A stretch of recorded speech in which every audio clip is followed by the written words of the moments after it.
Yeah, so I know I'm hurting your feelings. I'm disrespect. I don't care, Stephanie. I gotta keep my job. It's my job to be disrespect. I'm proving a point. It's my job to be disrespectful and walk around calling people ghetto. People feelings hurt. I know Stephanie gonna cry in the car. She like, did she call me ghetto? Like, yes, cuz I did. Even though I know you is a real Jew and they put the real Jews in the ghetto. But I'm just saying, cause I gotta play my role, cause I'm keeping the matrix going. You feel me? Cause I'm programmed. I'm under the Willie Lynch letter spell. I gotta keep this stuff going. You feel me? So I'm gonna keep my own people oppressed. Cause even if I did think you was ghetto, don't you think I should come help you not be ghetto? I'm just saying, cause I'm gonna just throw you away as ghetto and turn my nose up at you, but I ain't gonna do nothing to help you get out the ghetto. What type of real shit is that? Y'all said that ain't no real shit. Oh, okay, okay. I'm trying to make it make sense. Could they? I don't. I want to be real. I don't know about y'all. I want to be real because I want to do real shit. Don't you? I'm just saying because people come on the live all the time and say we ghetto. Why? Because we want to get out the matrix.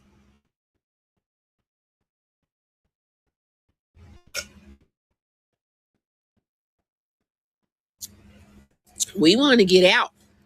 We could see this. We could see the division is causing. We could see the damage is causing. We could see the low vibration they got everybody on. And that got a lot to do with Harriet Tubman leaving to get out of oppression and leading her people out of oppression. Because you got to think when we talk about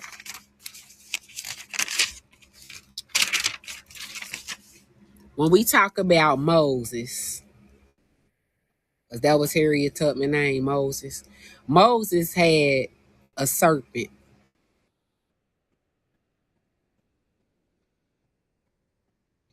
That serpent is the Kundalini.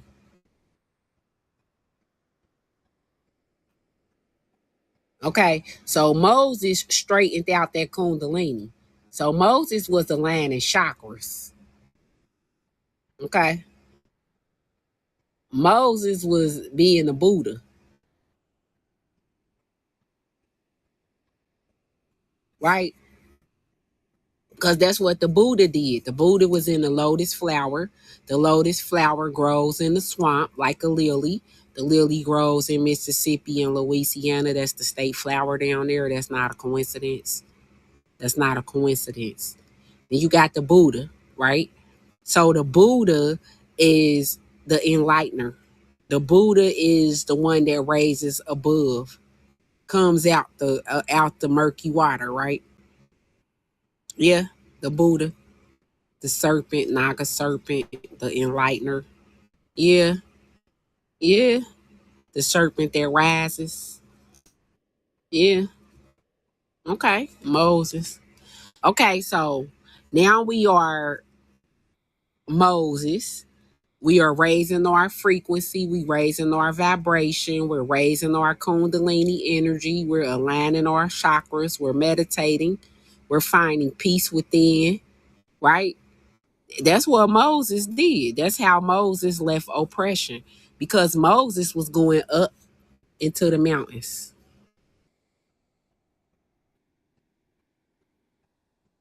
Now, up into the mountains, that requires you raising your vibration, don't it? Because that's a climb. You got to go up altitudes, right? So that's raising your knowledge level up, right?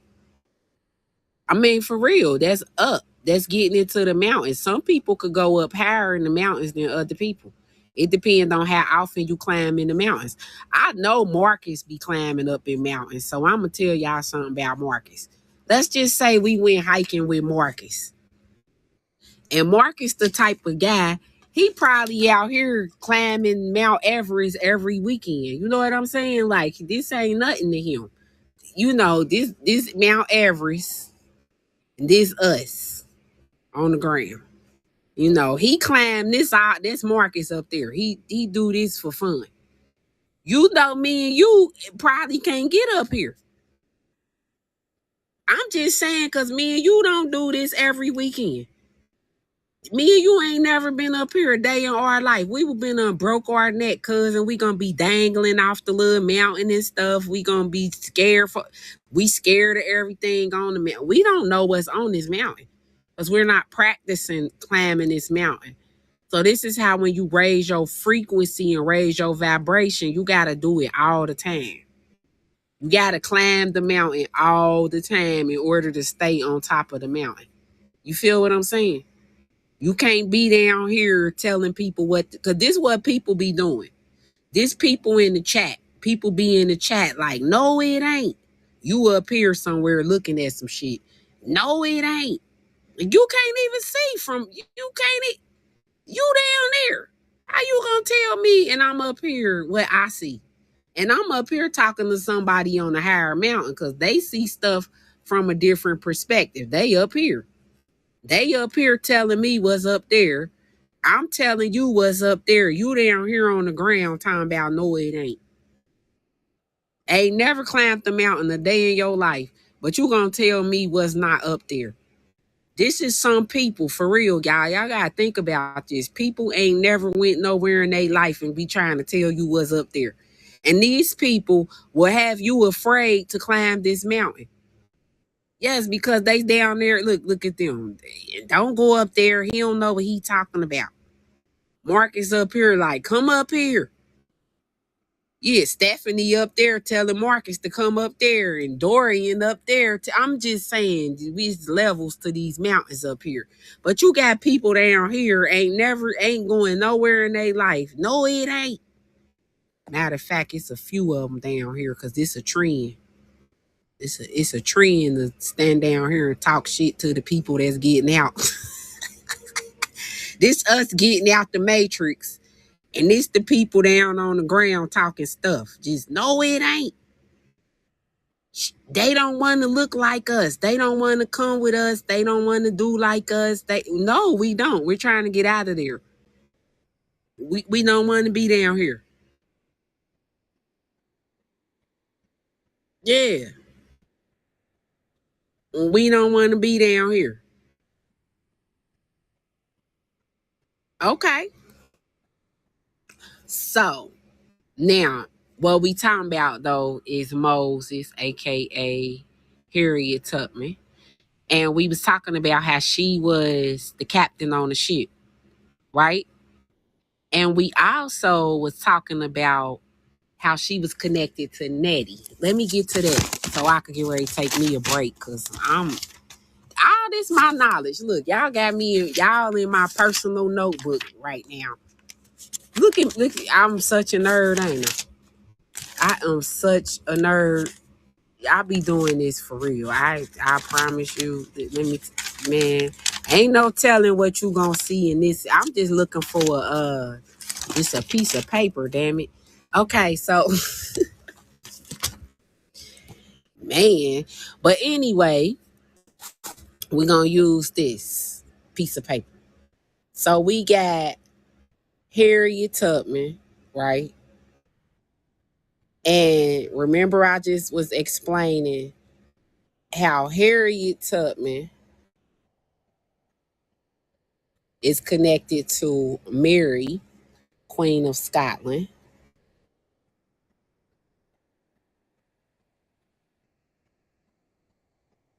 Do we see that? Because they told us in the movie that Harriet Tubman was a scout. But we didn't know she was Scottish because Mary is the Queen of Scotland, right? So that's how we connect in this dot that Harriet Tubman, because her mama was the Queen of Scotland. Yeah, her mama was the Queen of Scotland. Because remember, her mama got unalive. Yeah, so that's Queen of Scotland, right? And we know her mama got unalive because that's where the Color Purple come from. In the Color Purple, they show us her mama got unalive. Now, in the Color Purple, Silly has a head injury.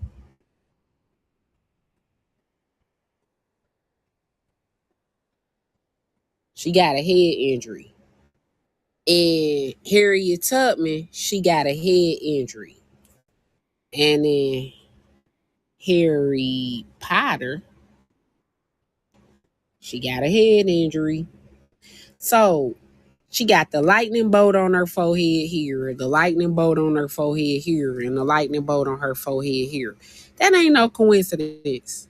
All these movies connect. And you got Harry in there, Harry Potter. Then in this movie, her name's Silly Harris. And then up here, her name Harriet Tubman. Like, there's some serious gematria stuff going on, right? Now we got gematria. I'm just saying that Harris, Harry, and Harriet, and all of them mean ruler. Something going on here. Something going on. Now you could turn your eye and look away and go find you something else to do. But me, I'm on it. Cause I know that mean ruler. And I know in this movie, his parents got unalived. Cause Lord Baltimore, that was his no, his name was Voldemort, wasn't it? That was his name over here, Voldemort. And then over here in this movie, you got Albert Johnson and Alfonso. Ain't Alfonso, don't Alfonso got the same name as the mustache man? Or am I tripping? Adolphus? Adolf? Come on, am I tripping? Okay, all right, let's go up here. Now, we got Harriet Tubman up here, who is the Queen of Scotland, right? And her daddy supposed to be King Henry, right? And her uncle name was Charles. So you got Henry and Charles over here. And then let's add Marie Laveau to the mix. Let's add Marie Laveau because Marie Laveau go right here. So I don't spelled the lady name wrong. But with Marie Laveau, we got her name mean Mary. That connect us to Mary Queen of Scots, right? Okay. So with Marie Laveau, she French. Ain't Harry a French name? Yeah, go look it up. I already did. So Harriet is a French name, right? Okay, so you got Mary is a French, well, Marie is a French name, then Harriet is a French name. I'm telling people that this is the Queen of Scotland. People telling me, no, it ain't. Marie is the French name, Mary is the English name. Her name is Mary. Okay? So now you got Mary. This Laveau means somebody down in the valley. Down in the valley mean down in Louisiana, don't it? Ain't Louisiana the valley? Ain't that the Nile River and the Delta down there by Canal Street? That's the valley. That's on the water. Come on, quit playing with us. We gonna put water right here because people act like they don't know what's going on. That's the valley, right? The water. Now you got Harriet over here who got ships. Quit playing with us, right? Okay.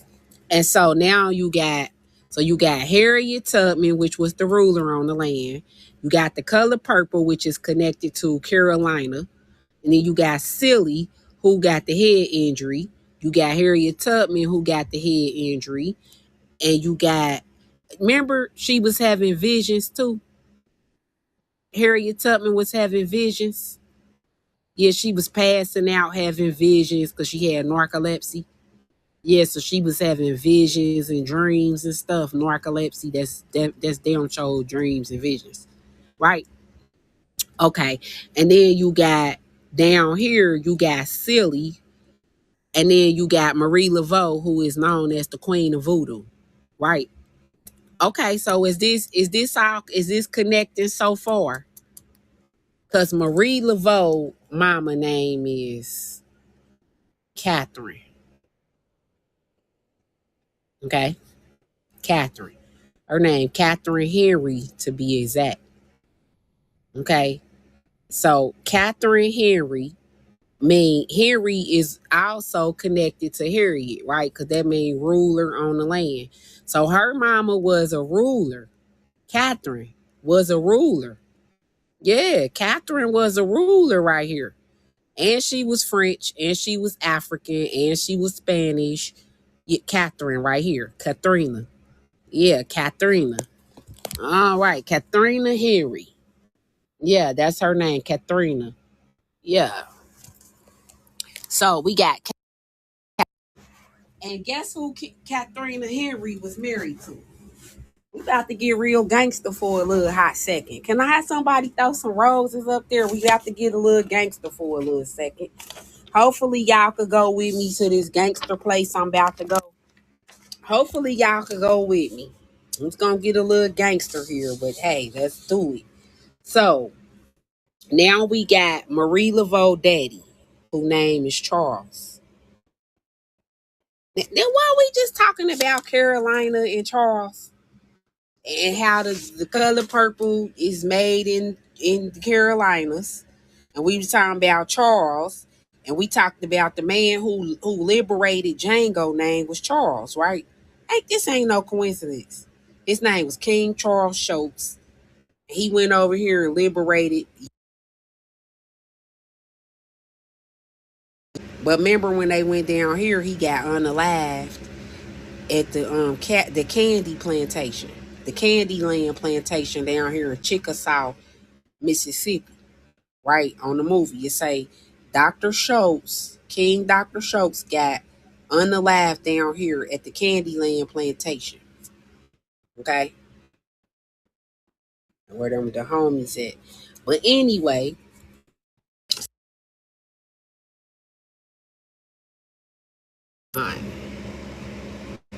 Don mean the ruler. Any of y'all ever watch some gangster movies like The Last Don or The Godfather with Don Corleone? Wait, Don Corleone. So that's Don Carlos, ain't it?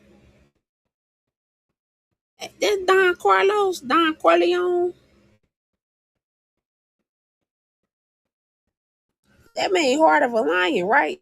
That's Cleopatra again, ain't it? I know Cleopatra when I see Cleopatra. That's the Leo. I know the lion tribe when I see it. So that's Carlos Corleone.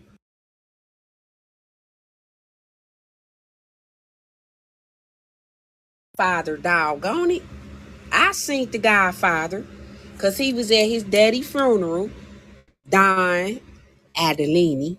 Let's talk about it.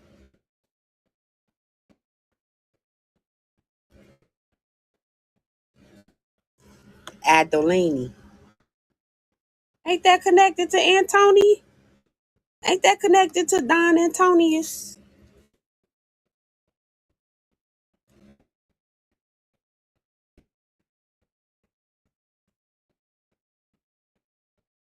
That's Mark Anthony,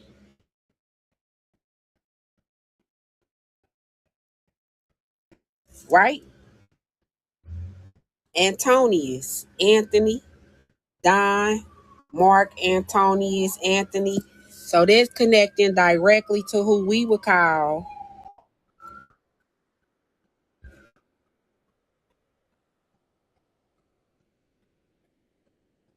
right? Marie Antoinette, right? So Marie Antoinette is connected to Mark Anthony. Now, Marie Antoinette was said to be French and Austrian, right? And she connected to Mark Anthony. Mark Anthony is Cleopatra's husband. So I know she connected to Cleopatra, right? So we got Mark, so we got Marie Antoinette, who was married to King Louis,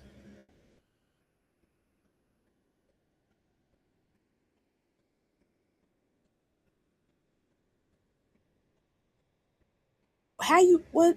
I don't know what the 16th. Wasn't it the 16th, y'all? Yeah, the 16th. The 16th. King Louis the 16th, right? Right. The 16th, right? So we talking about Cleopatra the 7th. Ain't 1 plus 6, 7. Yeah, that's the 6th, the 7th. Y'all got me? Okay. Okay. So that's a famous warrior. Okay. So let me show you where this start getting tricky at. So you got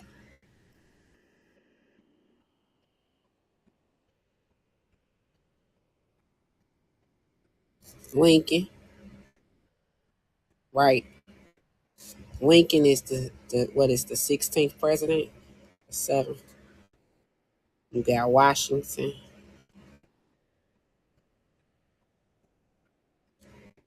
was the first president. And then you got Jackson, who was the 7th president. Okay, okay. Where I'm going with this, where I'm going with this is because Washington is Wasa.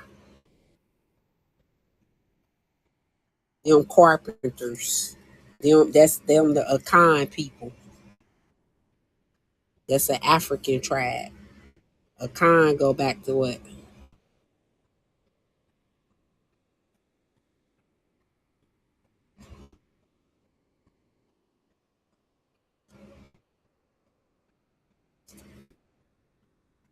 Yep, come on, cuz you know something. You know something, cuz. Yeah, you do. Okay, so them some tribes, right? These tribes. These are tribes, cuz. You think I'm this supposed to be a white T man? Okay, cool. You just stole my nationality with that one because ain't no way Washington, which is I know people last name Washington, and these are Wasa Akans, Arkansas, Arkansanians, the Washita, right? Then you got Jackson over here. I keep teaching about Jack's son, which is Percy Jackson, which is the son of Neptune, which is a demigod. I keep teaching about this. People, no, he ain't. Yes, he is. Now somebody throw a rose or something up on the screen. We gonna get to the gangster part in a minute. I'm coming. I'm coming. You see what that say? Mm-hmm. Yeah. Okay. All right. I wanted to make sure you saw it. Gratitude, gratitude. Look at that. We watched this. We looked at this last night, didn't we? That's Abraham, a Moor from Mauritania, who is Arabian. Yeah, a Moroccan Moor from Morocco. Didn't he live in Illinois? He lived in Indiana. He lived in Morocco. Oh, okay. Back to what we was saying, cause somebody gonna interrupt the live. Like, no, he ain't. We just, hey, come on, come on. We up on our knowledge over here. We talking about when the Moors was ruling Europe, and we was talking about. Then we just talk about Arkansas. That's Arkansas right there where England at. That's where Europe at. That's where Patmos at. All that's biblical. We talked about Athens. We talked about Liverpool. That's what his last name mean. Lincoln mean Liverpool. Come on. Let's go. When the Moors ruled Rome. Now, back to what we was saying. Back to what we was saying. So we got Abraham over here, who is a Moor, right? Okay, all right, okay. We got the Moor right here. Okay, cool, cool, cool. Now, check this out. It say Abraham had woolly hair. Look, his face was round. His complexion was swarthy. He's swarthy. Abraham was swarthy. Oh, okay. He had black and coarse. He had coarse black hair. He had brown eyes. Yeah, dark eyes. Very dark skin. So who is the white T dude? Who whitewashed all the history? Who did that? Who thought that would be cute? And then when somebody come up here with some real facts, no, it ain't. Like, bruh, you at the bottom of the hill yelling at the top. We can't hear you. I'm tired of people at the bottom of the hill yelling for me, bruh. I can't be I'm like God. I can't be keep coming down the hill to listen to that little smile stuff. You know what I'm saying? Hamlin. All right. But look who else black. Oh, that's a game changer right there. Somebody talk to me. Is that a game changer? Is this a game changer? See, now you can't even talk to people when people be talking that stuff. Andrew Jackson, he did this and you shut up. You don't even know he black, bruh. Calm down. The fact you think he the little white T dude on the little paper, I don't even want to talk to you because you don't even know what's going on, bruh. You have no idea what's going on. The fact you think people still black and white, you go ahead on. You on the first level. I got to talk to somebody more advanced. Yeah, I do. I do. And he was Irish because somebody came on here like black people can't be Irish. Well, he was Irish and he from where? Carolina. What ain't we over here talking about Carolina right now? Ain't we talking about King Charles right now? We talking about King Charles descendants. Yeah, we talking about that right now. Carolina. And he was born in Carolina. Yeah, he's a melanated man. The Five Negro Presidents by J.A. Rogers. Yeah. Mm-hmm. They're talking about Abraham right there. Yeah. You know what I'm saying? Okay, so let's get to the gangster part. Let's get to the gangster part so I can get off these people's app for a minute. Yeah. Let me get to it. Hold on. Let me get to it. Let me get to it. Okay. So now, how many of y'all think the America Gangster? Because we just got done talking about Don Corleone and the Godfather, right? And we know on the Godfather, he had to get up out of Italy.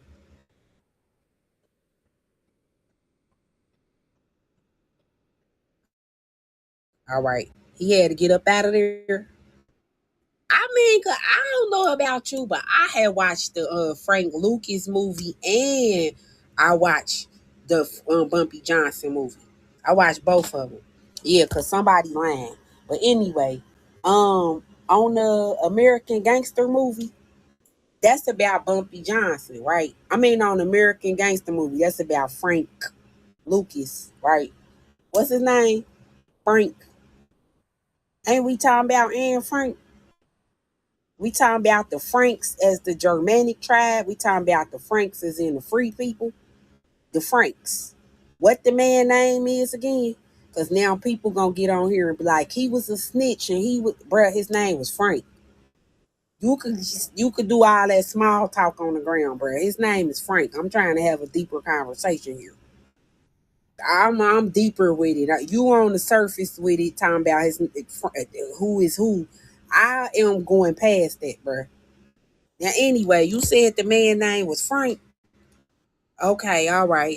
I heard you. Now, you said he was from South Carolina and he had mass brothers.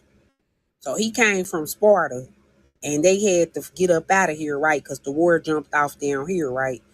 Okay, so when he went up to New York, right? Because I watched that movie Coming to America. I had seen that. He went to Queens. Ain't that where he went? Queens? Come on, man. You seen the damn Coming to America movie when they left. They went up there. Hakeem, you seen the movie. Don't be sitting up here trying to act like you ain't know that he went up here to go get him a little job at McDowell's. Quit acting like that. The whole king up here trying to get a job at McDowell's. I know, cause yeah, the kingdom fell, so he had to go work at McDowell's.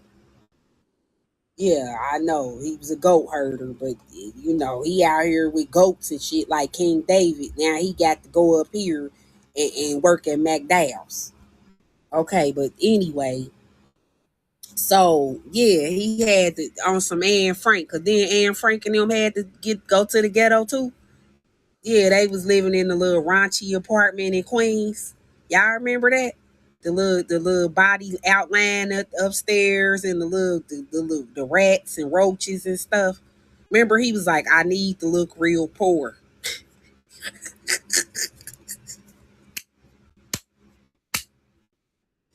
Hey, he told dude like, hey, I just need to look real poor, my guy. You got matter of fact, let me brag your crib, cause I need to look like I'm trying to lay low out here, man.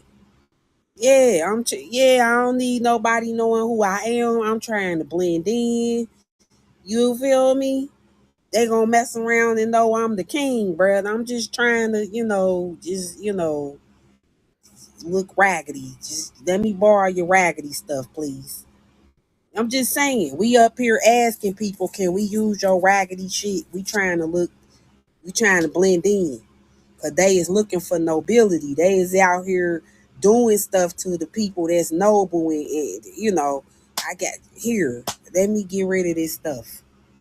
We put on this little uniform and look like I'm broke out here because they out here trying to do stuff to the rules. Okay, so now, because remember, even on the Godfather movie, remember Don Corleone, they smoked his mama, right? On the Godfather, they smoked Pablo, they smoked the daddy, and they smoked his mama. Honey, little Vito had to get on the little plant on the little boat and come up here to New York by himself on the steamboat. We're pretty sure it probably went like that. Yeah, because on the movie they got you thinking he came from somewhere else because they whitewashed it. But honey, he was coming from down there like that. Okay. Now, when he got up here to New York, because that's the same place Harriet Tubman went, ain't that crazy? Like, how many people gonna leave Italy and go up here to New York? Like, what? That become confusing, don't it? Hakeem done left and went up there. Bumpy done went up there. Frank Lucas done went up there. Harriet Tubman. A lot of people was getting up through from down here going up there. And then in the 12 years a slave, you got Solomon from up there and they brought him down here. So something going on. It might be the Atlantic slave trade or something. But anyway, uh that's Atlantis. Now you got Harriet. No, no, no. We talking about Don Corleone and Frank Lucas. Frank Lucas had the brothers, and they all came up here to New York, where he started working for Bumpy Johnson, right? Then let's think about these names. Bumpy, last name Johnson. He's one of John's sons. And then you got Frank over here, Lucas. Somebody want to explain something? Anybody want to elaborate? Because I seen The Godfather when, remember his daddy friend was Frank, the Jew dude, and he tried to leave and go down here to Cuba. And remember that the feds brung him back. He tried to roll over on Michael and them. Y'all remember Michael, the guy, Don Corleone's son, Michael, the Godfather. Y'all remember Michael? Look at my brother Michael coming in. See, you can't. Michael is divine. Just saying. I said Michael. He coming in the chat. Yeah, Michael, the archangel. Michael. Come on. They whitewashing the movie, but wasn't Michael Italian? Somebody talk to me because I said it was gonna get gangster. Somebody talk to me. Greetings, cousin. Somebody talk to me. I told y'all I was gonna get a little gangster up in here. I told y'all it was gonna get gangster up in here. Wasn't he Italian? Michael. He Italian? Wasn't Michael Catholic? He was Catholic. Cause remember when they put the hit out on all the people that unalived the family. Remember they did it while they was at the baptism. Yeah, at the baptism of Connie, baby. Remember Connie, his sister? Constantine. Her name Constantine. Connie named Constantine. Really? Really? Constantine? I saw that movie too, but that's her name? The one that was talking to the one who was talking to Gabriel, the archangel, Gabriel. Wow. But anyway, it say right here that the people from Sicily is Moors. So anybody want to explain what the Godfather was really looking like? Yeah, cause we got Europea right there. So anybody want to elaborate? Anybody? Anybody want to talk about it? Yeah, the Moors. Anybody want to talk about the Moors from Sweden, Germany, Holland, Italy, Germany, France, Denmark, Poland, Britain, Switzerland, Finland? Anybody want to talk about them Moors, our ancestors? Anybody? Ireland, Scotland. Anybody want to elaborate about it?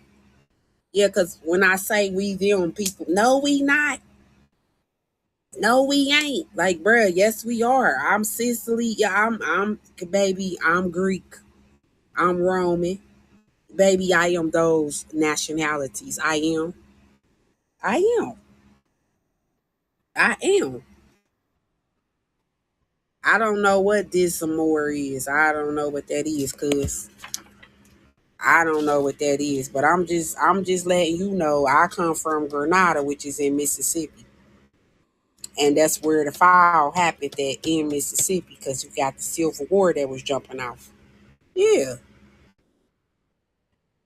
Come on. Blackfoot all day long. Come on, cuz. Yeah, all day long, but we gotta tell the youth this. Why? Because they got them down at the public food system telling them they black. Our children can't get on here and be like, oh yeah, we the Demarkians, we the Polish. Our children can't do that. Our children gonna be in here like, I'm black, I'm a YN. What is that? But that's what society is teaching. So I'm just saying, if we the elders on the land, at what point is we gonna start eldering? I'm just saying the elders is the teachers, the master teachers. Why? Because the elders is 80, 90 years old, 70, 60, 50, 40. You somebody's elder, bro. I don't care if you 6. The 4-year-old looking up to you. I'm trying to tell you, the little 2-year-old trying to figure out what to do here. You 5, you the elder, you need to lead. Yeah. EL. Somebody drop EL in the chat. You can't spell elder without EL, because when we be talking about we the Elohims, people be confused. I'm an elder on the land, man. What you mean? I was sent here to teach. Who you gonna teach? Anybody that's gonna listen? Yeah, yes, you right, cuz we put our old people in the nursing home, don't we? Yeah, we did. Yeah, just throw them away. They ain't got nothing to offer us. We don't need their wisdom, their knowledge, they none of that. We don't need none of that shit. We got it all figured out with the microwave. Yeah, with the microwave. We gonna microwave every damn thing. Yes, that's what we gonna do. We ain't gonna do it the old way how they used to do it. We're gonna microwave everything until the power grid go out. Then we gonna be looking stupid. Yeah, we gonna be looking stupid as hell as a group. Because we don't know how to make candles. We don't know what to do. We let them cut them lights off. People is gonna starve. People gonna be hungry. Folk gonna be cold. I'm just saying, folk ain't gonna know what to do. See, the old people know what to do. They gonna be like, cut their wood down, light their fire. Go out there and get that possum so I can make some possum soup. We don't even know how to make that. I'm just saying, if we had to go out here and eat possums and raccoons, we just gonna starve, y'all. I'm for real. We bougie. We gonna be, I'm not eating that. Our ancestors used to eat it. They'll go outside, find them a rabbit, honey, it's going down. They going outside and get them a bow and arrow and a bird is going down. You need to see the Egyptians doing it. They got hieroglyphs. They've been doing that. We don't know what to do. We don't know how to make no bow or arrow. We gonna be hungry. I know that's right. Julian said, I'm just gonna eat some mushrooms and dandelion. At least you know what to do. Cause some people ain't gonna have that, Julian. I'm just saying, some people it's gonna be slow. Y'all better follow Julian around. Julian know where the dandelions, and I'm just saying, y'all better figure out what's the plan. I'm just saying, because they keep telling us on the news they gonna knock the grease out, but we don't think shit stink. You know what I mean? Until we smell it. And it stank. They told us it was gonna stink.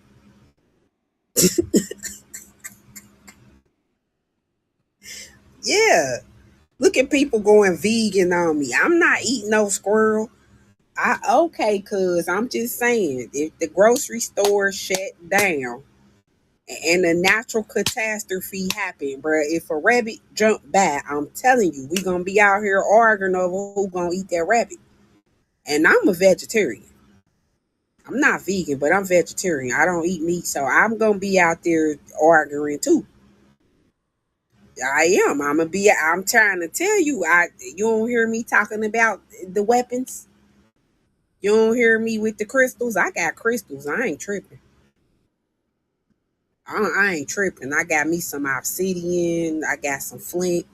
I got a couple books. You know what I'm saying? I got me a couple books. I'm gonna be straight. Yeah, I got me some stuff to work with. What about you? I do. Want to see something? Somebody throw a rose or a gift up on the screen. I'm gonna show you what I'm gonna do. I even made my selection. I done thought this through. I said, if the grid go off, which books am I taking? Because I can't just be walking around with a library. So I gotta make a decision. Some stuff can't go, some stuff gotta stay. You know what I'm talking about? I'm coming over here to show you what I got, what's coming with me, because I got a plan. So everything can't go. Some stuff got to stay here. Oh, I'm gonna show you what I gotta take this with me. I ain't gonna hold you. This one of my books that is coming with me. Okay, I ain't gonna hold you. I don't know what you taking with you, but I'm taking this with me. Maybe this ain't the right one. Hold on, this ain't the right. I'm taking this one, but this ain't the one I want to show. So we gotta sit there and read that book. That's a big read right there. Hold on, let me show you something else. What I'm taking with me. I ain't gonna lie. Look, I'm taking this with me. Yes, I am. Gratitude. Look, spontaneous healing. I'm gonna be out there healing on site. I promise you. I'm gonna be look the healing system. What plants you need. I'm just saying I got plant books and stuff. I'm gonna be out there hey, I don't know what y'all gonna do, but I'm gonna be out there. If I got inflammation, I'm gonna be straight. I'm gonna know what kind of. I got this plant book. What I wanted to put up here, but I don't got it in front of me. I got this plant book, and it tells you what kind of plants you could eat outside. It got pictures of the plants from outside that's edible. Some plants is poison. Some plants you gotta it'll tell you you gotta boil that plant, or you gotta, what I'm saying, you can eat the roots of that plant, or you could eat this tree bark, or it's water on that tree over there, that type of stuff, right? Yeah, that's it right there. But this is two different books. But this one right here, we done read from this one right here. Like, why are we sick? Y'all wanna I told y'all I'm leaving. I told y'all I'm leaving. But look, let me show y'all. Why are we sick? See, I got it highlighted. I'm a nerd. But why are we sick? Satellites. There are dozens of satellites beaming down unnatural electromagnetic energy 24 hours a day, 7 days a week. It say that the radar stations for national defense and weather emit harmful electromagnetic energy 24 hours a day, 7 days a week. It's interesting to note that many people believe that when these radar stations are put on a maximum power during times of heightened security, a higher percentage of people feel ill, fatigued, depressed.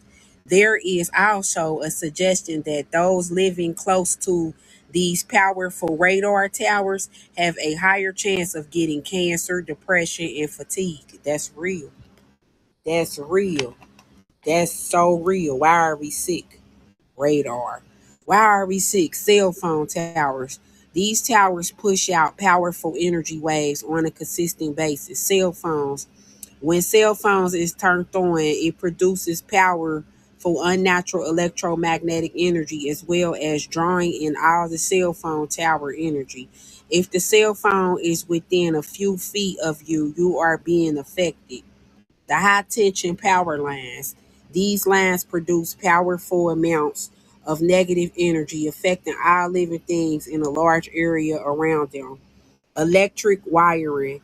Wiring encompasses our homes, our offices, our cars, our electronic devices we carry, and even buried under the sidewalks and the streets. So why are we sick? We sick because of the fluorescent lights. It's common knowledge that fluorescent lights is unnatural light source and can cause headaches, fatigue, and weakening the immune system.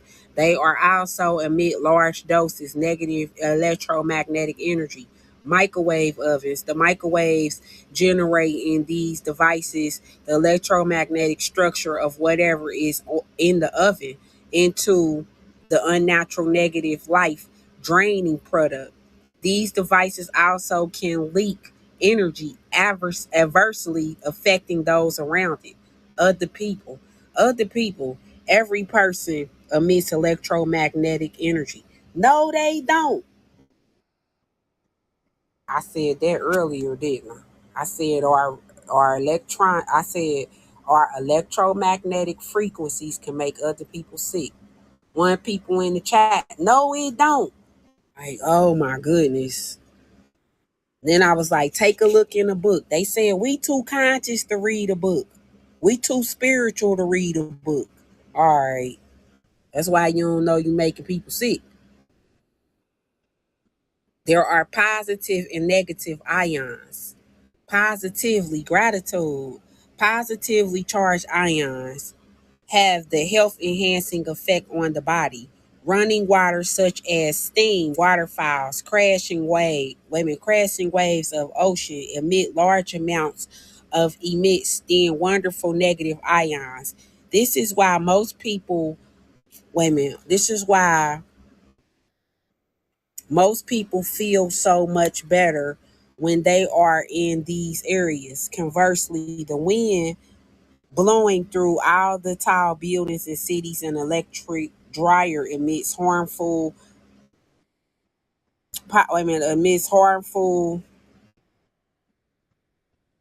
positive ions. Also can suppress your immune system. The electromagnetic chaos cannot be avoided. However, it can be reduced, and there are simple things you can do to counteract the negative energy you are being exposed to. Yeah. Yep. So that's what I would do. Why are we sick? A lot of people don't know why we sick. You know what I'm saying? You can sit there and talk to you blue in the face, but until they go read the book for themselves, they're not gonna know. I'm starting to understand that because y'all, I be telling people stuff all the time and they be like, no, it ain't. And then when I get the book out, people look at it differently because now they like, oh, yeah, that's what I was saying. When you a nerd, you be trying to repeat what you done read to people that don't read so they don't comprehend. Another nerd to get it. Because, two nerds will have a ball. They would just, you know this? Do you know that? Do you know this? Do you know that? Do you know this? Do you know that? Gratitude, yes. We would just sit here and have a nerdy good time, right? We ain't trying to outdo each other neither. We just excited. You'll be excited when you get around somebody that knows something because everybody else you had to act like you ain't know. You know what I'm saying? Because they ain't know. So you had to pretend, play dumb and stuff. You know what I'm saying? But when you get around somebody that's intelligent and you could be yourself, oh my God, you don't be knowing how to act. You don't. You be like, this is that. That's this over here. That's over there. They probably think you crazy. But then again, they a nerd too. So they probably running around with you looking stuff up too, just like you is. Y'all looking stuff up together. You know what I'm saying? Y'all both out here just look at this. You look at that. No, you look at this. No, you look at that. Let's look at this over here. Y'all just got what's it called? ADHD when it comes to knowledge. Just y'all looking at everything. That's how I feel. Being a nerd. Yes, straight up. Glasses up. I love it. That's crazy because I never thought being a nerd would be so cool. Yeah, us nerds is the cool people because all the trend people they kind of tired now. They falling apart. They looking old. They losing body parts and stuff. Yeah, following trends. And us nerds over here just, did you know you could drink this every day and that'll keep da da da da? Like, yeah, we over here. That stuff coming in clutch. Yeah. But y'all, I gotta take me a break because I've been going for the last half a day. Y'all done had me hemmed up on TikTok all day. Y'all had me in a chokehold. And I love it. I'm not complaining. I'm a nerd like y'all a nerd. We gonna do this again probably tomorrow. If I do pop out later, I'll be surprised. But yeah, I definitely I'll pop out tomorrow because I gotta go recuperate. Yeah, gratitude. Yeah. So, Did y'all enjoy the content? I know we talked about a lot, but hopefully I hope y'all connect a lot of dots. Talking about Cleopatra, Harriet Tubman, and how that's the royal dynasty that's connected to Carolina. I know you gonna go down the rabbit hole. I know you is, cause y'all nerds. That's why I like talking to nerds. Y'all rock. Yeah, gratitude. Cause we gonna go look this stuff up, honey, and we gonna do something with it. My knowledge ain't falling on deaf ears. It ain't falling on the dead. You know what I'm saying? I give gratitude because y'all can hear, y'all living, y'all gonna do something with this stuff. Y'all gonna go teach somebody, enlighten somebody. Somebody gonna learn today messing with us. Yes, greetings, OG. Yes, so I definitely will talk to y'all beautiful souls later. I give gratitude to everybody that gifted, hearted, liked, supported, listened, shared, tapped, yeah, all that. Yeah, we did a lot. Took notes. Yeah, folk was taking notes, honey. People was telling me, hey, be quiet. I'm trying to take notes. I said, oh, okay. Dang.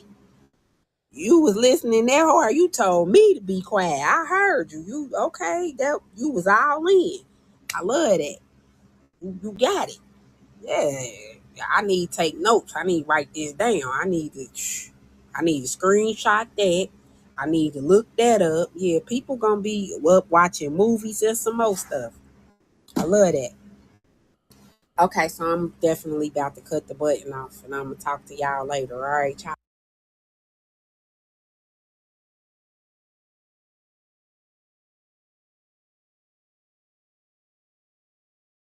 Once during this whole trial, that she felt he was some type of bad husband or something of the sort. She never wrote anything about it. She never claimed anything negative in regards to that man. But you get on social media and everybody hates him. And my thing is if the wife didn't have an issue with him and how he was, she's talked about him like it was peaches and cream. So my thing is if the wife didn't have a problem with him, how is everybody trying to spin this and make it seem like that he just was not a good person and he was barely there and he didn't help as much as he was supposed to and all of that? When the woman with the ring on her finger that laid down with him doesn't have an issue with it. She never once in that journal said, hey, he's not showing up for me and the kids. I'm stressed out. Hey, I need to do this and he's not. She never did any of that. So she never insinuated he was cheating. She never did any of that. So I'm just so confused as why it's being pushed so hard to make him be the problem. So real quick, because I gotta go after this. I would like to say, one, yes, I completely agree with that, Cece. That's pretty factual, actually. I never thought about that. But also,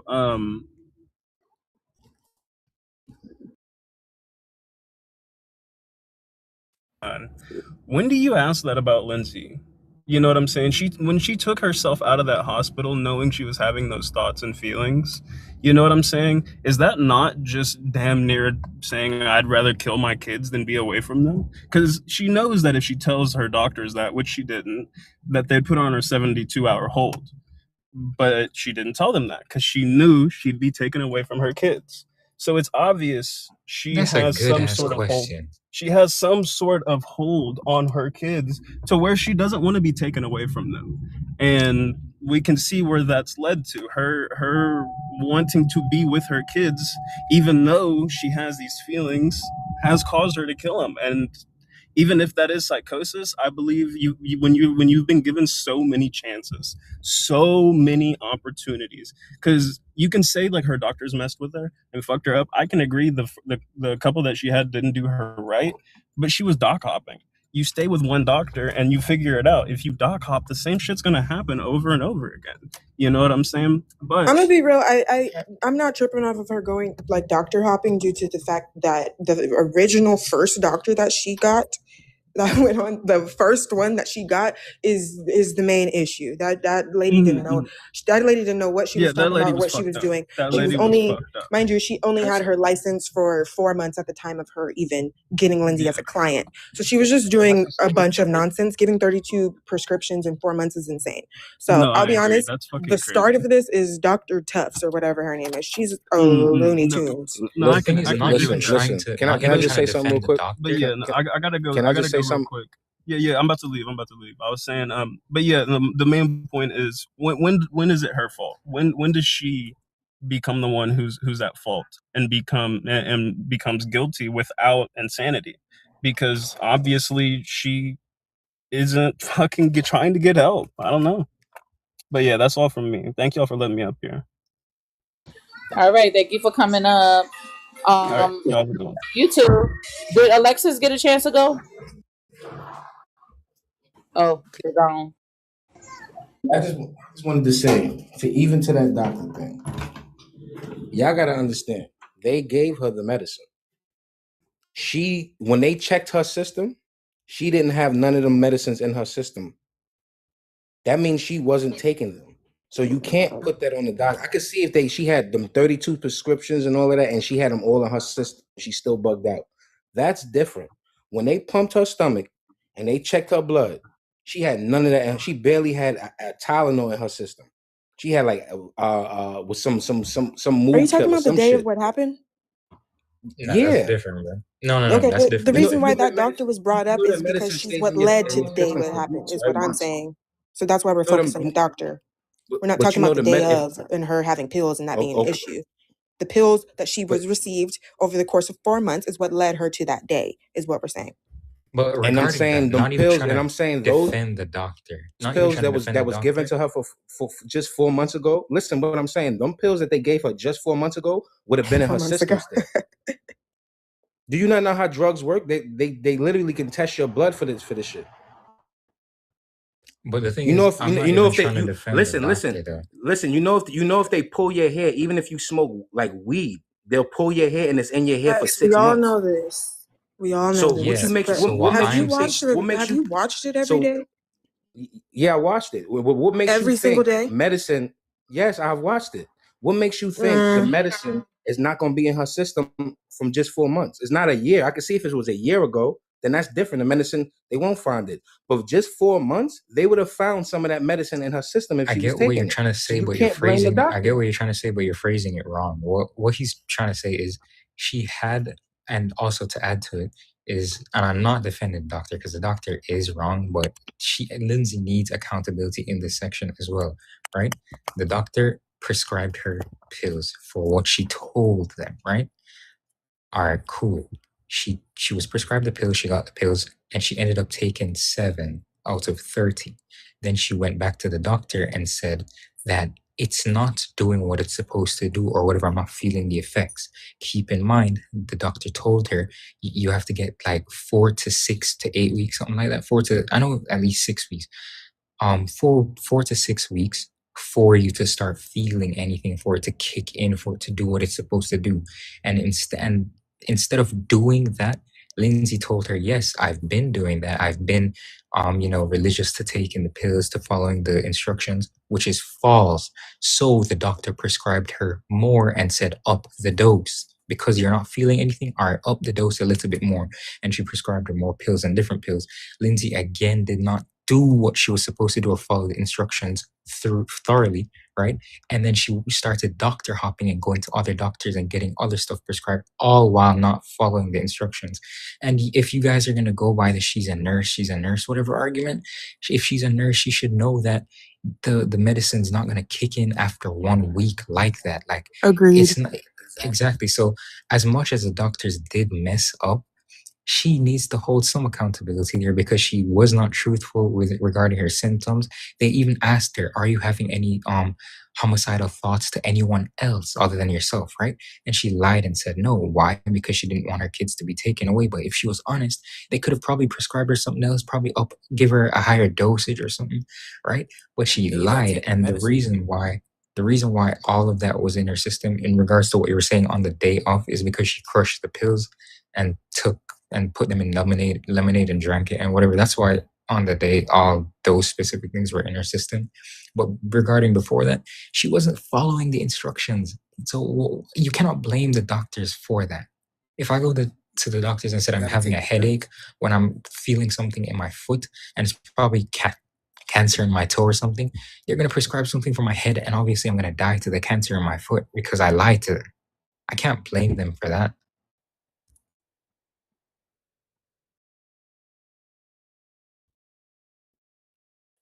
This is what I'm trying to say. You gotta, it's 100% accountability. You sound really low. 1 second. Did it freeze y'all? No. No, we here. You're good. As I'm saying, as I was much just doing something. as much as the doctors and whoever around her failed her to whatever extent, Lindsay failed Lindsay in the end. Like, she could have done more for herself. If you want to talk about who could have done more, she could have done more for herself. And that's what I've She been really saying. And people cared. want to be, whenever I say that, they want to be like, well, she was mentally ill. Da, da, da, da, da. How do you expect a mentally ill person to? Bro, she's at the end of the day, she's still a grown woman. And there's so many mentally ill people that get diagnosed with whatever they got going on. Know they have it. They know they have it. And they work on regulating it every day. It doesn't make them a child. It doesn't make them a toddler to where they don't know anything just because they have a mental illness. She knew better and she didn't do better. And that's just simply what it is. I agree with you. So can we all agree that Lindsay did it and Patrick didn't do it?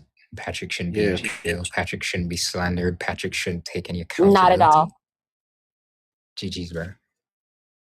Absolutely, I Lindsay. just can't slander the man because let's say all of those theories are 100% wrong and shit just looks weird and this and that, right? And it's wrong and that Lindsay actually did do this.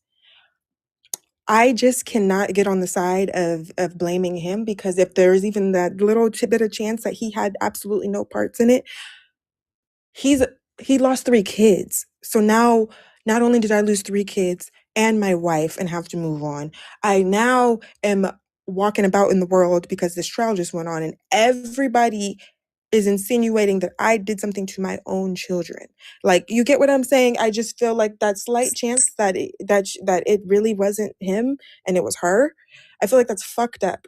No, I I agree feel like with it's you. evil. That's why I don't even say, like, as far, there are some rumors that they're saying, like, no, Patrick actually really did it. So I don't even speak on that part anymore. I'm erring on the side of, yes, Lindsay is the one who physically did it to the children, right? But when I say that Patrick needs to take some responsibility, I'm speaking just off of the fact that he was those kids' father. And I believe, this is just my personal opinion, and I believe that any parent, any mother would take their children if they were in the same situation that he was in with Lindsay. And I don't care if the man comes in and says, "Oh, I'm feeling better. It's only been a month." No, I need a whole couple years before I'm ready to leave my child, leave my little babies with you after you have told me that you're thinking about hurting them. I I need can more agree than a with month. that. Wait, I okay, can hold agree with on, that to an Gray. extent. Hold on. Let's get to J&A and then the kitchen knife. Oh, very unique name. Hey. Hey, J&A. Hey, Diana. How you doing, girl? I'm good. How you been? Good. Thanks for having me up. No problem. Couple thoughts. I just want to know where and when, as a society, we lost the plot of the facts that she murdered her children for up to 3 minutes with the exercise band, and how we came to Patrick, and how we came to she's innocent, and how we came to all other things. I am petrified of a hung jury and the precedents that this could set for this society. How on earth did we as a society get to excuse a woman of the atrocities that she put on her children? I'm flabbergasted. Back in. Welcome back. Welcome back. Welcome back. These are not bees, baby. These are called elite gays. When you're the truth, your purpose and your power are much greater than your problems. Use them both to solve, or they'll keep evolving. Trauma ain't your fault, but healing's your responsibility. Be your greatest ally, not your biggest enemy. Sometimes you gotta make a pivot. I focus on my future, not my past, and everything shifted. Self-awareness makes you truly gifted. I identify my triggers, learn from them, and start moving different. But you gon' be a slave until you master self. Mindsets of abundance, they attracting wealth. If it don't align with me, then that's fine with me. But greater's what I gotta be. Greater shall you be. Greater shall you do. Greater shall you have. But you gotta know it's true. What's your greater resistance? What's your greater resistance? What's up, Eve W in the house? What's up, goddess? How you doing, family? Greater shall you have. But you gotta know it's true. What's your greater existence? I've been working on this for about 3 years, y'all. Yeah. Focus on the gifts that God gave you. Who are you inside the blade that your pain made you? What would you do if you ain't have what your fear gave you? How would you love if broken expectations didn't change you? Don't make excuses, make better decisions. Can't blame nobody else for the way that you live it. Playing victim to your past is gonna keep you a victim. Overcome that superhero syndrome. Peace and bliss to you, mama. To a lack of limitations. It's gonna take you moving with a lack Good of to see you. hesitation. It's gonna take reversing all of that backwards thinking, but it's gonna take you further than all them dreams that you dreaming. And yeah, you can do it. I swear you can do it. I believe you have what it takes to get through it. This is divine timing, divine intervention, divine direction, divine protection for your divine shall you be. Greater shall you do. Go. Greater shall you have, but you gotta know it's true. What's your greater resistance? What's your greater resistance? Greater shall you be. Greater shall you do. Greater shall you have, but you gotta know it's true. What's your greater existence? What's your greater existence?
ask, is there a place for hopeless sinners who have hurt all mankind? Now everybody's doing this shit.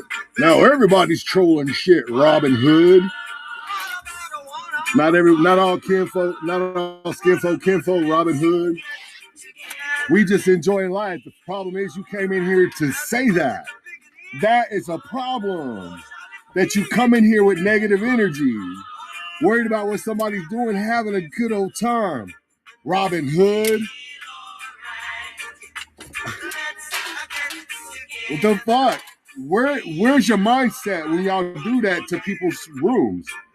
Where's your mindset? Because I'm not mad. I think it's fucking hilarious that you take time out of your day to come in here and throw negative energy toward the people when everybody in the world is going through turmoil right now. You got time to be a negative fuck in some random person's room. Good for you. Good for you. Good for you. So proud of you for being your authentic self.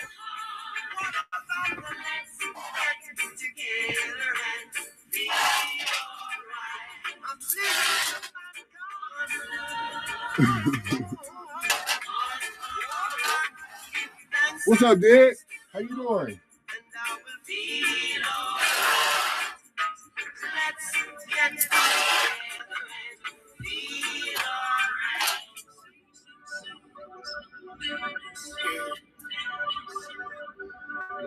Shout out to everyone who turned their back on me. You taught me how to love myself at my lowest when I was lonely. And I ain't even mad, cause there's beauty in me. I will always circle back when you come to the acceptance. You don't need them. People say you change when you get a taste of freedom. And I done got so focused, it's like I don't see them. Finally shows myself, it's like I don't even need them. I don't even need them, no. The biggest lesson learned, protect my energy. They mad I built the table. God is still the centerpiece. So much on my plate, I ain't letting everybody eat. Most of them my haters, God chose to sit and watch me feast.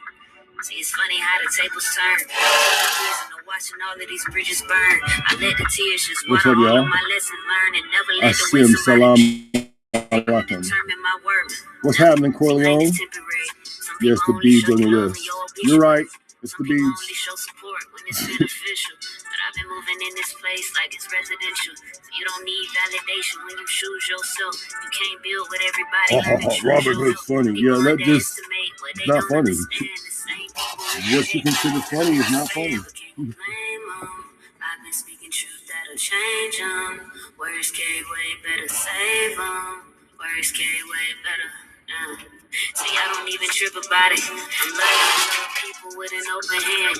Yeah, they always come and go and circle back again. Never blame yourself for someone else. And if they never choose you, then learn to choose yourself. But can't blame them. I've been speaking truth that'll change them. Words carry way better, save them. Words carry way better. Do it with your mouth closed.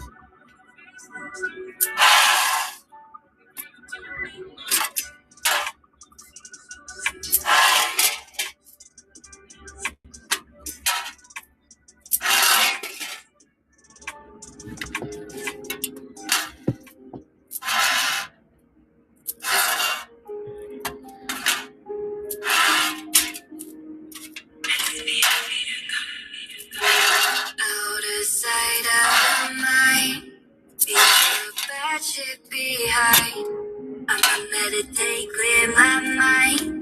If it don't serve, I could die.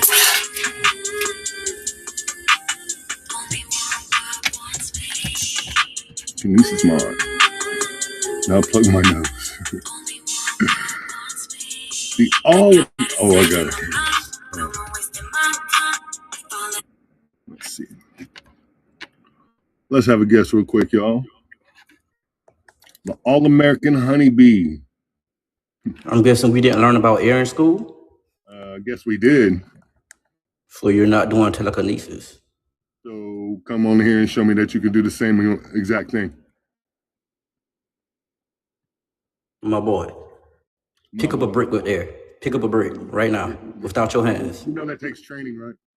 Pick up a brick without your hands or shut the fuck up.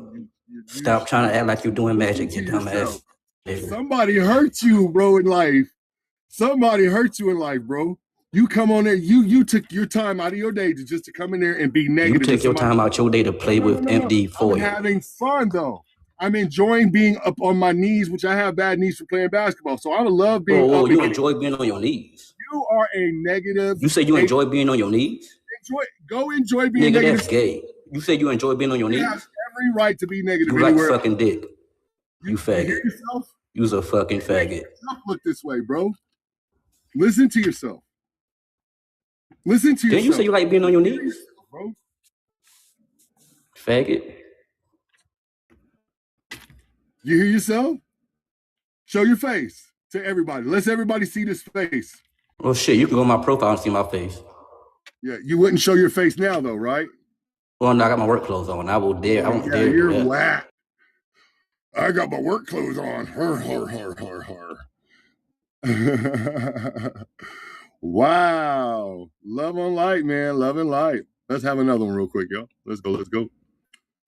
First take honesty. What's good? Hey, what's up? How you doing?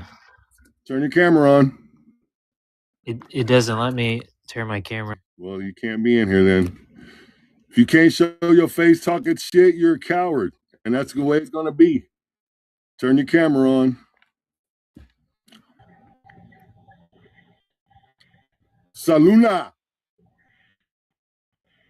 Okay, I guess Saluna want to talk. One more person, y'all. Matt Beatty. Betty. Baby. I like your necklace, brother. Thanks, Brandon. What can I do for you, Matt? What's the blue necklace? What kind of stone is that? That's pretty. That is lapis lazuli. Oh, that's pretty. Pretty name. Nice. Nice to meet you, brother. All right now. Peace and love, man. All right, guys. One more person. My sister.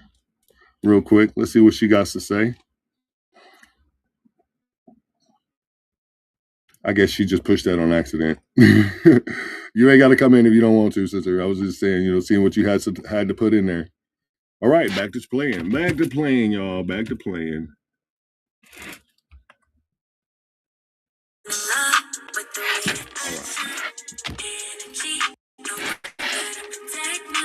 All right, hold on, y'all.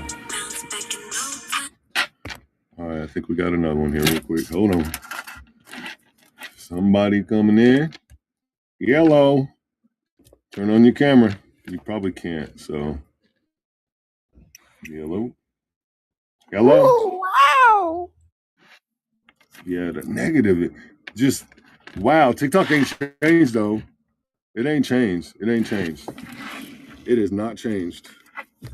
All right, y'all. Back to playing. Only got time. I only got time for what wants me. I only want what wants me. Cause I need a love with my frequency. And I only want what wants me. Chasing nobody, nothing. Baby, I only want what wants me. Cause baby, I only want what wants me. Baby, I only want what wants me. Cause baby, I only want what wants me. I don't chase,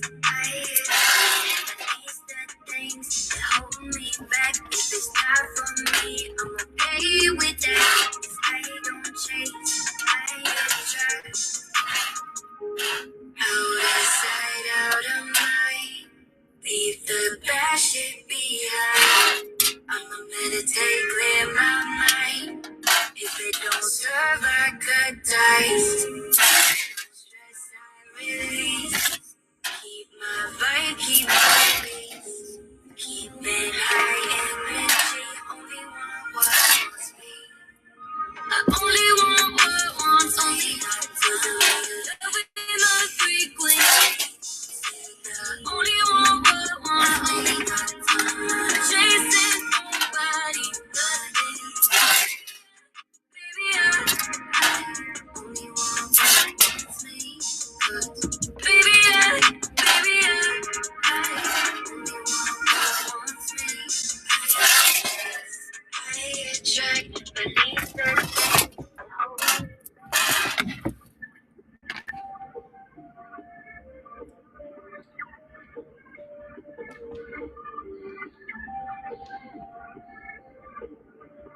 Jenny Lace career. Right on. Bossing up, I'm running out of love. Because they can't keep up. Everything I need within me, yo, I'm always stuck. Had to grind to get where I'm at, get it up. In my bag, handling business, talk my feelings, and got control. Connect my mind, body and soul. Whoever's not serving me, I let them go. Cause now I am focused on my mission. Bossing up and only up for mission.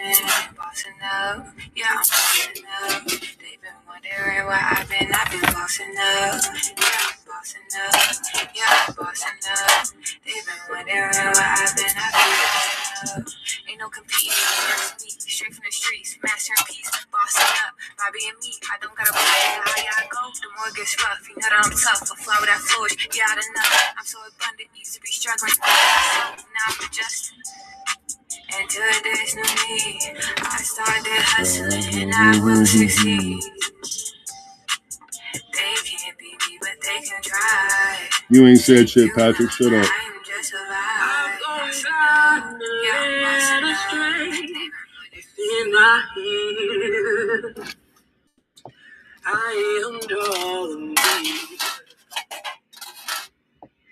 It picked me up when I was down. Can't you feel no more? Oh, I feel him drawing near.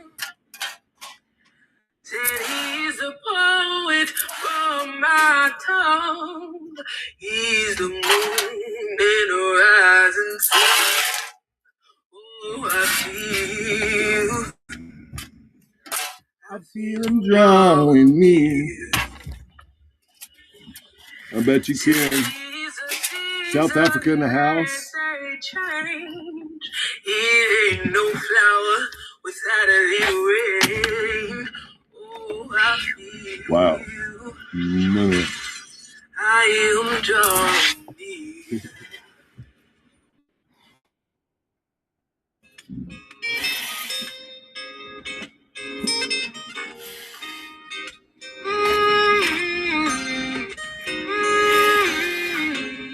Shedding layers of my whole self, stepping into this new version of this person I'm becoming.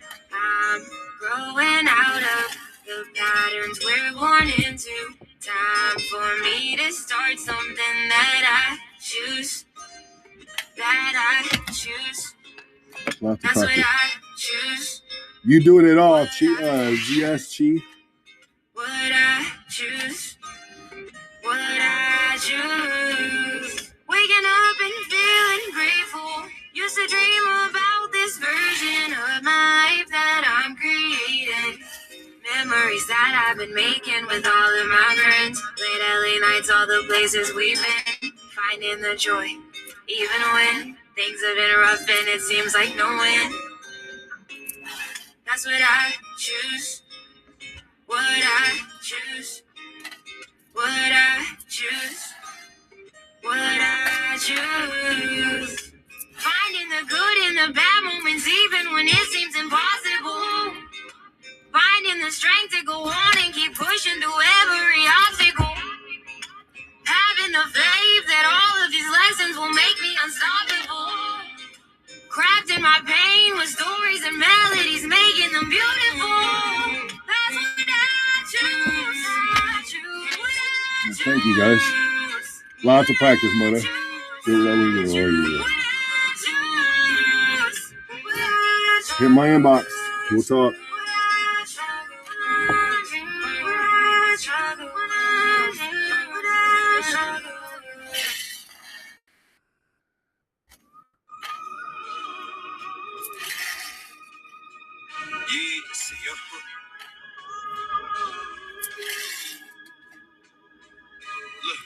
Yeah, I'm vibrating high, I still beat your ass. Yeah, say it.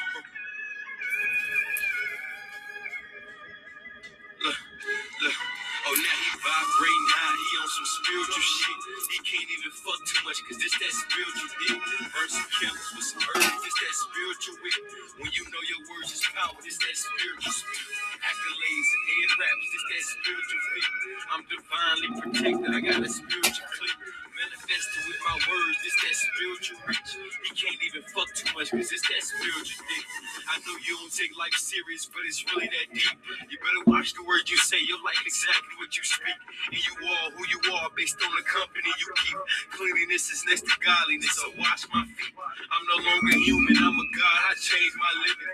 I'm invested, breaking curses, yeah, I changed my spending. Yeah, you say you love me, but you leave, that ain't convincing. And I talk to myself, shit, a nigga need victory. See, I walk what I talk, yeah, I am who I am. Who I am not, I could never be, could never be them. You can love me for me, or don't love me at all. You can sit your ass on that bitch and watch me ball. Yeah, I'm up, manifesting, I'm controlling my life. Whatever Scotty, your the only one perception tweaking is, is the boy, one that you came in gotta be here. right. I'm sitting down at my altar praying, it gotta be night. And we ain't nothing but reflection, so we gotta be tight. Oh, now he vibrating high, he on some spiritual shit.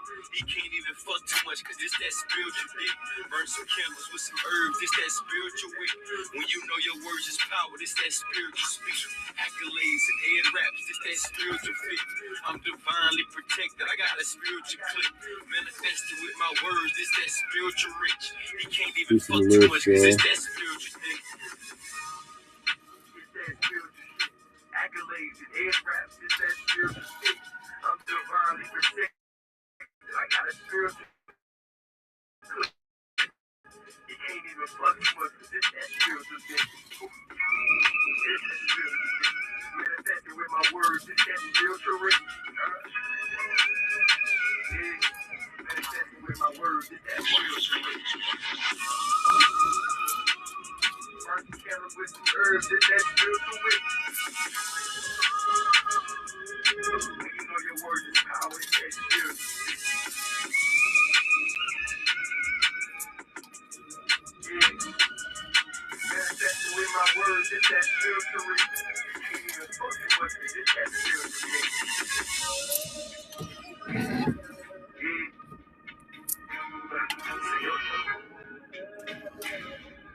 Yeah. That's some spiritual shit. Versus saying, I'm on some spiritual shit. I'm on some spiritual shit. It's that spiritual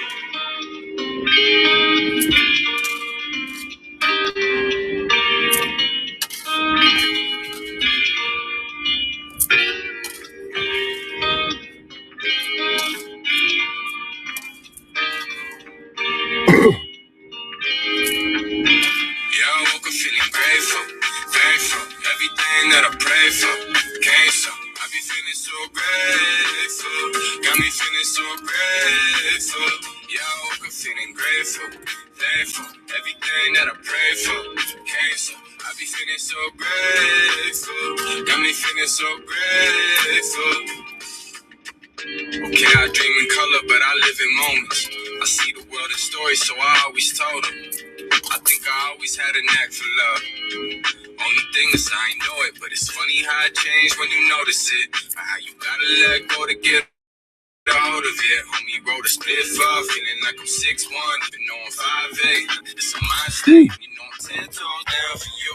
All right, y'all. I think that's my time. I'm hot. It's 90 degrees out here. Whew.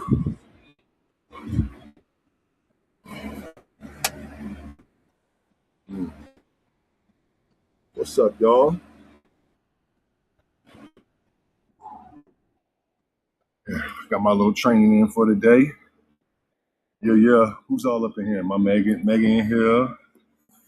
What's up, family? Matt.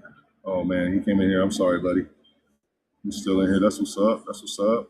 Bear, Paul, Marshall, Hugh, Vimy, Nectary, Jesus, KK, User, Ultra B, Sasuke, V, Scuba Snacks, Jace, Brandon, Dawson, Adam, Nawabi, Mario, Dude, Ken, Eliud Nutrition, Ace, Jay, Learning.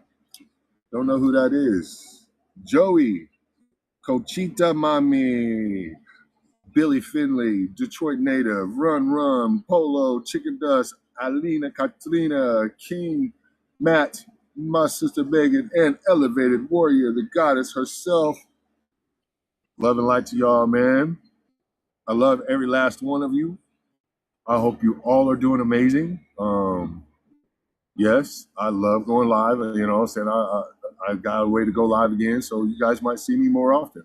First off, I want to thank you guys for all the gifts, all the shares. Oh my God, there's 17 shares in that bitch. Right on. You know what I'm saying? And so I'm gonna be going live with y'all. You know what I'm saying? We'll have some fun, man. We'll get some card readings done. I know some of y'all been waiting for me to do some readings. You know what I'm saying? I'm waiting. You know what I'm saying? I'm not waiting anymore. You know what I'm saying? I'm ready to get them cards back out. They've been calling, so I'm gonna go ahead and do my thing. But yeah, hit your boy up. Hit your boy up.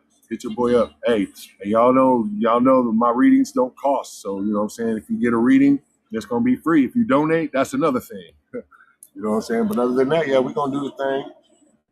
I love y'all, and I'm gonna get off this motherfucker and let this phone charge and relax till the wife gets home. All right, y'all. Peace. Thanks for kicking it with your big dog. I'm out of here. Y'all already know. Love.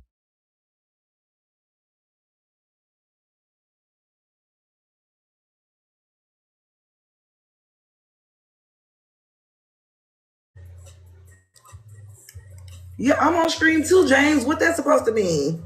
What that's That he left India and he went into an unknown land and he took his people to an unknown land, and then he returned, but the people did not return, and he told his people to stay there, and what he left them with was because he left Hinduism, right? So he wasn't a Hindu anymore, so they could eat cattle now. Like, he changed the laws of Hinduism from strict vegetarianism, veganism. Like, he came to change their law, basically. So why would they have that story if these people are from the Americas?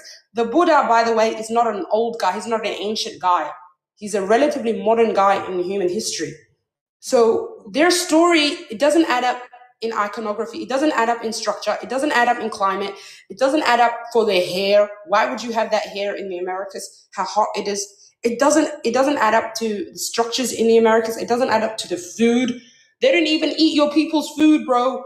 Like, it just don't add up. It don't add up. Nah, you on point, and I appreciate you for coming up here and dropping the gems, you know. And shout out to all our brothers and sisters across the world who understand the game that they playing. You know what I'm saying? Shout out to the Somalis who's cool, the East Africans who understand. Shout out to the Asians who's dropping the truth. Shout out to everybody out here. You know what I'm saying? This information. Yeah, it was my grandmother who told me this. It was my grandmother who told me that the different types of Africans, and a lot of Africans do not believe your people are from Africa, by the way, just FYI. I know a lot of people come online and are racist, but the people who actually live in Africa, they have different beliefs. I just want you to know that. Yeah, I know that. Anyways, cheers, brother. Oh yeah. Peace. Yeah. Hey, shout out to her, man. Nah, that's facts. I work with a lot of Africans, and they know the difference. Like, I talk to Africans all the day. Matter of fact, people act like we don't encounter Africans like Africans is not in America. You know what I'm saying? We encounter Africans all the fucking time. Africans literally say it out their mouth that we are not the same people. You know what I'm saying? It's the racist Africans that's on TikTok, right? Only the Africans on TikTok who, you know what I'm saying? That's why, and the Africans on TikTok who say that, them niggas not even in Africa. Them niggas is in Europe and shit like that. Some of them be over here. But like a real authentic African, bro, they know that we not the same. They say that shit all the time, right? It's like how a person will look at a Japanese person and confuse them for a Chinese person. And if you're a racist person, you'll be like, same thing. That's how these Asian people, that's how these racist people move, right? us and Africans sit here saying that we ain't the same people, but you got racist people like, y'all the same people. But then if you was to do the same thing to them, you know you Siberian. I'm not Siberian, I'm native. Same thing. You're racist. Them niggas will lose their mind, right? That's called reverse psychology. That's called narcissism. Real shit. It's called superiority complex, because these folks feel like they have the superiority to tell you who you are. And they word is it. Oh no, bro, I found out I'm American Indian. You're African. And that's it. Like, goddamn, bro, how you gonna force me to be something I'm not? You're African. What? Fuck what your grandmama say, nigga. What did I say? You African, nigga. Fuck your grandmama. You goddamn, fuck my grandmama, nigga. What she do to you? She don't know where she come from. My grandmama don't know who her parents is. Now she don't know who her mama and daddy is. Don't you know who your mama and daddy is? Yes. Why wouldn't my grandmama know who the fuck her parents is? And why wouldn't her parents know who their parents is? And why they parents want, like, don't nobody forget who the fuck birthed them, bro. Unless you just an orphan. A nigga grabbed you from birth and put you in an orphanage. Then you won't know. But if you ain't no orphan, bro, like you know you know what womb you came out of.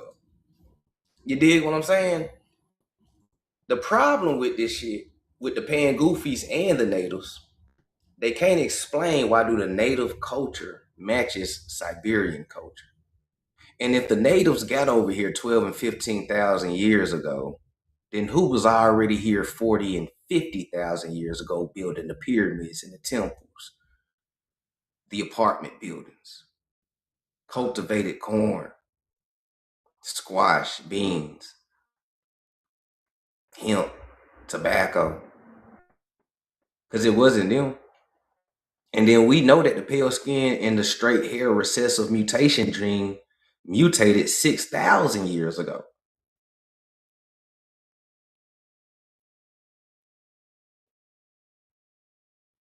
The same science that these people love to say says this about them. But you want to know who was always here, though? Because America was and still is a Negro continent. Just like how Africa is a Negro continent. You know, two truths can exist at the same time. All right? Two truths can exist at the same time. And I'm shocked that in 2026, people haven't came to that conclusion. Africa and America could have been two continents that was inhabited by Negroes. But Negro or Negroid people are the type who can live in cold too. This is why you can find black people or black Americans that has 500 years of history in Alaska that we don't even know about. Your average black American and society don't even know about the 500 years of black American history in Alaska, Canada. And these is cold places.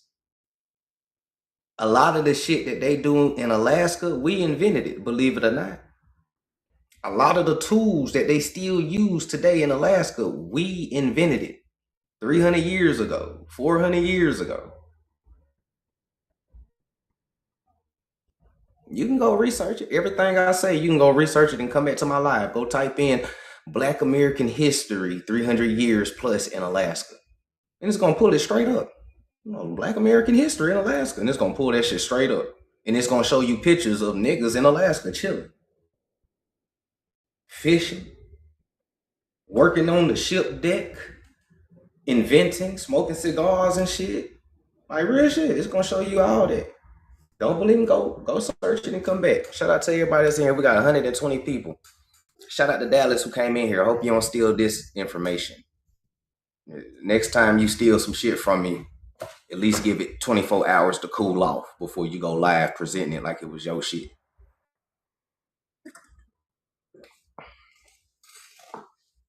Yeah, I ain't playing nice with these niggas no more. Nah, I'm dead serious. I ain't playing nice with these niggas no more, cause I've been too goddamn humble for 5 years. I ain't being humble no more.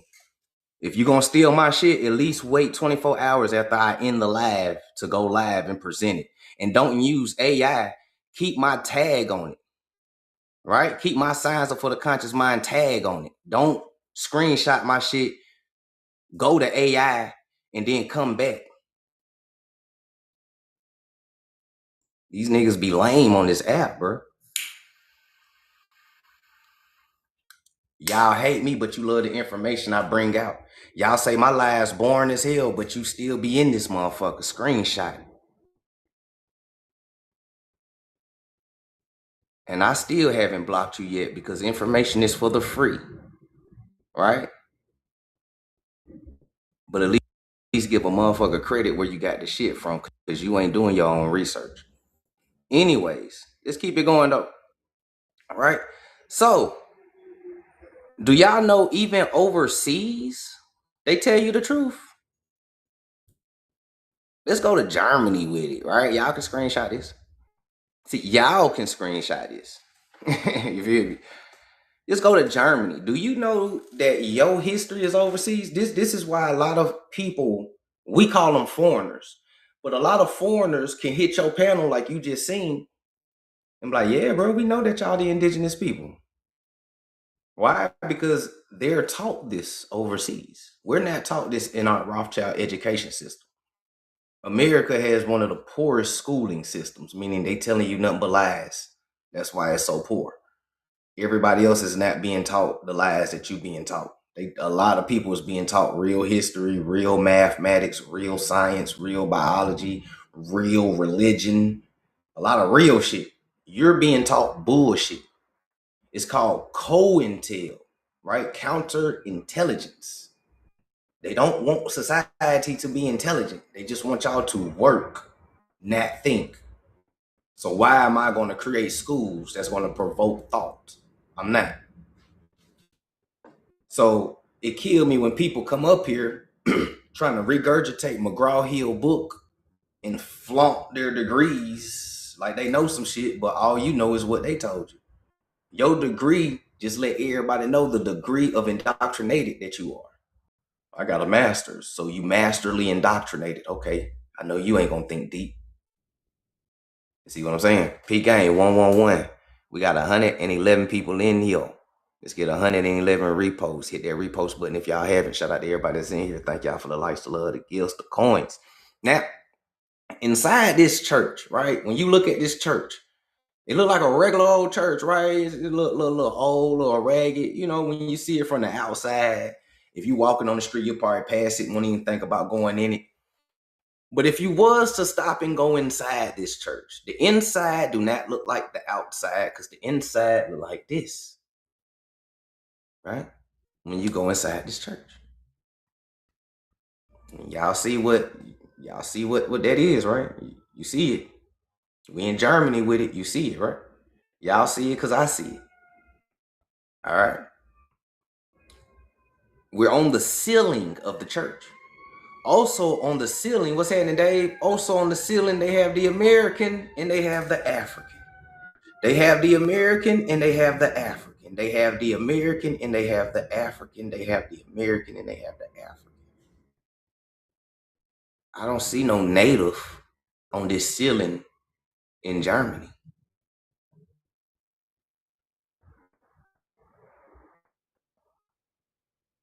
I don't see a native on this ceiling in Germany. So they're going to tell you the truth about Africa, but lie about come on, natives. That's because they're lying. Aren't Africans this color? Yeah. But America, they lying about, yeah. Like, nah, bro. America and Africa are two melanated continents that inhabited Negroes. Science and history have always known this before Rothschild took over the education system. If you don't understand about the Rockefeller and the Rothschilds, when they took over the education systems, the medical systems, and industrialized everything, then you would never understand how they erase history. and got you believing it. They got y'all believing that Hot Sauce 19 was some real shit. And all y'all went out and got the jabby jab. I didn't get the jabby jab. I'm fine. I was looking at everybody else running, oh my God, the government said Hot Sauce 19. Let me go get the jab. Let me get the follow-up. I'm over there looking at these niggas like, y'all believe this shit, right? Let's get toilet paper. Niggas losing their mind. Toilet paper. The nigga said Hot Sauce 19 and y'all grabbing toilet paper out here. Toilet paper. Walking right past the vitamin C, the immunity, medicine, the shit that you need for your health. Niggas walking past the burdock root, nigga, the oil of oregano. Niggas walking past the Irish sea moss, the black seed oil, stocking up on toilet paper. When I seen that shit happen, I knew that these niggas couldn't debunk me. I see. When I seen society do that, I knew they weren't gonna understand this. This is why you don't cash your pearls to the swine. They ain't gonna do nothing but shit on them. Let me say that again for those who don't know about it. You don't cash your pearls to the swine. They ain't gonna do shit but shit on them. A pig don't know the value in pearls. You dig what I'm saying? PK. So, America, Africa, in this church in Germany, why would they paint that on their ceilings? This is the ceiling I just showed you, right? This the church. You go inside, look at the ceiling. This the ceiling I just showed you. They got this on it. Why would they do that? Somebody let me know in the comments. I'm gonna let it breathe for a second. Let me catch up.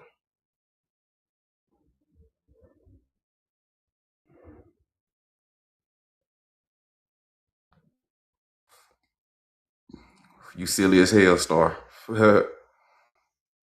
He said, let's go get all the milk and bread. People worried about wiping their hands before grabbing food. Come on, man.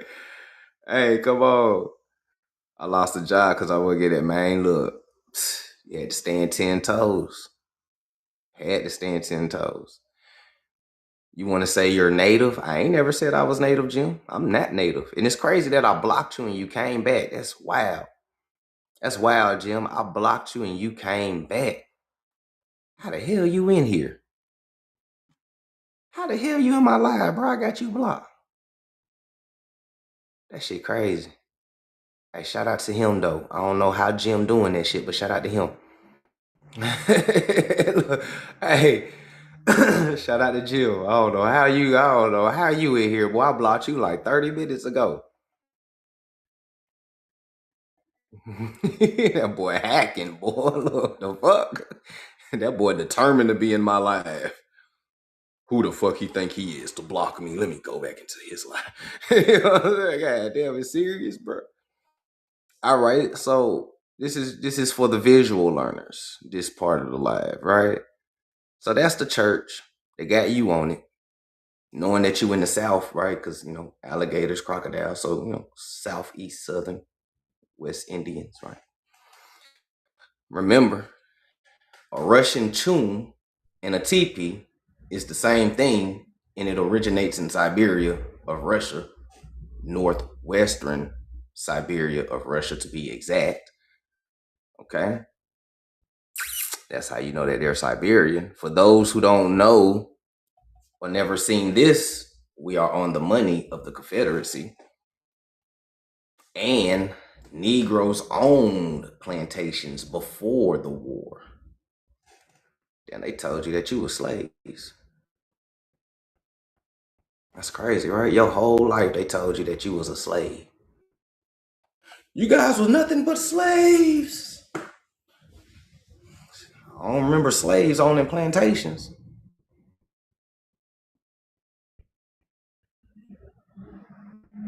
I don't remember slaves owning plantations. And if you done your research like we done our research, you know that your ancestors were Confederates, Republican in these times. And look who is on your money. This is your money, You're the farmer, you the Indian, you own the plantation.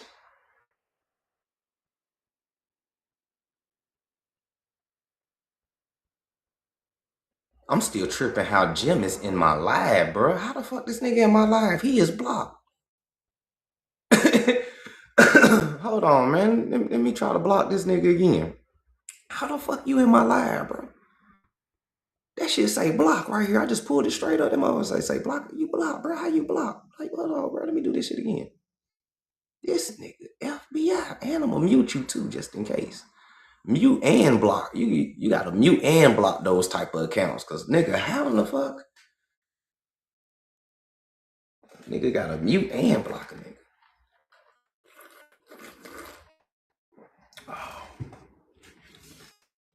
Grade A stalker.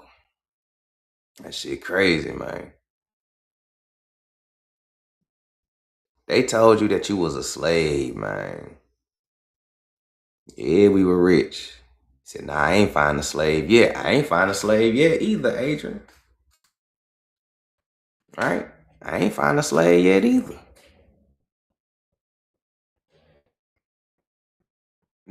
Not only were you the plantation owner, the farmer, and the Indian, you are also on the Confederate money.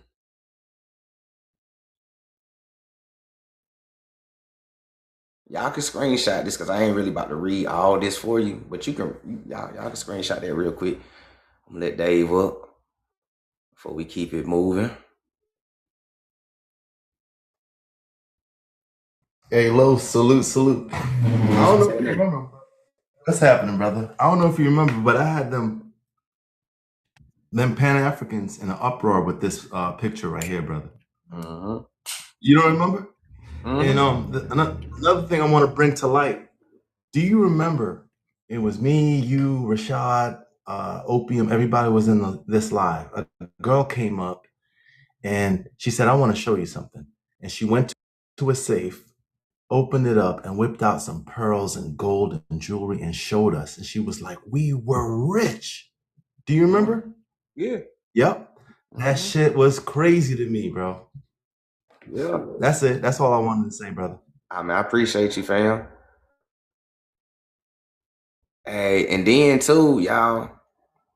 And I'm glad you put that inside the comments, because once you understand all of this, right? Once you understand all of this and you put it all together, and we, the Southeast Indians and all that, it makes sense now, right? The South shall rise again. What did they really mean by that? What if a certain group of white people was actually hinting to something, right? Because remember, a lot of people know this. They can't tell you because of universal laws. You got to figure it out yourself, right? So what if they've been hinting shit to you the whole time? But because we grew up pro-black and hate whitey, we hate the white man so much mentality, right? That you totally missed everything that they were saying. And they've been talking about you the whole time. South shall rise again. Make America great again. They wasn't talking about them. They was talking about you as an American Indian reclaiming your shit. America, a lot of people always wonder, when the fuck was America great? Right here. That's for the paying goofies and the super pro-black people who hate whitey and all of that type of shit, who don't understand the propaganda. Make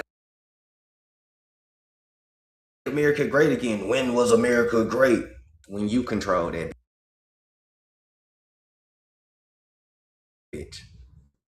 United States Corporation was the first black business that people don't even know about. Yeah, I said it. A lot of y'all think the white man and the Europeans created this corporation. Wrong. The United States Corporation was the first so-called black business. But they took that part out of history too, though. These people didn't create or invent nothing. They overthrew you and they sat in your seat and wrote themselves in your history while taking you out of your own history. They've been doing this same game plan since the Roman days. This ain't nothing new. Same people, same strategy, same plan, doing it on the same people. They did it to you when you was over there as Sephardic Jews and Moors, and they doing it to you over here as American Indians. It's the same thing. When you understand that East Europeans belong to the Holy Roman Empire, it'll make a whole lot more sense.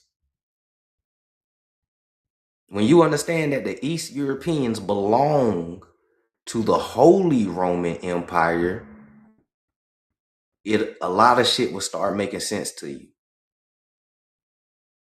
I promise to you. What's happening, Jetty? Peace, Jed. So the Civil War is when we finally... Nope. We actually won the Civil War. They lied to you about that too. They lied to you about that too. The South actually won. They didn't gain control until 1890, going into the 1900s. Well, it popped off in 1865, 1870, right? Remember the 30-year war that they talked about, right? That a lot of people don't know about, right? A 30-year war happened. A lot of people don't know about. So this shit popped off about 1860, 1865. They gained control around 1890, going into the 1900s. That's when they gained full control.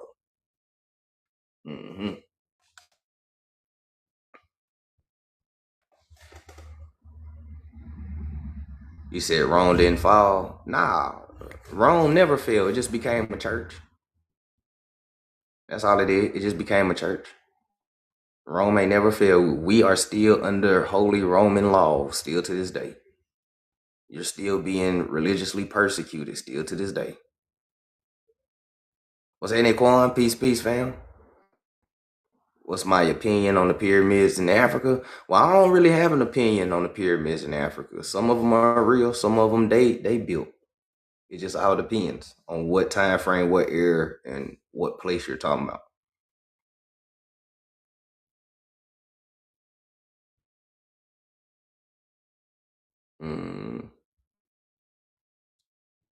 The so-called Confederate flag is our flag. It is. It is. And there are multiple Confederate flags too. That's the Confederate flag that we all know is the main one. But every state in the South had their own Confederate flag as well too. And y'all should really look at them. You'll be surprised what symbols that you find on them. You'll be surprised. In Africa, the story is the Americas is the land of gold, which in history people will call Atlantis. Right? That's why, a lot of people laugh and all that shit about Atlantis when you bring it up, but that's because they're not really well versed in history. Because many different people had different names for America, right? Of course, because people speak different languages and shit. But the Romans and the Greeks called America Atlantis. Spaniards and all of them, they called it India. Who else? Some places in Africa called it Olympus, which is a Greek and Roman word as well too, which you should already connect those dots. Sometimes in 1553, they even called America Eden, as in the Garden of Eden, right? And I have that dictionary as well too. So America went by a lot of different names, but once you understand that a lot of these names is all for one place, you can kind of understand that a lot of these different names for a group of people actually means the same people. You know what I'm saying? Truth is always stranger than fiction. So it is what it is. We ain't gonna go too far into that. We ain't gonna go too far into that. Yeah, the home of the gods, facts. America had all the giants, because remember, giants was called gods at one point in time, lowercase g. So Olympus, home of the gods, because we had the most giants here. There was giants everywhere, but we had more giant mummies here than anywhere else. So the land of the gods. You said we were the original Mexicans. We didn't call ourselves black. Well, we didn't call ourselves black either. Nobody called themselves black. Black is a social construct that is placed upon a group of people by oppressors. You got to understand that too. So, like, when nobody calling themselves black in 13,000 years ago, shit, when nobody calling themselves black before the 1600s, black and white social constructs didn't exist. It's fairly recent. All right. So check this out, y'all. This is the part of the live where a lot of the trolls leave, right? So look at the top, 168 people. Let's see if they stay. Let's see if they stay. So we're going to revisit this book. Shout out to the OGs who was here. To all the new folks, make sure y'all follow the page. Tap that screen. If y'all haven't hit that repost button, make sure y'all do. And if y'all digging the live so far, I appreciate y'all for tuning in. Make sure y'all tap into my YouTube, Signs Are For The Conscious Mind as well too. I post all my gems, live sources on my YouTube as well too, just in case you missed something. So we're revisiting old books for new people this year, right? Just to try to catch people up. This book is very dope. Y'all can screenshot it, archives. Y'all know where to get it from. I like this book because it's funny and it's historical. And let me put my Blackie Mal out. And let me grab the paper plane. Roll it if y'all got it. High Learning Book Club. Y'all know how we get down. All right.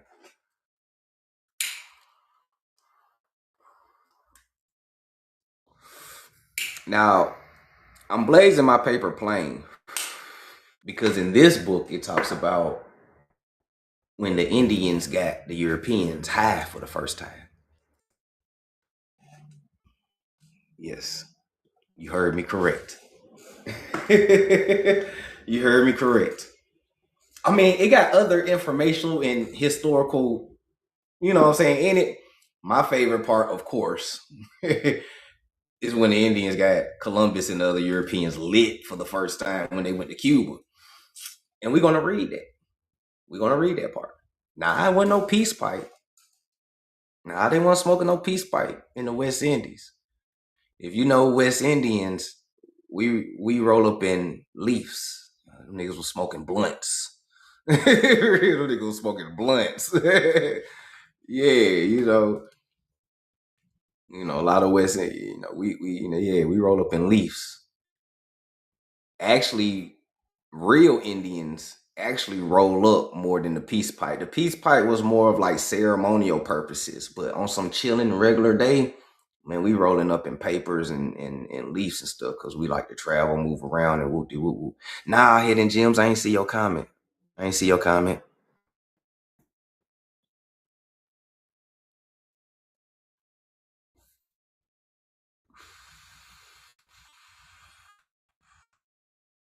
Okay, I see it. Christopher Columbus was a fictitious character, right?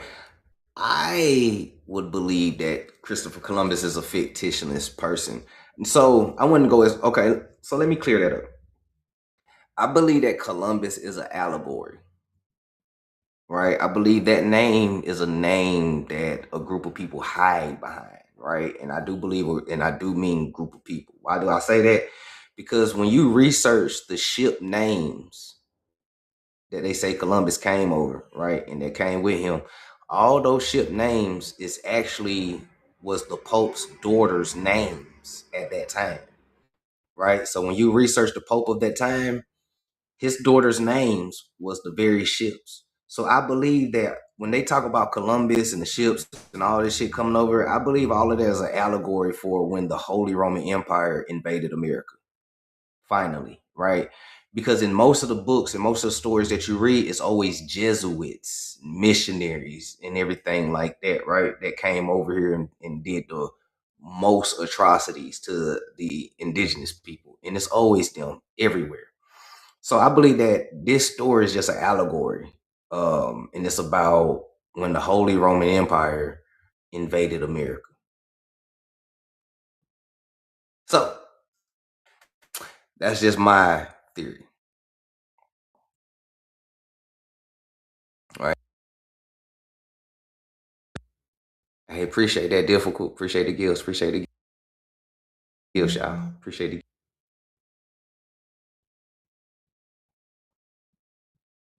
Nah, man, we all learning out here. I ain't trying to make nobody feel less than anything. We all learning. We all learning. Everybody in this lab got the same intelligence that I have. All it just takes is just a spark. Just that spark for y'all. So this book is called A History of the Life and Voyages of Christopher Columbus by Washington Irving. Okay, we're going to flip the page. Right here. We could have read all that, but we're going to start right here. What's happening, correct? Peace, peace. Blessed. Thank you for the gifts. What's happening? Hope y'all enjoying the live. Shout out to everybody that's in here. All right. Roll it if you got it. All right, so let's get into it. On their way back, for the first time, witnessed the use of a weed. All right, so you know what we talking about, right? Because a lot of times in history, when they say tobacco, it wasn't always tobacco. But since kids are reading the story, they say tobacco, right? The use of a weed. Let me go ahead and hit this real quick. What's that in? I am my ancestor spirit.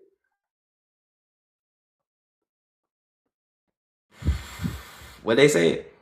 On their way back, they talking about the Europeans, or we know them as Sephardics and Moors, right? Because we know, right, Columbus, Sephardic, brought Moors and everything, right? We already know who the real Europeans was, right? Melanated people, not white men, melanated people.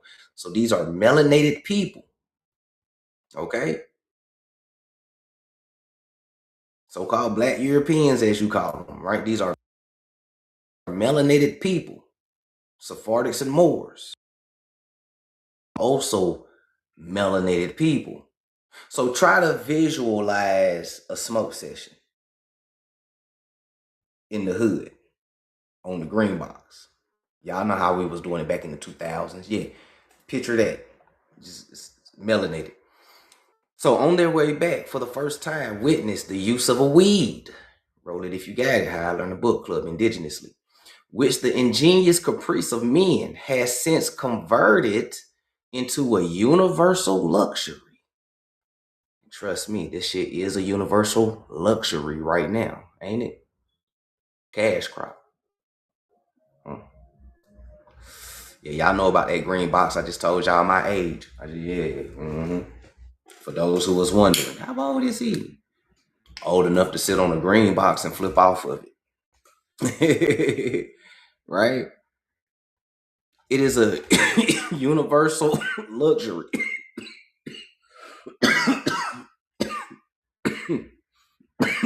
Right? What we talking about is a universal luxury. Weed. Mary Jane. Right? Ganja. Sophia Lettuce.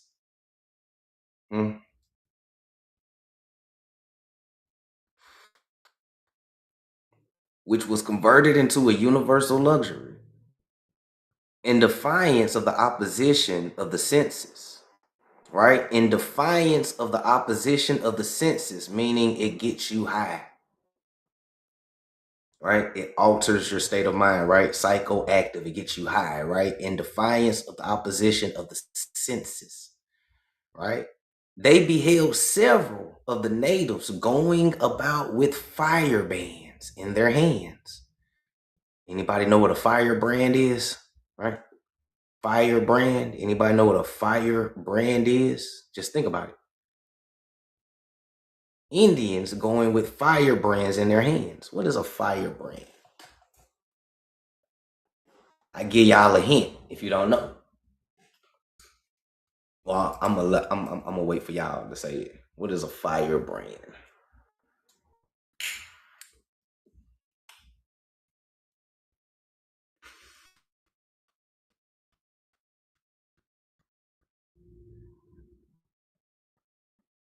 Okay. Okay. If you said torch or some sort of fire or lighter, you are correct. So these Indians are walking with lighters in their hands, right? OG Bics, right? And we still walk with firebrands in our hands too, right? A nigga will hold on to this shit tight, right? I know niggas that then fell out over the Bic. Don't play. And y'all know, nigga, man, you got my lighter, bro. Man, you cuffing and shit, nigga. Give my lighter. Yeah, nigga, you can flip. Yeah, give me my firebrand back. Okay. You did. And they also had certain dried herbs, right? The Indians had firebrands in their hand and certain dried herbs, which they rolled up in a leaf. They rolled up in a leaf, okay? So the Indians was walking like this, all right? Gotta be quick on TikTok, right? Dry herbs, they rolled up in a leaf. That swisher, right? That swisher, that Dutch master, that white owl, that backwood, straight leaf, right?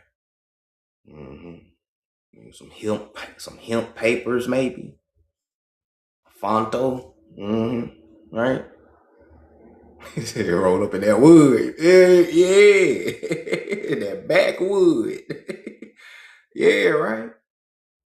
And lighting one end and put the other in their mouths and continue exhaling and puffing out the smoke. These rolls they called tobacco, a name since transferred to the plant of which they were made. Now, tobacco don't get you high.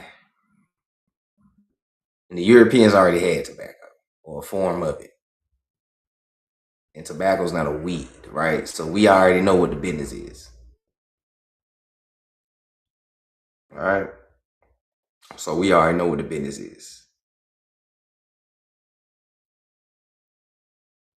Right? The Europeans called it tobacco in the beginning, right? Because that's what they only knew, right? They was introduced to the tobacco plant. They was like, cool. They was introduced into this plant, and they called it that at first. And then later on, they caught on, and they changed it, marijuana, ganja, and all that. They caught on later on, right? So a lot of times in these stories, tobacco ain't really tobacco, right? So, and yes, we smoked it, right? Because there's a lot of, and I ain't taking no jabs at nobody, but there's a lot of deep spiritual people that be like, we wasn't smoking, it's bad for you. My ancestors always smoked. Smoking, and a lot of people don't really understand the chemistry behind it, right? So what you burn, the molecules of that, depending on what it is, could be bad, carcinogen and everything, all right? Like if you're smoking a fucking tree or a fucking piece of paper or something like that, all the chemicals and all that, right? But if you take a herb, which is already healing, and you roll it in another leaf, which is also healing, right? Because before they GMO'd the tobacco, it was actually a sacred plant and it healed before they GMO'd it, right? So back in these days, this tobacco is different from ours today, right? So P-Gang, right? So molecules and the chemicals, which was in this natural thing, right? So it was different back then than what it is today. But our ancestors have always smoked trees. They always smoked, period. Right? Because also smoking is the fastest way for it to get into your bloodstream, medicinal wise, right? Some people ate it, some people made tea and everything like that, but smoking it is the fastest way to get it in your bloodstream.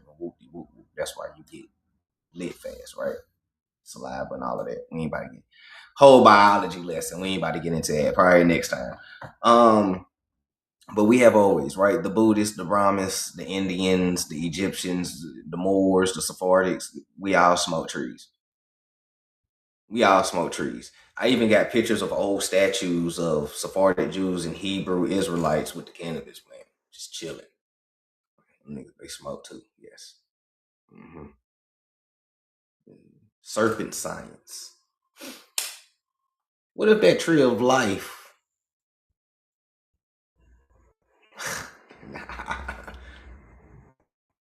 Maybe. Because those of us who know about this tree, the buds is actually called a fruit, right? Because that's what they say with trees, right? When it's fruiting, it's budding, right? It's fruiting, right? It's also called fruit. All right, fruit can be a fruit that you eat, but it can also be an adjective, meaning that you're describing what's happening with something, right? So peep game, right? So maybe that tree of life and that fruit that they ate, well, maybe niggas got high in the Garden of Eden. I mean, when you do smoke trees, you do start connecting dots that you never thought that you knew you can connect. And them niggas probably like, damn, them niggas probably hit the joint, realized they was naked, and realized that motherfucker's the wrong. You feel me? Like, hold on, bro. I don't know. Just brainstorming. Because this is technically the only plant that they really don't know about for real. Like, they still researching, trying to figure this motherfucking plant out. They still don't know about it. They just now finding out all the healing capabilities, and that's not even all the healing capabilities that it have. And they done found over 1,000. That's why I be, you know, as funny as it sound, but real shit. As funny as it sound, but I'm being real. When you be taking your herbs and shit like that, because for those who don't know about holistic healing and stuff like that, there's a certain combination of herbs that you take, right? One herb activates the other and the other activates this one, and they both work as a team, right? This is why you have to know what herbs you're mixing together. You can't just throw them all down and be like, yeah, nah, it's alchemy, chemistry, right? A lot of times, this plant is the missing ingredient to a lot of your holistic healing, which could activate a lot of things, especially cognitive function wise, when you're dealing with your nervous system and stuff like that. So just peep game on that. I'm just throwing that out there, right? Sometimes, you know, you drink some cannabis tea with a little bardock in it, right? Some Sophia lettuce tea with a little ashwagandha in it. What's going to happen? A little lion's mane, and all right. That's why I say cushion coffee in the morning, because when you understand how this herb interacts with caffeine, you'll start to understand how these herbs and these spices and these things complement one another. Just wanted to throw that out there. We're going to get back into the history lesson, though. Because they do, right? The molecules of the tree and the caffeine, it interacts with the mind, and it creates something like, I don't want to say like a limitless pill effect, but it does boost the cognitive function. It increases focus and everything like that.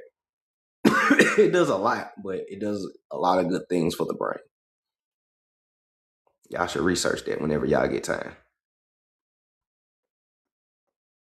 How did the Boston Tea Party possibly happen? The Improved ordered a red man. They dressed up as Indians and did that. You gotta study the Crispus Attucks story to understand that one, which we'll get into that. It's also used in a religious ceremony in Ethiopia. Yeah. It's part of serpent science. Serpent science is nothing but just spirituality, you know, Gnosticism, esoteric, you know, what we call spirituality or hoodoo, voodoo, or, you know, whatever label that you have for spirituality, universal laws, etc., right? Sophia's lettuce is part of serpent science. So this is why a lot of the children of the Nagas have like a strong fascination for the tree. And a lot of snakes like to be in trees, right? Just catch the correlations with those. So P-Gang, man, they rolled up this dry herb in a leaf, puffed it, exhaling, right? A name since transferred to the plant of which they were made. The Spaniards, right, who was Moors, were struck with astonishment at this singular indulgence. Although prepared to meet with wonders, on their return to the ships, they gave favorable accounts of the beauty and fertility of the country. They're talking about Cuba. They had met with many hamlets, right? They're talking about Cuba. Let me flip the page. They was met with many hamlets, right? 4 or 5 houses, well peopled, embroiled among trees, laden with unknown fruits of tempting hue and delightful flavor. Around them were fields planted with sweet peppers, potatoes, Indian corn, maize, and with a species of lumpin or pulse. There were fields also of a plant, the roots whereof they made their cassava bread. These, with the fruits of their groves, formed the principal food of the Indians, who were extremely frugal and simple in their diet. They wore vast quantities of cotton, just sown, right? Some in full growth, some wrought into yarn or into nets, of which they made their hammocks, right? Hammocks, cotton hammocks, right?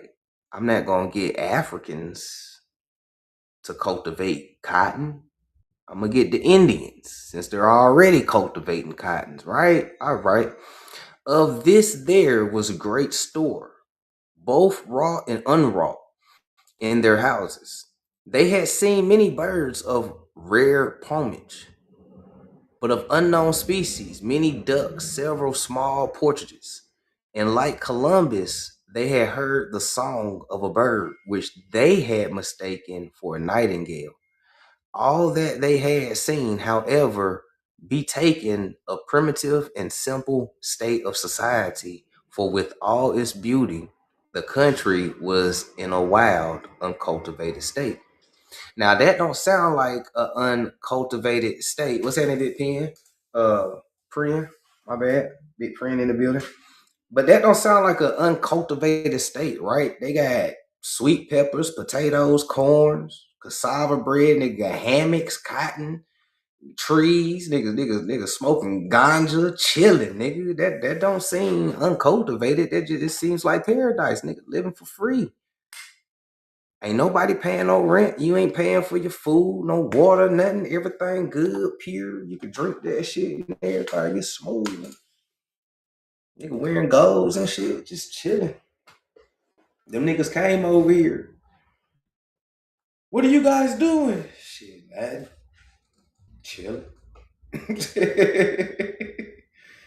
there anything to do on the island? There's plenty to do on the island. Shit, we just chilling today, shit. You try to smoke? Smoke what?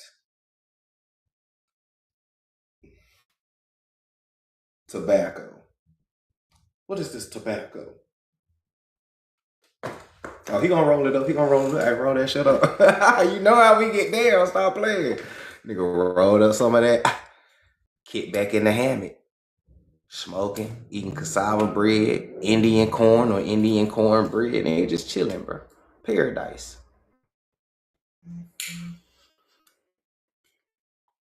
Until the East Europeans came through. Let's say the C3 piece. All right. P-Gang. So, that was just a little intro of one of my favorite books. Just because it talk about how the Indians were smoking and got the Europeans lit and shit like that. And I like it because it talks more in depth, but it's just funny because you don't run across many books that talk about the Indians smoking trees like that, right? But since I just showed you and told you that a lot of times the trees that we partake in was also called tobacco back then too, right? Which later in history translated into the wacky tobacco plant, as you might have heard growing up, right? With the wacky tobacco plant, right? So this tree was also called tobacco as well too, and we definitely got the Europeans or the Moors lit when they came over here, right? Not saying that the Moors didn't have trees before because they was in Asia, right? And trees grow in Asia too, but only a certain strand grow in Asia. Think like sativa or some shit. When they came over here and they got a hold to that Indo, you know what I'm saying? Put them niggas in the couch. Yeah. So I'm gonna let y'all screenshot this while I catch up in the comments. Anybody got any questions, feel free to ask. The panel is open as well too. Shout out to everybody. What's happening, Stewie? Mm-hmm.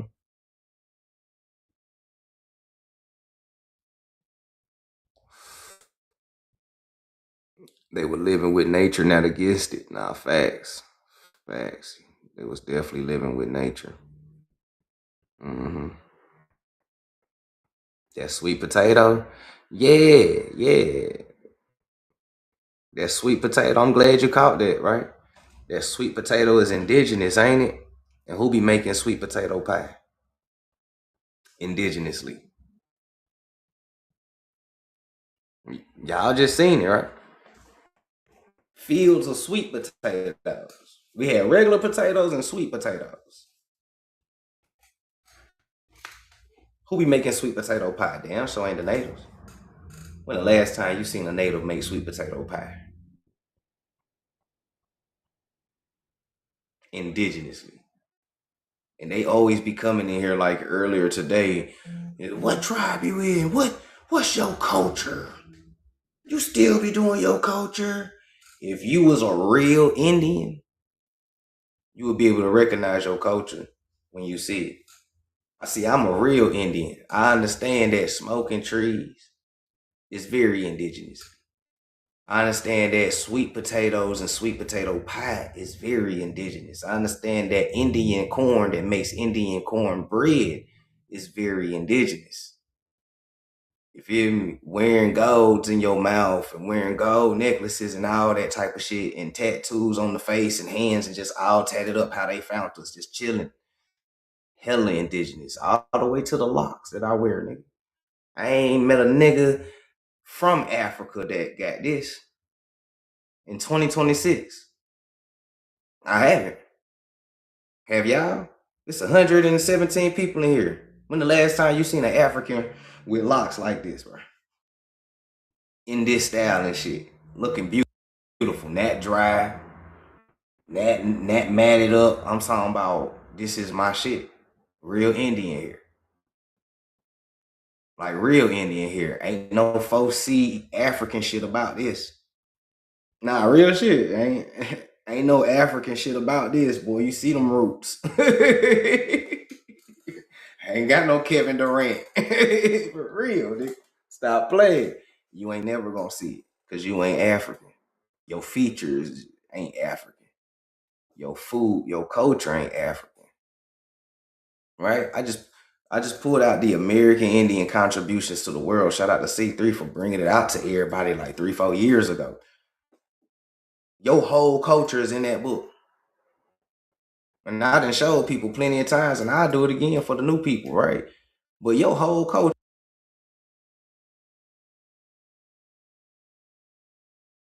culture inside the American Indian contributions to the world book before you find it in any African book that you may read. Gold, shooting dice, gumbo, all that shit is in there. Basketball, football, track, all that shit is in there. Hygiene, deodorant, soap, nigga. You know a lot of these niggas don't be using their hygiene.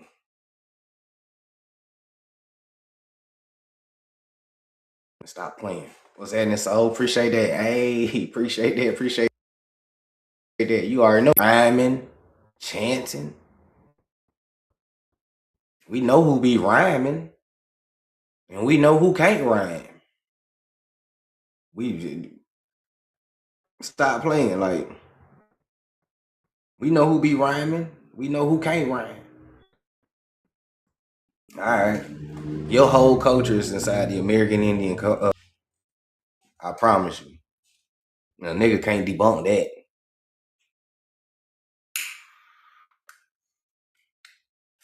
Nigga can't debunk that.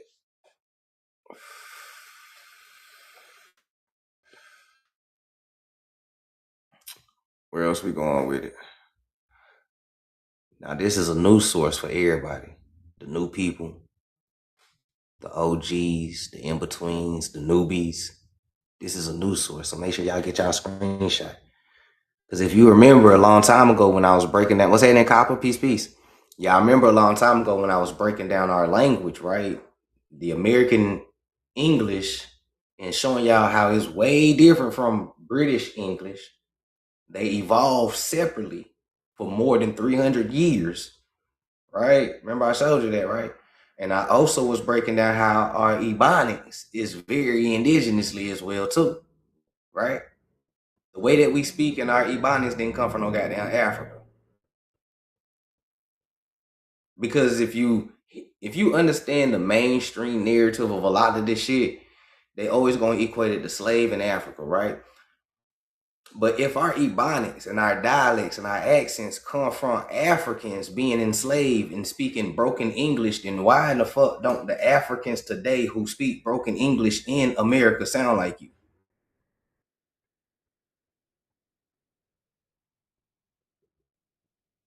Why are these niggas having a hard time speaking Ebonics?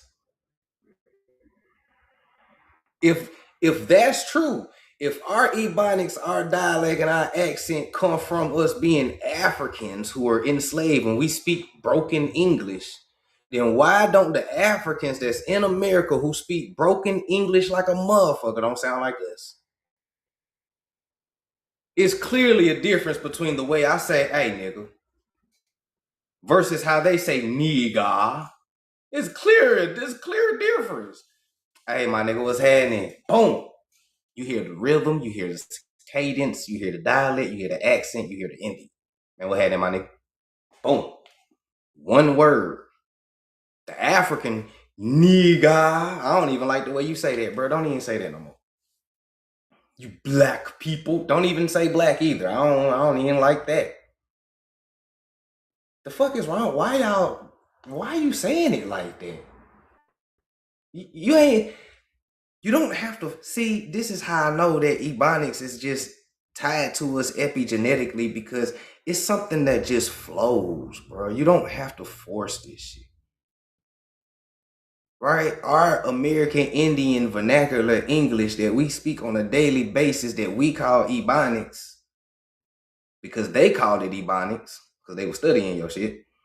All right?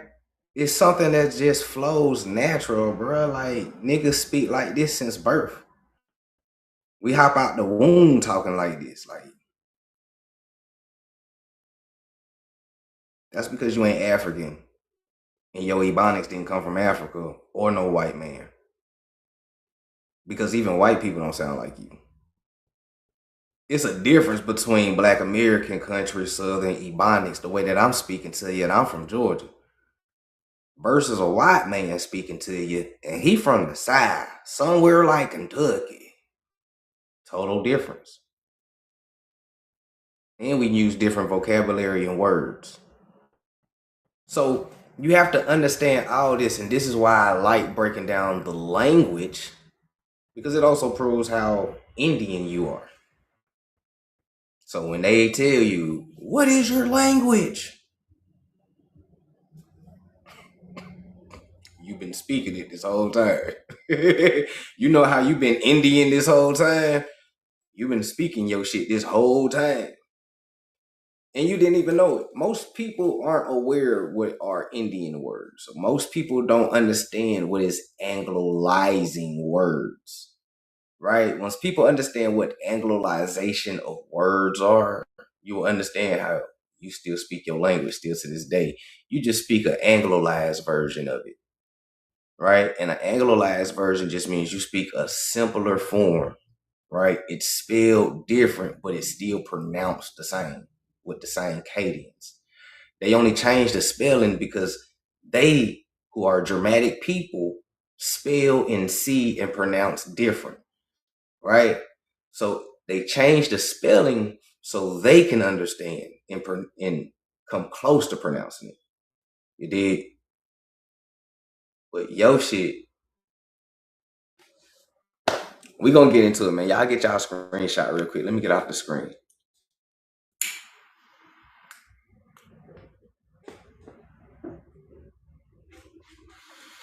Peace. Shout out to everybody that's in here, bro. I appreciate y'all for tuning in.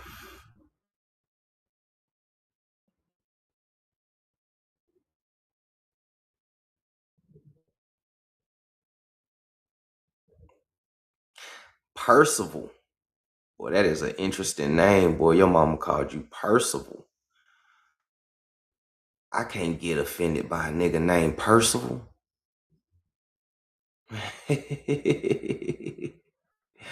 Oh, man. Shout out to Percival. But I'm sorry, Percival. You should have came earlier and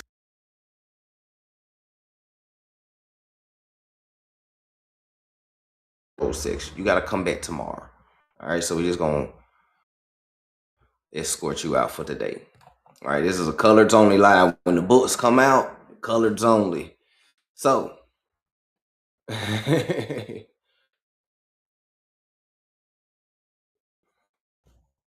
but everybody understand it?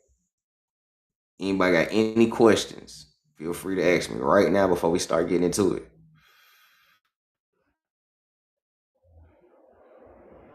What's happening, Peacemaker? That boy said, what? It is important to seek unity. Okay. That's a fact. I had to check your profile. I didn't know who you was for a minute. Said, how did we get our last names? Our last names is our last names. We have always had these last names. No white man.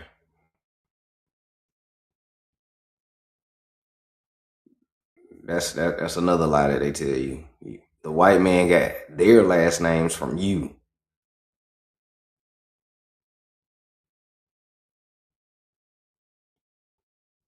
All right, when you see a white man with the last name Morris, Moore, and Brown, Johnson, and all that shit like that, yeah, that's your last name.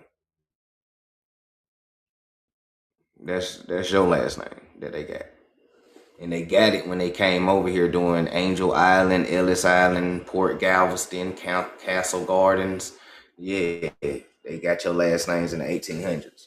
Remember, these are East Europeans. These niggas got names like Herstovics and Boaz and Hawkins and Hilga, shit like that, right? These niggas is coming from Germany, Armenia, Siberia, Russia, Scandinavian. Niggas is coming from East Europe, you know, the Holy Roman Empire, you know, Claudius and shit like that, right? So when they came over here, they either anglicized their name or they took your name, right? Because after they ethnocided, disenfranchised, and replaced you, and you know what I'm saying, they had a whole census records, got a hold to your last names, and they gave it to them. You know, their people that was coming in. So this is one way how they falsely lay claims to the land because of the last name as well too. So that shit get crazy.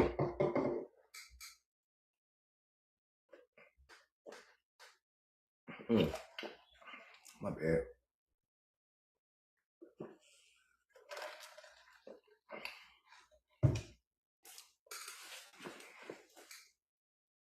He said, what about the Indians in New Orleans, Louisiana with the French?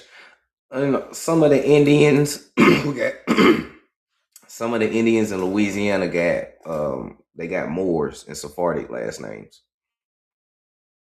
Because a lot of Moors and Sephardics was in Louisiana, right? They're called Huguenots, right? A lot of Huguenots who are French Moors ended up in Louisiana. You know, New Orleans, Baton Rouge, the New Iberia, you know, places like that, who are melanated people, you know, El Negros, they just, you know, so-called black people from Iberia or, you know, Mauritania, places like that. So, but they were French Moors, Sephardic Jews, crypto Catholics. You know, this is why there's a Catholic religion type of ordeal in New Orleans and Louisiana, because a lot of the Sephardics and Moors and Indians were pretending to be Catholics to hide from persecution. Because one thing that people leave out about colonial times and all of that, it was about religious persecution as well too. What's happening, Rashad? So a lot of our ancestors will pretend to be Catholics, pretend to be Christians, you know, to hide from persecution and shit like that, you know. And they did it for the kids. You know, we still got to protect the kids at this time. So, you know, we did what we had to. So that would explain why the French colonies or a lot of Indians who got French last names will have French last names because of the French Sephardics, Huguenots, Moors. What's happening, Native? You said we was making shit up. You can't debunk me though. Can't no Native on this app debunk me. That's why you niggas stay inside the comments. Ain't nobody worried about you niggas. So-called black people so bored, we're debating each other. Because you niggas is non-factors. You know what I'm saying? You niggas is so much non-competition. Niggas is debating themselves at this point. Niggas done ran out of competition. We started debating each other, nigga. Niggas is arguing about if black people are indigenous to Earth or not. Like, nigga, that's how bored we is. We done ran out of competition. You niggas is a non-factor. Them niggas is scared to debate in front of hundreds of people with sources and books. I believe a lot of them can't read. Illiteracy.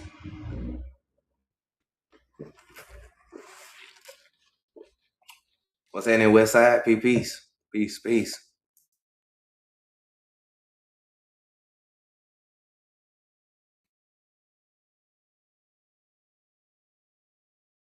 Appreciate the gifts, y'all. So let's get into this book. Hold on. Oh, shit. Oh, man. Oof. Oof. So proud to be Native. Hey, shout out to you. You said black people just want to be like us. We are mentors. Hey, bruh. Black people ain't trying to live in no shit like this. What is you talking about? I'm gonna get back to the book, but you know I like fucking with natives a little bit. This nigga said black people trying to be like us. Ain't no black people trying to live in no shit like this. The fuck is you talking about? Even though we're not black, but anyways, you understand black, so I'm speaking your terminology. Black Americans ain't trying to steal your shit. Y'all can keep the choons and the teepees and the reindeers and the puppy dog soup, ceremonial dish, fried bread, none rhythm having ass. Ain't nobody trying to be like y'all. This is why y'all coming up on faceless profiles. Lord have mercy. This colors only though, man. Y'all should have came up here earlier though. Let me get y'all up out of here so we can get back to these books. All right, colors only live, right? So let me get back to this book real quick. Where we at? Oh shit, my bad. I said get back to the book. God damn, my bad. Shit. All right, getting back to the book. Getting back to the book, right? Look. Oh, okay. So peep this out though. Peep this out. So I'm about to teach y'all more about the American English that you speak and how it's actually more indigenous than you think. All right. You said who? Cha Cha see versus Creative One Sunday. Does DNA test prove ancestry on pumpkin? Oh, can you please stop spamming my chat though? That's kind of the quickest way to get blocked. Just respectfully. You just post that one time, we all see it. You good, you good, you good.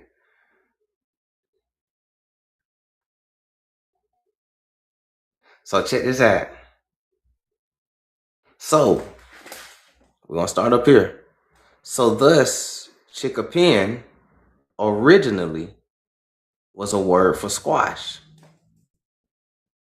Right? Originally, chickasqualman and squash appears in early documents. The name of the squash that you see is dropped down. But William Penn, in a letter dated August 16, 1683, used a ladder in its present form. Present form, right? So he didn't spell it like the indigenous, he just spelled it like squash, right? They just shortened it up, right? Y'all see it? So they just took this off and just called it squash. And because people don't know this, they think squash is a British English word that come from the white man. But in reality, it's just a shortened version of the indigenous word for squash, right? So peep game, right? So y'all can see where I'm going with this already when we talk about this English language that you speak, right? So all right, let's keep going though. So in its present form, right, its variation shows a familiar effort to bring a new and strange word in harmony with the language, right? They talking about their British language that they over here with, right? 13 colonies, Britain, British, white people, right? They over here, Black Europeans as well too, right? They all over here 1683, talking to the Indians. Boom. They're about to start borrowing words from the Indians to complete their vocabulary and dictionary. Peep game, listen, check this out. So, and it shows a familiar effort to bring a new and strange word into their language, right? In harmony with the language that these Europeans are speaking. An effort arising from what physiologists call the law of Hobson-Jobson. Listen, because there's a whole study about this, right? What's that in the original, Haley? There's a whole study on this. And I mentioned this a lot of times, right? I always mention this word called my tongue can't roll right. Philologist, right? Is people that study language, right? I got plenty of books on this and I love this shit, right? Because this actually proves a lot about American history than you think, right? Because language, culture, people, continuity. If I could make you think that your language come from an Anglo man instead of an Indian, you would think somebody that stole your language whole time you've been speaking your shit. You just got Anglo-ized. Let's get into it though. I don't want to get too far. So there's a law called Hobson-Jobson. And I'm going to break this law down to y'all in later lives, right? But there's a law called Hobson-Jobson. This name was given to it by Colonial Henry Yule and A.C. Burnell, compilers of a standard dictionary of Anglo-Indian terms. They found that the British soldiers in India, when 1683, what India? I just want to make sure there's 121 people in here. I want to see if y'all on track real quick before I keep reading. 1683, this book written in the 1800s. What India are they talking about?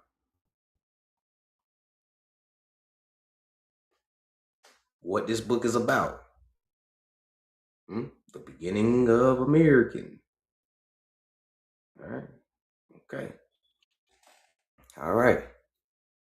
So make sure everybody on point. India superior, America, West Indies, facts. Okay, so we all on board, right? All right, cool. So listen closely to how they do this. The British soldiers in India, hearing strange words from the lips of the indigenous, often converted them into English words of similar sound. How did they steal your language? By converting it. It's still your language, they just converted it into English words of similar sound, okay? Though of widely different meaning. Thus, the words Hassan, right? Here go the example. Here's the example. The words of Hassan or Hassan and Hassan, frequently used in Mohammedans of the country in their devotion, were turned into Jobson, Hobson Jobson, Hassan Jobson, Hassan Jobson, Hassan Hobson, Hobson, Hassan, Jobson, Hassan, Jobson, Hobson, right? You see how they do it? Here's the original. When they convert it into English or Anglo-Germanic, it becomes this. So they often converted indigenous words into English words of similar sound. Hassan, Jobson, or Jobson, Hobson, Jobson. All right, peep game. The same process is constantly in operation elsewhere. The same process is constantly in operation everywhere. So that means that they doing this same shit everywhere to all the indigenous people. Because when in Rome, you do what the Romans do. All right? When you're in Rome, you do what the Romans do. If you move to Spain and raise a family, y'all will have to do what the Spaniards do. If you move to Japan, you will have to do what the Japanese do. At least speak a little bit or learn a little bit to communicate, right? Why wouldn't America be any different? Last time I checked, we ain't speaking no Athabascan words. We talking about Indians. They're Athabascans, so keep listening.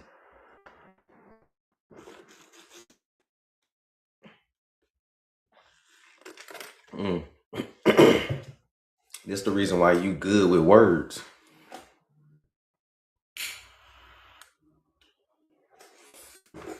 They love to say that you speak the British white man's English.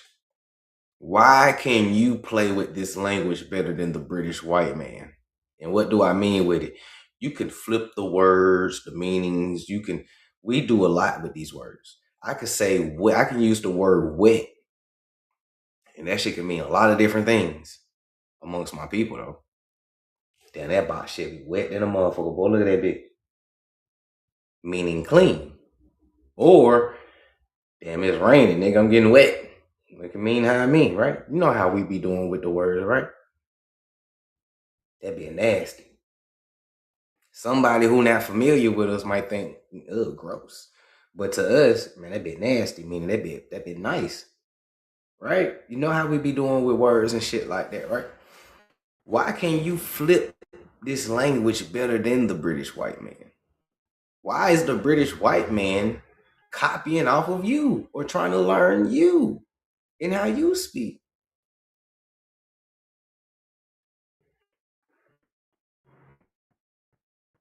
Maybe because this is some shit that always existed and they've been lying to you like everything else. If they lied to you about your name and your history, why wouldn't they lie about the language? They would definitely lie about the language. Okay. Let's keep going real quick though. So now, this is the law of Hobson-Jobson. Okay, it's when they convert indigenous words into English words of similar sound, right? Thus, words like Hassan and Hassin, frequently used by Hamadans of that country in their devotions, were turned into Hobson-Jobson. The same process is constantly in operation elsewhere. By it, the French wrote their row has become rock and roll in English, right? English even do the same with the French, right? And vice versa. The French do it to the English, all right? LQC or LVC has become crayfish. And the English brow spirit has become browbeer, meaning beautiful meadow in French. The word pigeon, listen closely, because we're about to get into pidgin English. The word pigeon, what's that in King Wash? The word pigeon in pidgin English, Ebonics, pidgin English, pig Latin, pidgin English, pig is short for pigeon. For those who didn't catch on, you know, pig Latin, pig is short for pigeon, right? So peep game, and Black Americans speak the shit out of some pig Latin or pigeon Latin. You've been speaking Latin this whole time and didn't even know it either. That shit crazy. But anyway, let's keep going. So the word pigeon in pidgin English offers another example. It has no connection with the bird, but merely represents a Chinaman's attempt to pronounce the word business. So that's where pigeon come from. No doubt squash originated in the same way. That woodchuck did so is practically certain. Its origin is to be sought not in wood and chuck, but in the Cree word ochuk. The word woodchuck that you think come from a British white man come from the Cree word uchuk or ichuk, uchuk, used by the Indians to designate the animal that you now call a woodchuck. See? So that means, right, remember what we just learned, Hobson-Jobson, converting words, uchuk became woodchuck. You still speak your language still to this day. All right.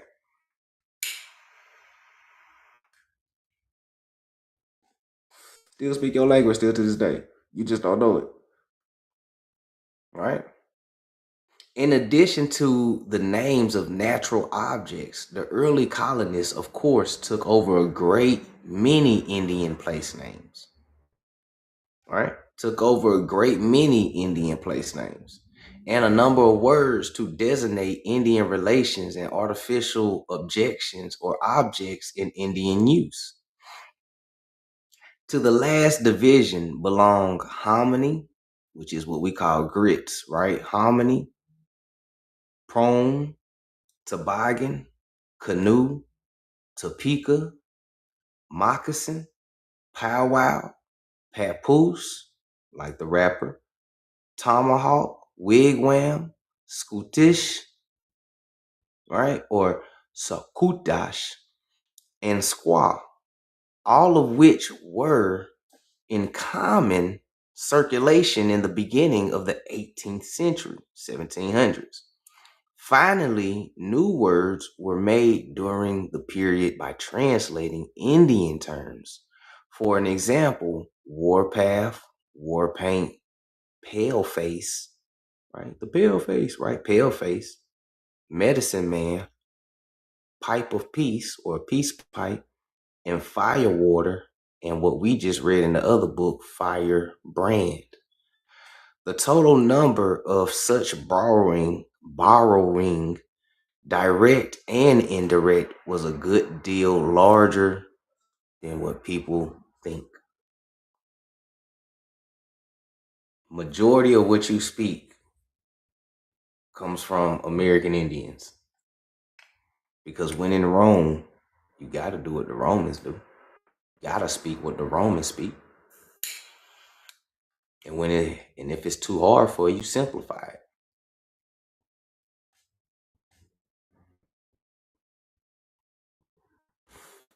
Real. When it's too hard for you, just simplify it.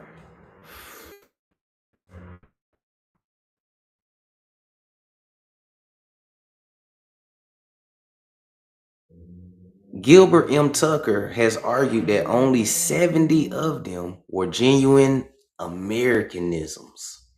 But a careful study of the list in comparison with the early quotations recently collected by Thornton seems to indicate that both of these judgments and many other no less have done injustice in Pickering. He made the usual errors of the pioneer, but his sound contributions to the subject were anything but inconsiderable. And it is possible to forget his diligence and his constant shrewdness. His established firmly the native origin or the indigenous origin of a number of words now in universal use in America. What? Peace, however, come. He said what? He said, I'm teaching you about Americanisms, which is the language that you speaking right now. You still speak your language today. I'm trying to look, man. Oh, Lord have mercy. If I kick your dough in and take your J's, I am going to wear your J's. Listen, right? They stole your language, right? If I steal your shit, I'm wearing your shit. So in most times, if you want to know your culture, just look at what is American culture. It's staring you right in your face. If they lied to you about Jesus, your last name, and where you came from, they lying to you about the language that you speak, right? Because I just showed y'all a long time ago, American English is way different from British English. They borrowed for the Indians to complete their dictionary because their dictionary and vocabulary and alphabets was incomplete. When they came here, they completed it using yo shit. And I just showed you the Hobson-Jobson law of how they converted your language into a way that they can say it, right? Because these are Germanic people coming over here, right? And if you don't know what German sound like, go research what German sound like so you can understand what Germanic people sound like when they was coming over here. East Europeans, Caucasians, Armenians, Turks, Georgians, Germans, Russians, Slavs, those are East Europeans. They were saying words like Herstovics, Ishnos Oskos, like shit like that. Listen to what I'm telling you. British is Anglo. Anglo are Germans. British English is not even the same as Breton English. This is why in that document I showed you, there's a difference between the Queen's English and the King's English as well. You and all of us, we speak in English. The King's English is something totally different. It's Germanic, East European, like a motherfucker. Why? The Queen at this time, that is 1600s, that I'm reading to you, is Queen Anne. Queen Anne Boleyn, who is a sister. The Black Queen, Queen Anne Boleyn, who was a Moor. So what language was she really speaking? Listen to what I'm telling you. Once you understand that, then you'll really start to understand the difference between Queen's English, King's English, American English, British English. And you'll really trickle it all the way down to your Ebonics and Creole. It trickles all the way down. They couldn't take your language, your culture from you because you the blueprint. Why would I strip you from your shit and That's not even a smart war tactic. All right, but we're gonna keep going though. Right? Like real shit, what's happening, Bree? Peace, peace. All right, so when in Rome, you do what the Romans do. So when in America, you do what the Americans do. Always keep that in mind. Right? That's the only way that you're gonna survive in America.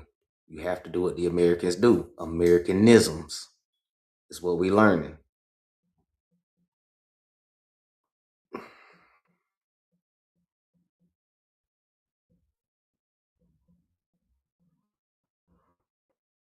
There you go.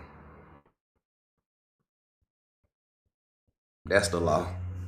If you want to study that, talks about how they convert your languages. So let's keep going though. So what they said he established firmly the indigenous origin of a number of words now in universal use in America. Examples like backwoodsman. You thought that shit came from a white British man, huh? Hell no. Breadstuffs.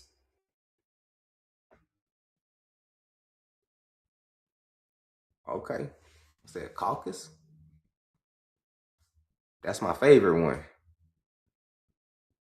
Oh yeah, you see it's right here. Caucus. That's my favorite one. Why? Because if the word caucus, or what we say caucus, if that is indigenous to America, then who the fuck called it the Caucasus Mountains? Either we called it the Caucasus Mountains a long time ago when we came across these people, or these people came to America, got the indigenous word like we reading and took it back and was like, we're Caucasians. Because remember, at a certain point in time, Caucasians wasn't even Caucasians at first, because that wasn't even their original name. If like real shit, beyond the 16, I'll push it back a little bit more. Beyond like 1500s and further back, there was no Caucasians or Caucasus Mountains. That shit didn't even exist. That region had a whole different name to it in those people, right? Some cool ass white man around like 1600, Carl Linnaeus and his homeboys just had a good ass idea and was like, we're gonna call ourselves Caucasians. Y'all like that shit? Yeah, I like that. Hey, put that in the book. Yeah, we're Caucasians now. Caucasus Mountains. Yeah, that's it. I like that. And that's how we ended up calling them Caucasians. I swear to you. Even that shit is new. That all white people come from the Caucasus Mountains. I'm just gonna let y'all know that too. But this ain't a live about them though. All right. But anyways, that's just something to think about. All right. I said that word in Berlin and people understood it. That's so cool. All right. Clipboard, sleigh, squatter, and of such familiar derivations. Forgive the way I pronounce this word. I'm very Southern, but derivaration. Goddamn, y'all see it. Familiar derivations of gubernational or gubernatural and dutiable. All right. And he worked out the genesis of a few loan words, including Perry, squaw, rapid, hominy, and barbecue. Very indigenously. All my Black Americans been barbecuing all spring and summer. Some of y'all be barbecuing in the fall and winter time too, depending where y'all at. But right, barbecuing. Very indigenously, right? Again, if you want to understand indigenous culture, it's staring you in your face. Think about what is American cuisine. What is American cuisine? What's a barbecue? Yeah, barbecue is American cuisine. Yeah. Hamburgers. Oh yeah, hamburgers. French fries. Yeah. Yeah, American cuisine. Okay. American Indian cuisine. With a little dash of Sephardic and Moors and Irish here and there. You know, can't leave out everybody else's contributions to the American cuisine, but it is based in American Indianness. American Indian is always the root and the soul of everything that you do, right? Point blank, period, right? So, barbecuing, hominy is grits or corn that's been grinded up, right? Grits in the South is what we call it. Now, it's like 108, 109 people, whatever. If we begin to start to describe these Indians, they don't sound like Native Americans to me. And they don't sound like natives to you. Because just off of the two sources that we just read, these Indians were swarthy, smoking bud, chilling in hammocks, gold teeth, copper colored, eating grits and hominy and Indian cornbread, and they be barbecuing and playing basketball and rhyming and chanting. That don't sound like the natives on the reservations. And these niggas got the galls to come to our panels and say, what the fuck is y'all culture? If you an Indian, do you do Indian culture? We know who ain't the Indian.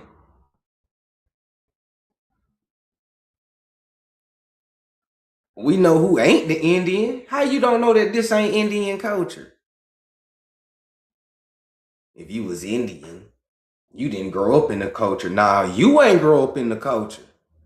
American Indian, the real American Indian culture is universal, like we just read, right? It's universal. And universally, ain't nobody trying to be no goddamn native. Universally, niggas is trying to be Black Americans, indigenously.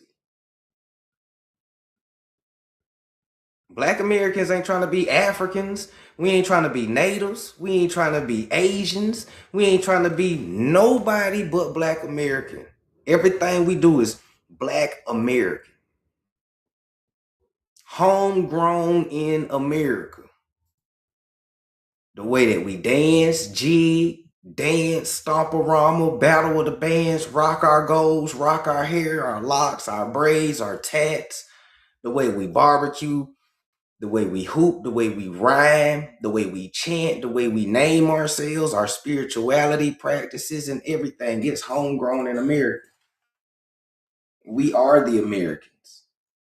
We are the flavor, the soul of America. We are literally the soul of America. We the ones that gave you soul music. There's a native on TikTok that nigga be hosting lives talking about off the res native R&B and rap.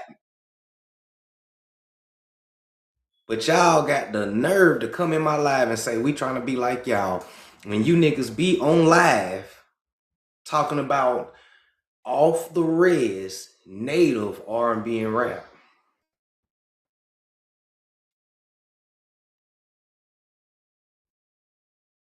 Y'all trying to rap and do R&B. We ain't trying to scream at each other. I have never woke up and pulled up in the hood and met a group of Black Americans talking about some, hi, yeah. Like, I ain't never seen a group of us just scream at each other, nigga. Like, we ain't trying to do that. You might pull up and a nigga got a rap battle going on, nigga shooting dice indigenously. But ain't nobody trying to be screaming at each other with TPs in the background and shit. Trust me. Black American culture is in the books. Y'all culture not in the books. For real, y'all culture not in the books. I ain't seeing it.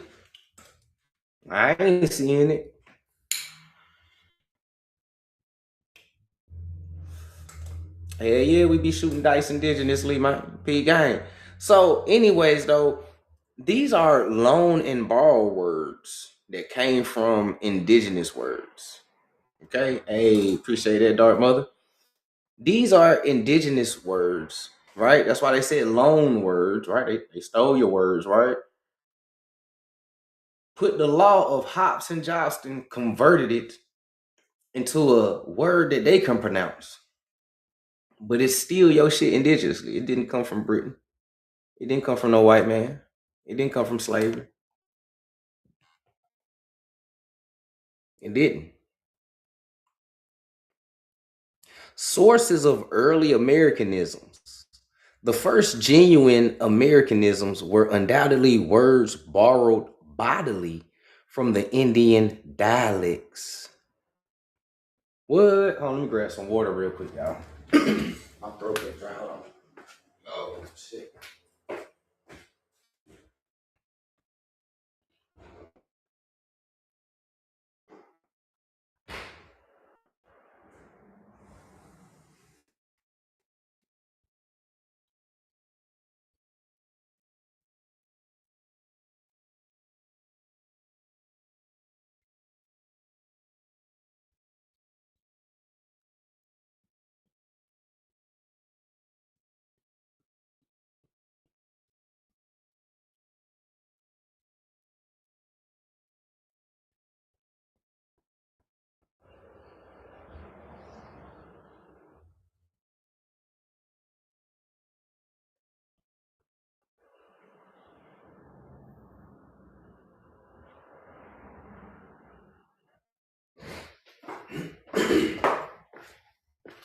Get that water in my system.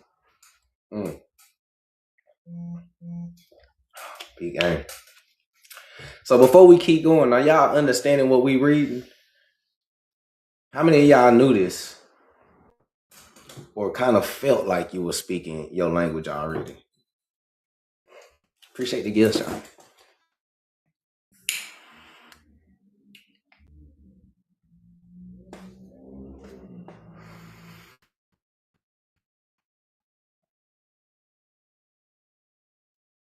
King Lion was here and he said you had no clue. Facts. Peak game. He said that's the Moses story. We ain't talking about Moses right now.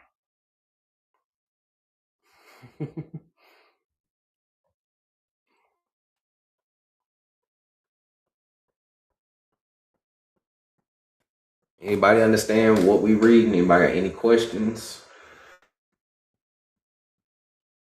Just want to make sure before we keep going. I don't want to be reading and y'all confused. He said we on the same thing. Okay, cool. I ain't against what you saying. You just threw me off real quick. What's happening, David? I'll go back to the cover in a minute.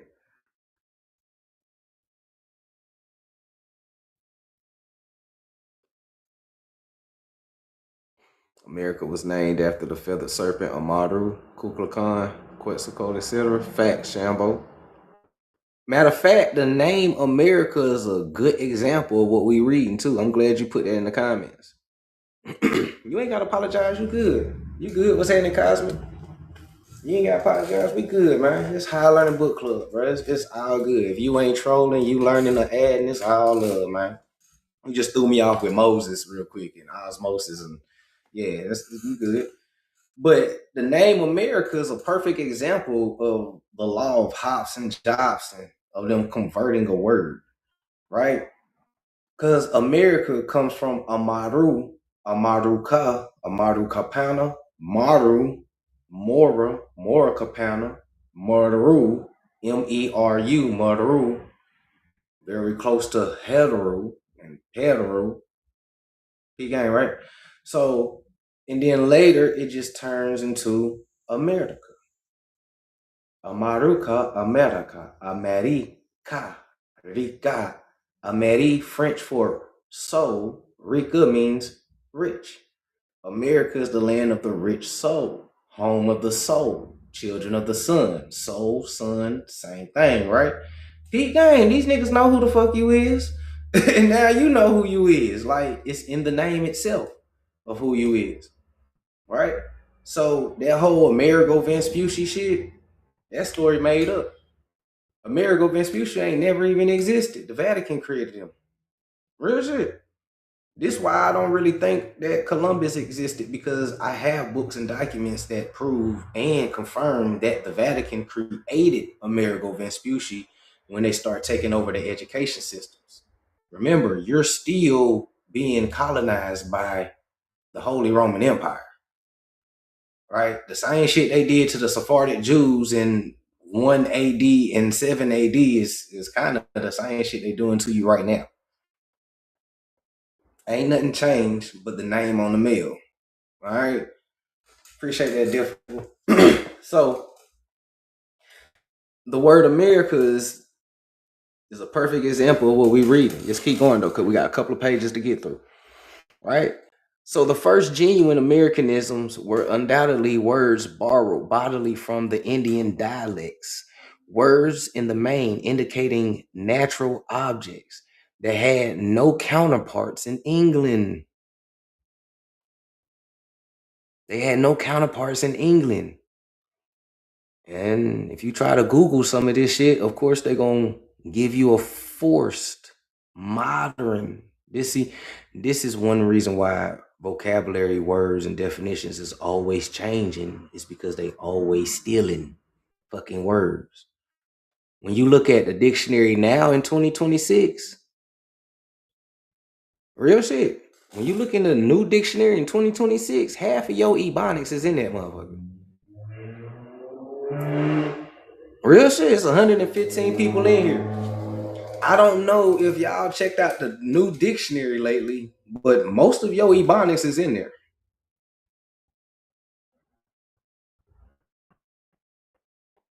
Most of your ebonics is in there.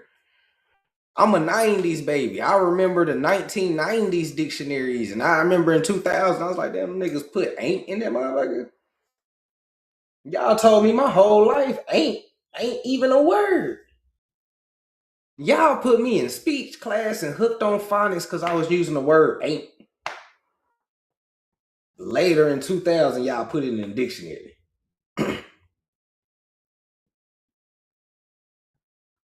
And it's like that with a lot of your ebonics.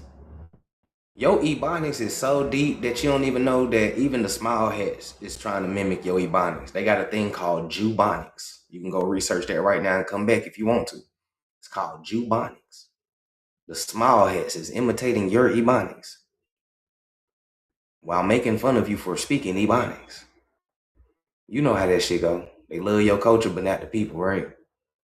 What is it about your culture? What is it about your culture? Damn sure ain't because you African. It ain't. It ain't. If you was African, what the fuck was so special about you? So all the other Africans in the world can keep their language and shit. The Igbo still speaking their Igbo. The Bantu speaking their shit. The Zulu still speak their shit. Mauritanians and East European Somalis and Ethiopia. All the Africans are still speaking their language, right? You are the special African that we're gonna erase the memory. You know what I'm saying? We let everybody keep their language. You are the special African that we want to have amnesia. We don't want you to remember. We don't want you to remember Africa, but we gonna call you African. Listen to how that sound. Because when you ask some of these niggas, why don't you know African language? Because they stripped us from our identity. They stripped you from being African? Yes. But they was calling you African? Yes. Hold on, what, nigga? My brother, you're a brain wash. You don't get it. Nah, nigga, I don't think you hear. They called you African. Yes, nigga. The fuck? So what, you the special African, nigga? The fuck? Why you're...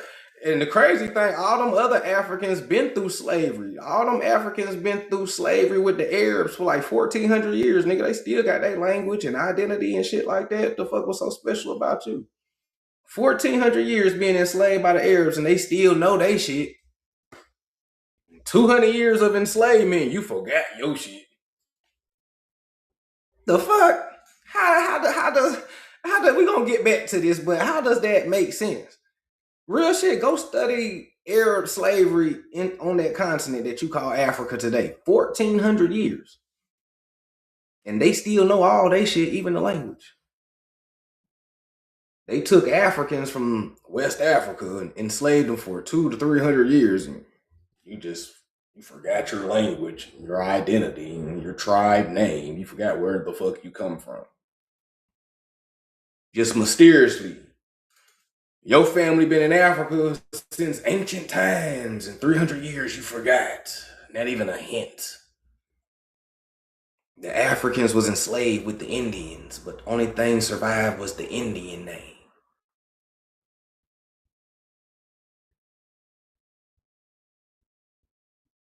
That's what they want y'all to believe. That's what they want y'all to believe. That's history, right? The African and the Indian was enslaved together. But the Indian tribe name survived in the Black American only. All right. All right. Okay. Okay. Shit, all right. You feel me? But that's what they want you to believe, though. They want you to disregard common sense and logic. Because honestly, in order to understand history and shit that you read and all of this type of stuff and research, you need common sense and logic. That also goes hand in hand with comprehension skills. And if common sense ain't common, neither is comprehension skills.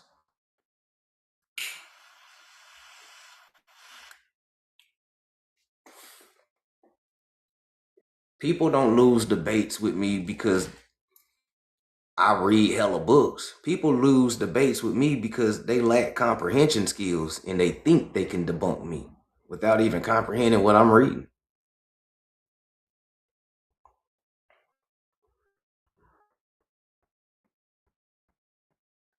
Yeah, being real. That's why a lot of people be losing against me.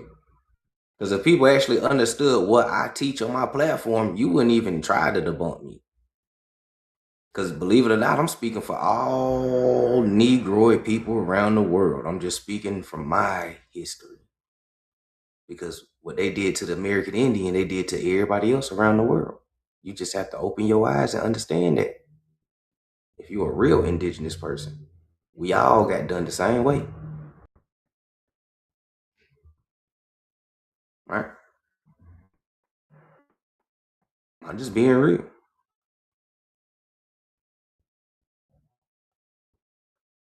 I don't really take a lot of these debates serious. I take it serious for my people out there. But in reality, in my mind, all I'm doing is debating niggas about niggas being original to Earth. That's all I'm debating, people. And if y'all been paying attention to all my debates, even the recent one, I just prove how black people is original to Earth. You're trying to prove that all black Americans are of African descent. I go over your head, like, nigga, we all indigenous around the world. What the fuck? You can't top that, nigga. What the fuck you talking about? What you talking about, nigga? African descendant, nigga. We all indigenous. We all indigenous.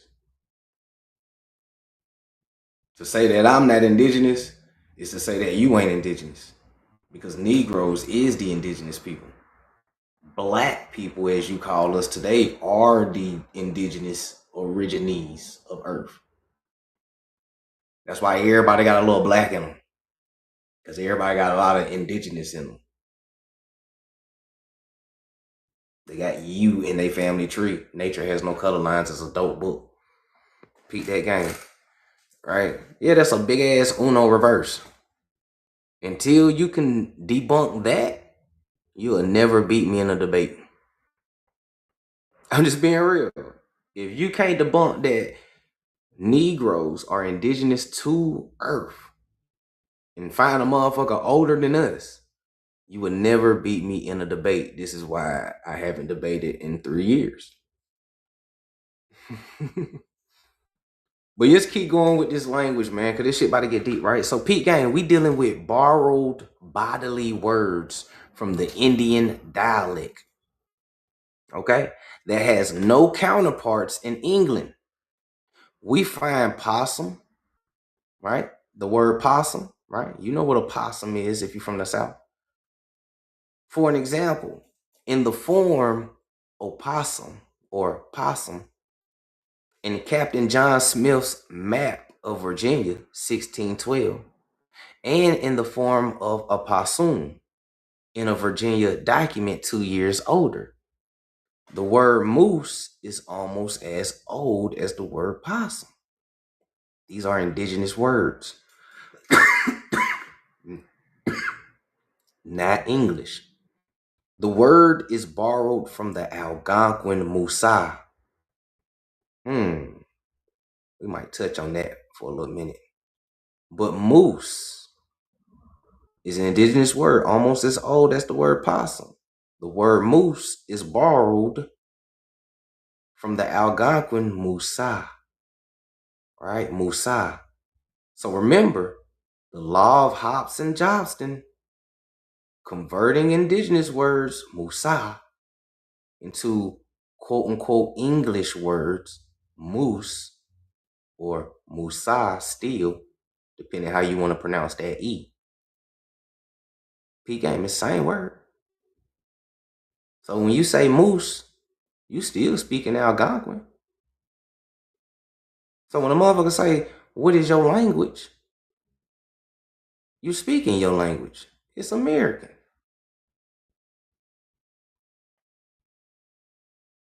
All right. Let's keep going. And must have become familiar with the Pilgrim Fathers. Listen. The word moose, borrowed from Algonquin Musa, and must have become familiar to the Pilgrim Fathers. Pilgrims are those who take a pilgrimage. Who takes pilgrimages, y'all? Put 2 and 2 together right here so you can get a clear picture of colonial times in the 1600s. Pilgrims are people who take pilgrimages. So who is these Pilgrim Fathers who landed in America in 1620?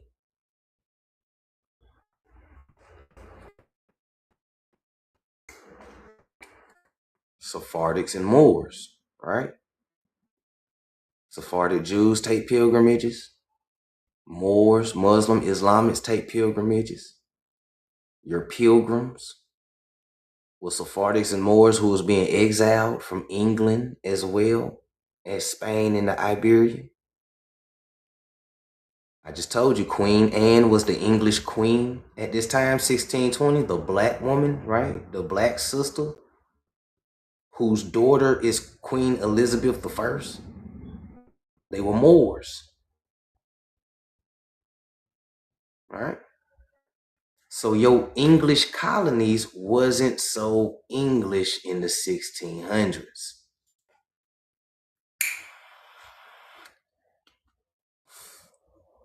That's another Jew. And I got a book. Queen Anne and Elizabeth are buried in South Carolina. Yup. And Queen Charlotte. But I also got a book that'll tell you that your English colonies ain't really English colonies. They were Sephardics and Moors who were in England, who spoke the Queen's English, not the King's. All right. This is some melanated on melanated shit, right? Negro and Negro shit going on right here in the 1600s. So for those of y'all who did your genealogy, if you're looking for the Sephardic or Moor, it is your European ancestor.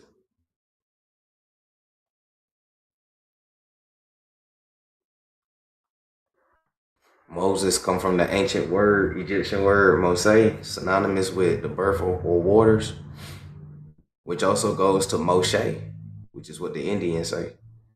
The Indians, Egyptians, Sephardics, Moors, they all the same people. America's the real old world. But we don't want to confuse nobody right now.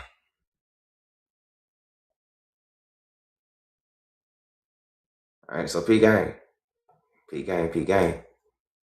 Mansa Musa. I knew somebody was going to put it inside the comments. I knew somebody was going to say something or act something. What's in the CEO? I knew he was going. I knew it. I said Musa, right? M-U-S-A. Mansa Musa. How can Mansa be named Musa if the word Musa is an indigenous word from the Algonquins in the first place? But they did say that Mansa Musa is a Moor. And I have shown y'all over time, Mauritanians, or what you call Berbers or historical Moors, actually come from the Algonquin nation who landed in what you call Africa. So could Mansa Musa be American descent? I don't know. I have to do more research, but what I do know is his last name comes from the Algonquin word. All right. It comes from the Algonquin word. So how did that happen?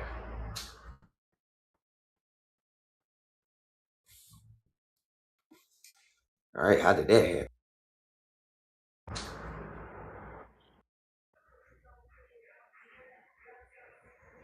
All right. So let's keep going though, right? So it must have become familiar to the Pilgrim Fathers, who were Sephardics and Moors, landing in 1620. For the woods of Massachusetts then swarmed with the huge quadrupeds, and there was no English name to designate them. Again, there are skunk, right? Some more words.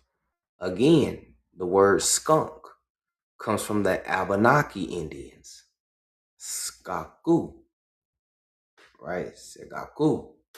Skunk comes from the Abenaki Indians. All right, squaku.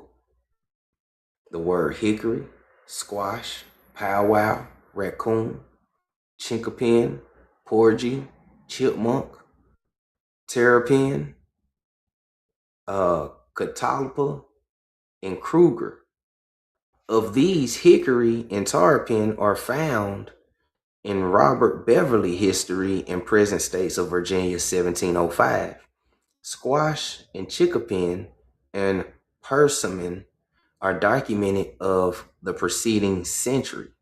Many of these words, of course, were shortened. Right? Many of these words were shortened, just like I just showed you with squash. Right? They took the beginning word of squash and just left the word squash, right? So you think this is, so you thought that this was some British English word, but it's Indian. All of these words are Indian. They don't have no connection counterpart in England. Okay? It doesn't come from England. All right? So then now it appears for the disappearance of the Indians, the use of loan words from his dialects has decreased.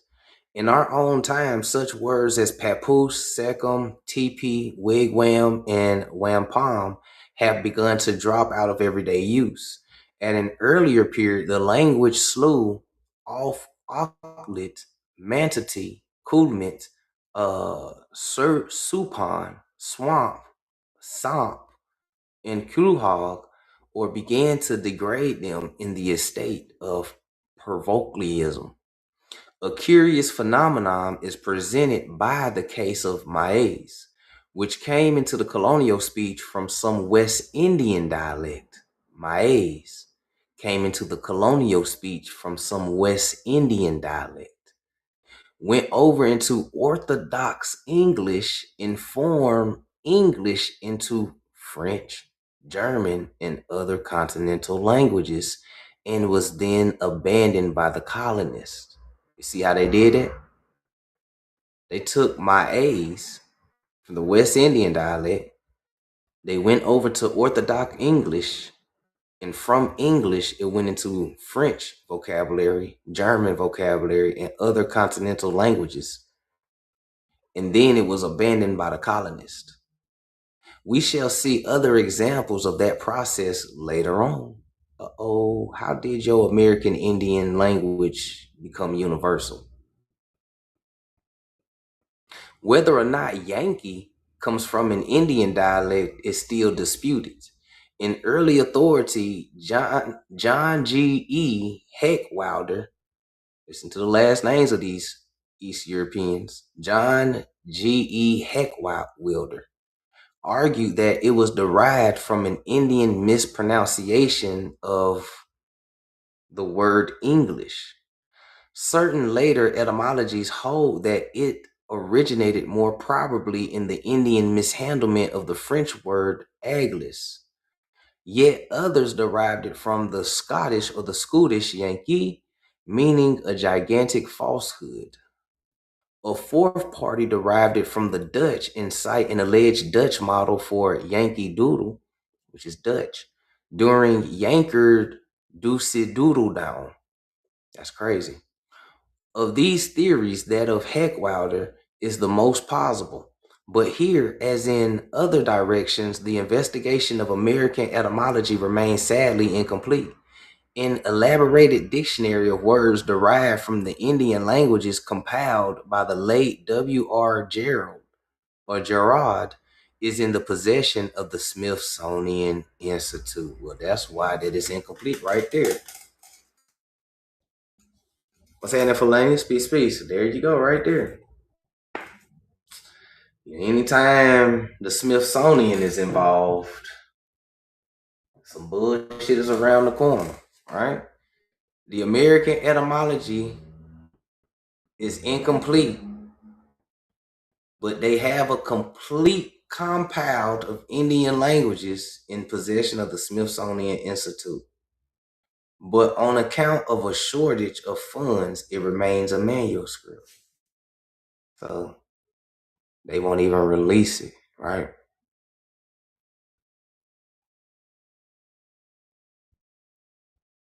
That's crazy.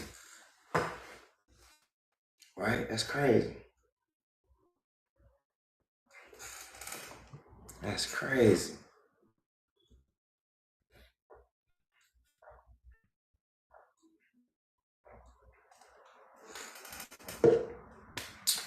Y'all good, y'all straight. Roll it if you got it.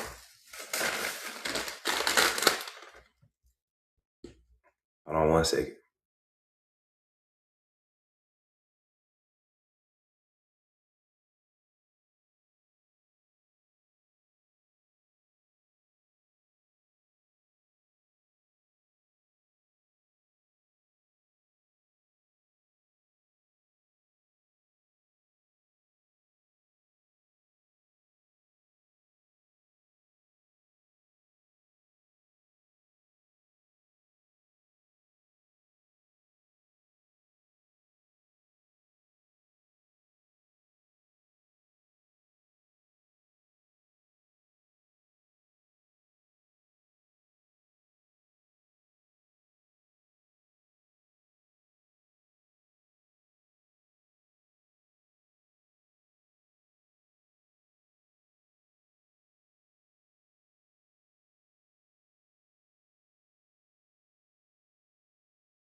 Ooh, my bad. Smashed some chips real quick.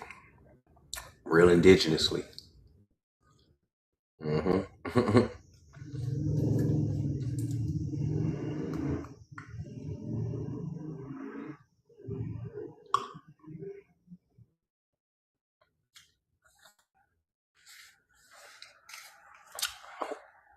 It said Hebrew is adjective.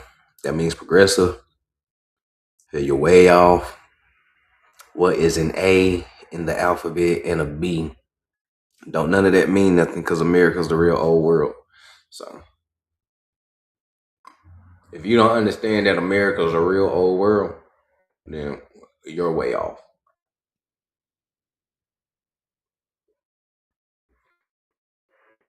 So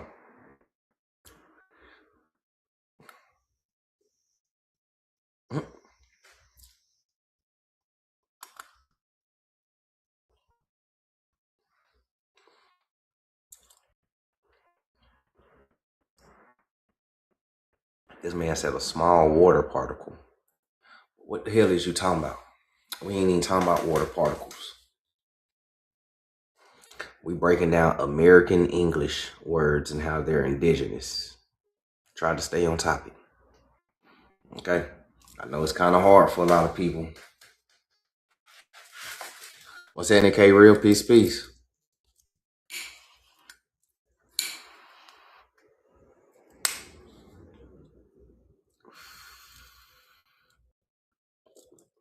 I'm born in Hebron, near Galilee, South Carolina.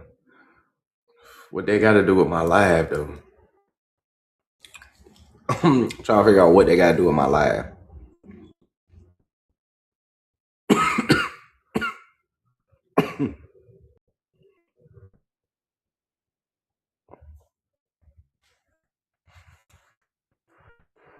It's a biblical location. I understand that. I'm just trying to figure out what do they got to do with how American English is mostly American Indian. I'm trying to figure out where. Yeah. So I'm trying to figure out, why do y'all ask questions and then proceed to talk shit afterwards? Like I'm supposed to answer you. Like y'all are weird. like who does that? What about the A and the B? You're way off. Kindergarten. Like, what the fuck is you talking about? The water particles, huh, nigga? Like, what? What the fuck is you talking about, bro? like, are you good? You having like a seizure in my life or some shit? Nigga text her, you good? Shit. You commenting like you having a stroke in this bitch. You good? Somebody go check on him.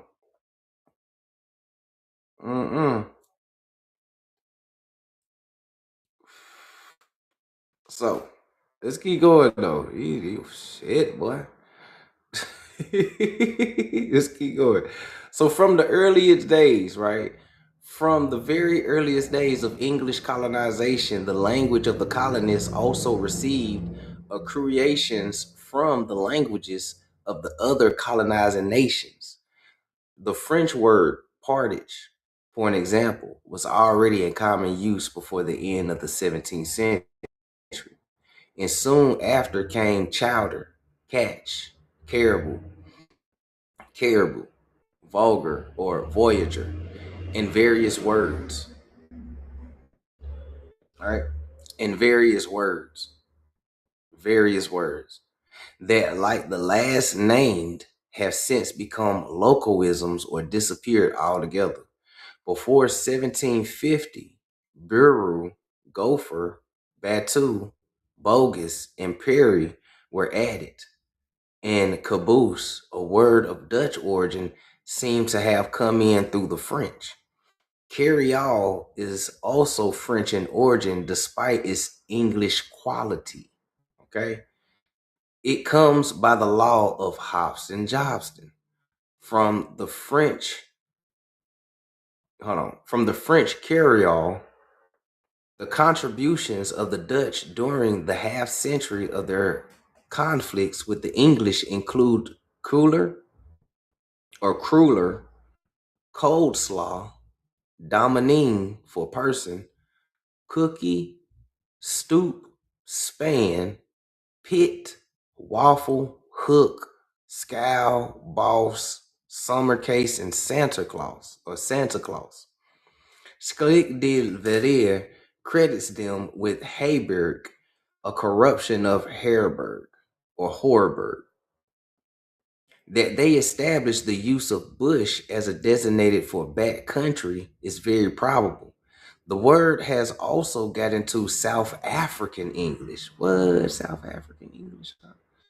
In American, it has produced a number of familiar derivatives. Bushwhacker, bush league, right? Brewer and Leland also credit the Dutch with dander, which is commonly assumed to be an American corruption of dandruff. An American... Well, they tearing up the streets out there. What did they say? An American corruption of dandruff. Damn, dandruff is American too? That's crazy. They say that it is from the Dutch word donder or thunder, right? Op donder in Dutch means to burst into sudden rage. The chief Spanish contributions to American were to come after the War of 1812 with the opening of the West, but Creole, calaboose, Parlamento, peewee, key, quadroon, octoroon, barbecue, pickaninny, right? They used to call you a pickaninny, right? And stampede had already entered the language in colonial days. Jerk beef came from the Spanish charcuterie by the law of Hobson-Jobson. All right. The Germans who arrived in Pennsylvania in 1682, who were German Moors, also undoubtedly gave a few words to the English. Okay. You said I'm not European. Okay. Moor equals rule, land, jurisdiction with bays, aka mayor with his cabinet. Same shit. Which, oh Lord, you one of them niggas. You one of them niggas. Oh Lord. We all got a little European in us. I don't know what he talking about. In 2026, if you are an American Indian and Black American, you got at least one European ancestor. I ain't trying to hear none of that other shit that niggas be talking about. I love some of my brothers and sisters. They all got their own opinion, but I guarantee ain't nobody gonna show their genealogical records. If we had a genealogical paper party and we all showed our shit on the background, everybody who claiming to be full blood, I better not see that one European in your tree. Because if you ain't got no European in your family, then how you got a Scottish, Irish, German last name? How you got a Moorish, Sephardic, Jew last name? How are you the Indians that encountered the colonists? I'm trying to figure out, like, you feel me? A nigga got at least one Black European in their family. Some of y'all might got a white one. It all depends. I'll just be real. 47% of Southern Black Americans got Irish. So none of us better not be talking about that we full blood. I'm just being real. I'm just being real. 47% of Black Americans have a Irish ancestor or Scottish ancestor. So I ain't trying to hear none of that.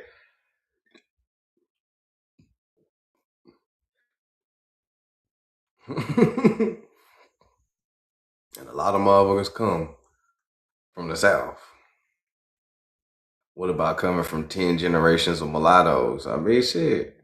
A mulatto, it depends how far the mulatto go back in your family tree. Because I don't know if you was here, Divine, but in 16, 17, and 1800s, a real mulatto is just American Indian mixed with a Moor of a different nation, right? It could be a Irish Moor, French Moor, British Moor, German Moor, Spanish, Portuguese, Italy. It just all depends on what nation. But a mulatto in colonial times was just an American Indian mixed with a Moor or Black Moor. That's it. It only became mulatto definition changed in the mid to late 1800s where they made it black and white, right? A mulatto was a black and white person, right? That shit came later on.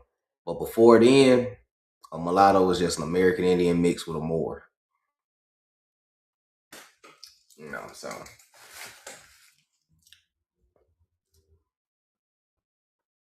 Were we kicked out of 109 countries? Nah, that wasn't us. Nah, that was the Ashkenaz, the small hats.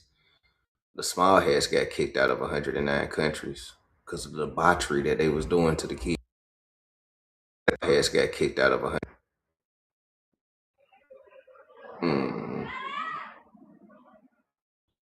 Nah, that was them.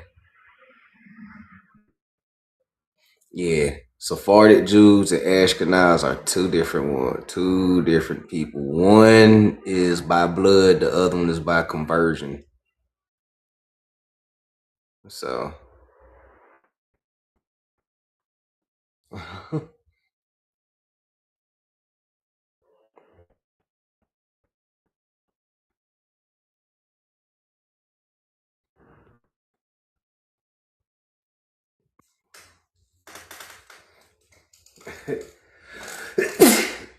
excuse me. Excuse me.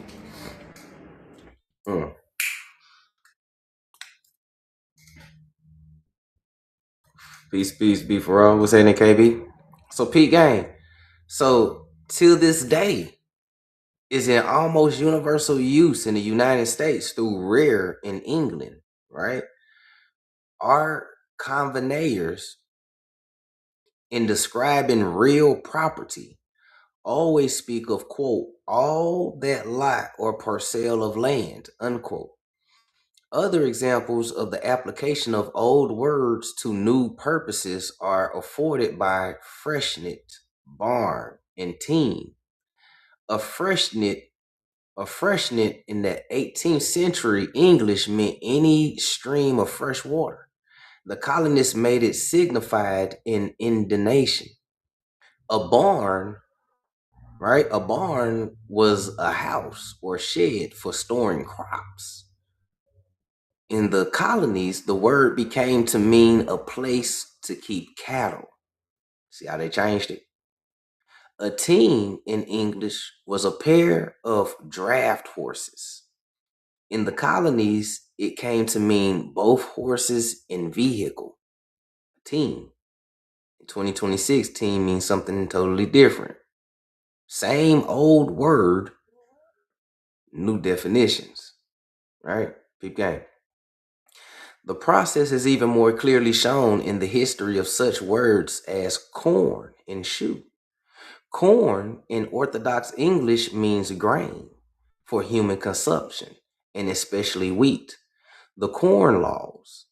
The earliest settlers following this usage gave the name of Indian corn to what the Spaniards following the Indians themselves had called maize.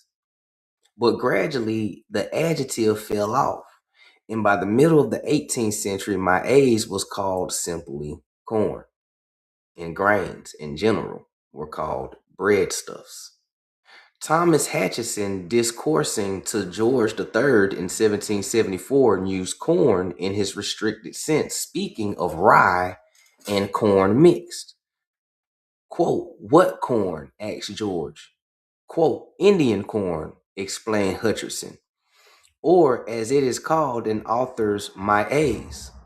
So with shoe, in English, it meant and still means a topless article of footwear, but the colonists extended its meaning to various coverings, the ankle, thus displacing the English boot, which they reserved for foot coverings reaching at least to the knee.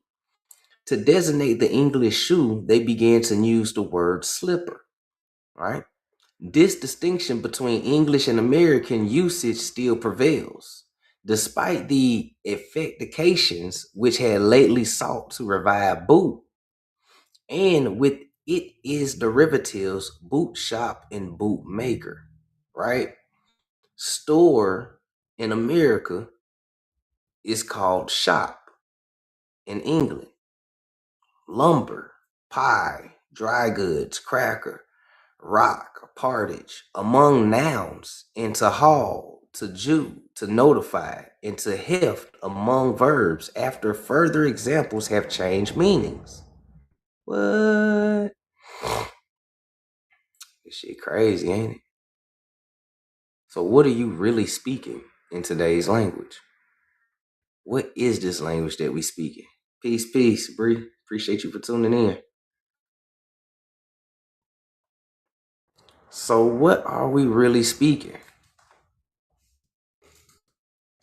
What are we really speaking?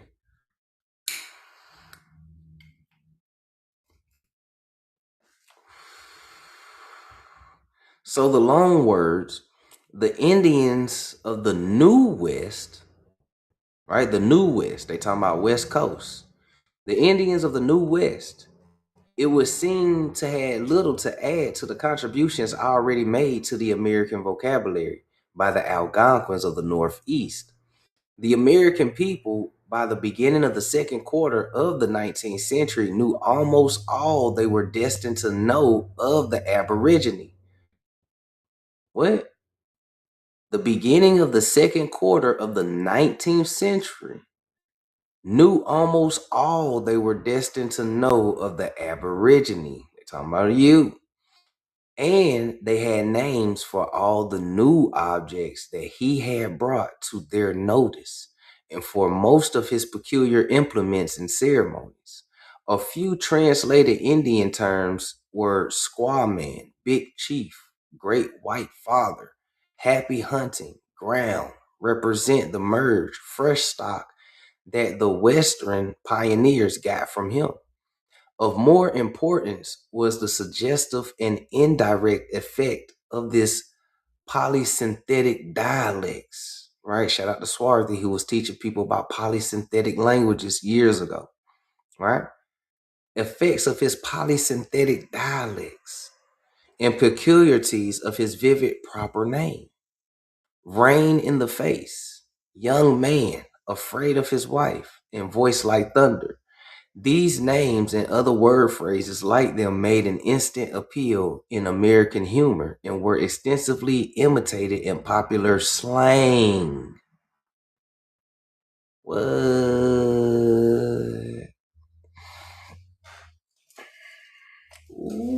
Ooh, how long we been speaking Ebonics? They say what? These word phrases instantly appeal in American humor and were extensively imitated in popular slang.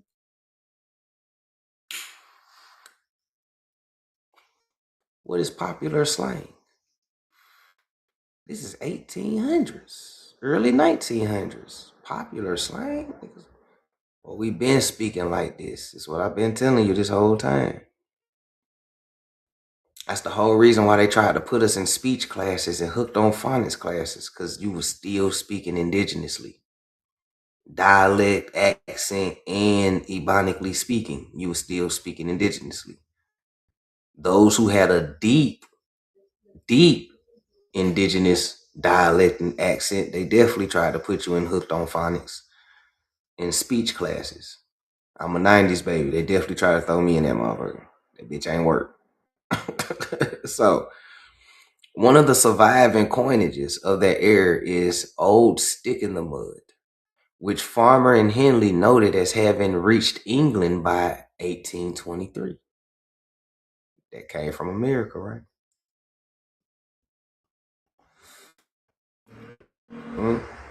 Old Stick in the Mud reached England by 1823. Contact with the French in Louisiana and along with the Canadian border and with the Spanish in Texas and further west brought many more new words. What's that, too gracious? The French in Louisiana, along with the Canadian border, and Spanish in Texas and further west, brought many more new words. From the Canadian French, as we have already seen, Perry, Batu, Partridge, Rapid, had been borrowed during colonial days. To these French contributions, Bayou, Pacani, Levy, Chute, Boutte, Converse, and other words are now added, and probably also Shanti or Shanti and Canuck. The use of brave to designate an Indian warrior, shout out to the Atlanta Braves, right? To designate the Indian warriors of the Georgia Rebels, Peep game. Almost universally until the close of the Indian Wars was also of French origin, okay?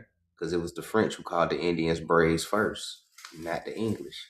Because the word brave is a French word, not English. But you thought it was English, though, because of the Hobson-Johnston law.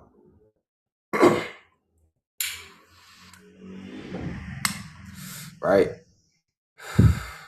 From the Spanish, once the Mississippi was crossed, and particularly after the Mexican War in 1846, there came a swarm of novelties, many of which have remained firmly embedded in the language.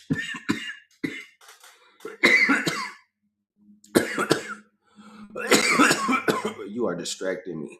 I gotta get you out of here.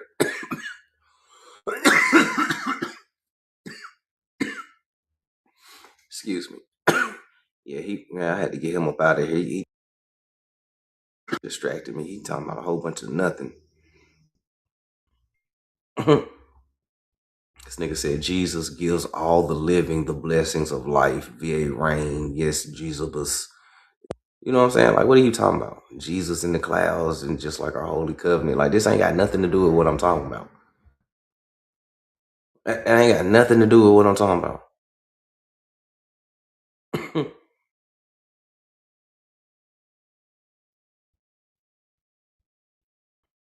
These folk be weird, bro. These folk be weird. He was distracting me. I had to get him up out of there.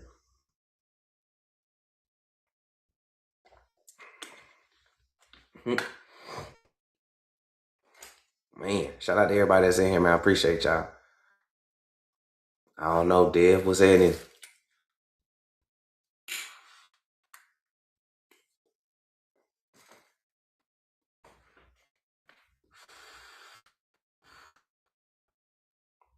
All right, so yes, peak game,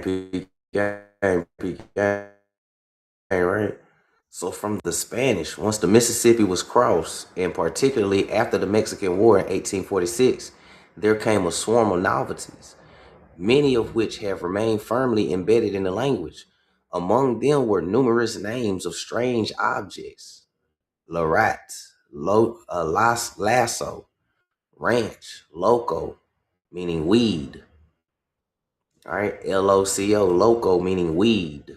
Right here. They finally gave it a name. One of the first names of what I'm puffing on right now. Peace, Mother Nurture. Glad you can finally join us. Number one mod in the building. Right, loco. What I'm puffing on, right?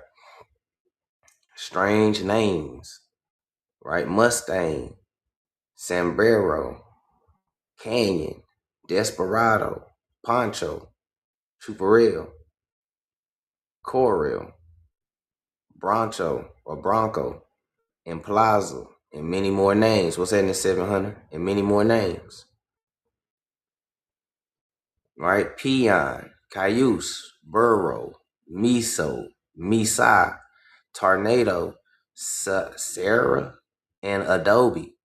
To them, as soon as gold was discovered, were added Bonanza, El Dorado, right? El Dorado, Placer, and Vigilante. Just stop right there. Because this is the 1800s. And they just added El Dorado to the vocabulary.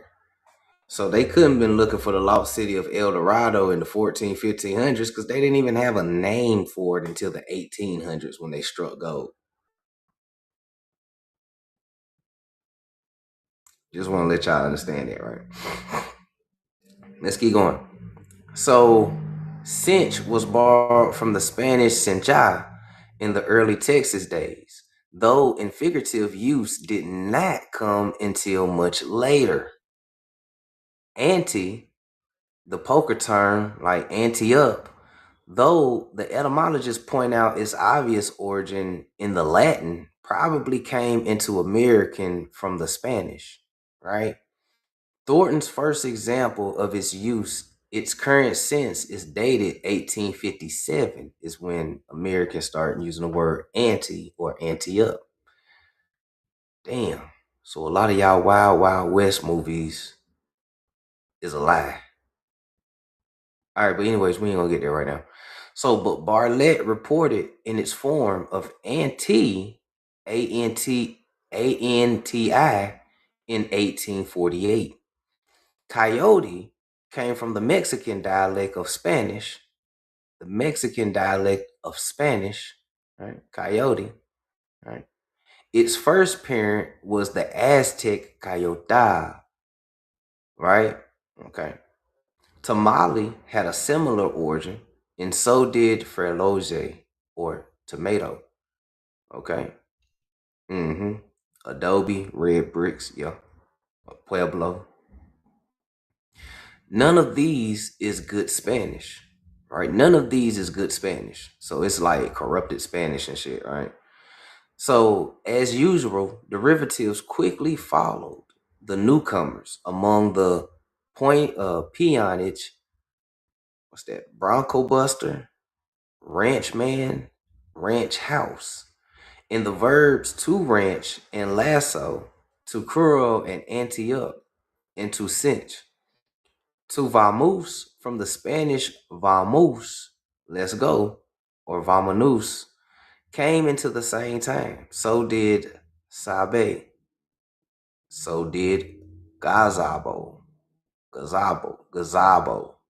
Okay. Damn, boy, this damn American English word, boy. This shit, like I've been telling y'all,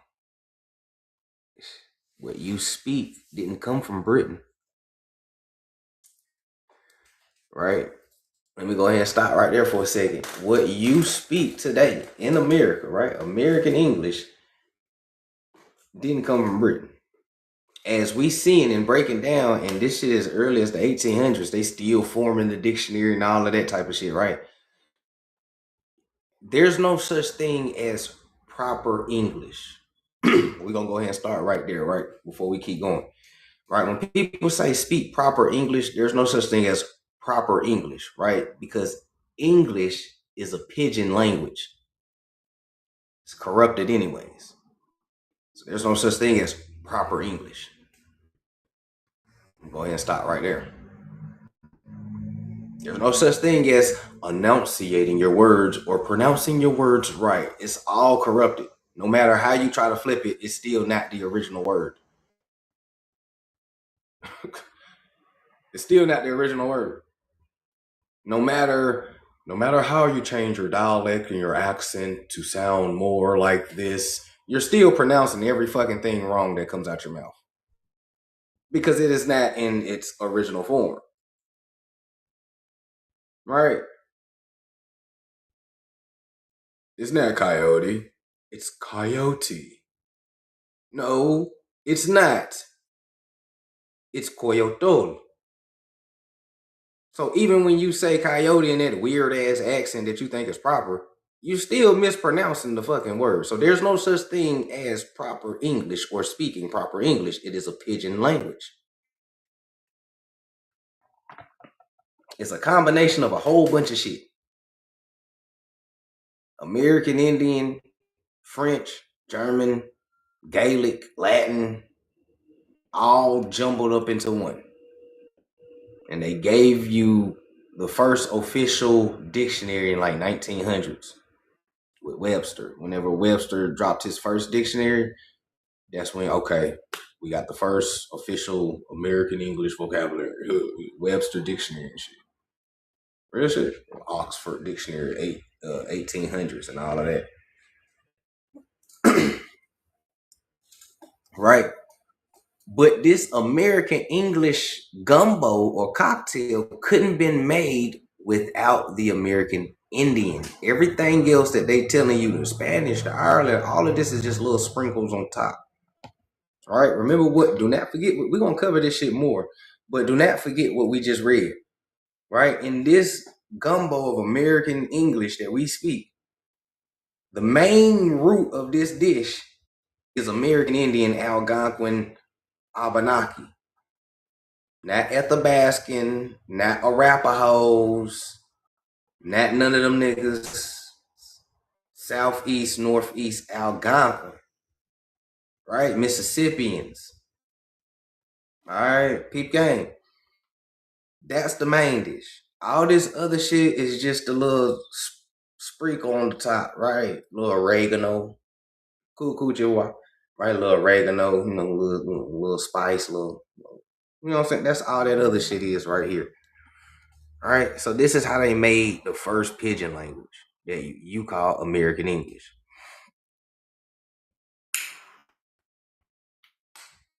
So let's keep going. So now, this was also the period of the first great immigration. 1847, 1857, y'all. What great immigration is this?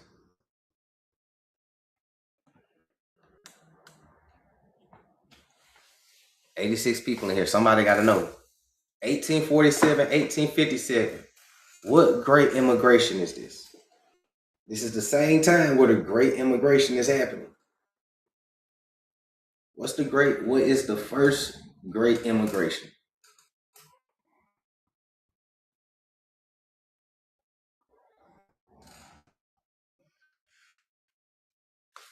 We got to be specific.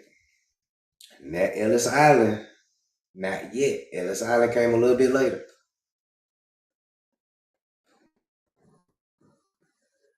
Not Ellis Island, that came a little bit later. There's one before Ellis Island. You got Port Galveston, that was out west, Texas. Angel Island is out west. There's one before Ellis Island. It was something before Ellis Island. The first great immigration happened on the East Coast. What you think is Ellis Island wasn't always Ellis Island. And it's important that we got to be specific so you can go back and research it when you learn about it. All right? Y'all don't know yet? Y'all ready for me to tell y'all?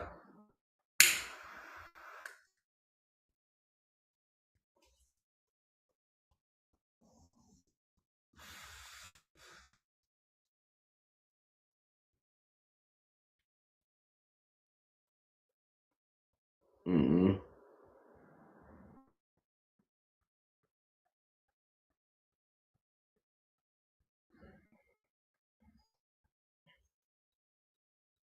Can y'all hear me? Is my live good for everybody? What's happening there? I'm just trying to make sure one of my supporters says a delay, so that's why I ain't saying nothing. So that's why I'm asking, is everything good?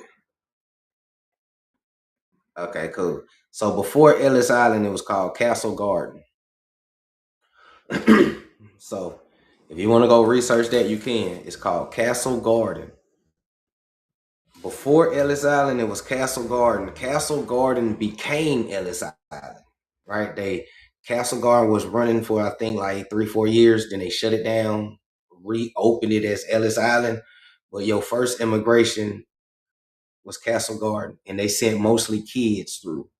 Your first immigrants was kids. The adults came later with Ellis Island. The kids came through with Castle Garden and Galveston. Port Galveston, Castle Garden, mostly kids. They shipped over here. That's why they had all the orphan trains at this time, right? Because all the orphans that was coming in, or the parents that was sending them. The parents came later with Ellis Island and Angel Island, and they got some of them got reconnected with their family, others didn't, and they became adopted by other folks. So that's the time frame that we in when we're talking about this creation of American English. It's old, but it's fairly new because it keeps evolving through time. Kind of like your Ebonics. Your Ebonics is always evolving with time.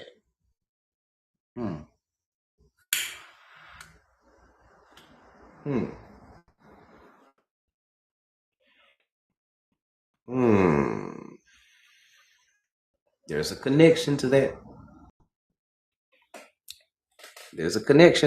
And if you look at a lot of the old pictures when the kids was coming in during that time, it was Black American women who was teaching them American English. Real shit. Go pull it up. You can go pull up Black American women English teachers in 1800s and go to the image. Pull up the images. It's sisters teaching American English to the foreigners at the board. I'm gonna leave that one for y'all. why do you speak this American English so well? Why you speak that so well?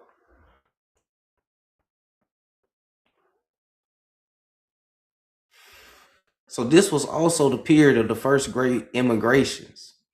And the American people now came into contact on a large scale. What? Hold on, somebody lied about colonial times. Uh-oh. Somebody lied about colonial times. 1847, 1850 was the first time Americans now came in contact on a large scale of immigrants?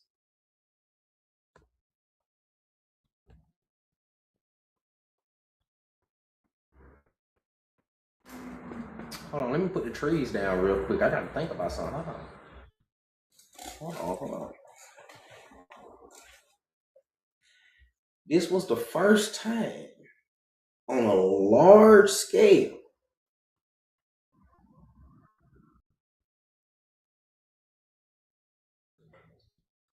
the Americans encountered immigrants.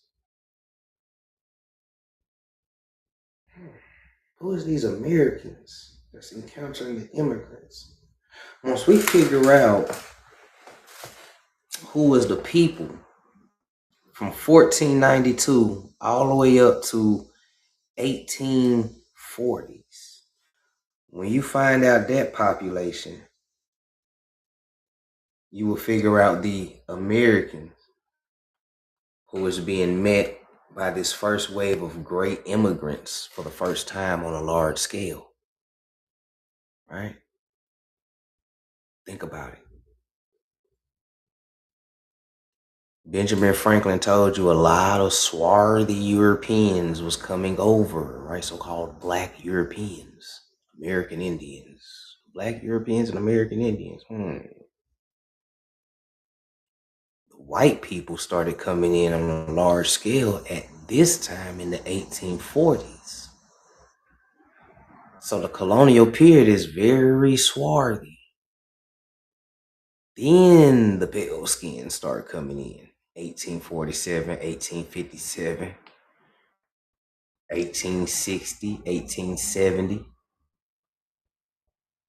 1880, 1890, all the way up to 1960.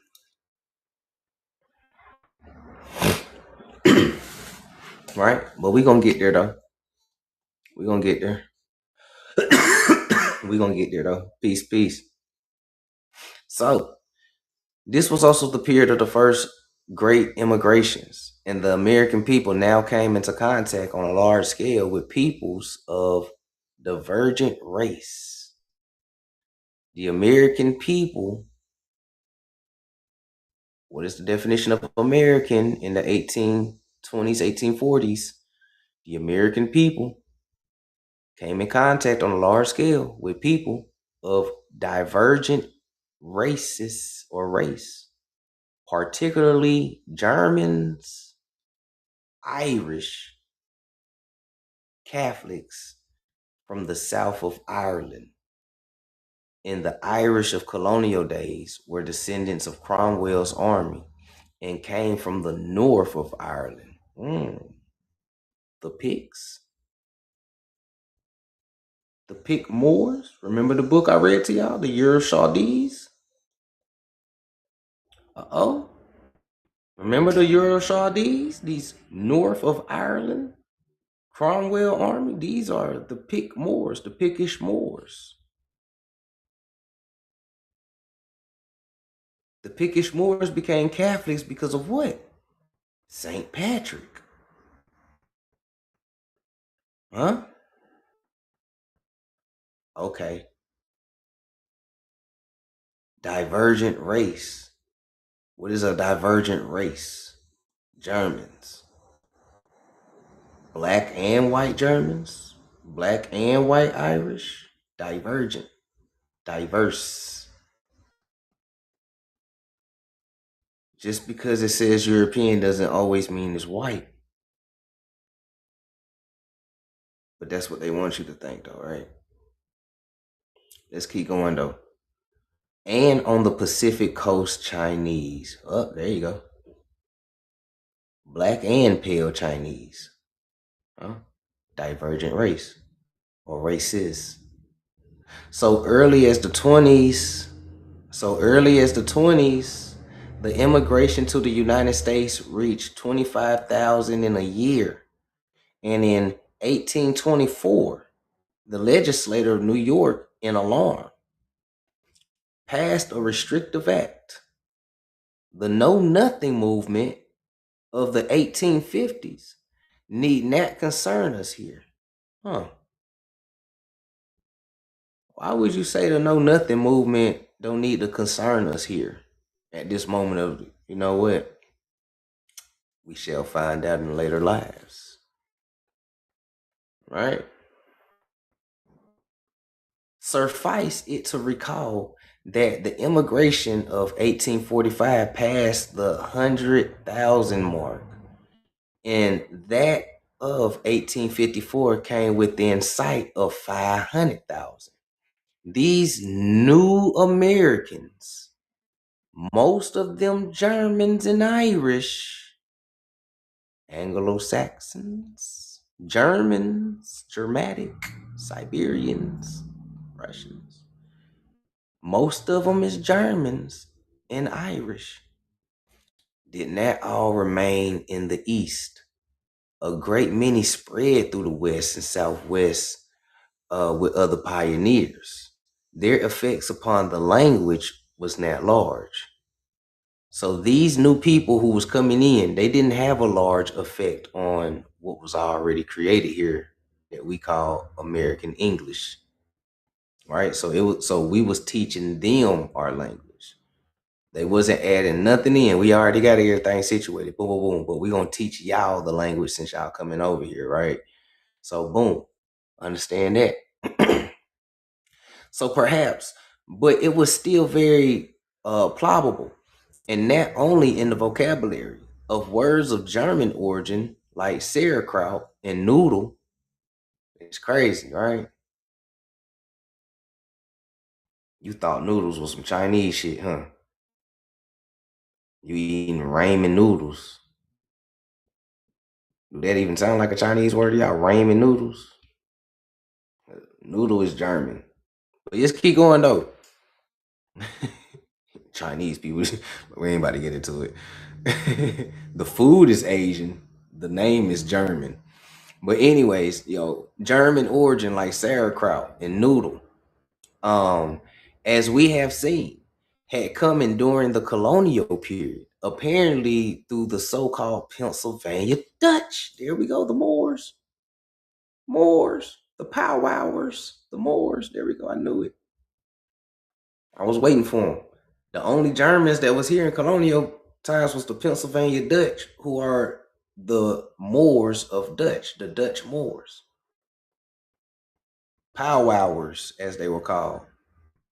Right? Listen, the so-called Pennsylvania Dutch. That's how you got sauerkraut and noodles over here. A mixture, right? A mixture much debased of the German dialects of Switzerland in Soyaba and the Polonit.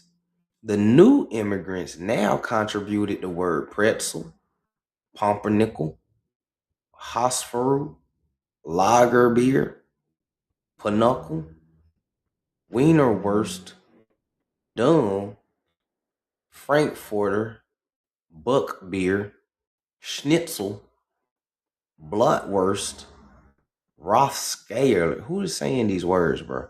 Schwitzwire, what the fuck? Switzer. Okay, Switzer for cheese. Ain't nobody saying Switzer. Anyway, just keep going. But they got some names on that bit. Delicatessen, hamburger, right? Steak, kindergarten, and Quetzaljammer. Ain't nobody saying that word, but I see where they going with it. All right. So from them, in all probability, there also came two very familiar Americanisms, loafer and bum. The former, according to the Standard Dictionary, is derived from the German Laufen, Another authority says that it originated in the German mispronunciation of lover, which turned into loafer. That's crazy. Thornton shows that the word was already in common use in 1835. Bum was originally bummer and apparently derives from the German Bummler.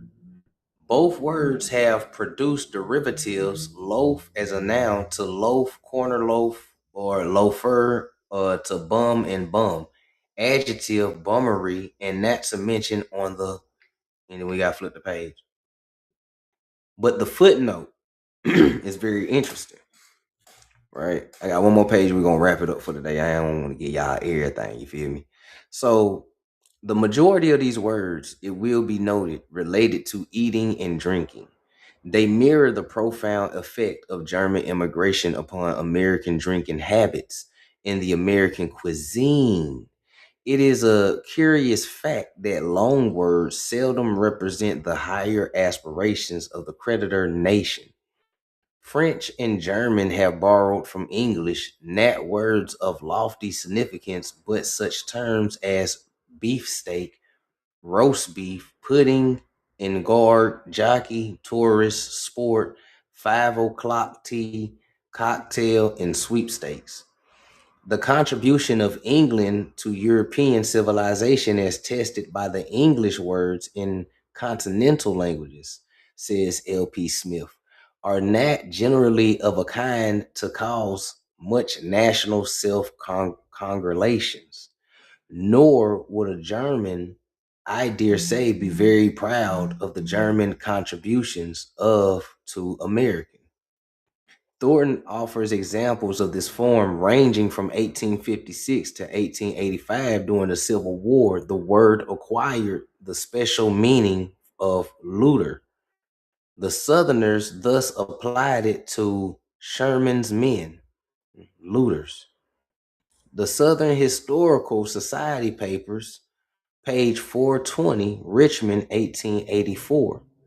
Here is a popular rhyme that survived until the early 1890s. Okay, I don't speak German, so I can't recite that to you. But yeah, man, this shit crazy.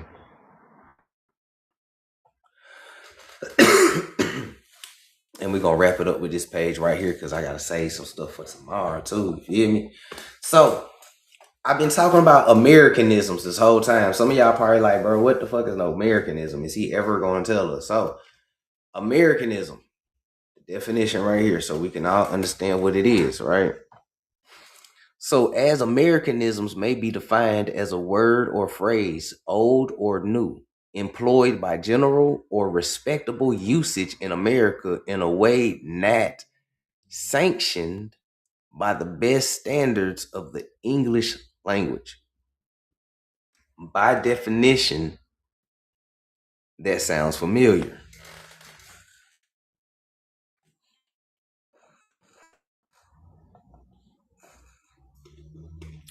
By definition, that sounds familiar.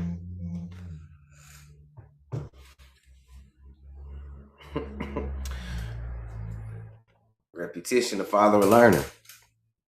An Americanism may be defined as a word or phrase, old or new, employed by general or respectable usage in America in a way not sanctioned by the best standards of the English language.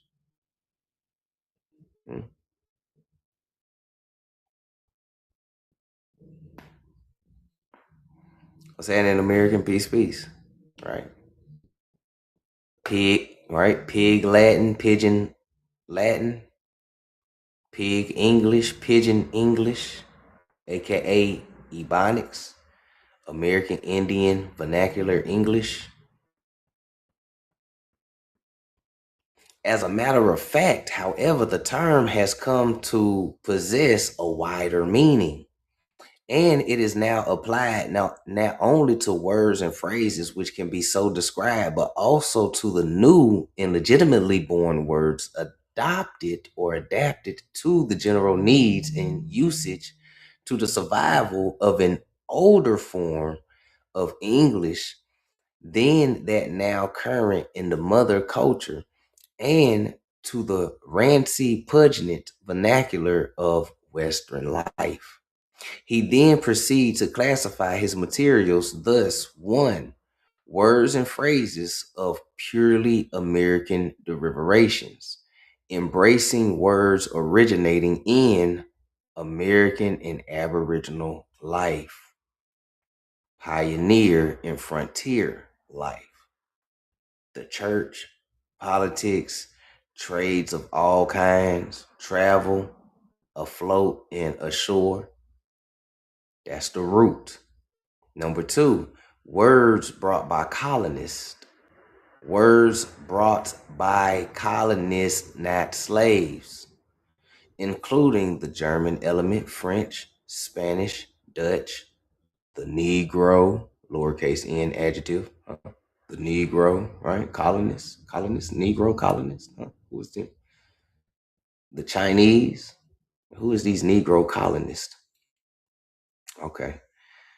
And last but not least, names of American things embracing natural products, manufactured articles, perverted English words, obsolete English words still in good use in America, English words Americans by inflection and modification, odd and ignorant popular phrases, proverbs, vulgarisms, and colloquialisms, and even slang, right? Slang. What is this slang they keep throwing in here, right? Individualisms and doubtful and maliciousness. Americanisms, old and new, London, 1889. What are we speaking over here? And who is these Negro colonists that brought words and mixed it with the Indian and Aboriginal life?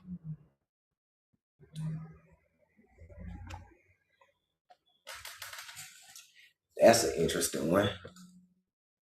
Who is the Negro colonists that mixed their languages with the Indian and Aboriginal life? Technically, all these are Negroes, but we ain't about to get into that. You know, if you know what Benjamin Franklin said, then you know what Benjamin Franklin said.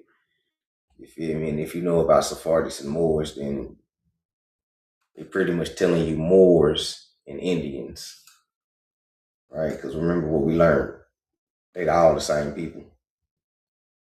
They all the same people. White folks ain't really get to America until late 1800s. Anything before that was nothing but niggas. Just different type of niggas from different regions. Excuse my language, but I'm just being real. Real shit. We just read it. The first great immigration of white people, 1847, 1850. So anything before that, it was mostly niggas here. Right? German niggas, French niggas, Spanish niggas, Dutch niggas, niggas, Chinese niggas. Real shit. Just being real. If you know history, you know history. And if you know what Benjamin Franklin said, you know what Benjamin Franklin said. Right? And we know that white passing people are still niggas. So don't get it twisted. So P gang. Hell yeah, they be mad. But that's the truth though. That's the whole reason why they whitewashed the whole history. Your founding fathers was niggas. Excuse my language, but sometimes you got to put it in simplest forms. The Indians was niggas. Colonists was niggas. The ops was the niggas. The allies was the niggas. White people came later because they was too busy in Europe, still finishing up their colonization of Europe. Coming from East Europe, colonizing West Europe, they was still setting up shit. That's why they got here late. That's a fact. They pushed all the melanated Europeans out. Hello. And the white Europeans were still fixing up and setting up and redoing West Europe after they conquered it. Because remember, these are East Europeans who was invading. These are invading tribes, nomadic people.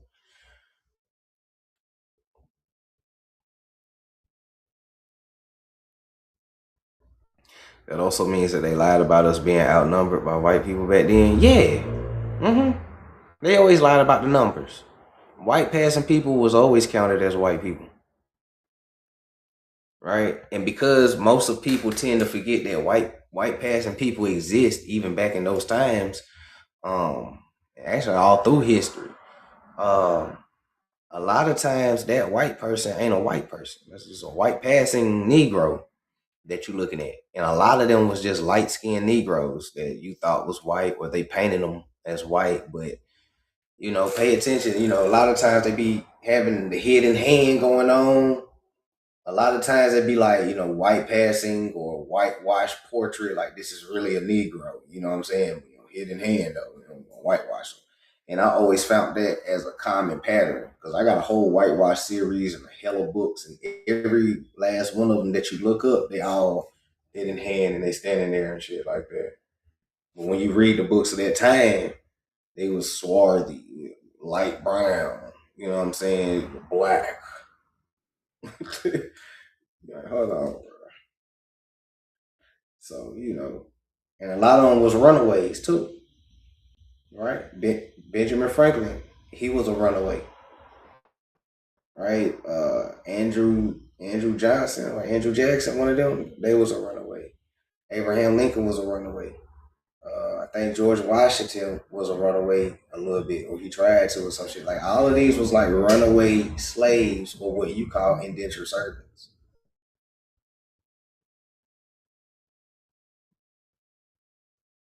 A lot of folks don't know that about the background of the so-called founding fathers, who are actually Sephardic and Moorish and Indian blooded. You know, but we'll get into all that a little bit later, though. But it all connects, though.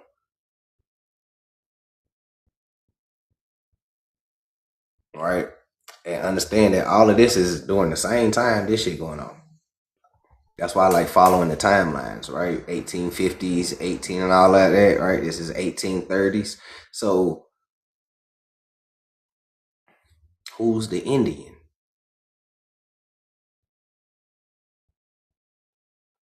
Right? Who's the Indian?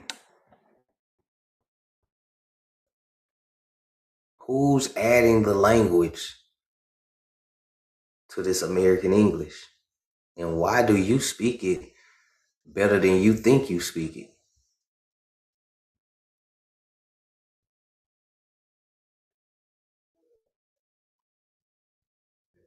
Okay. But for those who was wondering, we was reading from the American Language book. If y'all want to screenshot it, archives.org. Dope book. We're going to keep reading from it throughout time. Appreciate the gifts too, y'all. Y'all the real MVPs. Y'all already know I appreciate all the love. Hope y'all enjoyed the live so far.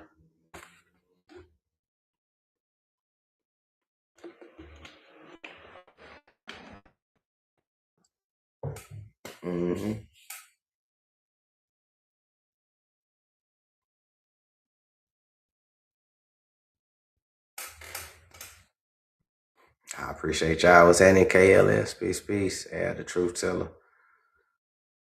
Let's see, how long we been on?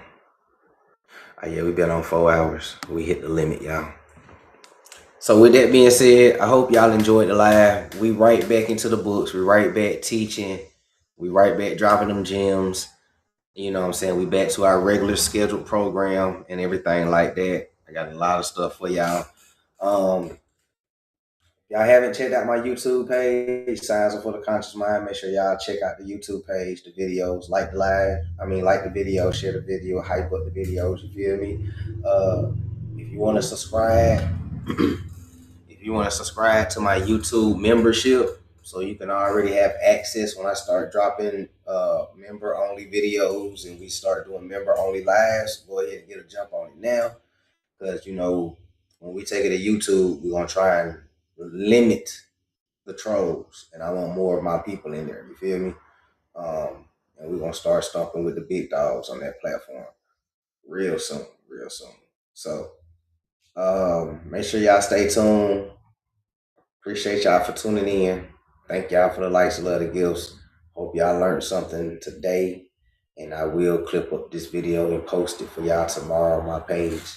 So in the meantime, in between time, vibrate high, peace, prosperity, abundance, gratefulness, gratitude, and practice serenity. Control what you can control, let go of what you can't control, and have the wisdom to know the difference. So you can balance out all karma in your life, whether it's good or bad. And also, it's okay to teach the kids this because this is their history, their knowledge, their information. We just reclaim it for them because the kids is our future. That being said, catch y'all tomorrow. Peace, peace.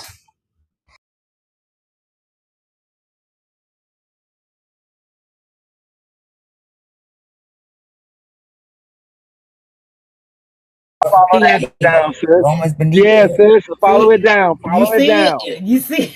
You see it. Look what's right below that. It say Africa, don't it? Africa raised or whatever. Africa, goddamn Gaza. Yeah. Sabathas, Loan. Gaza. Yeah. Look at that. Titties, Yeah, that's my you got bitch. Yeah, that's my homegrown bitch, nigga. titties and Fuck a you talking whole about? pregnant Hey, belly. This nigga look like he I got know a you mad. BBL six I pack know you around mad this because motherfucker. your Just mustache all Shamar look body like a portioned motherfucking ass man. You nigga look like and your got the daddy. audacity Rocky, I know to be you look like talking your to daddy. regular ass people out here that I'm gonna are wait till you finish. well proportioned. I'm gonna wait till you Right? finish. Who don't look like they've been slapped by jellyfish, You right? look like Who your don't daddy, look though. like they got a motherfucking I allergic bet you reaction and your around this uncles resemble. motherfucker. But for some way, somehow, You this can't tell me you ain't beady from eye ass nigga Bitch, you come from the get on orangutan this family. motherfucking app every day What to is you try to talking get a about? roast in so he can A speak every orangutan looking at that motherfucking bitch. where. Because he is just like the miserablest most niggas. Stop playing catch up. You playing catch up. Bitch, why you talking to your nose? You playing Little catch up nose in ass. life, right?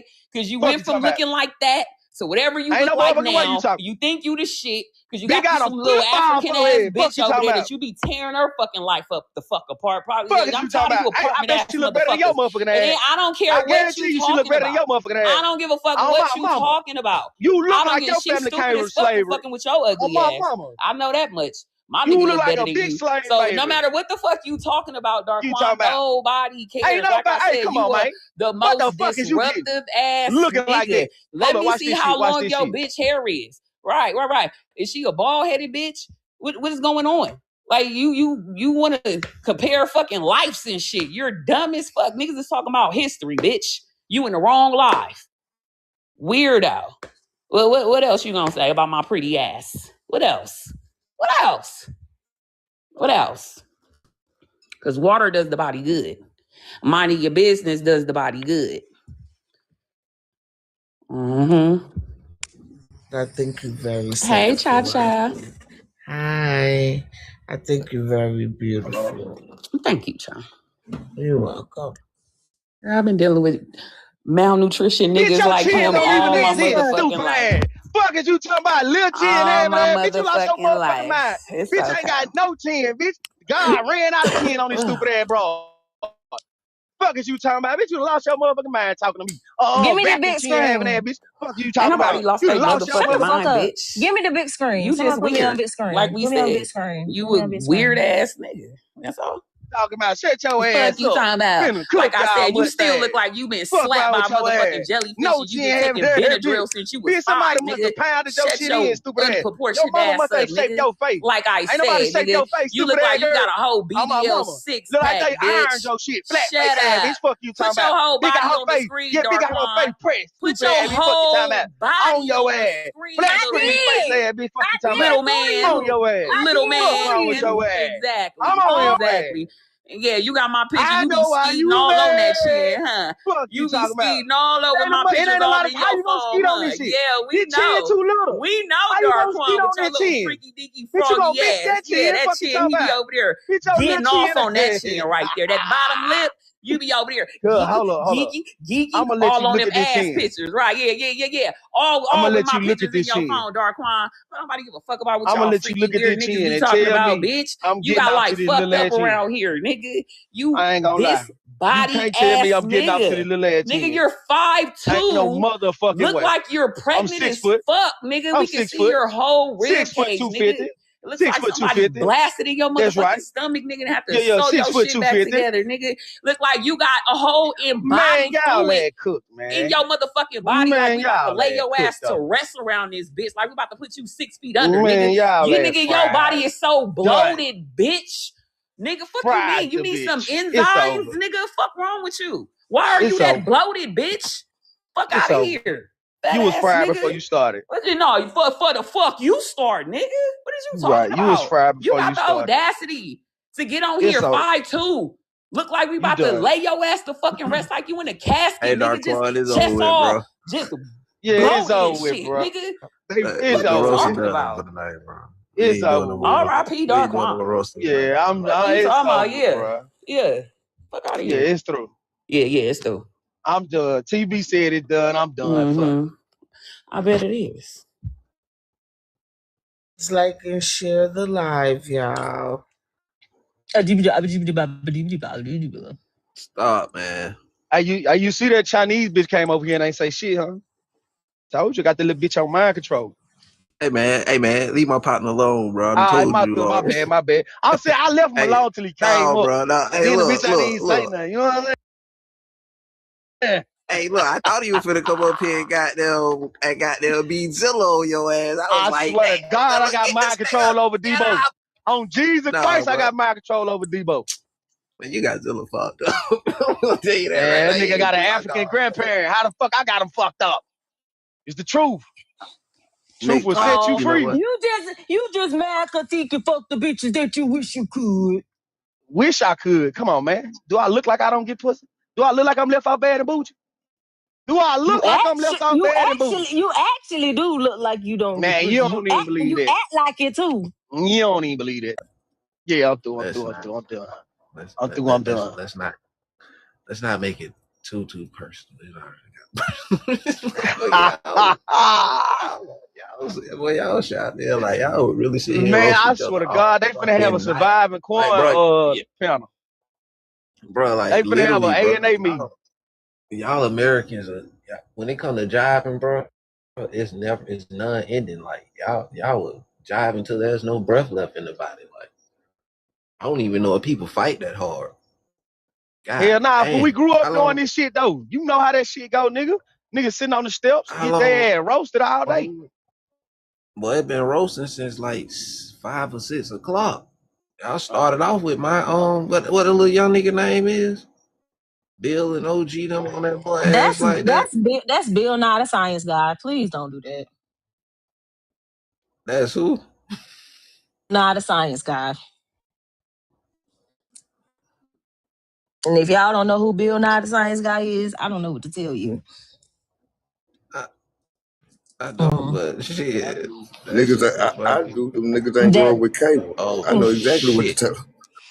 What's up, Blackwater? Him and Oh, him and nigga all was his still in made up. cable back then. Look, him and all his made up ass shit. That Bill Nye the Science Guy. Hey, that nigga pissed OG off earlier. What I tell you, OG with the cussing that little nigga out, bro, I couldn't do that. But be like, hey. I was OG surprised cussed him OG out. ain't OG just cussed him out so bad he got a damn restriction, didn't he? Yeah, you got a restriction for that shit, boy. That's crazy. That nigga OG told that nigga, yeah, boy, we love Granny, but boy, kill family. I was like, oh shit, he done dished the whole genetic gene pool. He's over like, this F your whole motherfucker. bloodline except for Granny. We love Granny. I was like, God damn. But the rest of them worthless All right, mother. man. I done fried enough motherfuckers over here, man. I'm finna go spin around the motherfucking TikTok. I might go live. I think Damn. Hey, why you did that in my pocket, man? I'm done. Shut your ass up. All Y'all that are goddamn, evil, bro. all that damn Thought we hooting, was chilling. I all that thought it was done. hooting and hollering and What carrying you on. say about you? We was done. He was like, no, I'm gonna get the last lick. She had to get the last lick. Nigga, he don't fucking get in the car. And he know he can't do nothing about it. Just sitting there looking at the window. Hey, by you, I was there, so I'm gonna message that nigga tonight and be like, boy, she had to get the last lick. Yeah, I had to make his ass go, yeah. Hey, look. She just had to get the last lick. That shit, that's crazy. Like, yeah, nigga, you ain't getting away with that one. It's been an eventful day. Yeah, it's been eventful. I ain't gonna lie. I can say that much. But you know what never happened? Why my prompt never got talked about. Like, it was like motherfuckers went straight to. You know what? I'm just finna stop making goddamn prompts. I think people read them bitches and be like, nigga, who's finna go through all this? Well, David was on it, but then my king came Nobody up. else. Yeah, the king got dead up to that. Where Lil Embalming Fluid go? He left. Oh, he fell. He fell, girl. He fell. I might have tripped him, but that nigga fell. We love you, Darkwan. She lying. He's still the homie. Cha-Cha, you excited about this debate though, Bookie? Yeah, I am. I'm because it's my first one, you know. I know. Y'all should let Paris host the debate. I know. Paris is such a good host. Like, I didn't like her at first. Because She know that's that. gonna make it the most biased. You know, once the Pan-African start getting whooped, Punky gonna be like, nah, cause what do you y'all doing too much. Y'all gotta chill. You know how Punky be. You might as well tell Paris to host that motherfucker. Punky ain't gonna watch you whoop bad Africans Punky, like that. Pretty want the bullshit. She want to see a little bullshit. Pretty like the bullshit. Nah, I'm just playing. But Punky is a fair host though. No, she is. That's She why I went cool to ass like host. all the different lives.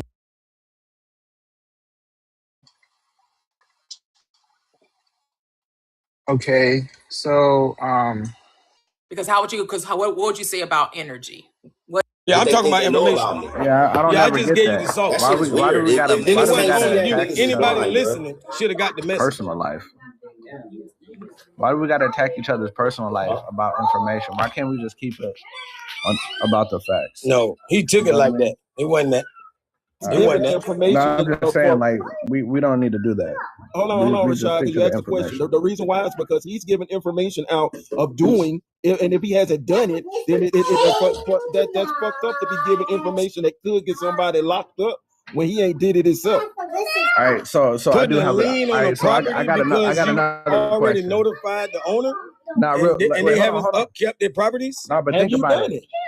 So if he let's just say he's doing it now, and y'all asking him that question, ain't nobody, you never know who's listening, and maybe he's just like, don't worry about me. If it's I'm not doing my illegal, thing. it shouldn't be a reason. And if you, It's if not you that are- it's if not you- that it's illegal, but you know, there's a if difference it has between to private be. and public. Oh, That's another thing we he's do telling have to people learn. in public. Hold on, Rashad. He's telling people in public that he should be the one to sit up and saying, "Well, I've done it," or I know some people who done it. Stop, man, stop protecting this bitch. I don't know why you sit up here trying to I protect hate when everything niggas this tell nigga me some saying. shit they should do. Hey, look, I'm not trying to. I hate I'm not when trying niggas to tell me protect nobody. I'm just.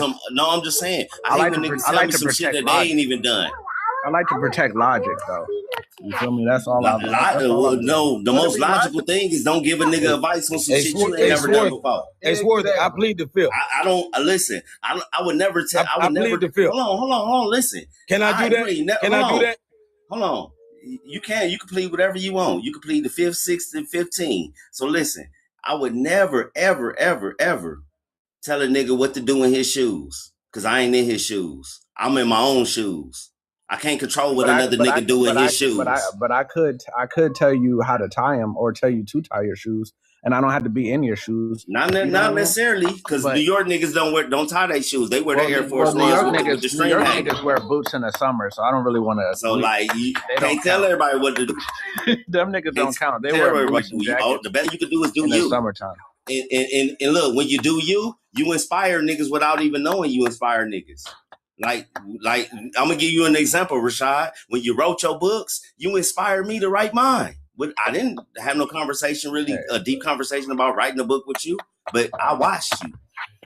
Thank you. Hey, look, I like how you brought that back around. Fuck words. Your actions speak louder than your words. I like how you brought that back. That's what I be saying. What are niggas' actions? Hey, look, I'm gonna go ahead and mute my mic. You feel me? I don't got nothing else to say. That wasn't no jewel. So I ain't dropped no jewel on you, bro. But I'm about to send you something, Rashad. I've been meaning to send it to you for like 3 days. Hold on, I'm about to send it right now. Yeah. Something dope. I'm sending it to you. So Swarthy. Hell yeah. So that wasn't no jewel for nobody on the panel. Period. Right? No, it really wasn't. But it was at the same time. But at the same time, bro, I swear, bro, you ever heard of a guilty conscience? Listen. This is what I'm saying. You don't have to do that with me, bro. Hold on. I already been through my trauma. This is what I'm trying to say. Niggas love, because there's a reason why I said that, because you ain't the first nigga that said some crazy shit about my trauma. Now, I ain't saying shit about your trauma. Hold on, brother. Can I fucking finish? All right. I don't want to yell. I'm already yelling. Let me just get it off. You ain't the first person, so I'm already. But listen what I'm saying. I'm already on defense mode. I'm already on defense mode at all times. So like anything a nigga say, I'm already like, what? What the fuck you mean? So like at the end of the day, the same thing make you laugh, make you cry. Now God might test you and put you in. Hold on, listen. God might test you and put you in that situation just to see if you'll do it. Be careful what you wish for. That's all I'm saying. Nigga, you need to drink some tea. But look, y'all. I ain't high, bro. I just told you the pandemic, bro. I ain't high and mighty. Hey, look. When I come around Morris Master Teacher, he gets a little bit hype. You feel me? Because yeah, it's my bad. You know what I mean? It is what it is. It's definitely my bad, man. But even if a nigga hasn't done it yet, the adverse possession, like sometimes you just introduce people to a concept, and they go do the rest of the research on their own. But that shit is a real thing, and it really be happening. It's not a lie or nothing. You feel me? Like at the end of the day, like all the shit, nigga, like listen, y'all, I done been through the most, nigga, in this motherfucker on goddamn TikTok, and I ain't the only one. It's the same brothers that went at me. But when we was cool, they was telling me they was going through the most, and I was there for them. Now I went through it and survived that shit, came out on the other side. Can't a nigga tell me nothing, nigga. That shit made me fucking a beast, nigga. I could go to any motherfucking place on this planet and fit in because I'm a well-rounded person, and at the end of the day, I'm an observant person. I like to observe and watch people. I'm a people watcher. And when I watch people, I notice their characteristics, and a lot of this shit be like, I'm gonna tell y'all, when I was at one of my lowest points in like life ever, nigga, somebody told me that they was jealous of me and Capri's situation. I ain't have nothing, nigga. I had to wear the same fucking pants to work for 2 weeks, nigga, until I got paid, nigga. It got to a point where I had to wear Capri pants to work, nigga. The fuck is niggas talking about? Niggas ain't been through my struggle, nigga. And they can't tell me what the fuck to do in my shoes. I'm walking in the desert with no car, nigga. 105. Nigga, I almost died the other day trying to make money. I swear to God on that shit. Were you like Capri pants or Capri's pants? No, her pants, nigga. Her actual pants. Nah, you been funny, nigga. They was hospital scrubs, but nigga, I had to wear them to work, nigga, because I got tired of wearing the same pants for 2 weeks, nigga. I had to mix. While I was mixing it, I made it work though, and I told my son that, nigga, never let materialistic shit make you a man, nigga. The man make the materialistic, nigga. I can have nothing, and I still more of a man than 90% of these niggas out here. Bro, my hair so long. I had to tie my lady this pants. This why I'm on my grind. This why I'm on my grind with all my shit, because I'm building my foundation. Nigga, when I started TikTok, I had 2 jobs and like 2 cars, and nigga, I was with, you know what I'm saying, doing good in my life. But I wanted to escape the rat race. What I tell y'all niggas in the so comments. I built my own from the ground, my nigga. Y'all see what this nigga nigga don't like self-made niggas. I see. Nah, look, I told y'all right when I was about to get my coins going, this nigga started giving speeches and shit. Hey, look, Swarthy, Shout out to you, though. Shout That's out to real you, shit. nigga. I'm glad you Hey, overcame, look, nigga. it is what it is, man. Like, Yeah, to I've be been honest through a with you, lot of shit in life, a my lot of people are like one missed paycheck And away that from shit being made you homeless. stronger, No, I'm nigga. You saying, know hell that. yeah, nigga. My own family, like Choctaw like to show that shit because he was watching. Choctaw always, your family disowned you. No, it was only my brother. And the dude that Choctaw, the Little Receipts Choctaw show, I don't even know that dude. Like I said, I used to run Madden League, so I got a hell of a lot of friends on Facebook. I got like thousands of friends on Facebook. Yeah. For real. Bro, And that's I got 2 Facebook accounts. Now, you're a social media goddamn person, for real. yeah, I've been doing this shit for a long time, just a bunch of shit. But when I had got into my family on live on Facebook, that shit was the most hurtful shit because I never asked them for nothing. And people that I used to hit up and ask like to help me, they used to be like, man, ask your family. And the reason why I did ask my family, because I knew them niggas was on some fuck shit.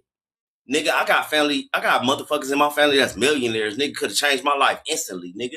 I got an uncle that told me, nigga, when I was doing this shit, when I first started doing this shit on Facebook, that nigga said, I love what you doing. I want you to do it for my company. He said, I'm going to start up a whole podcast company. But that nigga said, you can't talk about none of that shit you be talking about. I want you to talk about business. Trying to control you. Mm-hmm. Trying to control me. Why the fuck niggas $1 want to control me so bad? They see the fucking light in me. That's what it is. Nigga, Pimp C had the light. Tupac had the light. Why you always niggas want to take niggas out with the light? I don't understand this shit. Yeah, it's the message. They don't want that out there. Nigga, I'm putting it out there on my own. Nigga, building foundation for myself. And ain't a motherfucker can tear me down because ain't a white man hand up my pants. And a white man can't cancel me because he didn't help build this shit. So fuck them. Fuck they paperwork. Fuck all they system. I say burn this bitch the fuck down anyway. Fuck a job. Fuck a paying the rent. You don't need that shit. Hey, look. Fuck all this material shit. Like, that's how I really feel. And for fuck real. a Pan-African, too. Yeah, fuck a Pan-African, too. It's definitely fuck them. Because these niggas are the sellout niggas. That's what, Rashad, that's how I started this live, my nigga. I feel so passionate. I'm not even mad at Africans or Pan-Africans for real. I feel like they us, but they just confused. And I want them to wake the fuck up, my nigga.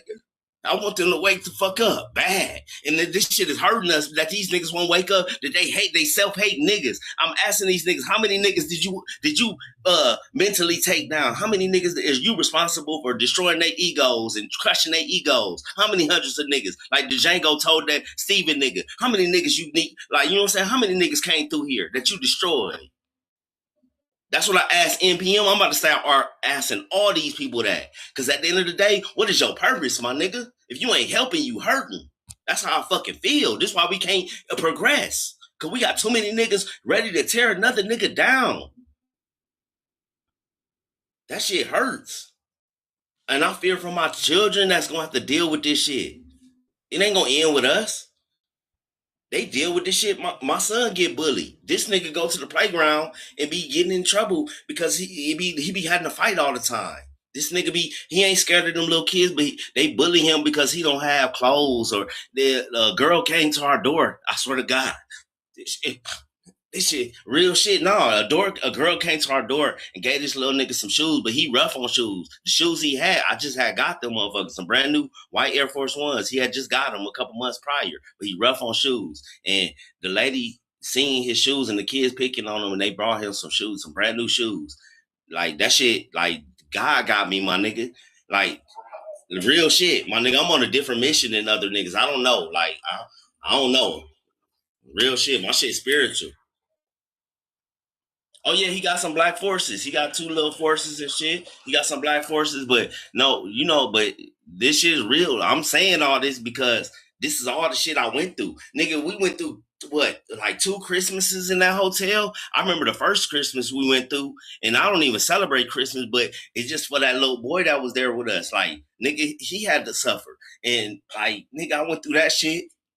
See it, like, the day these niggas came, it was like nigga, was like a motorcycle club. They came, a whole fucking motorcycle club. They came and gave all the kids that was there toys and shit. These all like homeless kids and shit. Brand new bikes and all that shit. That was the first year. The second year, we was there by ourselves. It was nobody there, y'all. The hotel was empty. And this year, which was this year, they gave him a bike. The little boy was so fucking happy. He was so fucking happy just to get a bike, my nigga. Now, understand what I go through. Millions of other people that look like us are going through similar or worse. Like some of these people that I'm beefing with, we was friends. I'm just gonna say it like TB. When I was homeless, TB was homeless. He used to talk to us on the back end. Noble, another nigga. Noble was sleeping in his car. And this before we was homeless. We was helping Noble. Now nigga went through that shit. Noble ain't had nothing but motherfucking disgust for a nigga. What type of niggas is these? This shit hurt. Noble. Yeah, man. I can name so many other people that was going through the same shit. They was hitting us on the back end like, man, we going through it too. We sleeping in our car. We doing this. We got hotel. Some of our elders, like the lady Mama Tinka, she was in the hotel. Man, I ain't tripping, man. Fuck it. I'm responsible for shit. People need to hear this shit. I wasn't the only one doing bad, nigga. It wasn't me, just me. It's a few other people. I can't remember their names right now, but they was you don't gotta tell us everybody's business, nigga. Yeah, I know. I'm just giving examples that I wasn't the only one, my nigga.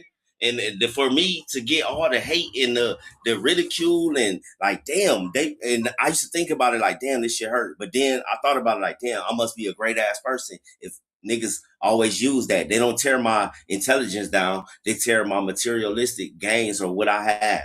Now I'm building it from the ground, my nigga. I sell book for book, shirt for shirt. You know what I'm saying? I'm getting out the mud, like really out the mud.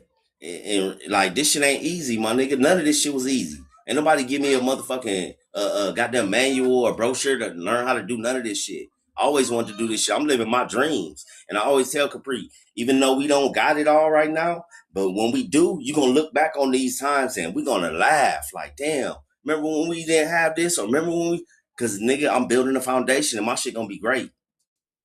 Nigga, I'm gonna make movies. I already got a book. I'm working on my second book. That shit then they're done. And once that, I'm doing a book tour. Everything is lined up, my nigga. If you ain't with me, you getting left. I'm sorry. And I like I said, I see people around me that I want to put in position, and then I see other people that are like, yeah, I can't bring him.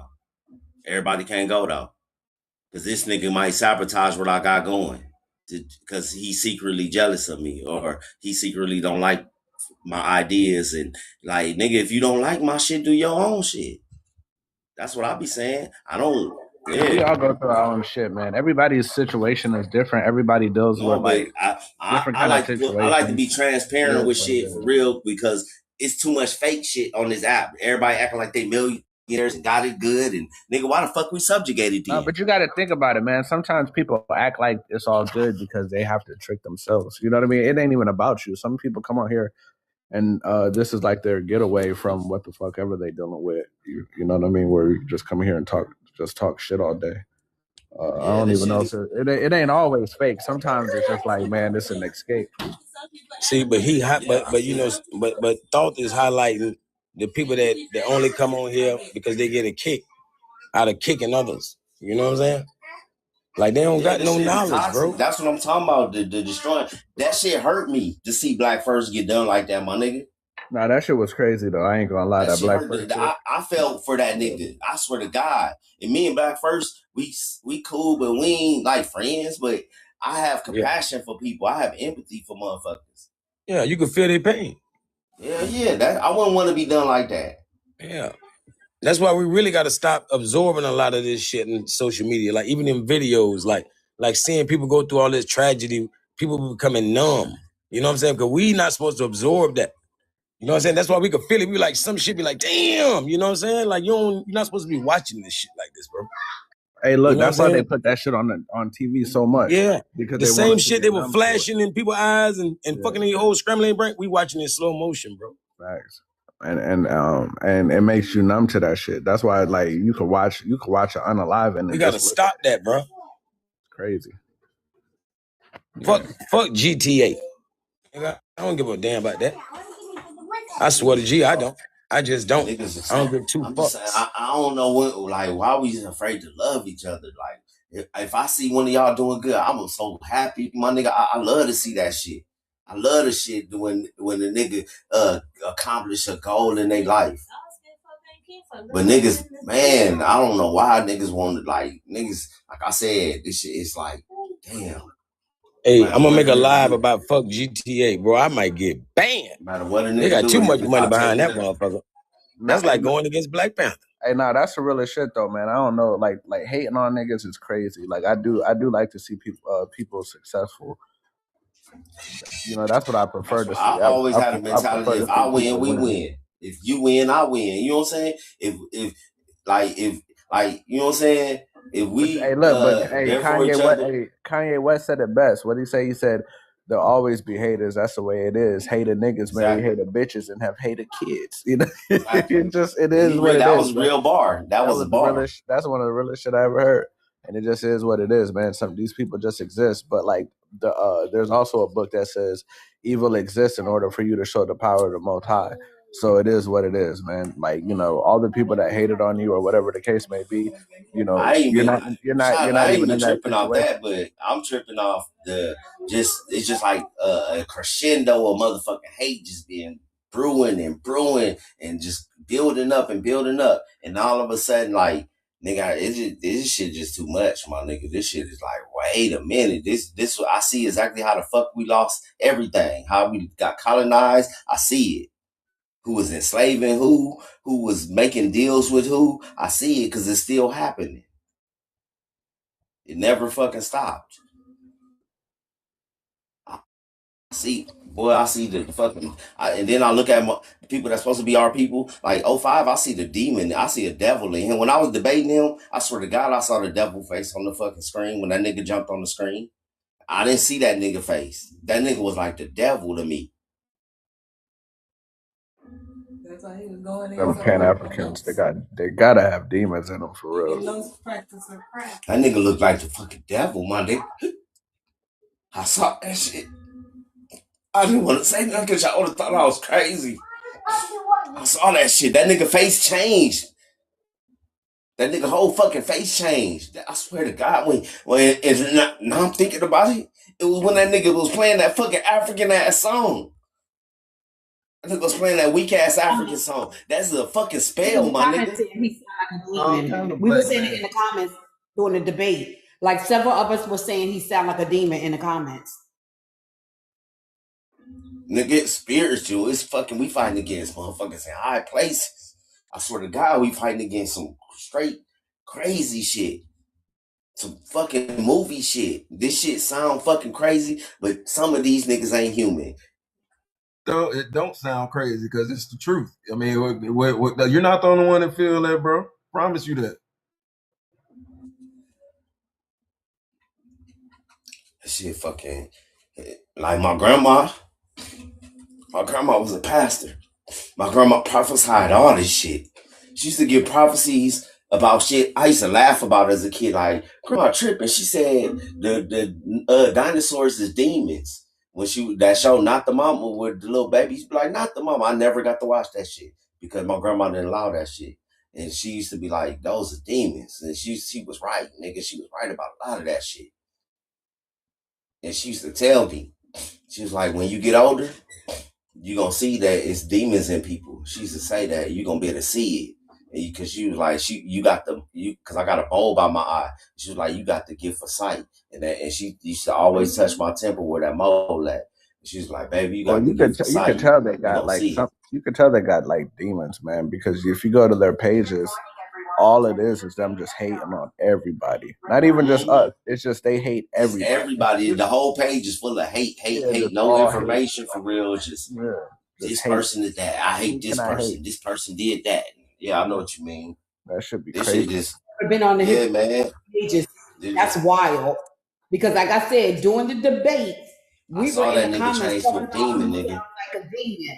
So I wasn't looking either at him, or I wasn't even looking like as Swarthy. Like I was just basically listening and watching the comments. And we literally was repeating and see Zaza confirmed it. But that we literally was confirming it. Like we were saying it, yes, during the debate. Like we were so irritated. That nigga face changed, y'all. When I say like the movies and that nigga, they had that little grin when he looked at the camera and smiled. Oh my God, that shit was so fucking scary, my nigga. I ain't know what to say. I wanted to say, this nigga look like a demon, y'all. I ain't want niggas to think I was crazy. So I ain't say nothing. I just ate it. And then looking back on everything, and now that I did my research further into that song and how them lyrics is like a spell, I'm like, oh my God. He putting spell on people. And he talked about how Los was delaying because he know the art. The art of what? Witchcraft? That nigga's a warlock or some shit. That nigga's into some deep, crazy shit. I'm telling y'all. And when I say I could see this shit, I could fucking see that nigga true self. I didn't see it. I never, all the times I've been against that nigga on panels, the nigga came on my panel a billion times. I never seen it until that day. And like in the middle of the debate, I'm like, am I tripping? Is my phone tripping? And then and that nigga smiled, and I tried to screenshot it, but it didn't. My fucking tablet didn't screenshot. It just took a regular, like a picture of this, and it was blurry. Like it's like a weird picture of this nigga moving. But yeah, they didn't get that nigga face. I'm like, fuck.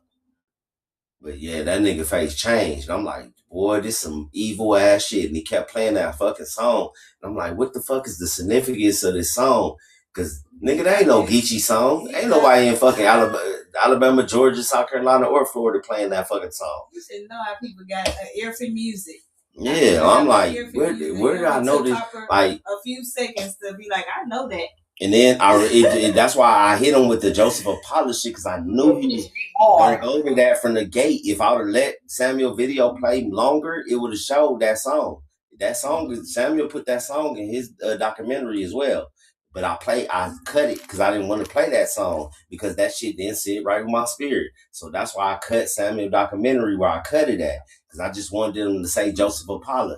And I was going to go deeper into Joseph Apollo and how that nigga was a white man. And how you going to base Gullah Geechee culture on what a white man say?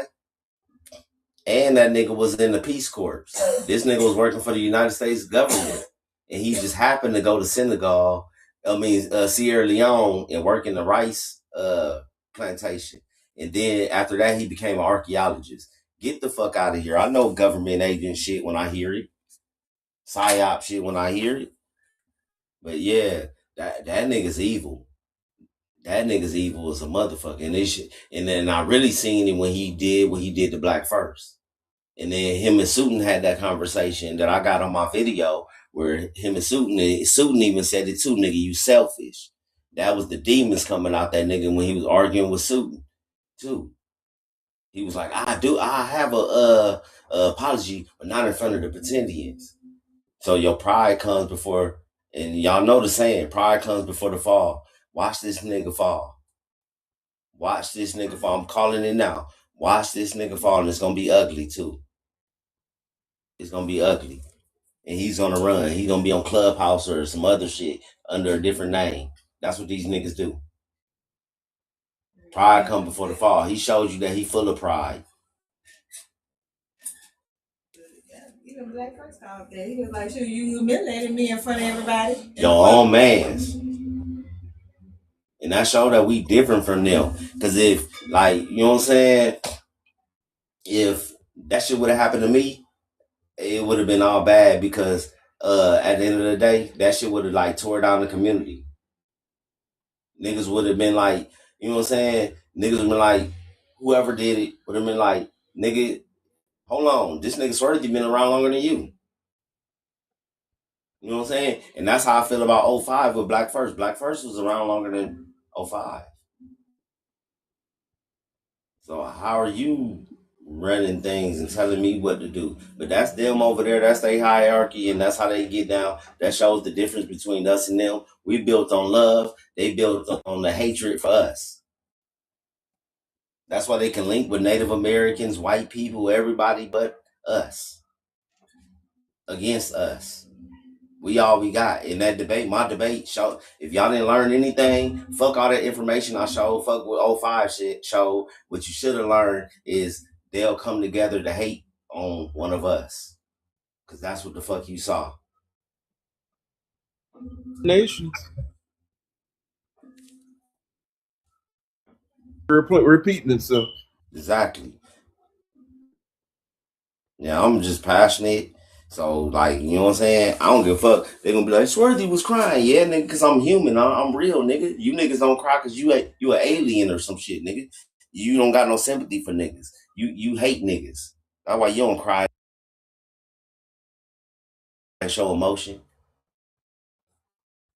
Niggas ain't real, nigga. I feel for your children if you like that, nigga. You don't hug your daughters and sons. Nigga, I hug mines.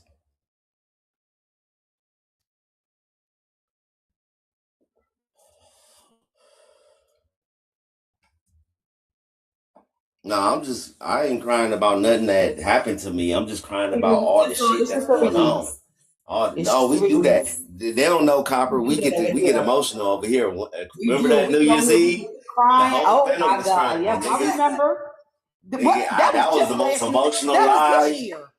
Yeah, that was New Year's Eve. That was New Year's Eve. Into New Year. Yeah, I had the whole panel crying. We be crying over there on Rashad's panel.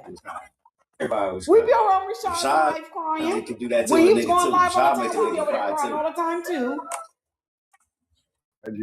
I remember I had a live 3 months ago. Everybody was crying. I remember all. We all was on that live shit be crying. feeling You had good a though full afterwards, panel. Like it be like a purge. Like you needed to get that shit out. That be the ancestor. I ain't gonna lie, I kind of did start that shit though. I did. I started it. I'm the one that actually started because I was giving Rashad his props. You know, I was giving Rashad his props. I was so proud of him as a single father. Yeah, everybody else and started stuff. crying. And then I just start giving other people their flowers as well. And then we all just start purging and crying. It was beautiful. Yeah, that shit It feel was good the most afterwards. beautiful thing ever. Ooh, them the best 2 cries this year I ever had. I didn't cry, but y'all did. It's all good though. No, you cried on mute. Don't lie. You cried on mute. Don't try to lie. Nigga, he said, "Pimps don't cry." He tried to say, I gotta take care of my children. He tried to use the children as a reason to mute his That mic. nigga cut off that camera and was boo-hooing. Nigga, that nigga, look, he went on mute, cut that camera off. Nigga, I done been in them emotional lives. I ain't gonna lie. I done been in some emotional Try to act lives. like he's taking care of them babies. He turned that I camera remember I off. was in CEO He live turned one that day, camera boy. off. He had that little snotty cry. Yeah, I remember I was in CEO live. They had they had everybody that got unalived over the year. It was a couple months ago. Boy, that whole everybody in that motherfucker was With crying. Nikki. Nigga, as soon as I With walked Nikki. in, my eyes started tearing up. Yeah, that's the day Nikki was telling her story about her son. Oh, we was over there boo-hooing that day too. Oh, we sure was. Nah, We hey, some look, emotional ass Nikki, people. when I first heard Nikki's story about her son, I did cry that time for sure. That shit was broke my heart. yeah. Yeah, I that was shit's so sad. Oh my God, my heart was so broken. I was God damn. angry. Yeah, Like, I don't know what. Like I was thinking about my children and shit. I was like, God damn, Yeah, how does it feel? Like, that puts you in the mind of a parent. Yeah, to lose a child. Like, how would you feel if that shit, God forbid, But yeah, I wouldn't want to go through no shit like that. I know. I said it to remember. Outlive your Lose children. and bury your child. Because remember, I told her, I said I didn't lose my son. Copper went through it I too. lost my son through health, and I know what it feels like to lose a child. I lost a 30-year-old son, so I know, and that's why it made me so angry, because she still hasn't gotten justice. So mine's is different. I know why my son passed. She has to go on not having no justice for her son. So that's what hurt as a mother. I felt her pain as a mother. I felt her pain as a mother. That's right, damn it, y'all done had me on this app 3 times crying. Ain't that some shit? I don't cry. I don't give a fuck if nigga record me crying shit, nigga. That's I'm real shit. Nigga, I don't give a fuck. Actually record me so I could put it in my commercial. I cuss niggas that's out. all marketing, I don't cry. I do both. Cuss niggas out there and cry at the same time. I never had no boo hoo, but when I was talking to Miss Nikki, I said, God damn. It's like, yeah. Nigga, I started watering this shit. Yeah, I had to pull it together. And that shit was like, I'm gonna tell by doing them. You said you wasn't crying. You wait. I'm gonna tell them. Shit, No, you was on mute crying. I'm very passionate, and I especially when it comes to our people. That's why we be crying. Boy, this shit it be hitting me, boy. I be trying to hold a lot of this shit in. We love And I be hard. just- That's the thing. We bottling love it hard. in, bottling it in. Yeah, that's what it is. We love hard.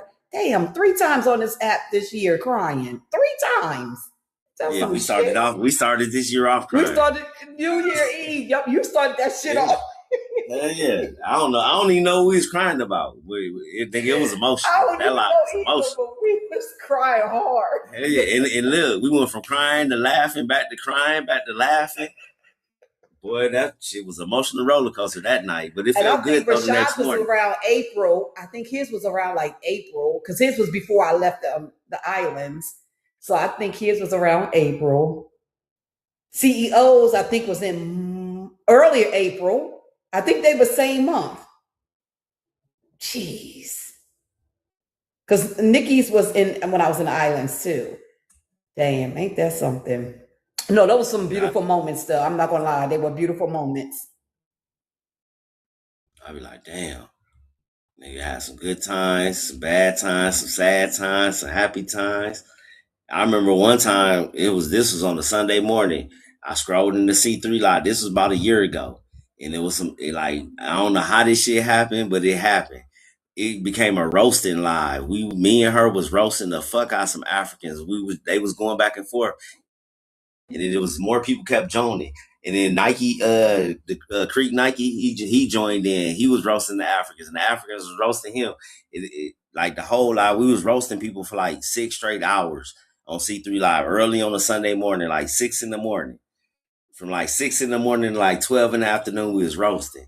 And the African girl she ended up basically she was roasting with us, but we started roasting her so hard that she started getting mad and shit. And then that's when it ended. But yeah. TikTok amazing place, but at the same time, it could be a toxic place, but it also could be a healing place if you're around the right people. And a lot of us got shadow work and generational traumas and all kind of shit going on that people don't be knowing about. So like I look at people like Joya, that nigga got a hella generational curses going on. Like that nigga got a lot of, you know what I'm saying, internal, yeah. A lot of internal shit going on on the inside of him. That's why he got so much hate. That boy filled with hate.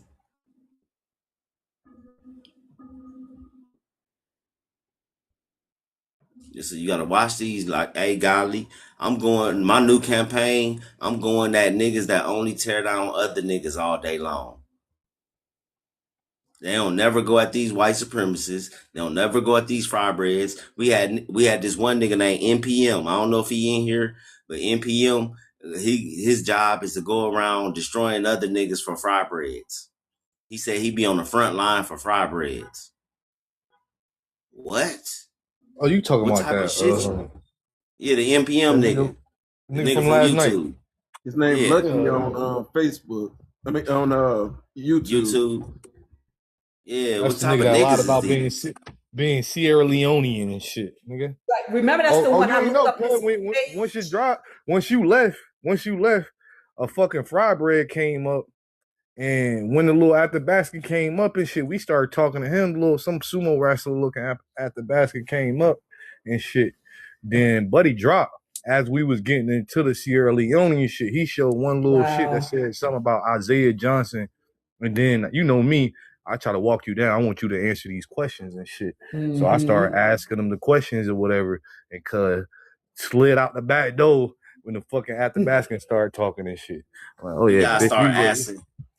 Look, hey bro, we gotta start asking these niggas how many niggas you done took out. 100 niggas, 200 niggas, 1,000 niggas. How many I heard niggas him say that to you though. Yeah, that's what made me. I was quiet the whole time. You ain't know I was just quiet. These niggas be bragging. I took out a lot of these niggas for y'all.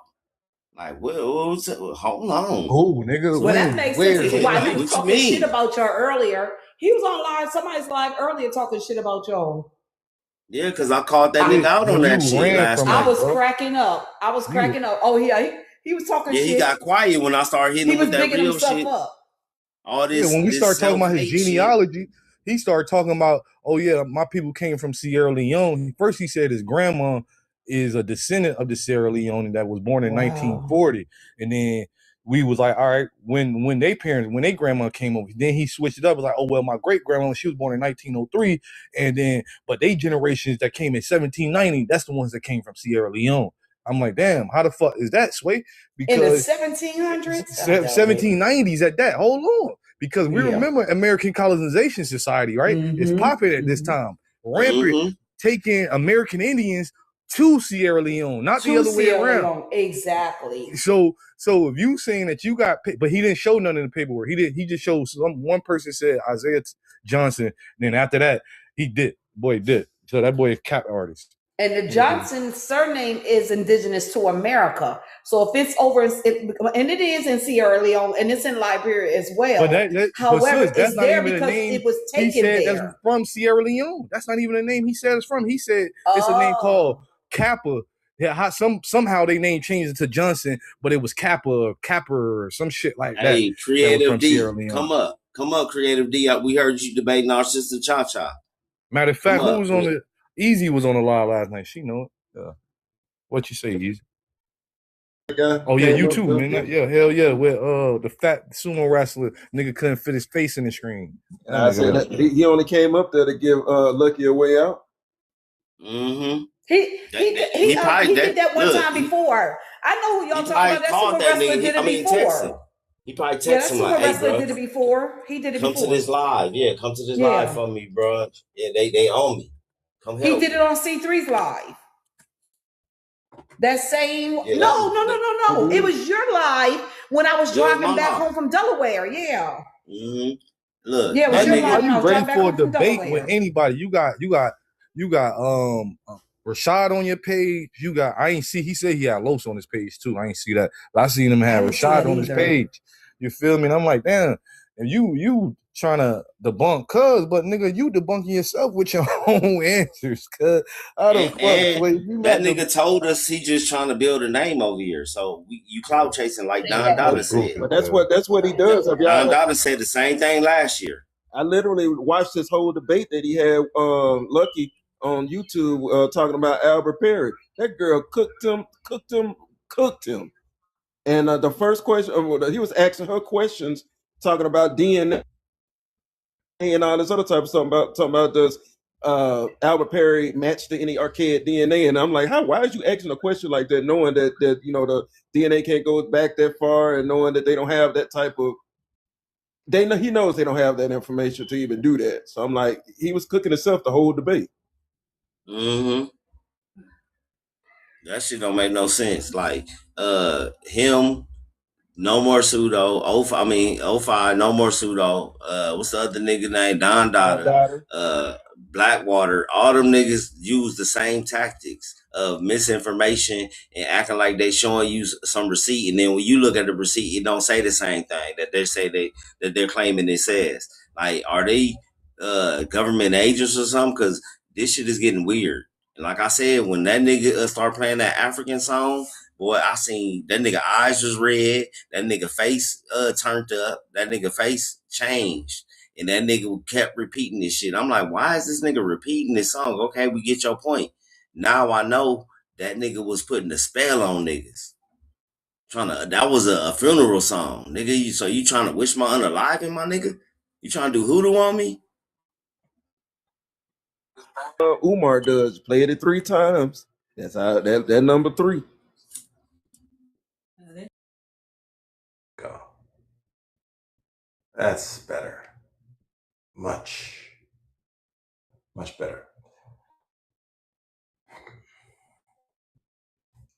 Yeah, you can see how that building had to be unburied, y'all. If you look carefully, if your mind's eye is open, you can see that there's windows right there halfway into the ground, and these people are unburying this thing.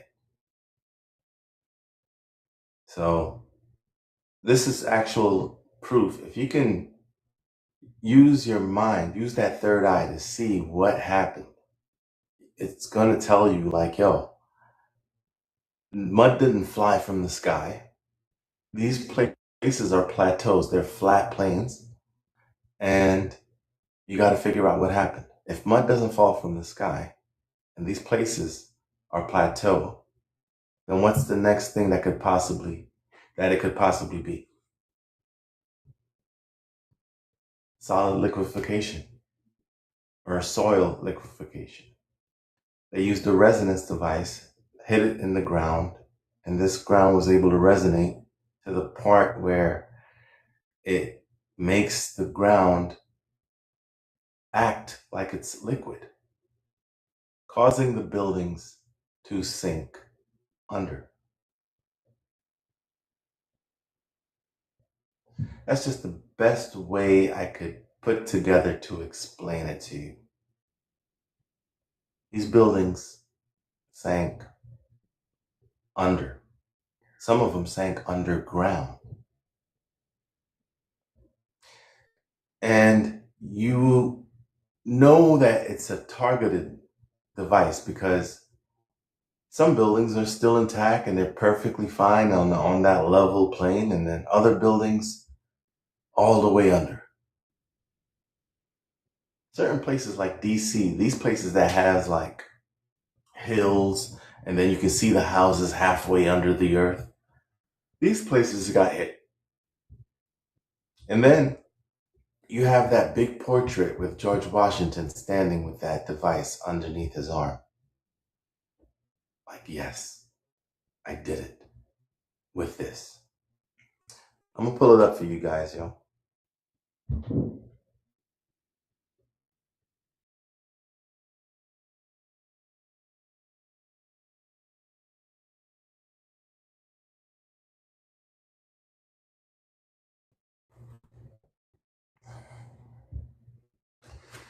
The device you see before you is known as a fascia, right? If you were to Google it, which I presume most people have done, it would tell you that it is a bundle of wooden rods bound together, strong. When it's single, it's very weak, and it's a symbol of ultimate punishment. And they put this thing on the back of the dollar. They put this thing on buildings. God damn it. George Washington is holding this thing. Now you gotta wonder, what is this thing he's holding? Zoe Hustle, welcome to the live, man. Haven't seen you in a bit. So I described what it is to you, and you see him holding this mechanical device, and nobody can tell me what it is.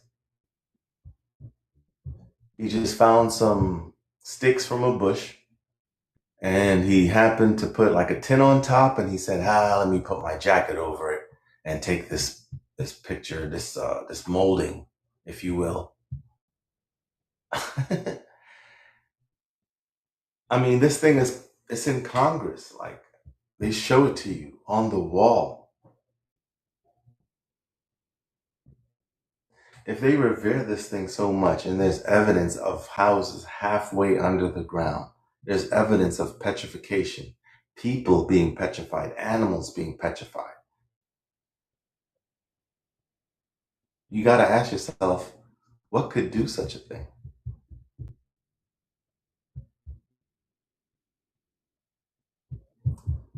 Oh, thanks, Melissa. Appreciate you. Tap the screen. Please share the live if you're just joining. We're talking about the reset. And this, what you see before you, is a reset device. It's known as the fascia. What they tell us is one thing, and what it actually does is another. It's capable of electrifying, petrifying, liquefying, right? Disintegrate, and levitate. The power to turn things into stone. That's right, Zoe.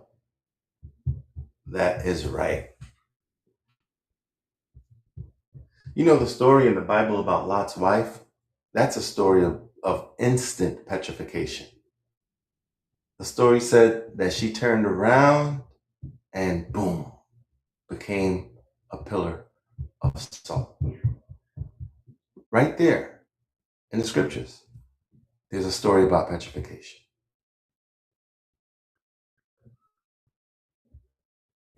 He turned her into a pillar. Who's he? I wonder where it is at now. Yeah. If you were to ask me where these devices are, it's in the government's hands. Look up the Maduro raid. Like they advanced it. They did stuff to it, but it's the same technology. It's a magnetron attached to an electromagnetic wave device, and it does its thing. Whatever you want it to do, it does.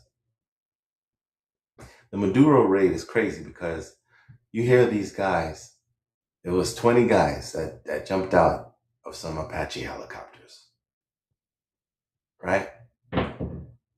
They had this little device in their hand. They activate this thing, and these bodyguards were not able to protect the president.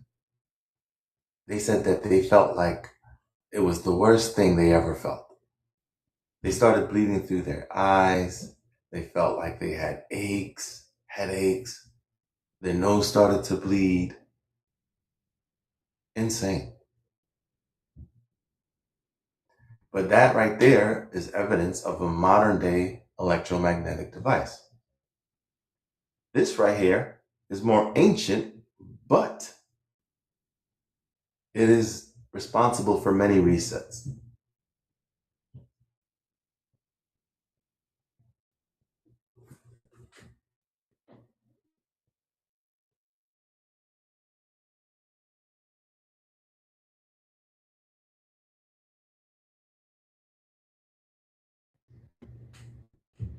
Right here, this is the Google explanation of the fachet, right? A fachet is a bound bundle of wooden rods that usually contains a projecting axe blade originating in the Etruscan culture and heavily used in ancient Rome. It symbolized state authority, magisterial power, and strength through unity. As a single rod is easily broken, but bound together, they are very strong. I think this is interesting. That this is the story they put forth for this device. Because if I show you one of the first ones ever to be found, one second, let me bring up Rashad Poet. Peace. Peace.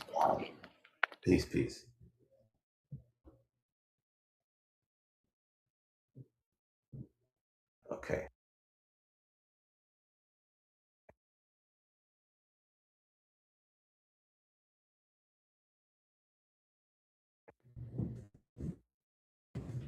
Now, this is one of the first facets that they ever found. Now, we just read that it's supposed to be a bunch of wooden rods. But what we see before us, it looks like it's metal, doesn't it?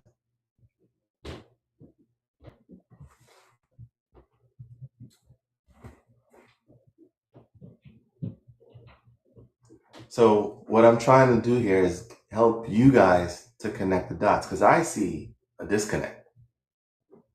I see they're explaining away something and maybe they don't know what they're explaining. Or maybe they're hiding what they're trying to explain. They're like, it's metal. Tell them it's wood. Got it, boss.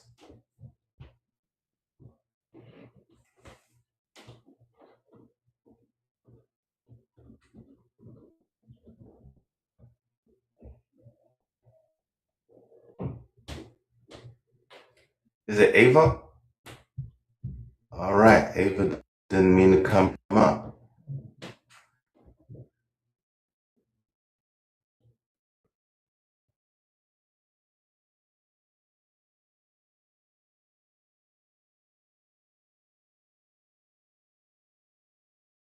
Now, this picture right here reminds me of Lot's wife. It's not Lot's wife, but I'm just saying it reminds me of that ancient looking petrification type of situation. She might have been in a building. This looks like a cave, right? But she might have been in a building that could have been a window for her, because this device is capable of causing meltology, making things melt and trickle down. She's petrified, so she might have just looked out the window and got zapped. You can see her hair kind of frizzed up, petrified.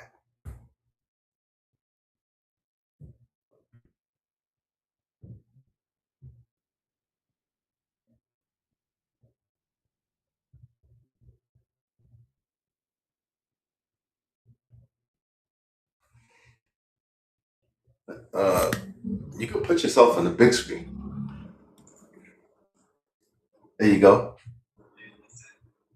Oh yeah, so this is a depiction, and I was like, man, that's crazy, right?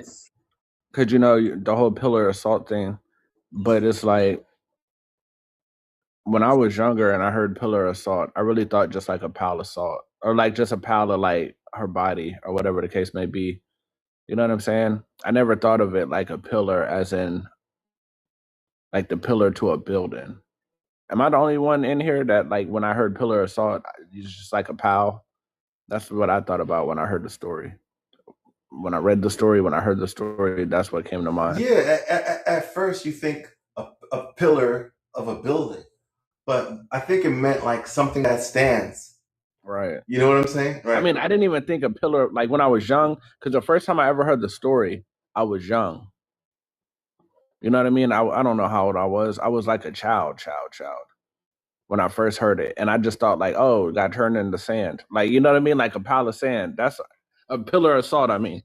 I thought all I thought was like a pile of sand. A pile of salt, I mean. I don't know. Yeah, me too. But either way. It could actually mean salt, or it could mean basalt. It could mean any type of petrification thing that we find these days. And then I found this right here, and I was like, well, that's interesting, because they got her looking like that one statue you used to always show, where she had like the lady had like the veil over her, and we used to talk about how amazing that was, like that art, like it couldn't be. But if you look at like the bottom of her outfit, it's the same kind of veil that lady has in that picture you have. Yeah. You know what I mean? And when I seen it, I was like, God dang. The truth is always just right in front of our face every time. Right there. It's insane. That sculpture, it's made by some Italian dude. I don't even care about his name. I heard it, some Bartoli or whatever. He has a real Italianish name. You know how that goes. Yeah, but we know how history is done, and we know the stuff. Like you heard about the lady that built that castle in the 1980s. They uncovered that thing. You know, talking about the Russian, she's not Russian, she's like from Bulgaria. Yeah. And she's like the architect of this grand building. Yeah, fucking right. They try to credit it to like just to have a story for it. But go ahead, check out the big screen. We lost like 5 people. I guess they don't want to see my pillar assault. Yeah, they're like, put David back on. Yeah. Thanks for that presentation. That's really how it was when you were small. You're just thinking these words. I think the Bible is real because of certain things, like in the book of Daniel, right? It tells Daniel, seal up the book, because it's not until a specific time, the time of the end. Now we're at the end. There's so much truth being put out there so fast that you don't know what's real. You know what I'm saying?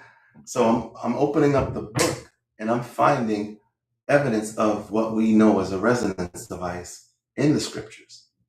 Only can you understand that the things that's being said, for example, fire from heaven. This is electricity, resonance, right? And this thing is capable of petrifying. Let me show y'all something.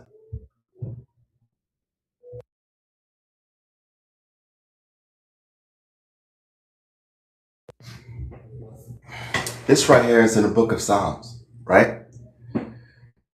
Listen to this. Thou shalt break them with a rod of iron. Thou shalt dash them in pieces like a potter's vessel. What does that sound like to y'all? This is in the Bible. It was sealed until a specific time. So what does it sound like to you guys? When I was a kid and I read this verse, I said, But now you read it with open eyes. What is it? The book isn't sealed anymore, guys. We're in a particular time where these things that seem difficult to us is actually simple to understand. If you follow what I'm saying. This, back in the 70s, 60s, nobody knew. But then fast forward to today, I'm showing you a device known as the Fachet that's capable of petrifying, electrifying. And then here it is, a verse in the Bible that's talking about dashing to pieces as a potter's vessel. And that reminds me of, the terracotta statues over in China. You guys know about this? Put a one in the chat if you heard about the terracotta statues over in China. When I was a kid, they had a documentary on BBC about this, right? But back then, they showed you the real shit. You could see the veins on these things. Now, they look like clay pots, like someone just made it real quick and show them that. I have the first picture ever taken of the dude that discovered it. And you can see the detail in his face, like very clear. Back then, I was wondering about petrification. And then to see it be unfold in the latter times, I'm blown away by it. Like, I can't believe I'm putting it out there. But it's there. I'm not making this up. This was written thousands of years before me. Indeed. So how can David do this? I'm not a magician. I just read. I study. I ask God for the wisdom, knowledge, and understanding. And there you have it. Let me show you all something else.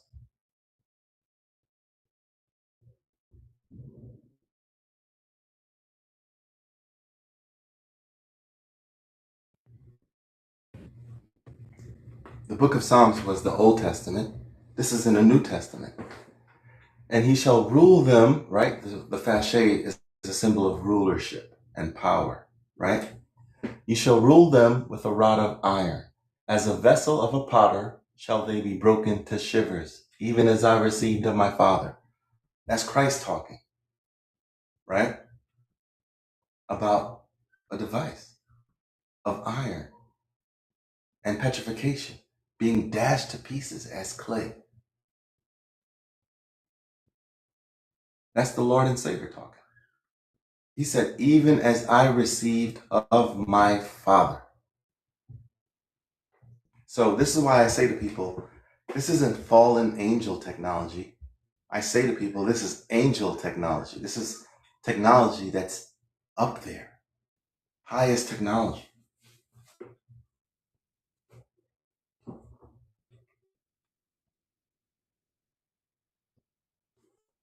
It's mind-blowing.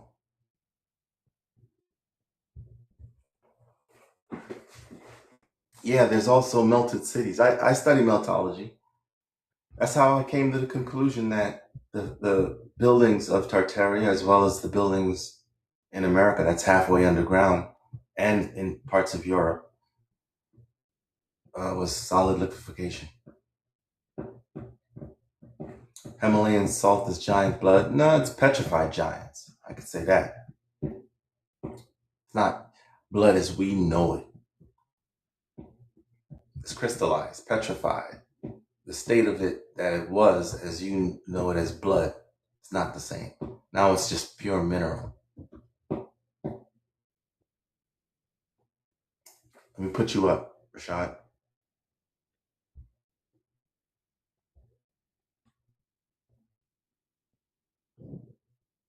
Oh yeah, these are the terracotta sculptures, as they would call it.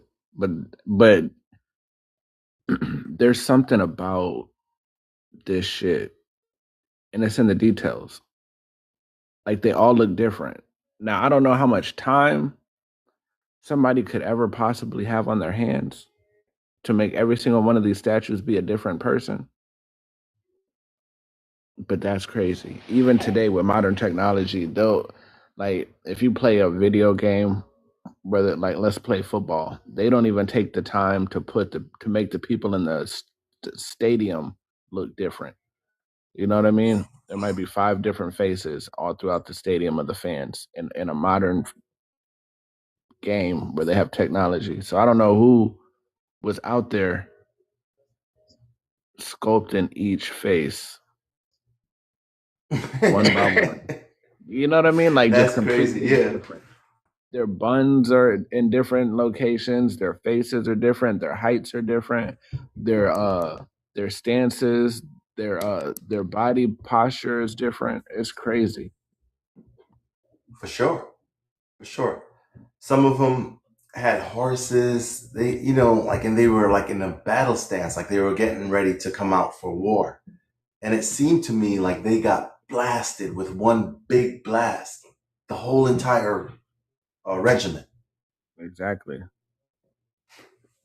Let me put myself up there real quick, Rashad. Hold on. This is one of the first pictures ever found. You can see the detail in this and what's going on in this situation.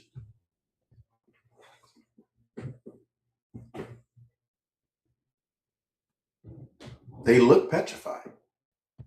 This is one of the first pics. But when you look online and you look on Google, they show you straight up clay pots. So we're being lied to on a different level. You got to remember, the people who I say is responsible for this. All right, back in BC, like let's say 5, 6, 7 BC, there was a silk trade going on. That was Rome traveling through, going to Asia, to China, getting silk. At that time, it was called Cathay, I think, if I'm not mistaken. And they probably had some type of miscommunication, misunderstanding. And the Romans, maybe they didn't, maybe they were at peace. But the scene looks like they were about to go to war. You know what I'm saying? And then they got zapped. When I saw this documentary, my mind was blown. You can see the veins on these things. Like one guy was holding a sword, you could see the vein, the detail, like the contours and stuff. It was insane.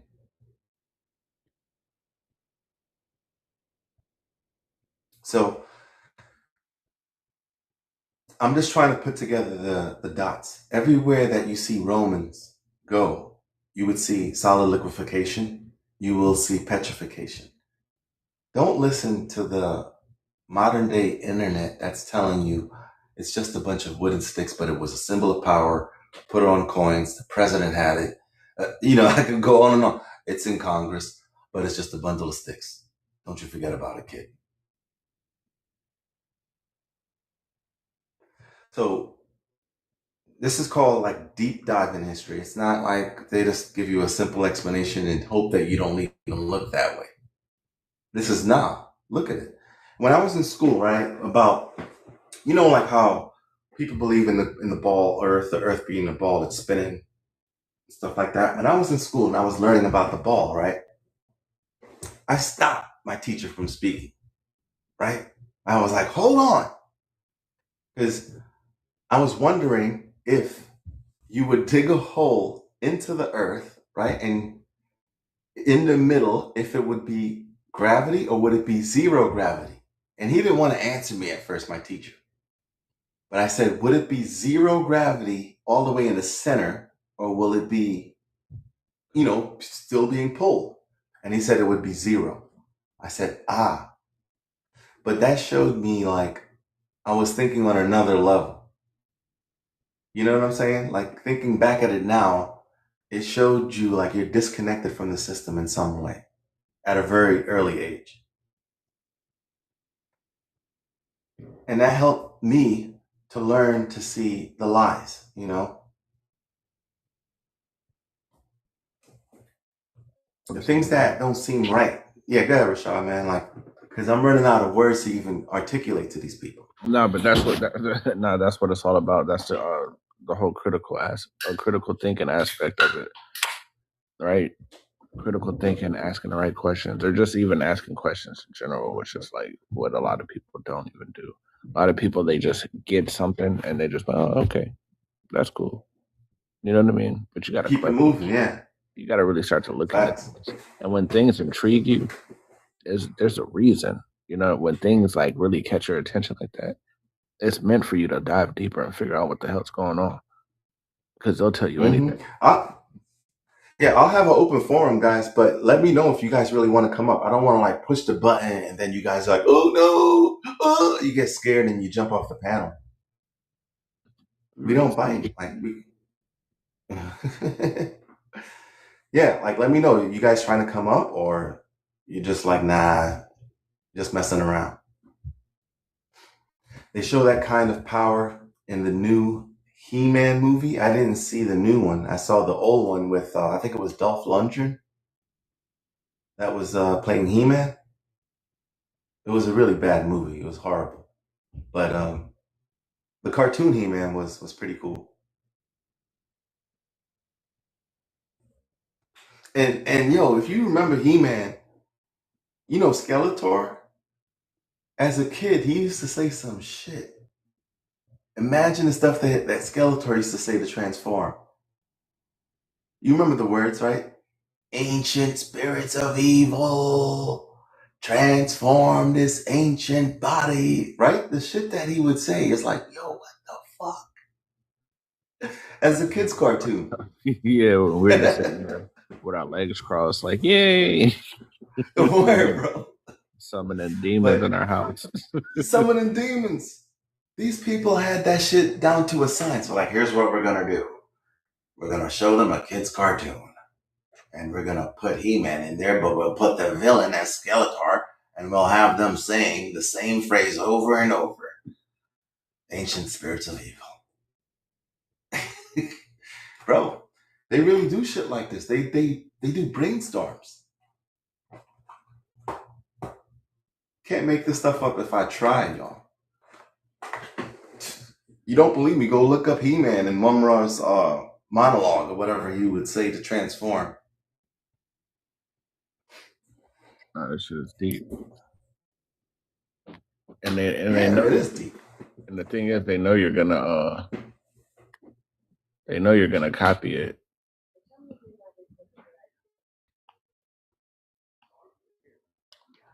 Yeah, so I think this shit right here, this is very real. I think this is the real deal right here.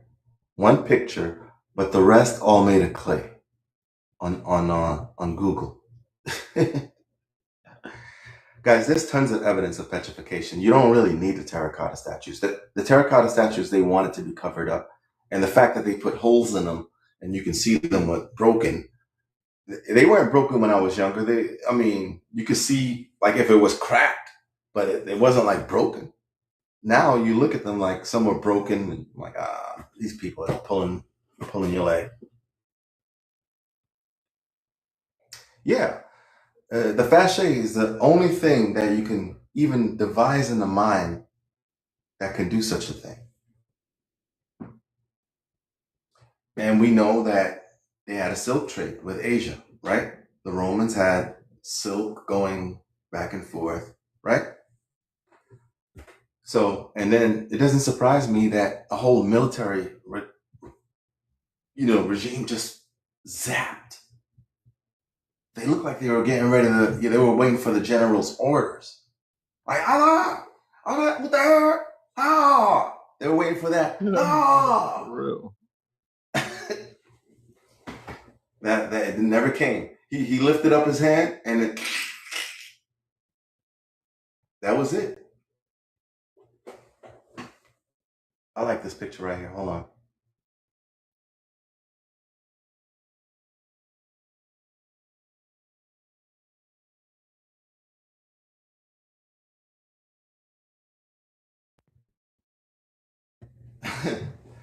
This pic right here, y'all. It shows you that he saw that thing coming. He was like, no.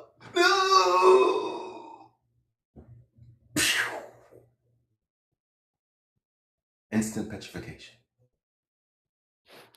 This is from Pompeii. I like using Pompeii as an example because Pompeii has tons of evidence.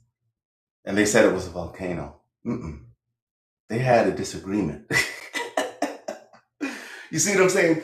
The powers in charge, every time they have a disagreement, you could see this thing being used. It's funny to me because it's like, if you don't agree with Rome, you know, like Tacitus said, they make a desert and they call it peace. They lean back. Yeah, like they can't wait for you to disagree. Like they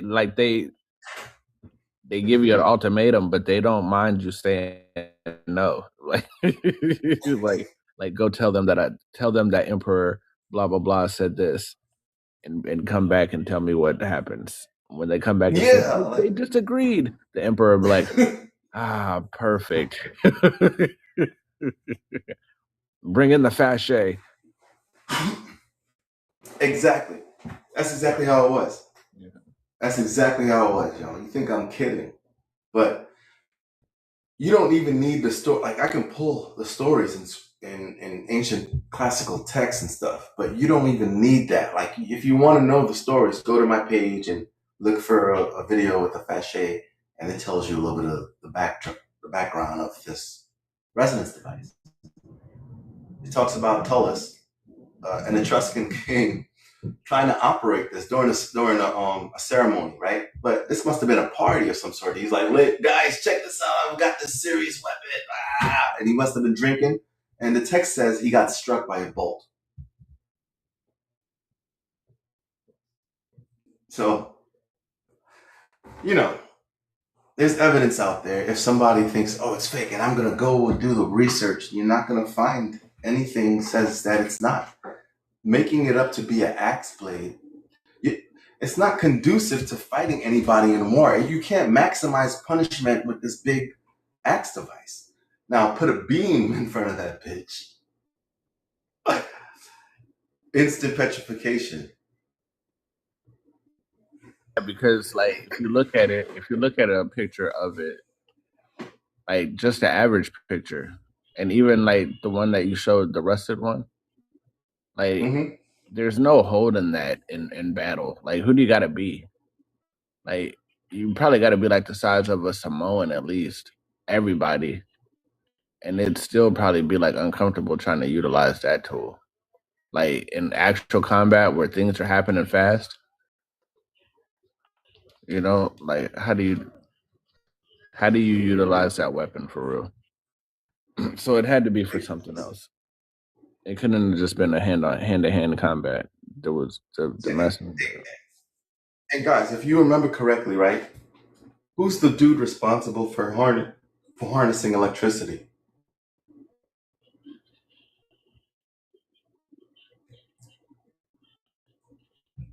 He was famous. He was a great inventor. Like he was a master orator. Come on, guys. They talked about him in school with the key and the kite. He had a kite with a key at the bottom, and the electricity hit it, and he was like, "Oh,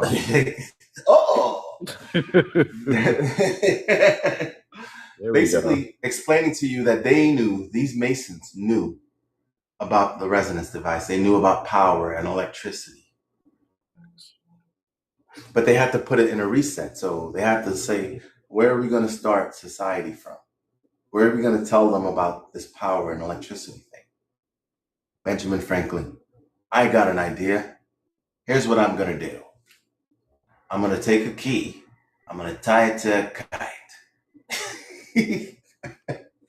This is foolishness. Yeah, that'll figure it all out. Like, what the hell? Like, there would be no reason for that to even be like. They really got us. Hey, but you know, They got us with that one, bro. they got us good. But one of the things that they do, like, if you really pay attention, they teach us a whole lot of the bullshit while we're young. Because we like a lot of people, we won't even think twice about it. Our imaginations are crazy, and we're like, yeah, you know, that makes sense. You know what I mean? But if they would have started teaching us this stuff like in high school, like if the first time you heard about this stuff was in high school, do you really think that you would have believed a lot of this stuff, or would you'd have been looking at your teacher like, ma'am, sir, you're crazy?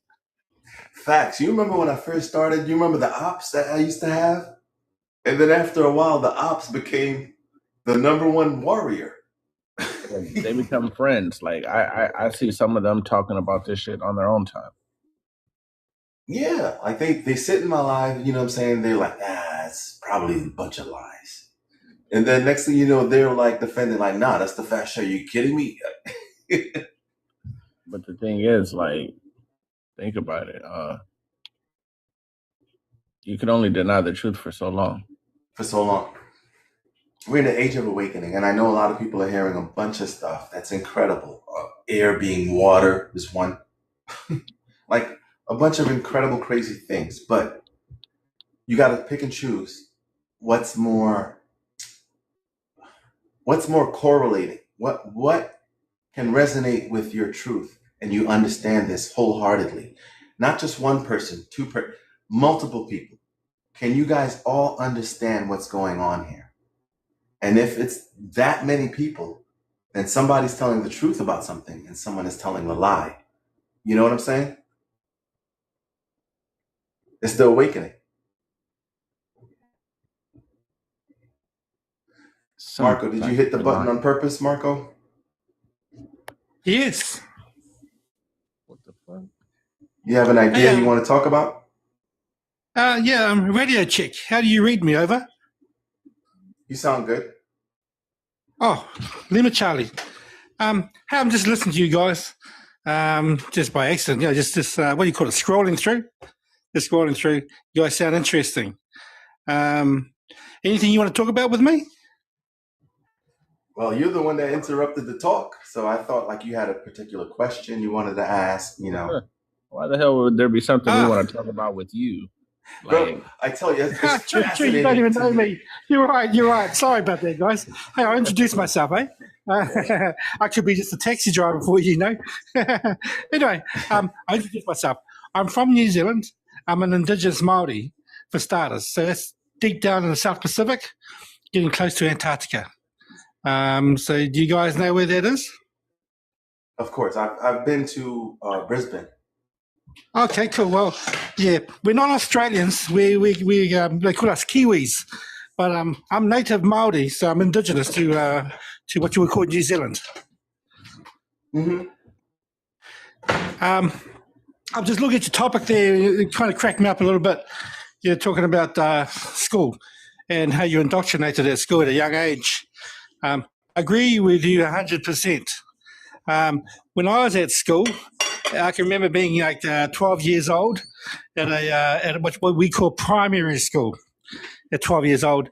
And my teacher, who would be a Pākehā, we call that's a white man, European, was teaching us Indigenous history and telling us that there were no more Indigenous Māori of pure blood left alive in the world today, that they're all extinct.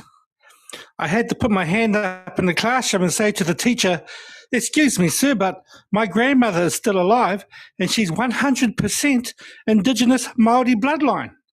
100%. And then my teacher goes, "I went to university, boy, and I'm sure that if that was the case, they would have told me this at university." And he didn't believe me. So, hey, I like the way he said, I went to a university, boy. Yeah, so this is what we have to put up with. Our history has been written for us by people that actually know nothing, because they themselves are indoctrinated. The teachers, correct. Yes, the teachers are indoctrinated. Your grandparents get indoctrinated. Your children become indoctrinated. within about 3 generations, everybody is indoctrinated. Oh yeah, for sure. And I'm glad that you shared your story. Sticking with the topic, do you have any information about petrification that went on in New Zealand? Okay, New Zealand. Well, as I've told you, I come from a Māori background. I am a native Māori. We may have a very different view on life and where we come from and spirituality and everything. We may have a different view on Genesis itself. So I don't want to offend anybody, but I'm going to just give you a little bit of, how can I put it, some of the rules that Māori live by. So Māori are a people that can trace their bloodlines throughout their birth. It's something that we do. It's our culture to trace bloodlines. Have you ever heard of that type of activity? As a matter of fact, we do teach that people should go do their genealogies. That's what we call it. Okay, so we call it, as Māori, we have our name for it. It's called whakapapa. We call it whakapapa. And it's part of our culture to know your whakapapa or your genealogy. You have to know your bloodline because that tells you your ancestor. You can go back to your ancestral knowledge. Then you can go back to your ancestral from the heavens. We call it rangi nui, which is the sky. So you would call it Sky Father, or some people call it Sky Father, and Earth Mother. And we have an Earth Mother and a Sky Father as well. Our Sky Father is called Rangi Nui. And we can all trace our bloodlines to one of the children of Rangi Nui. And you would call them angels, or in some cultures you would call them fallen angels. So Māori can trace their bloodline to these beings that flew above the earth.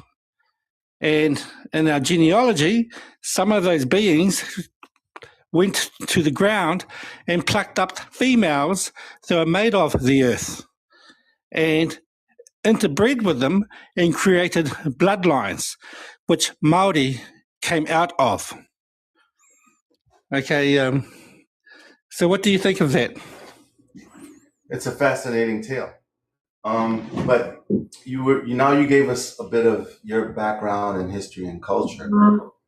I was wondering more about if you have witnessed petrification in your land. Oh yes, most definitely.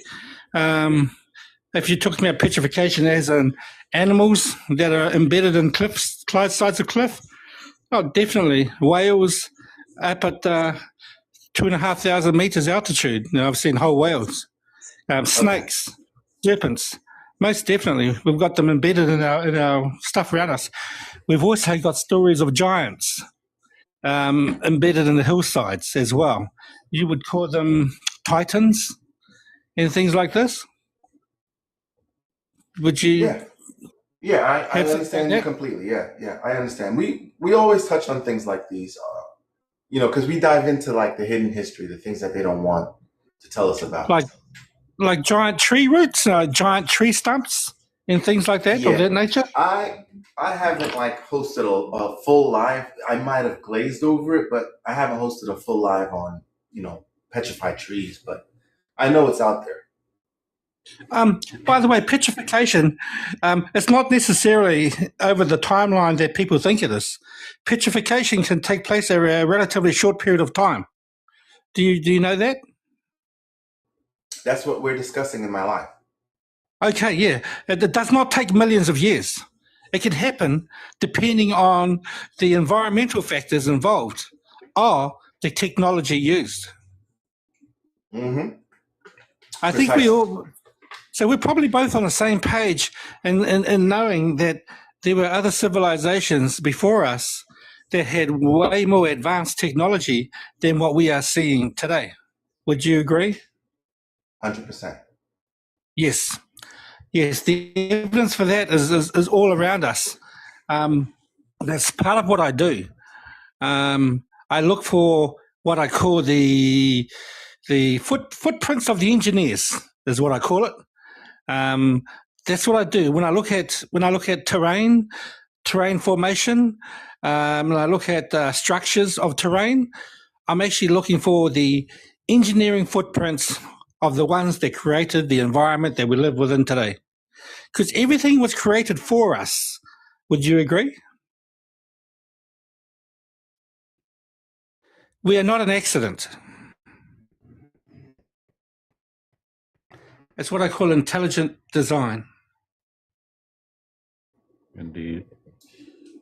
Yeah, it's true. It says it in our Bible that God made the earth to be inhabited, so He didn't make it in vain. Yes, scripture that says exactly. Now, there is something that I need to clarify with you guys. So, I just hear you mention the word Bible, and I have to tell you that my view on the Bible is that the Bible is not the be-all and end-all of the word of what you would call God. In the Māori world, we don't call our spiritual beings God. We don't even call them gods, because to us, that's a colonized name being forced upon us to force us to conform to a foreign concept. And that foreign concept may not be accurate as what people would like to think it is. Well, let me say this, right? Like, everybody in the world have their culture and truth, right? You just explain yours with the Nephilim or the giants mixing and all that stuff. I'm not even doubting you. I was listening intently. But to put down another culture just off of your belief, that's where I frown. I'm sorry, I don't mean to offend. I'm not trying to put down your belief. I'm just trying to point out. But and then another thing is, I don't really feel the Bible as a religious book. I see it more as a scientific research, historic book. But people don't see it like that because of what the Vatican did with it. Yes. That bullshit. Like, I agree. Everybody just gets bored, they fall asleep. I'm trying to kind of like wake people up. Like, yo, let's look at this. I agree with you. The problem with the Bible, the problem with it, is that it was written by multiple people over multiple eons, and put together by man, and man's characters can change history, alter history, and insert themselves as being self-important. And that's the only problem with the Bible. Its authenticness only goes so far, but it does contain truth. Right. The funny thing is about what you're saying is the Bible is the #1 read book in the whole world, right? And it's for a good cause, a reason, right? People want to know about this creator God. They read that thing. People want to know about what happened in historic times, about languages. It has the answer. You know what I'm saying? Like, we can't just be like, religion, forget it, nonsense. Nah, it's a whole story, somebody lived this thing. Somebody witnessed this thing. And just to a point. And it's the only book that has rules to it. For example, there's a rule that says wherever 2 or 3 things, everything shall be established. So if you see something said in the Old Testament and then you fast forward, it's said in the New Testament, then boom, you have your answer. It's emphasized. And it's the only book that does that. I don't think that they do that in the Bhagavad Gita. I don't think that they do that in Shinto. I don't think any other culture, it doesn't do that. This book is so special. It's its own dictionary. It's its own. It's its own spiritual awakening by itself. To a point, I had to emphasize to a point, but it is limited. It is limited by the character of the men who put pen to paper. That's the part.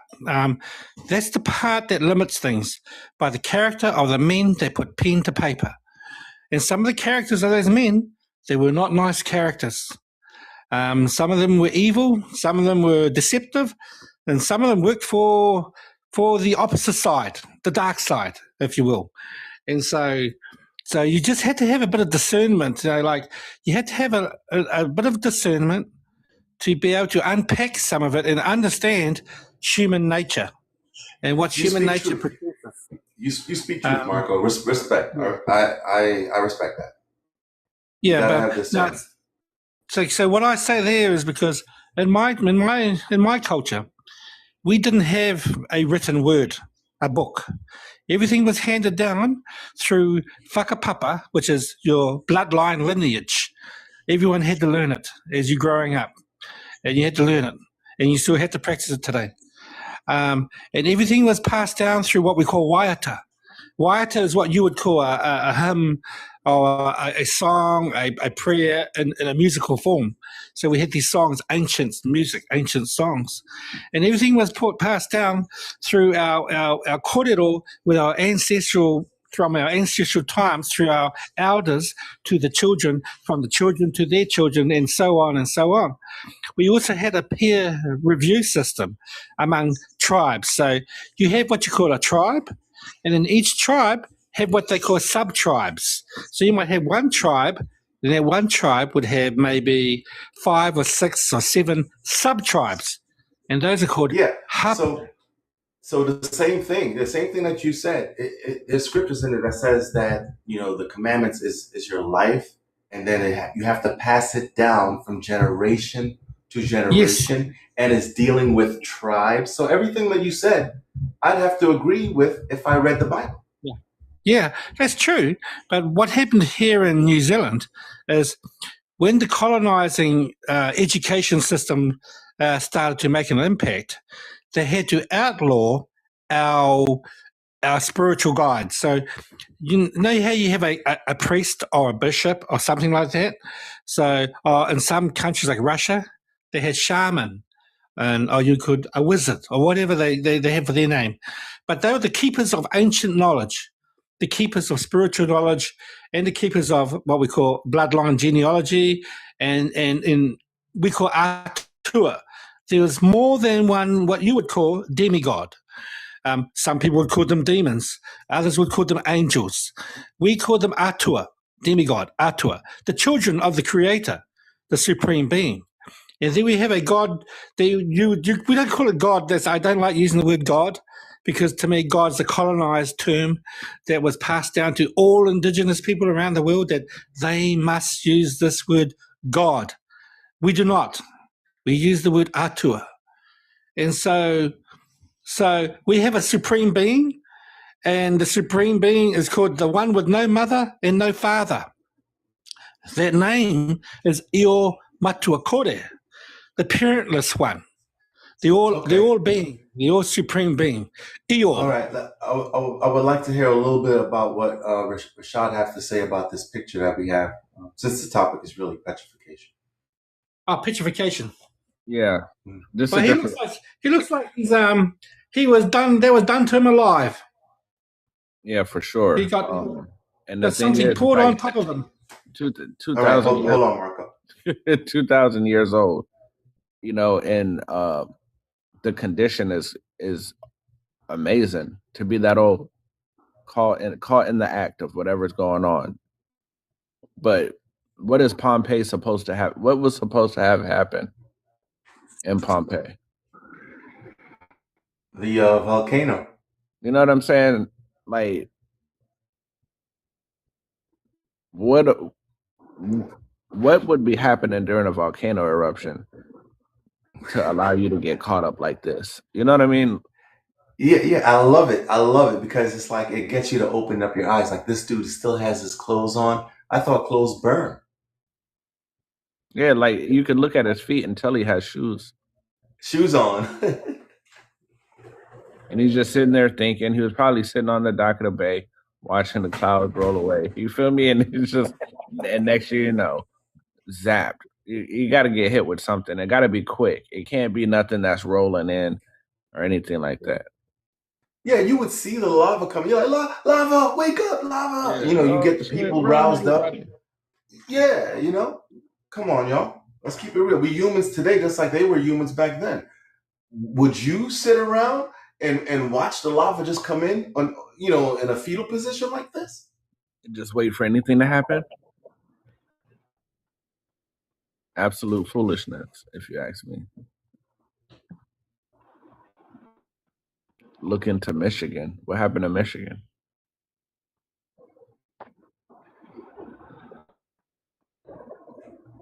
I don't know, man. I was just looking at the Pompeii pictures, looking at a bunch of different petrification pictures, and I'm like, man, in every single instance of these pictures, it had to be quick. Instant. Exactly. Look at this. The dog that was in Pompeii. Let me see if I can put myself back on the big screen. Hold on. Yeah, they done. There we go. Yeah. He's playing. But apparently the Romans didn't like it. They were like, shut that fucking dog up. Pachoo! Frozen in time. The dog was chilling. So with petrification, you're always going to find people or animals in very interesting positions. And you're like, how fast did this thing happen to them? Extremely fast. Extremely fast. Petrification is a thing, and I showed you in the scriptures. I know Marco is not with the scriptures, but but it's in there, and it happened in Pompeii. I know they tell us volcano, but come on, let's keep it real. Volcano with the fur still on the dog. Come on, y'all.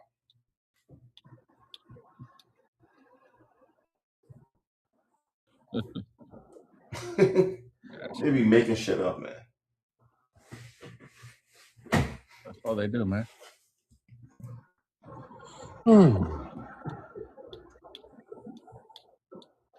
Airplane, you're here. What's up? What's on your mind, man?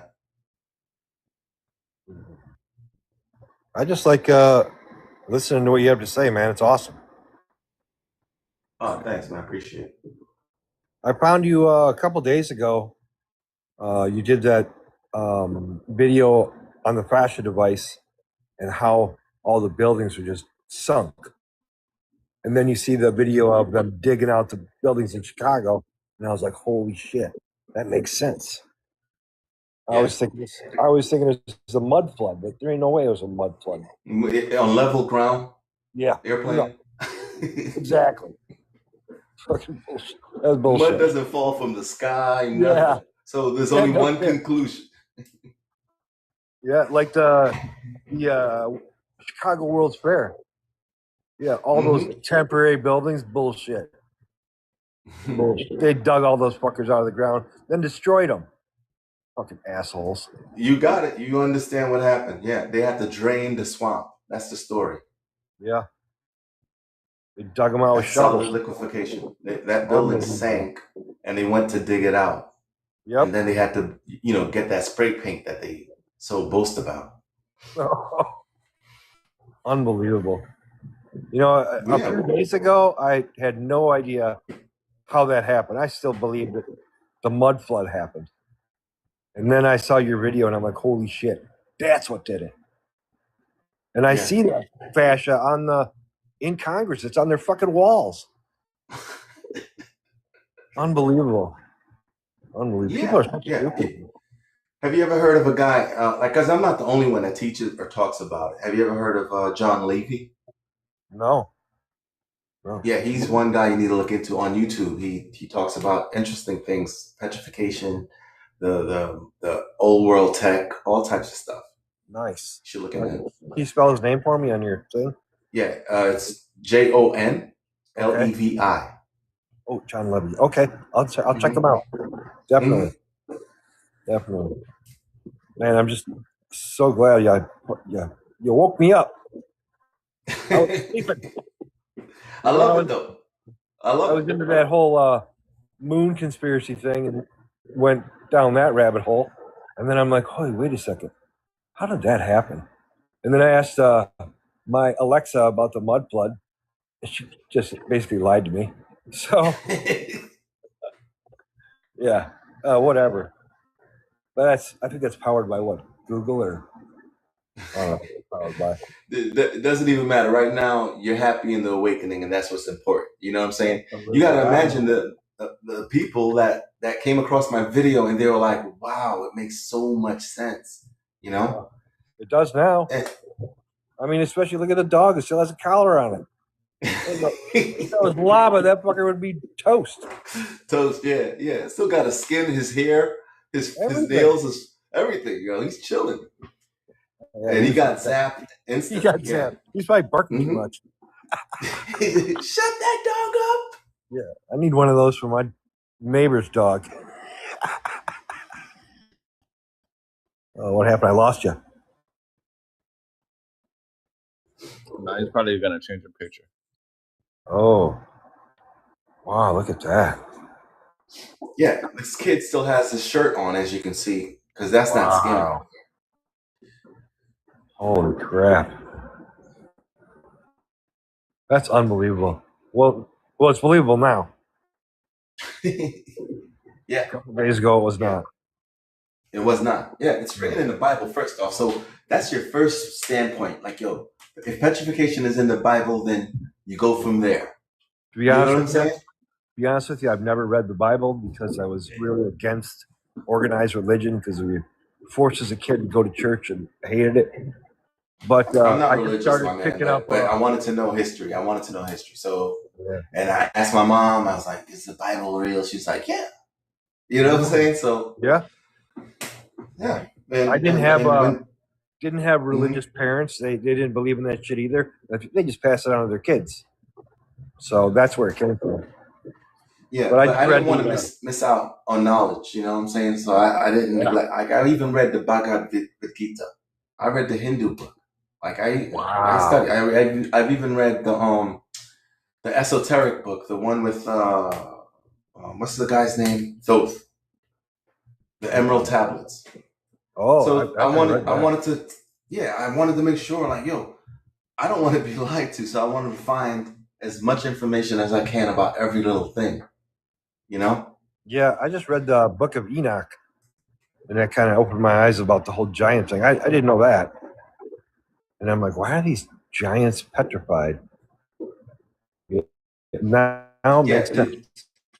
The U.S. has the most in the world. I didn't know that. Wow. The most dinosaur bones is from the Americas. The most giant bones is from the Americas. That could only mean one thing: that this place, the Americas, was the real Eden. Oh, okay. Holy shit, man! Boom, blow my mind. That makes sense. Holy crap, does that make sense? Yeah, because the story took place from one area. So. Wow. Is that why in the Grand Canyon they're discovering all those you got civilizations? You already know the truth. Well, I know more from listening to you. So yeah, you're like my library. Nah, man. Information is out there, man. You just gotta pull it, and I just have a knack for giving it to people. You know what I'm saying? You're good at it. I really appreciate you. You open my eyes. Oh, thanks, man. Rashad Poet too. Rashad Poet. I didn't start this journey alone. Yeah, for sure. Thank you. Yeah, thank both you guys. I really appreciate it. Oh yeah, and man. don't forget, he's got a book. Much better. Oh yeah, I'm an author. Yeah, I got my latest book is called "Somebody's Been Lying: Words or Spells and Curses." Okay. Yeah. So where can I get it? Amazon. Excellent. I'll go get it. Sure. As soon as I get off the live, I'm going to buy it. Hell yeah, I appreciate it. You betcha. You know, and make sure you don't forget to tell me what you think about it. I know it's great. You're gonna love it. It's amazing. But you know, I just want to hear you say it. You feel me? Oh, I hear you. Positive feedback's always a good thing. Yeah, you know, it keeps you motivated to keep it going. Absolutely. But you know, this information is important. It's important for us all to get it. You know, everybody needs to know these things because they lied to the entire world. It wouldn't work if they only lied to like one people. They had to lie to everybody. Right. That's absolutely what the issue is. Unbelievable. Well, Can't say it anymore. For real. It's unbelievable. And the thing about like these statues, or like they call them statues, but the thing about like these people is like how old are they? You know, how old is this stuff? Oh, yeah, I don't know. Can they carbon date something like that? It's thousands of years old, guaranteed. Like what, 2,000 years old? The one I just showed. The one I just showed. I don't know how old this particular one is, but 2,000 years old. And they're like in their, I don't know what condition you would want to call it because of the catastrophe that took place, but it looks to be perfect condition. Like their limbs are still there. You know, the skull on this one is intact. So like, just think about like, it wasn't even a violent occurrence. No. You know? It was just zap, just like those Chinese guys. Exactly. Yeah. You know, the ones that they show you, like let's say if you went to Google it, the ones that they show you online, it's like clay pots. Yeah. Like they're hollowed out. But they call you have the terracotta. real, they have the real ones. The real ones with the face. Like I have the first picture and you could see like the detail, his hair, like his eyes is closed, and it's interesting. Yeah. Because when you think of history now, you could put to the mind like, oh, okay, so I remember Rome had the silk trade with China. Yep. They probably had some type of misunderstanding, and they got zapped. Yep. You get what I'm saying? Like that's where I start, and then you got to look for the stories in the middle when Rome went into China. Mm-hmm. You know. They were those Romans, man. They didn't give a shit about nothing. If you disagree with them, you're gone. Exactly. Yeah. That's the thing. That's so that's part of the conversation, right? Yeah. Because if they're trying to conquer the world, and they got this tool, it'll stop them? Nothing stopped them. That's the thing, right? But it's hidden. So them conquering the world is hidden, like in symbolism and terminologies that they've changed. Okay. Right. So, like, let's say for instance, if you were to look on the Census Bureau, like censusbureau.gov, a topic about race, right, and it'll tell you that the white race is Europe, North Africa, and the Middle East. Now, if you were to go look on a map and look up what the Roman Empire at its like greatest expanse, it's those same places. Oh, you know what I'm saying? So, yes. And if you were to look at, let's say, the Mexican flag, it shows allegiance to Rome through the symbolism of the flag. So basically, they're everywhere. They just have hidden themselves into the intricacies of all these different nations that exist now. Holy shit. Right. So you think they disappeared. They didn't. But they didn't. They just went into hiding. Yeah. In plain sight, which is like why that's the reason why they could get away with it. They changed their clothes, they put on robes. They're like, we're holy men now. Oh. Yeah. Wow. Power though. Yeah, you could play the weak guy. I'm a clergyman. But meanwhile, you running the shit. You're like, take out that government. Take out that one. Take out that one. Holy crap. It goes pretty fucking deep. Wow. Critical thinking. Unbelievable. What? I gotta stop saying that. Fucking A. You could say somebody's been lying. Somebody's been lying, just like your book. For real. I'm not gonna forget that. I'm gonna run in there. It's under Rashad Poet. Yes, indeed. Okay. Do you have more books in there, or just that one? I have Somebody's Been Lying, A Great American Deception, and Somebody's Been Lying, Words or Spells and Curses. All right, cool. I can get two of them then. Sweet. I appreciate you. I appreciate so this guy. Yeah. Thanks for the support, brother. So check this out. This is Tacitus, right? Okay. Tacitus was a historian. He was a lawyer. He often he despised the Romans. he's really indigenous Scot, so he was like of color, right? So he wrote this about the Romans. He said, "To plunder, to slaughter, to steal, these things they misname empire, and where they make a wilderness, they call it peace." That word wilderness is interchangeable with desert. The fasce, whenever it hits the ground, it makes deserts. Like you can see it in Arkansas. I mean, not Arkansas. What do you call it? Utah and Arizona and Nevada. like the salt flats. There's melted bricks. Yeah, there's melted bricks, but also the ground it looks like liquefied, and it's like, you know what I mean? Like on desert floor. Yeah, you can see Quicksand cracks. almost. Yeah, quicksand is glass, so that all that is evidence of being hit by that beam. Oh man. Holy shit. That was in the US. Oh my God.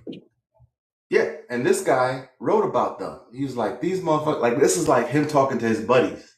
Wow. You know what I'm saying? These motherfuckers, they plunder, they slaughter, and they fucking steal. You know what I'm saying? And he's like, look at what they're doing. They misname and call it empire. So they're not supposed to be doing this, but they're doing it. And where they make a desert, they call it peace. So buildings are sinking, and they're like, yeah, that government's gone. So basically they just wipe out the entire town. Bury it. Yeah. How long or how far deep can they go with this device? I mean, it just keeps going until they shut the device building off? Yeah. Yeah, it's a resonance device, a beam that's continuous, and when they're finished, they shut it off. And then wherever There's it's only at, two it people. stays. Okay.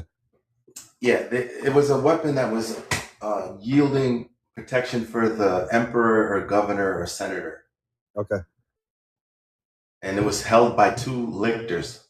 Lictors is kind of like the protectors of the president, like the Secret Service. Okay. Wow. And the Secret Service, if you look at them, like today, if you look up like pictures of the Secret Service, they got these serious weapons, electromagnetic weapons, and big guns and crazy stuff. So it's the same shit back then happening today. They showed one of those at the Trump golf course. And they showed that weapon just for a second. But it was one of those massive devices. They call it the discombobulator.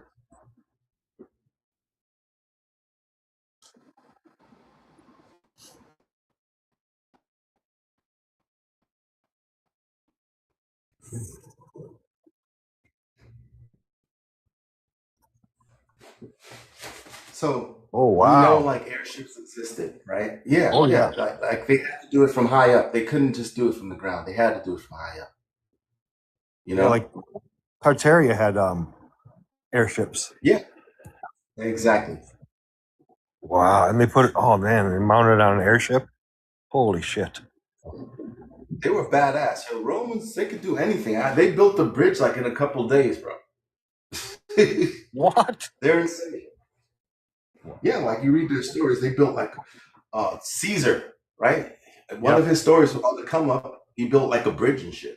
And then Napoleon tried to follow what Caesar did by doing the same shit. Wow. And they built it with the fascia device, right? Because that levitates too, right? No, they had it in their possession, but like you can't. If they used it constantly like that, there'll be no one left on earth. And the funny thing is that there's a verse in the Bible that says that no man shall be saved. That's funny. But they didn't put it on every single body, but they had so much hatred that they disregarded every culture. They steal. So like they would sink the building and then go in, unbury a window, and then go in and take whatever is in there. Holy shit. What happened to the people? They got petrified? Catacombs. Rashad has the picture. Oh. That's like all those skulls and all those bones in the catacombs? You got it. Wow. That makes sense. I never really tried to figure out where all these people came from. Whoa. Man. My mind's playing tricks on me because it's going crazy. Wow.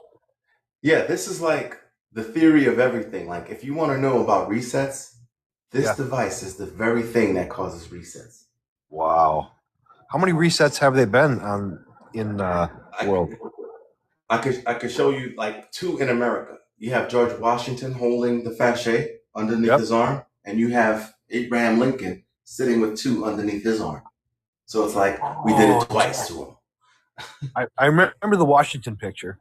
He's got it on his left hand side. I don't remember the other one though. Who's the other guy who had it? Abraham Lincoln. Abraham Lincoln. Lincoln had it. Well, 2 of them. Yeah, you can actually, because I don't want to go, because like my picture. Yeah, I understand. I'll look it up. It doesn't fit. Yeah. I'll look it up. It doesn't. Yeah, but it doesn't fit for me to show it perfectly. I understand. So Yeah, don't worry about it. I'll look it up, and I gotta buy some books. So for sure. Yeah. And there's books on Tartaria with all of their resonance energy, etheric energy. They had buildings that could draw power from the air. Whoa. Wow, that's awesome. It's kind of like what Tesla was doing, trying to give free energy to everyone. Free energy, that's what it was. He's trying to give it back. Carnegie was like, we're not going back in time. We're going to the future. It's ours. Wasn't that the guy who runs Chase? What's his name? Morgan. Wasn't Morgan one of them? Morgan, Carnegie, all of those are the same. They invested in the same shit, yo. Like these are the richest men on earth at the time. Wow. Jesus. You remember the Titanic? Remember all those rich guys are supposed to be on the Titanic? Yo, you know what I heard? I heard everybody on the Titanic was damn near black. Really? I didn't know that. But that makes sense because the insurance, somebody else could claim it, and then now they're rich. It was probably like a scheme from the beginning. There was one guy that was supposed to get on and didn't get on. Like, what? Yeah, they had to get rid of all the wealthy people, all the wealthy Aborigines people. Wow. Yeah, it was all in the beginning. Yeah, and they traded the names out for other names for when they murdered the people. Wow. What the? Wow. Yep. Crazy. Wow. They did the bait and switch. I think they did a bait and switch on the boat too, didn't they? Yep. Crazy. Oh no, it gets worse. It's always you want to really see something. Look at how they started the banking system. You should see how they started the banking system. Yo, Eric, check it out. Oh my God. That was a part of the Titanic thing. Wow. Yeah, so these are the catacombs under Paris. Right here. Yeah, so it's like throughout different decades of time, they've added bodies and bodies and bodies. So they're not all from the same time frame, right? So the catacombs are deep and they go far, and the bodies in there are from all different kind of time frames of different occurrences where they've had to mass bury or just get rid of people in general. A lot of times they were getting rid of like the philosophers, the scientists, different things of that nature. Like all of us having this conversation right now, at a certain time in history, we would end up in a catacomb if they heard us talking like this. Yeah, I'm sure. I'm not scared of them. When it comes, it comes, and I'll be with God. So I'm not scared. Hey, look, fear won't get us nowhere. Exactly. It'll get us our heads buried in the sand. Screw that. Look, so we have you got 2 hemispheres of your brain, right? And in the middle you have something called your corpus callosum, which is the bridge between the 2 hemispheres of your brain, right? Musicians usually have a bigger bridge because like playing the instrument, singing and tapping your feet, all those different things, they force you to use both sides of your brain at the same time, right? But this is something they don't want us even doing. But one of the ways to destroy that bridge is through fear, stress, depression, anxiety. And these are all the emotional states that they always have us in. If you turn on the news, stress, depression, anxiety, fear. You turn on the radio, stress, depression, anxiety, fear. You know what I mean? On your way to work, on your way home. It's just these are the emotions they try to keep us in. So we gotta avoid that shit at all costs. Holy shit. Even my music's killing me. I like reggae. You know, music. So music is a good thing. What if you like reggae? Bob Marley said one thing about music: when it hits you, feel no pain. But that's only when you're listening to some shit that is like uplifting. And when you're doing that, then it has a whole different kind of effect because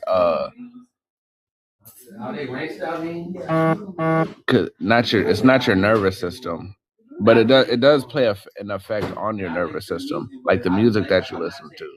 So like the mood that you're in is truly based on, like, your music plays a role in the way that your life goes, right? Like if you listen to the average individual's playlist, you can see if their life is in turmoil or not. Okay. That's why I have a very relaxed and chill. You know what I mean? If you start dating somebody, tell them, let's make a playlist together and see what kind of songs they add. And you'll be like, oh, okay. Then you'll know whether you're going to stay or not. Yeah, they start adding some crazy shit. And you know what's going on there. Yeah. Crazy. Yeah, the only reason I'm into this now is because Charlie Kirk. He got me into the Bible. He got me back to God. So all my praise to Charlie, so he can rest in peace with God.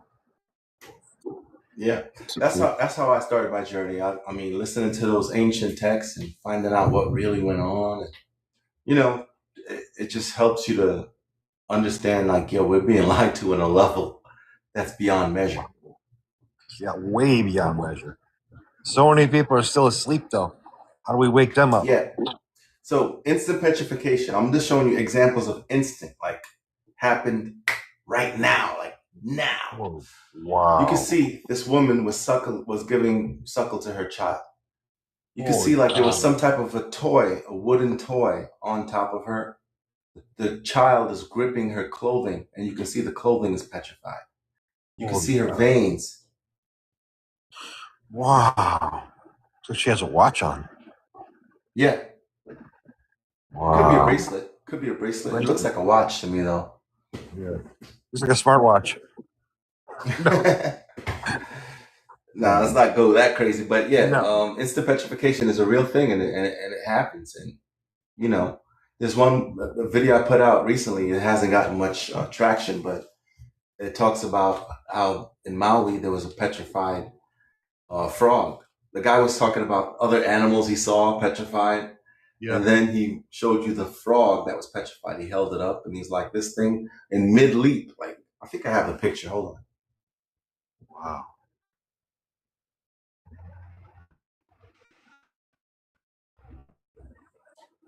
Oh, wow.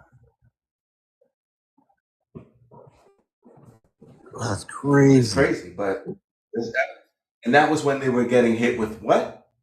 The beams. Okay. That's in Maui. Oh, wow. Instant petrification. He was leaping. He's trying to get away from the beam, and then nailed him. Wow. That's crazy.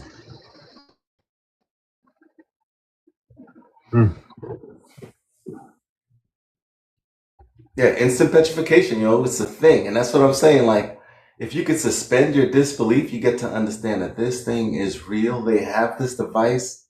They're doing it today. Like you said about Pompeii, that was basically the fascia. Right? Exactly. Yeah, it was not exactly. No fucking lava or nothing. No one was burned. Not one person was burned. Everybody you could lift up out of there. Wow.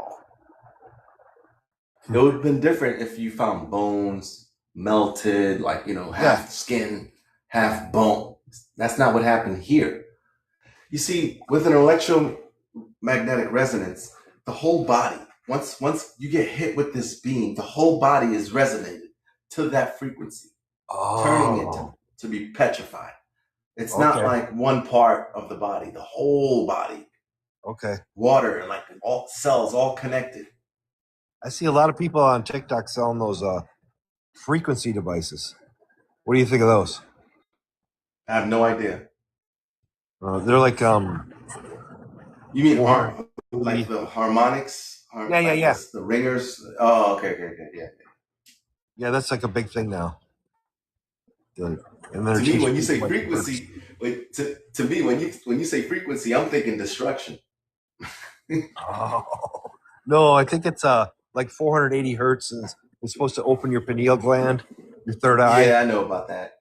We rock out with a woman on here. Her name is I'm God Frequency, and she plays all these frequencies and tunes to help open up your mind and stuff. So it's pretty cool. Does it work? Hell yeah, it's amazing. Yeah. I'll have to try it then. Okay. Where are you located? Like, you don't have to tell me, like. Elkhorn, Wisconsin. Oh shit! I was about to say, because we actually have an event in Houston next month on the 18th to the 20th. Oh shit! There she goes right there, 18th to the 20th in Houston, and it's going to be a lot of that healing and vibrations and these kind of conversations. What day is it? The 18th to the 20th of September. Yeah. I can't make that, but man. Hey, look. Well, you know us now. It's a yearly thing, so. Oh, good. Yeah, I'll make the next one. But yeah, you can make it to the next one. Well, write another book though, too, because 2 books is not going to last for long. Nah, for sure. For sure, man. So don't even worry about that. We got it. Awesome. Well, I really appreciate you guys. Man, mind blown. Yeah, for sure. That's not the first time we've heard that. Hey, the truth is stranger than fiction, you know? A fiction. Yeah, that's very true. Yeah. Somebody's been lying. For real. Hey, but you never say the last part. What happened? Oh, but we're about to get to the bottom of it. Bottom of this, yeah. Oh, the only reason I don't say it is because we're doing it. You know what I mean? Yeah, that's we're true. Doing it right we're now. Getting to the bottom of it. Yeah, right now. Yeah. As we speak. There's just so much. You see Trump. So in the Bible, right? In the Bible, we see Lot's wife getting petrified. So it's like, this story fascinates me. It's just a small little paragraph, you know? But it's crazy because the Bible says it rained down fire and brimstone. Okay. And then this thing is happening behind them. She couldn't resist. She turned, because the angel was at the back of the whole family. You could imagine they had some type of protective, blanket or something, right? Yeah. So she probably went around and got zapped. Oh, shit. She looked back and they fucking zapped her. That's why they say don't ever look back. Don't look back. Yeah. They probably zapped her the other way too, though. But still, maybe that's where that saying came from. Don't look back. Wow. And if you read it, right, the text shows you like there's a time limit with the angels. They said, all right, you want to go there? All right, go, because I can't do nothing until you go there. You know what I'm saying? Like they were like on a serious time limit. Okay. Like the Bible says that Abraham rose up in the morning and he saw the smoke. So they had to finish it by the morning. Oh. You get it? Yeah. Oh.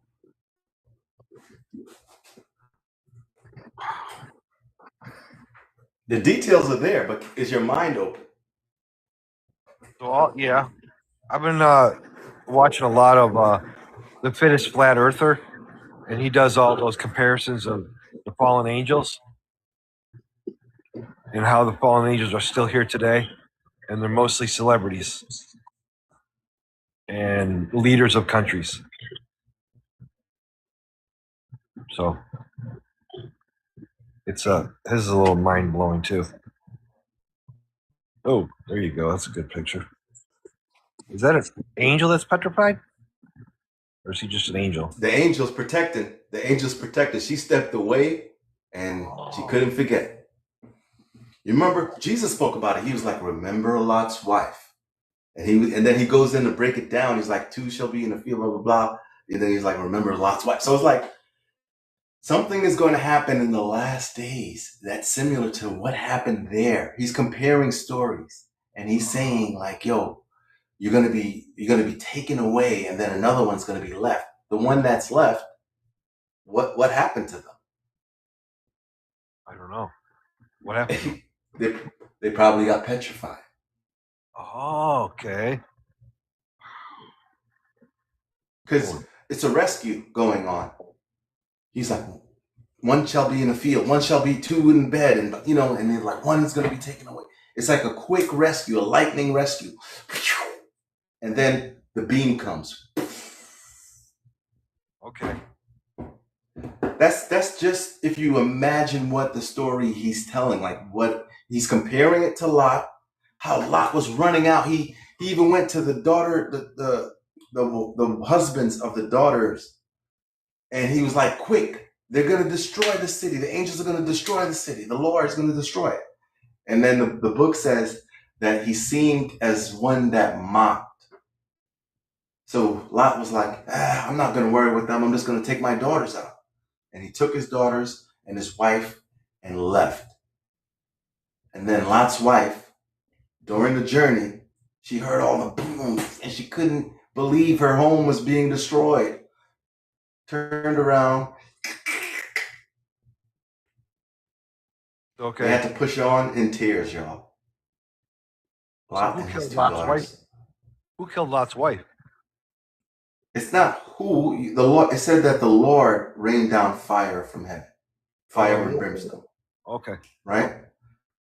And the command was to not look back. So this means that the angel had some type of like radiation, something protecting, and he had them in the front pushing on. Don't look back. She couldn't help herself. She looked back. Yeah, she looked back. And Christ mentions this. He goes, remember Lot's wife. So some type of petrification situation is going to be happening in the time of the end. Okay. When is the end? We don't know yet?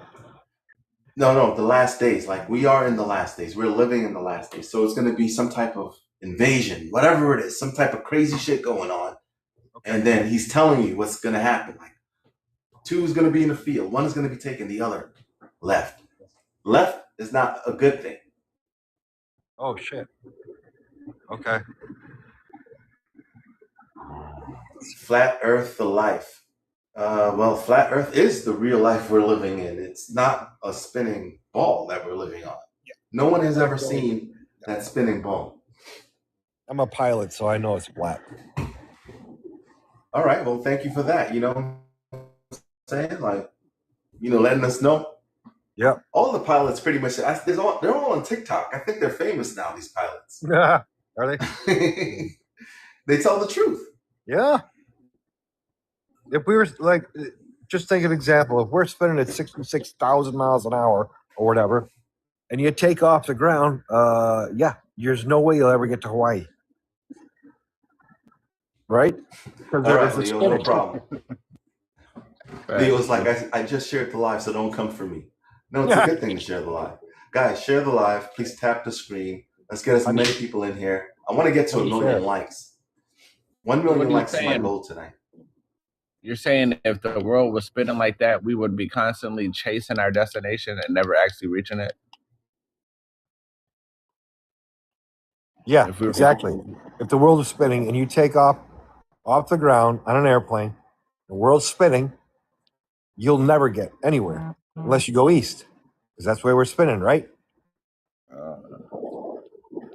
Yeah, it's not true. It's not a fucking globe. It's flat and it's got a firmament above it to separate the waters from above from below. That's what God said. Indeed. I mean, look at rockets. What happens to rockets when they hit the firmament? They fucking explode.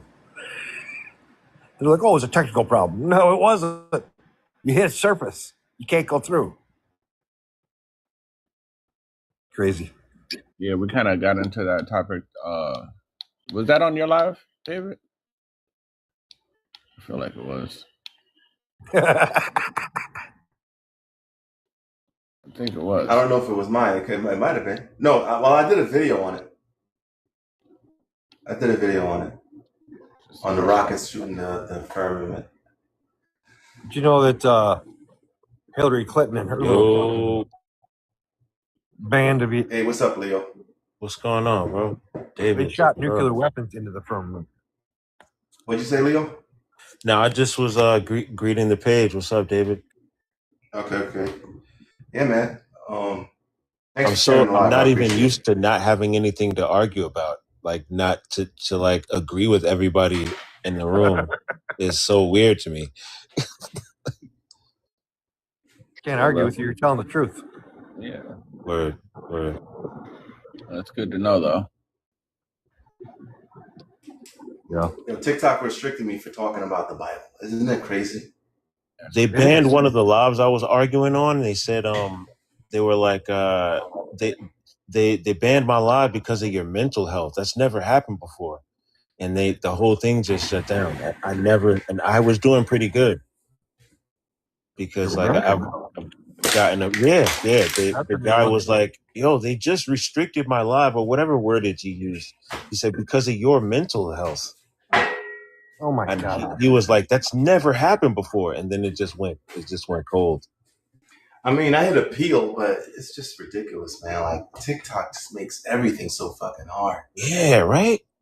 I just made a post today asking, do Jewish people have hot curlers in their home? Like, how are they getting their sideburns so coily? And they wouldn't let me post it. Like, I just wanted to know, like, do you have hot curlers in your houses? How are you doing that? Because it was just a weird thing to think of white people with hot curlers in their houses. Yeah. And it was literally like a 5-second post, and they wouldn't let me post it. Yeah, hey, I'm gonna jump off for about 10 minutes because this restriction is stupid, man. I'm gonna jump off and it's probably me. I'm sorry. All right. All right, thanks, brother. I gotta go buy some books. Yeah. I don't think it was him.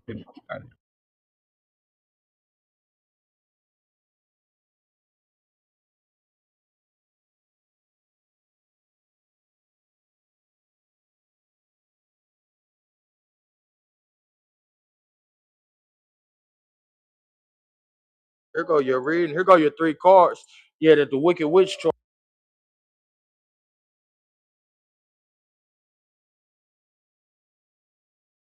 Disturbed.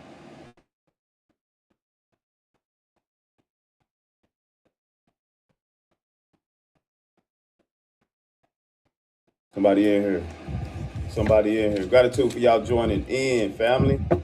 Great to see y'all in here. Hey, remember these messages gonna be everywhere. So many messages coming in, family.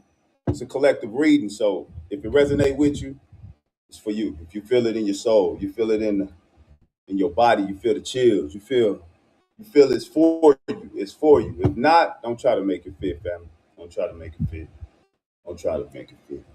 Hey, you're the star. Most High is about to position you to shine so bright. You're the star. The Most High is about to position you to shine so bright. Remember that, family. It's time. It's time to shine. Hey, it's time to shine. You're the star. Most High is about to position you to shine so bright, family. Here, let's go. Let's go. You got people waiting to hype you up. You got some people waiting to hype you up. You got a whole fan base, family. Waiting on you. They ready to hype you up. To give you that energy. That, yeah, you got it. Go, go, go. Come on, get it, baby. Yeah. Woo. Let's go. See, you ain't received that. Yeah, you ain't been receiving that, family. I know. You better have to do this. You've been doing this. Good job, sir. Good job, sir. You ain't had nobody that congratulated you or nothing on this journey. You have to do it yourself. Congratulations, self.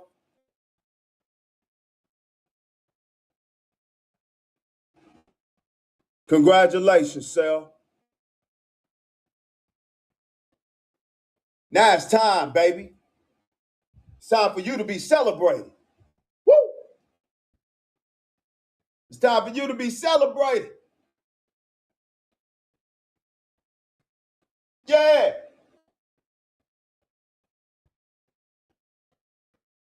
It's time to celebrate. Well, you got people for the root you on, family. You finally finna hook up. Hey, we finally connecting with our cosmic family. Yeah. You finally connecting with the people that truly, genuinely love you. Hey, you finally connecting with the people that truly gonna give you that feeling that you've been looking for in others, but never received.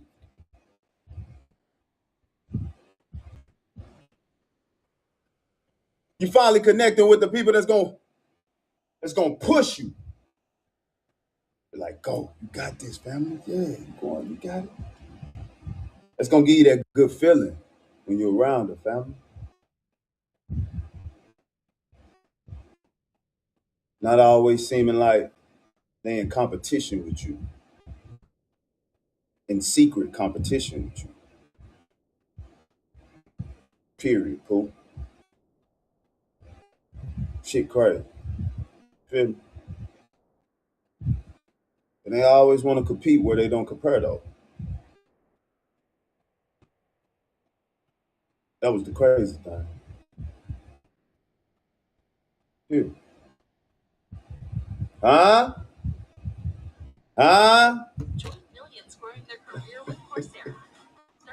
Always trying to compete where you don't compare, fam. That's what it was. I'm gonna just speak it like it is, fam. I have to stay in your lane, fam. I'm gonna stay in mine. Let's go. Let's go. I had to speak it like that for you, fam. But people are waiting to hype you up, Divine. People are waiting to hype you up. They ready to hype you up, family. And people that love you. Yeah, you can message me, fam. As long as it's on some good things, like we good, fam. We can connect. We can connect. Hey, and right now, somebody in here, take a resonate. Hey, you sitting on a jackpot ideal right now, Spirit say. You're sitting on a jackpot ideal right now. Right now. You sitting on a jackpot ideal right now.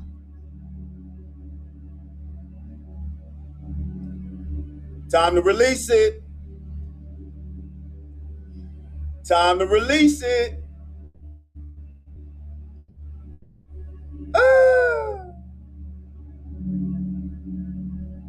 Time to release it. Hey, you're sitting on a jackpot ideal right now. It's going to take you places. Hey, it's going to take you to the levels that you always desire. It's your confirmation. Time to release it. It's time to release it, fam.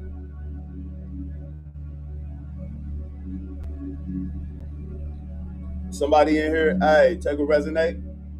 Someone is ignoring you, thinking you will reach out first. Someone ignoring you, thinking you will reach out first. They want you to reach out first. That's why they're annoying you.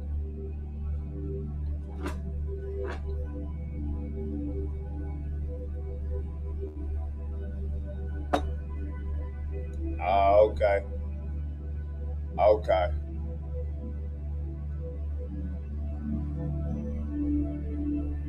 Spirit say, you got so much motion, You've got so much motion, it's making people sick. You got that motion. You've got so much motion, it's making people sick. Especially the ones that doubted you. Them doubters. It's making your doubters very, very sick. Because they keep seeing you rise. They keep seeing you glowing. They keep seeing you going to the top. It's making them sick. Because they thought less of you. They thought you were slow.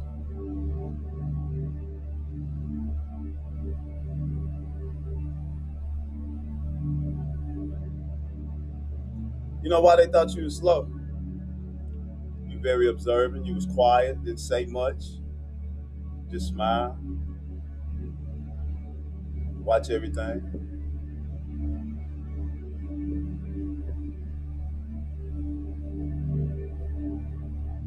But you was patiently waiting for your right moment.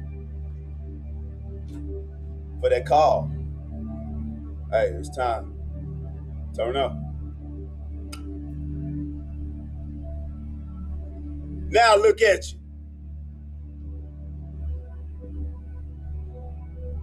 You got so much motion. It's making people sick.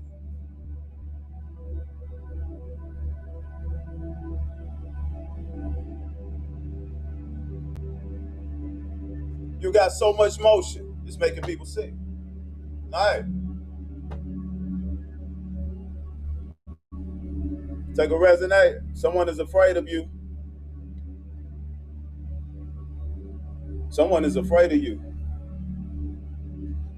I don't know what you just did, but you sparked a flame somewhere.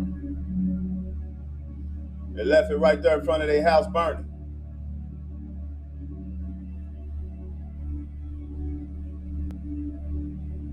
When they came outside, that flame was burning with your name engraved in the flames.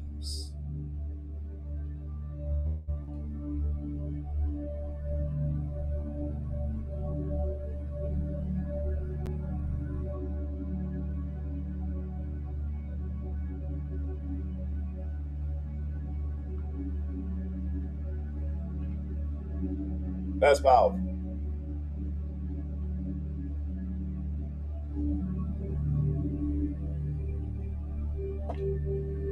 All right, somebody in here, check it out. They would never forgive themselves for leaving you. They ain't gonna never forgive themselves for leaving you. Wow. Man, I feel crazy for leaving her. Why did I leave him? Why did I leave her? They would never forgive themselves for leaving you.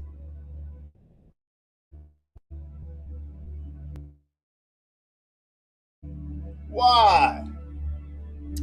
Why'd I leave them? Yeah, they feel that way because they see you now. They see you found yourself. You did a lot of healing. You know, you tapped into yourself, family. You're looking good, feeling good. You're very abundant. Your prosperity is flowing. You're in alignment. You're glowing, loving yourself.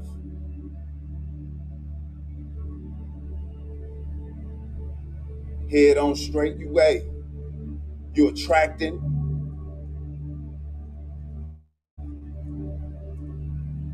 Unreplaceable. You were the diamond in the rough. You intelligent, smart.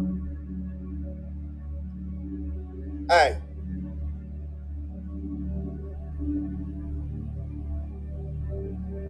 Amazing IQ.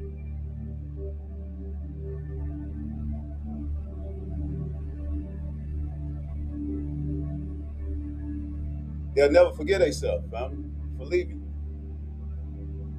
Because they treated you bad, family. Treated you like trash. But really,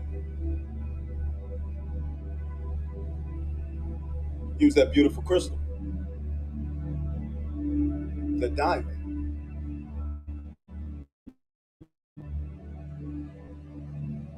God, all right. They feel like it was a setup.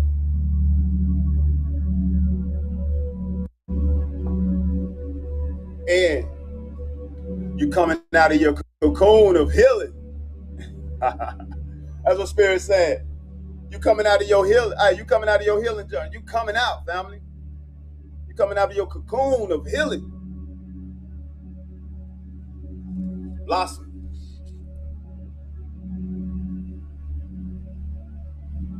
Boy, that's what healing does for you.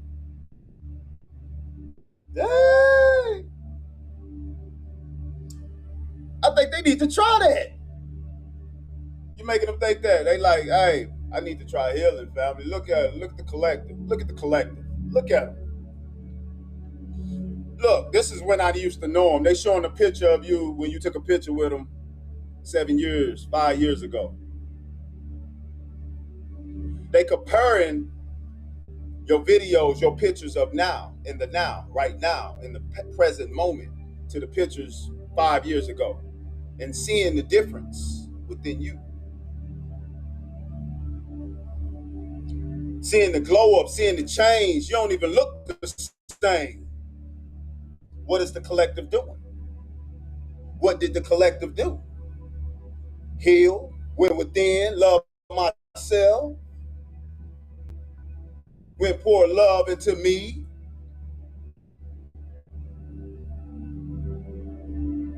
That's what the collective did.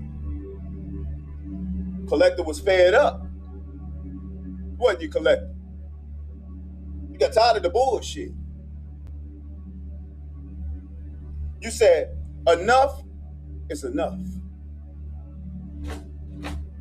It's time to love me now.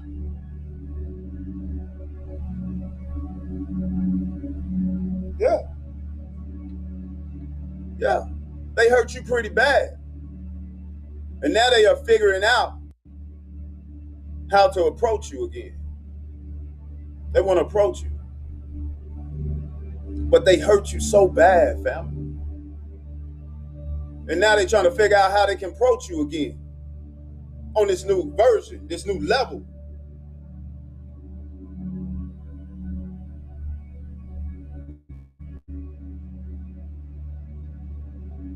They're trying to think of the words they can say. They're really pondering on this. They're really pondering on this, family.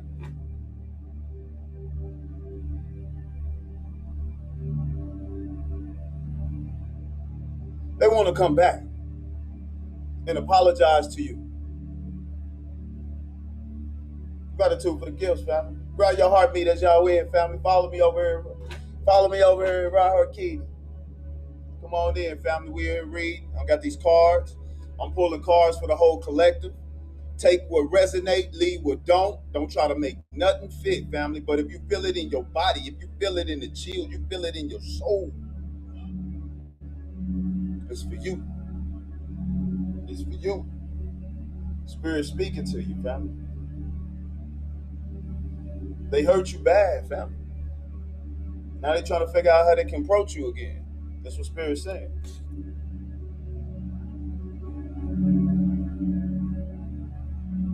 See, a lot of what? They underestimated your spiritual protection.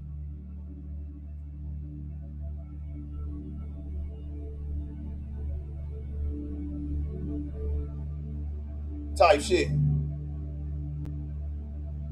They underestimated your spiritual protection. They underestimated you the whole time. Shit. You were supposed to be an easy target. You were supposed to be an easy target. You were supposed to be just like the other ones they did wrong. Easy target. Hit a lick and move on. See, they looked at you as a lick. Easy lick.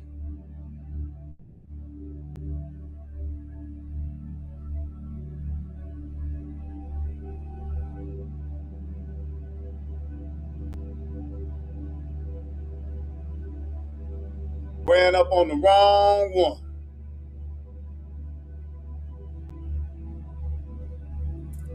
Ran up on the wrong run. All right. They underestimated your spiritual protection. That's what happened. They didn't see that army that's with you in the unseen world. They didn't see that army that surrounds you. But it was all a setup.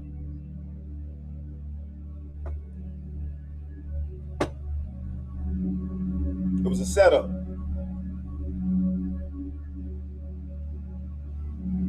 It was a setup by your spiritual protection, by your spiritual guides, by your ancestors. It was a setup. They wanted you to look like a lick so they can, pull them on in. We got one. Oh, we got. Oh, that's how your ancestors don't. Oh, we got one. They start licking their lip. Oh. They damn near start shaking. Oh, we got one. Oh.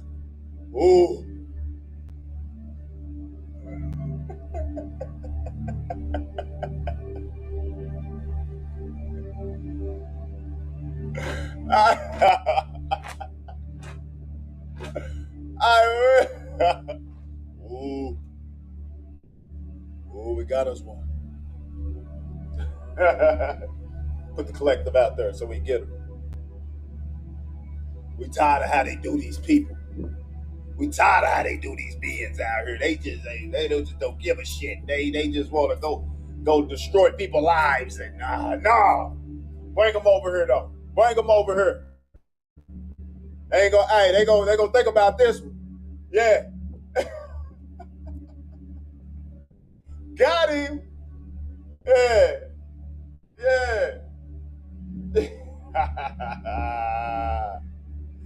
Got him.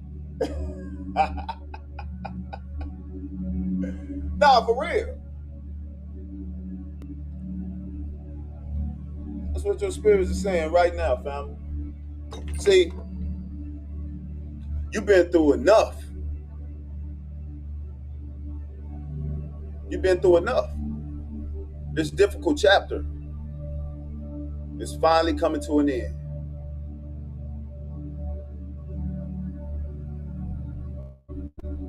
Finally came to an end, family. It's over. It's over. It's over. Finally came to an end, family. We won. You won. You won. You won.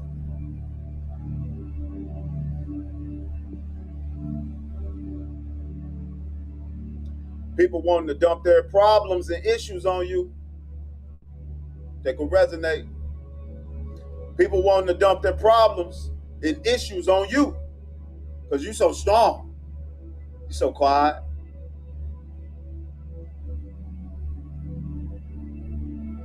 They can handle it.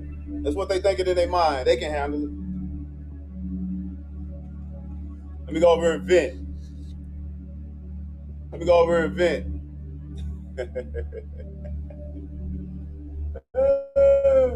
Let me go over and vent. Chosen one, take what resonates. Somebody is glitching the fuck out. Y'all probably seen this today. Y'all done seen it. Y'all seen a lot of glitching going on around you. You've been seeing people glitching out, things glitching out around you. They glitching, family. I seen my glitch the other day. Day before yesterday, I seen, what I tell y'all, they were walking backwards. I was at the light, jabbing my tones and like, boop, boop, boop, boop, boop. Man, this man came out from the light, finna go ahead and walk across the street. He had a bag on his arm, a Walmart bag. He walked for a minute, he turned back around, he walked again, he came back, and then he started walking backwards across the street. I said, oh!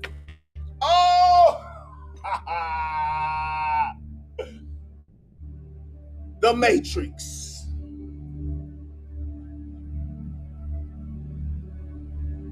you walk backwards behind. Hey, you walking backwards across the street. Yeah, I ain't gotta say no more.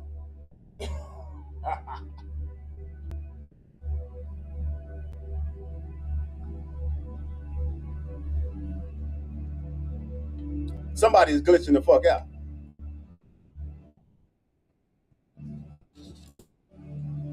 Ooh.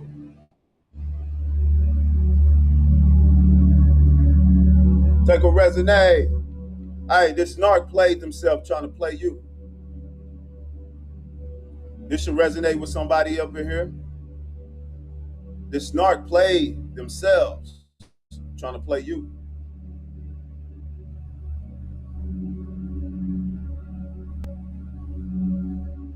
Played themselves. Hey, soul family, how you vibing? Let's go! Let's go!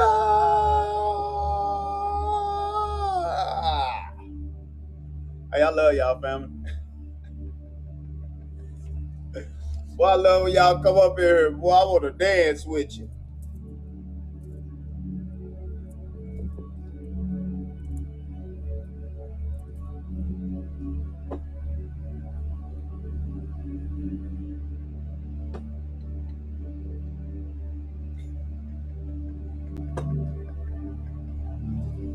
Hi, collective. How y'all doing? Cabbage Patch on them, Lucky. Boy, you remember we used to hit that? Yeah. I ain't gonna tell nobody else though. Yeah. All right. All is well. Someone got a tarot reading on you. It was very disappointing. Somebody got a tarot reading on you recently. And what they found out, I took the out of them.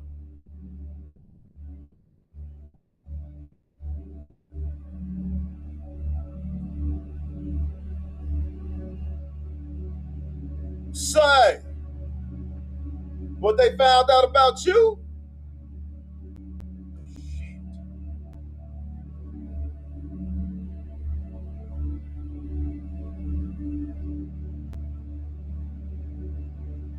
And Spirit saying, right when they got done with the tarot read, the one that was reading them, tell them don't bring your ass back over here no more.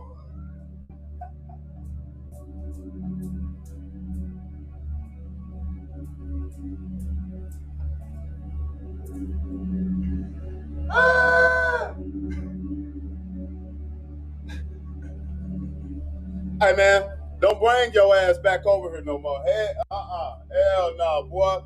What the?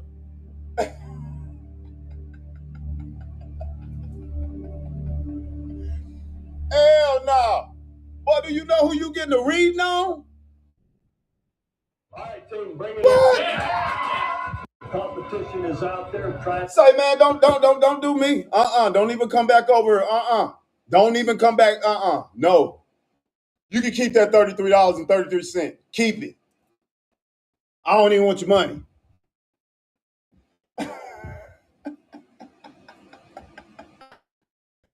I scared the crap out of him. Oh, hell no. Who you got me? Hey, who you got me getting? Hey, no, Nah, brother. Don't even come back. Lock the door. Hey, they had little JoJo lock the door, her little son. Lock the door, baby. Hurry up. Lock the door. She ran through the house with her sage so quick. What I just read? Oh, shit, I don't know.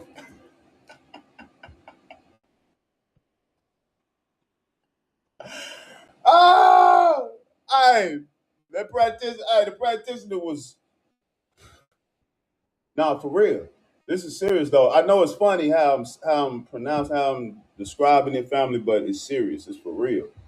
Spirit is telling me this. Like, this is what happened because what they found out, it was nothing nice. You didn't pull that practitioner into this karma. You didn't pull them into this bullshit now.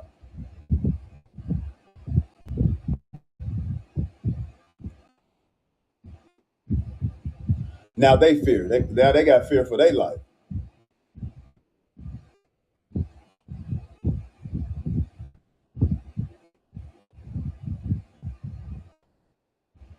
Know who you are. No need to explain it. You know who you are, family.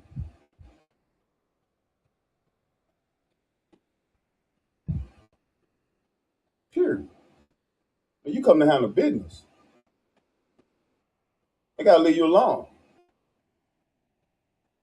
They gotta leave you alone, family.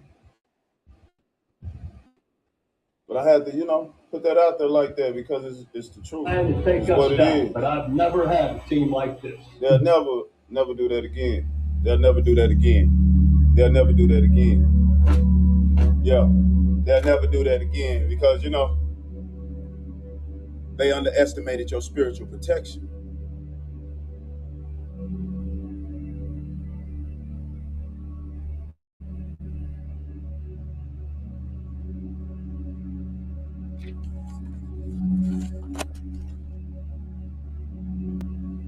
Spirit, give me something else on this.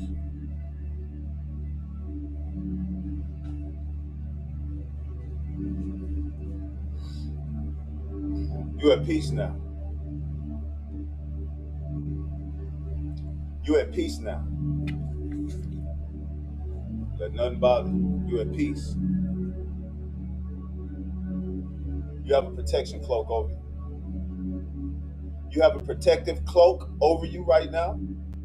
That's very protective over you. You have a protective cloak over you, family.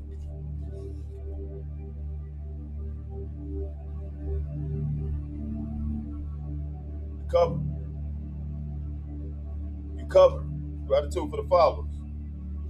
Hey, and right now, you need some rest too. You finna get busy. Spirit say you finna be real busy. You need some rest. Take it easy. Take it easy. You need rest. You're gonna be very busy. I mean, very busy, fam. It's gonna be a good busy though. Something you're gonna enjoy. Something you're gonna enjoy. Yeah, you're about to shock everyone.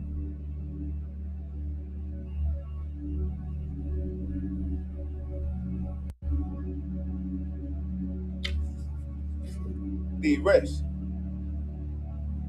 But you're about to shock the world, Craig. Top flight security of the world, Craig.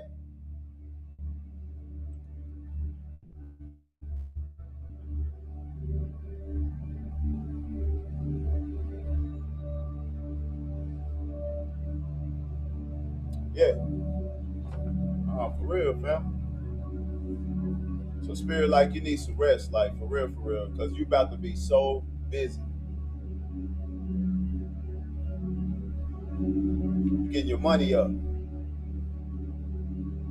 You got a lot of healing to do. You're finna be healing the world. You're finna be really public speaker as well. That's what I'm hearing. Public speaker. Traveling.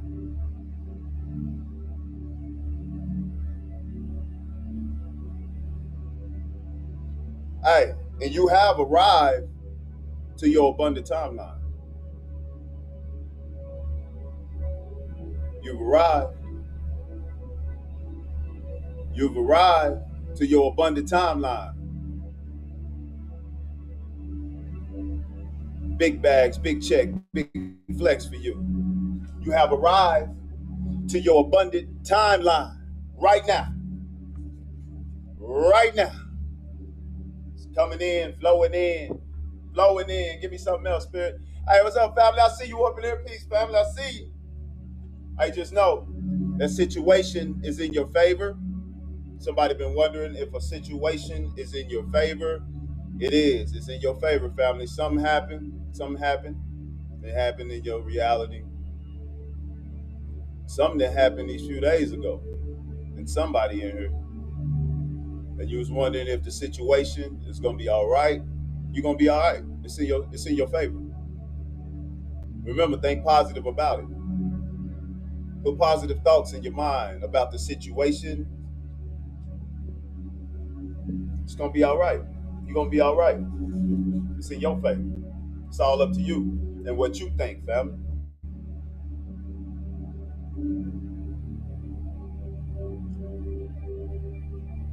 Spirit say, release it with love, and it's done.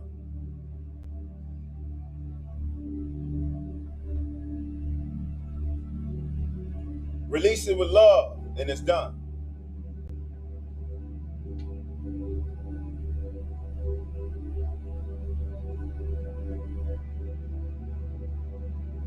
Release it with love, and it's done. That situation is in your favor.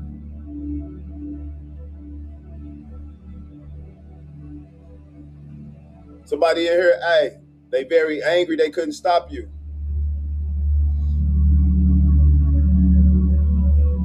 Very angry, they couldn't stop you. Boys, back to this card. They underestimated your spiritual protection.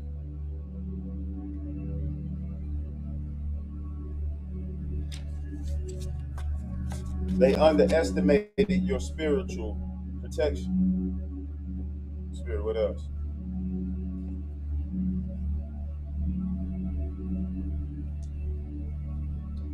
Somebody in here? They tried to group up against you, and now they feel embarrassed. Know why they keep trying to group up against you, family? They're the whole group getting humbled. You humbling groups around here, family. You humbling groups by yourself. You and your army. That invisible world.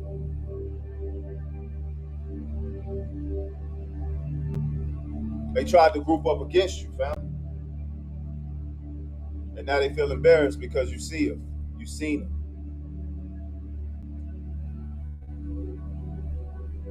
You've seen them. Quantum Soul Best. I love y'all. Yeah. Hey, I heard you got that butter love.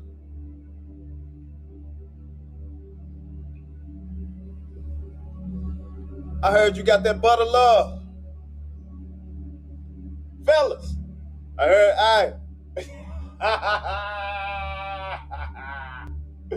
Goddesses, hey, I heard you got that butter love. Yeah, hold up. Hey, you have that sexual healing, boy, they want you. You gonna heal them. You have sexual healing. Hey, put that up. Hey, got people out here going crazy over here. Put it up.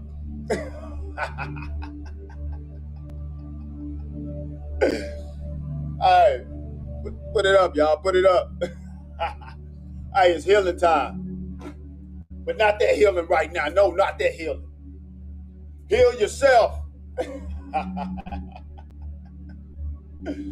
the Lord. Yeah, you got that Marvin Gaye going. Hey, shout out to Quantum Soul Fest, y'all. We're going to be in Houston September 18th through the 20th, y'all. We're going to be in Houston. Hey, it's coming fast, too. So if you're in Houston, y'all come out and join the festivities. September 18th through the 20th. We're going to be in Houston, Texas for the Quantum Soul Festival. Hey, y'all tap in with quantumsoulfestival.net and check it out, family. If you want to come through, get you a ticket. Come and visit a two-day event. Get your ticket at quantumsoulfestival.net and use the code RAH for a discount on your ticket, man. Use my name, RAH, and it'll get you in with a discount. So if y'all in Houston, come and tap in with us. We're going to be live and direct, baby. The energy going to be amazing. See, they found out the truth about you, family.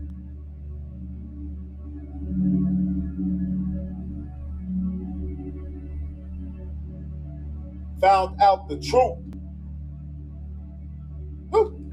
That you are the truth. Period. That you are the truth. That's what they found out. Found out about your spiritual protection too. Yeah, they found out about that spiritual protection. Found out the truth. You know? Period. They found out the truth. Quantum Soul Fest. You post that up for me. Post that up for me. Quantum Soul Fest. Let me pin you up. We just let everybody know about that Quantum Soul Festival happening September 18th. There it go. September 18th through the 20th. We're gonna be in Houston, Texas. There it is. It's pinned up, y'all. Y'all follow the page, Quantum Soul Festival as well. Y'all can check out everything, family. It's gonna be amazing. It's gonna be amazing. But somebody in here, family, check it out though. You the bad person because you cut them off.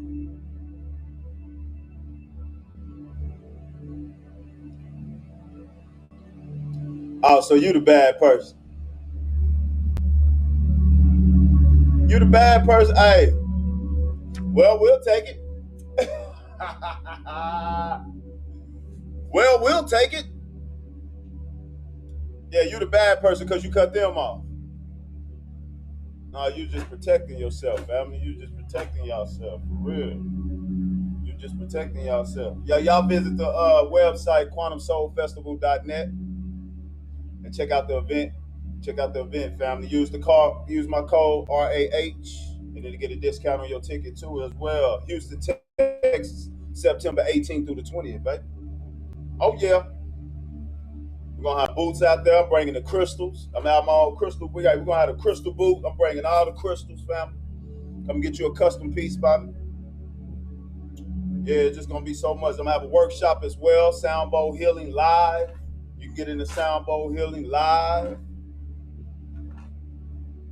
We're gonna have speakers. So many different beautiful souls is gonna be there, family. Y'all gonna love it. Y'all gonna love it. Spirit, what else we got? Shout out to Quantum Soul Fest.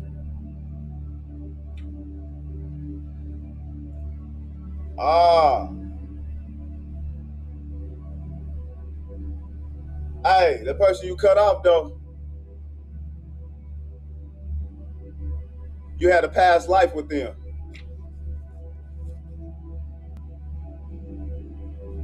You had a past life with them. Yeah, they karmics. That's your karmic twin flame. How about that? Well, they always find you every lifetime, don't they? Just to try to sum them up. That's crazy, family. Dang. Feel like you bump into them every lifetime, huh? It's crazy. Yep. That's because you're the main character. Aura unlocked.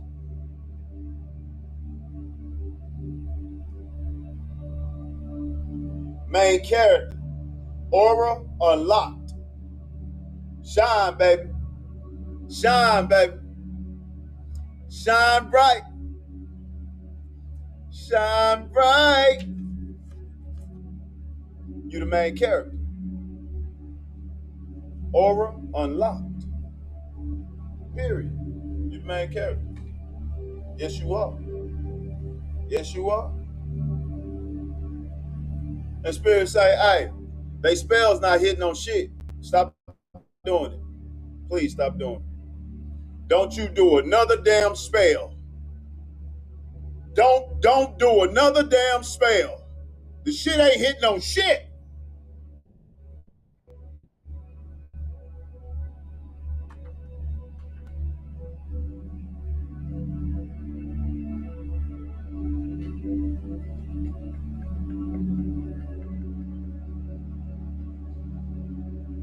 Boy, you're messing yourself up. Oh my goodness. Stop putting spells on yourself, son.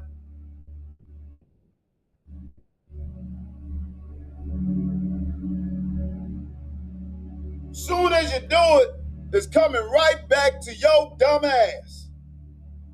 Excuse my French, y'all.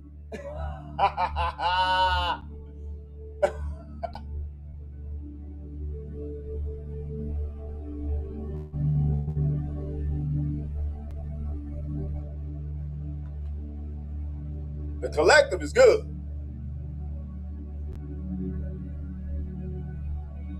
Why you want to put spells on yourself? That's what it boiled down to. See, they got a problem with this one. They underestimated your spiritual protection every time. Thank you, Boo Boo the Fool. Yeah, they think you eating waffles with no syrup.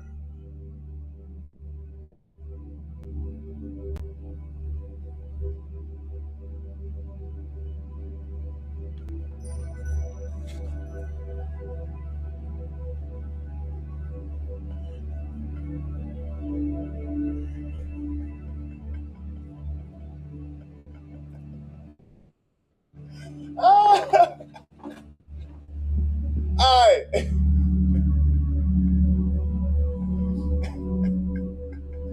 Sorry, man. All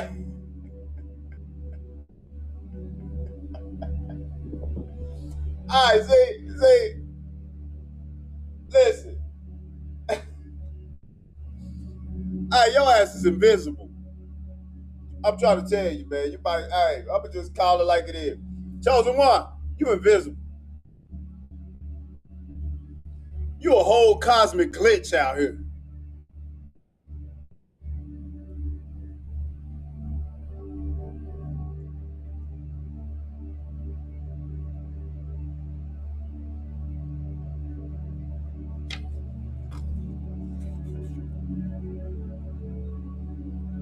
Yeah. You a whole cosmic glitch out here, fam. You invisible. Hey, BR, how you doing? Please. Gratitude. Spirit, what else we got for the collective? Yeah, you a whole cosmic glitch out here. And you know what? Your ancestors been ready for battle. Hey, stay ready. So don't have to get ready. Your ancestors just watching them over their neck like this. Go ahead and do the spell. Go ahead. Hurry up and do it. Ooh, I just hope you do it. Hurry up. They breathing over their neck. They can feel their hair standing up over there on their right ear. They feel that wind just blowing them because your ancestors like, do it. Hurry up. Hurry up. Right when you do it. Right when you do it, slap them dead in their mouth.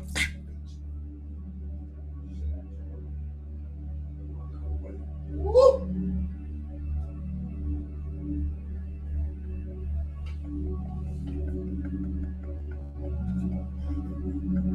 Right when they do it. Right when they do it, slapping the shit out of them.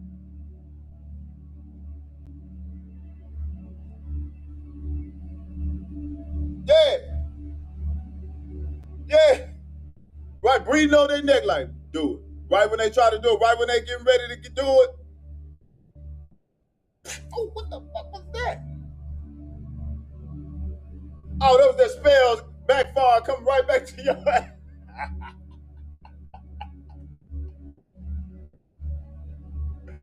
Yeah. Yeah. All right. Your ancestors ready for battle, baby.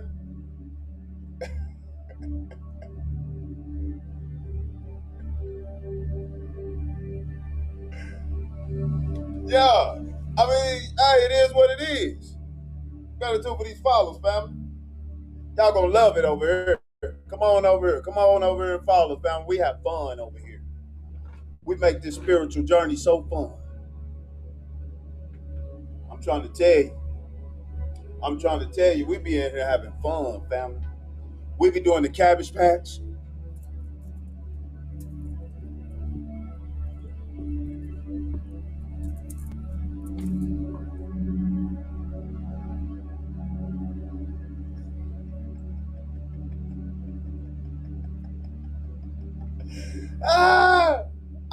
why we kicking it with our ancestors and spiritual. Hey, with our spirits, family. Hey, they be on it.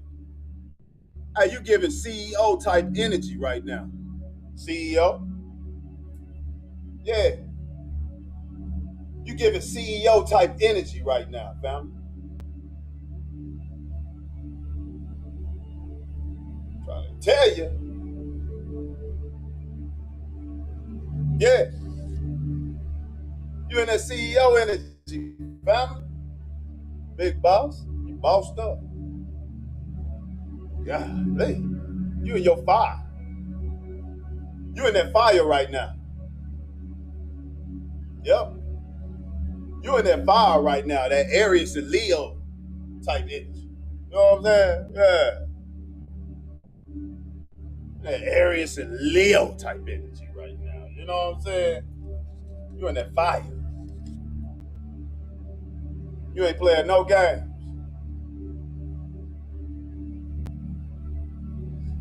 Hey, somebody in here, hey, somebody stole from you and want to repay you. Yeah, they be getting their ass whooped over there, y'all. They like, hey, man, I wonder if I repay them, this karma will stop. I wonder if I repay them, this karma will stop.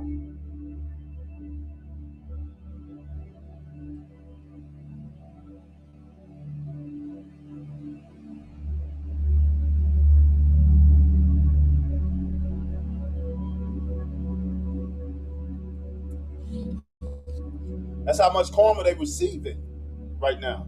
You know, karma has been returned. Good karma and bad karma has been returned. Remember, it's coming with baggages.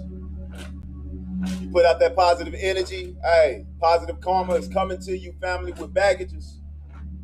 Full force. Full force. Yeah.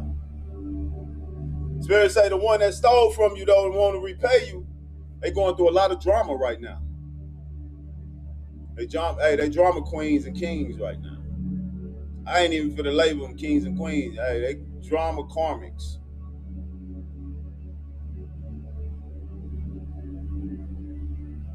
Straight drama.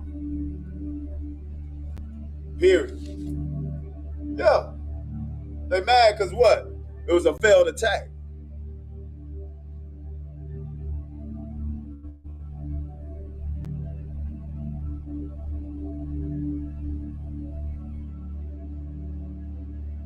Failed attack.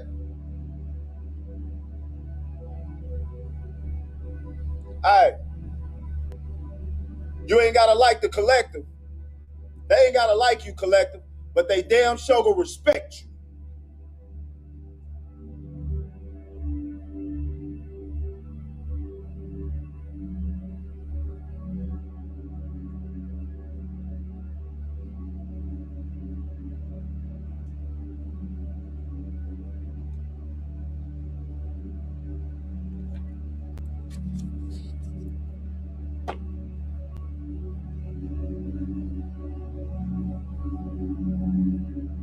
And Spirit say, right now, in this moment, right now, you're going to be able to spend money and get it right back. Anything you spend, you're going to get it back ASAP. You've been noticing that, huh? That's the energy you on. That's that frequency you on, family. You spend money, you get it right back. Remember, this is your abundant timeline. This is the time you rise. You enjoy this journey. You love this. Anything you spend right now, I send this energy to all the divines up here. Anytime you spend money, you get it right back. How about that? Hey, and 9 times more of what you spend coming back.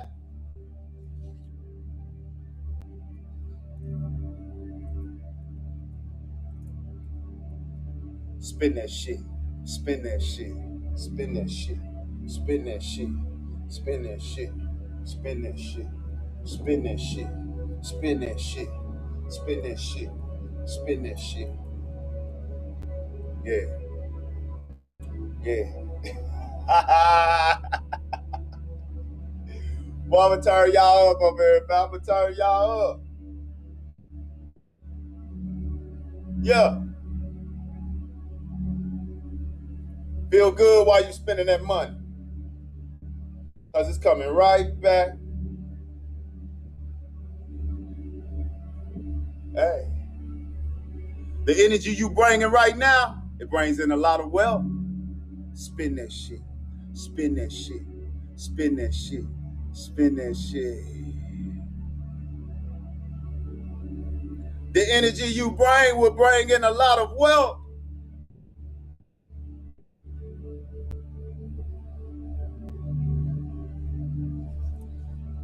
Yeah. Yeah.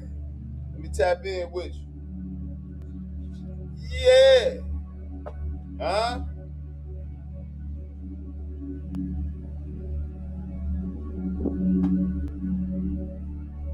Hey, them people in power, you know, hey, they ain't in power. Hey, we taking them out of their power. Hey, their power's over with. But the people in power, let me say it like this. The people in power are panicking. They know their time is up. We have arrived. The chosen ones. The new leaders of the new earth.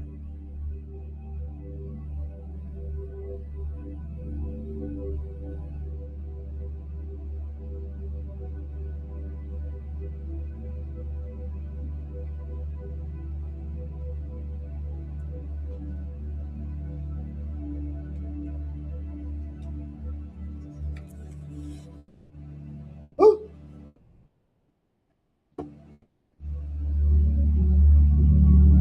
All right, somebody needs to hear this. Listen, come here. Come to the front. Come to the front. Hey, scoot over, chosen. Let me holler at them real quick. Hold up, family. Hey, I got a message from you. Hey, I got a message for you from Spirit. Spirit wants you to know this person you with is very jealous of you.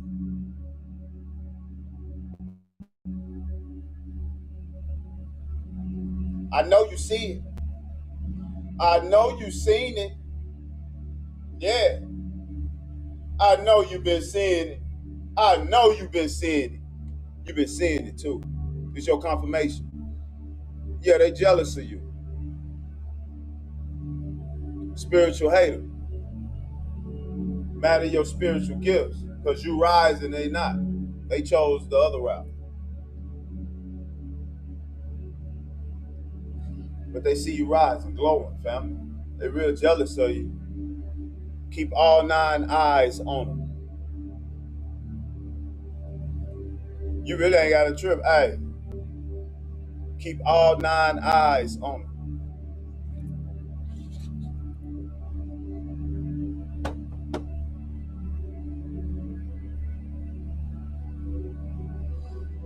Take a resonate, leave with dope.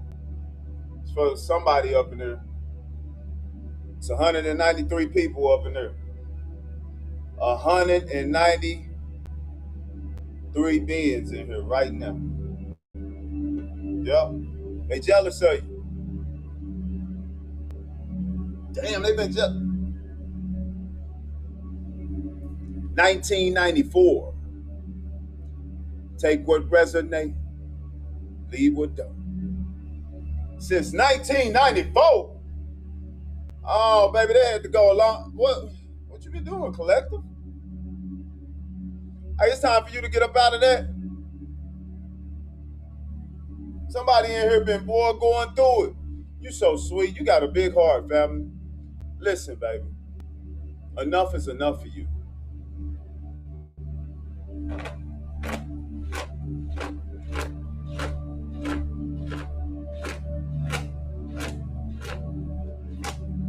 Golly. How much can you handle? Damn, you strong.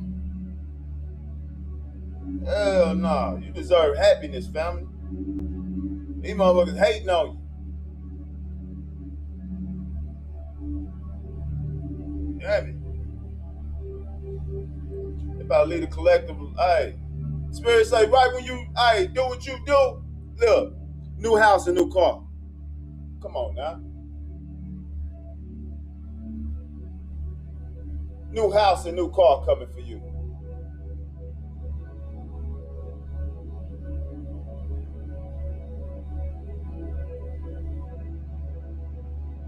New house and new car. Your doors is open, beautiful soul. This is your time. This is your moment to receive. You're on the receiving end now. You ain't gotta keep taking this bullshit. You deserve better. You deserve somebody to love you.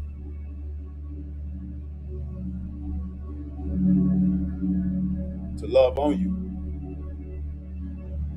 To fill your cup up.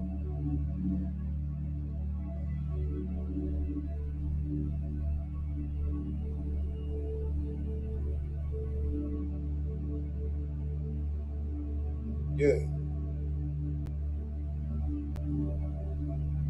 I got you, family. Yeah.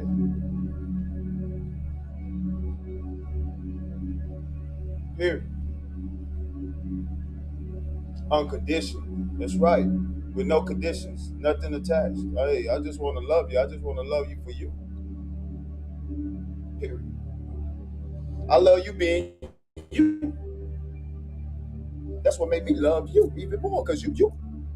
And nobody can be you like you. Huh? That's why I love you. Shit. Now let's go, baby. Let's go spin this shit. Spin this shit. Spin this shit. Yeah. Yeah. All right, that's that good love, ain't it?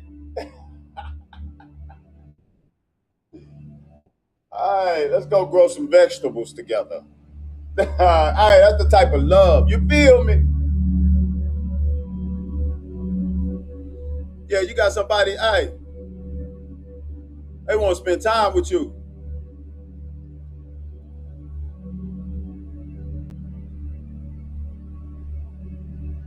There's somebody in your energy that want to spend time with you, but you holding on to something else. It's not good for you. You've been holding on to them for so long, but you see that it's not working, but you're trying to make it work.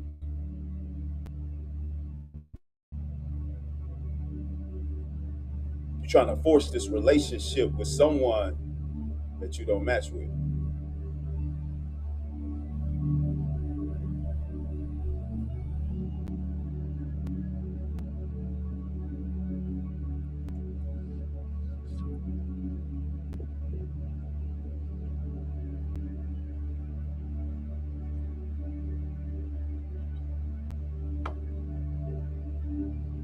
That's your karmic twin flame.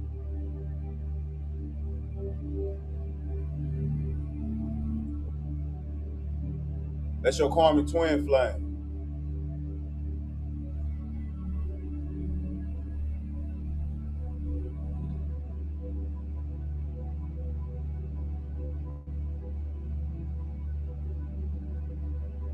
All right, but that one you with, they know their time is about to be up. You done found yourself.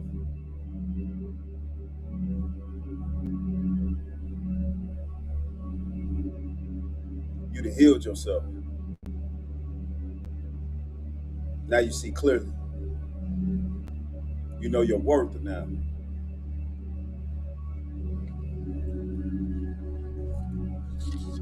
Take what resonate, leave what don't. If I'm speaking to somebody here,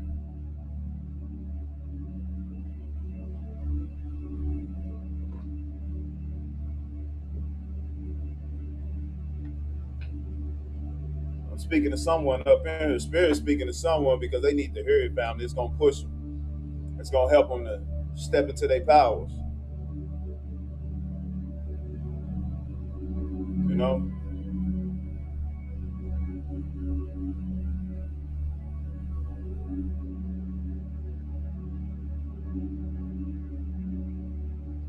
Hey, someone in here, check it out. Family and old friends feeling betrayed because you've evolved beyond their expectations. See, they thought you weren't going to evolve. They thought you was going to stay where you supposed to, hey. They didn't know you was gonna level up like this, fam.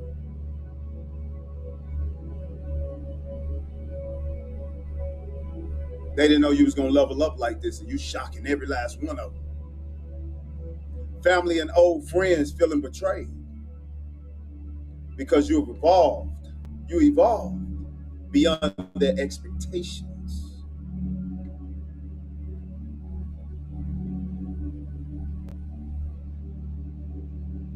See, they was expecting you to stay down. You ain't going nowhere. That's how they felt. That's what Spirit's showing me right now. Like, you ain't going nowhere. You gonna stay right there where you at. Evolve. I ain't doing none of that.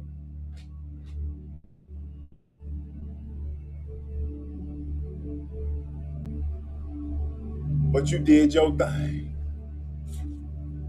Congratulations to you, family. Go on there with your bad self. Woo! Woo! Do your thing, family. Give it up for them, y'all. Give it up for the collective, y'all. Woo! Gratitude, gratitude. Boy, y'all so amazing. That's what I'm talking about. Boy, making them look bad out here, boy.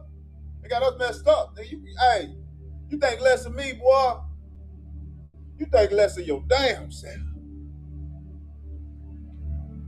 Shit. Go on then.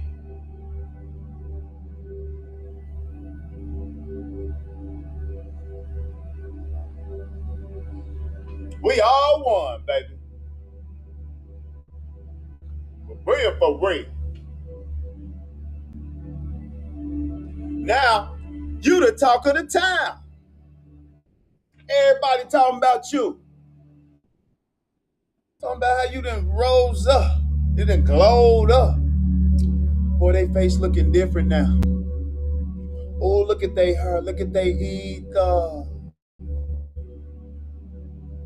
Oh, they got a new house and everything, girl. Hey, they out there getting that money now. They out there getting some money.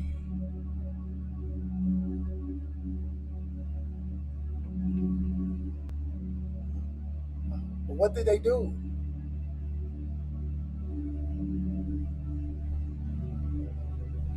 Oh, they done found theyself. They done found theyself. Damn, they just going high. They going higher and higher. Damn, they looking good now. Damn, I shouldn't have let them go. I should have stayed around. Maybe I should have just treated them better.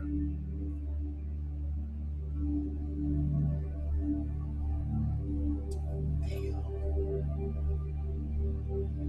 That could have been me in that Benz with them.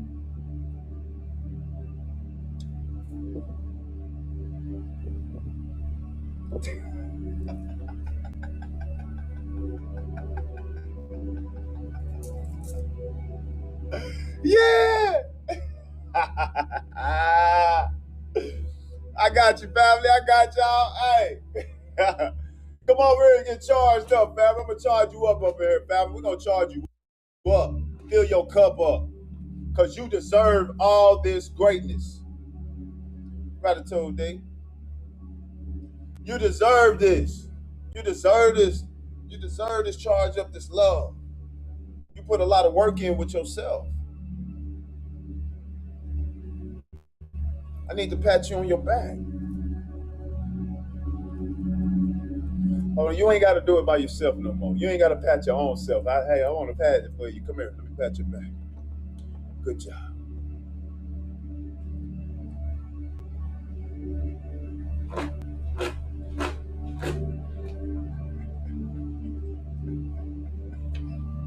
Yeah. Damn things. They viewed you as an easy target. That's what it was.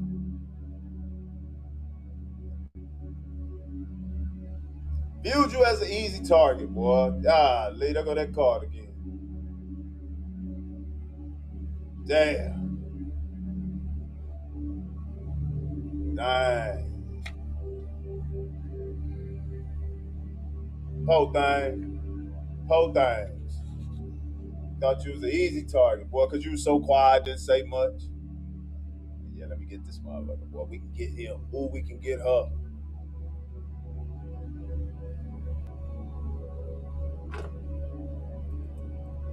Come on in.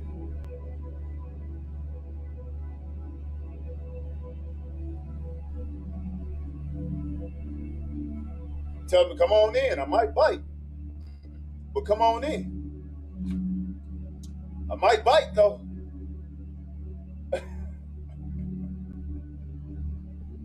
All right, you won, though.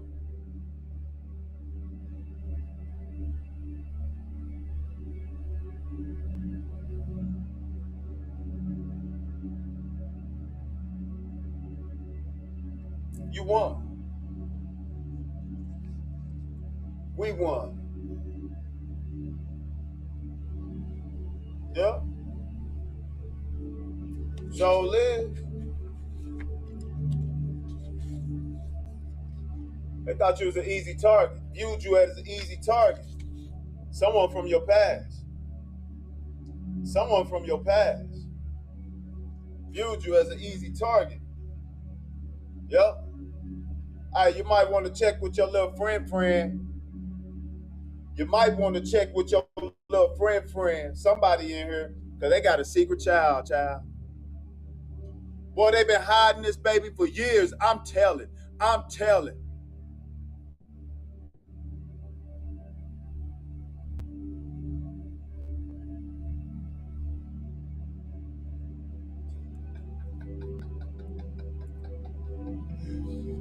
Oh, that's messed up. Hey, I'm snitching on. Hey, Spirit say I'm telling. Spirit say I'm telling. Yeah. Secret child, y'all. Been taking care of this child for years and years. Wonder why he got his urge. Wonder why his big toe look just like his.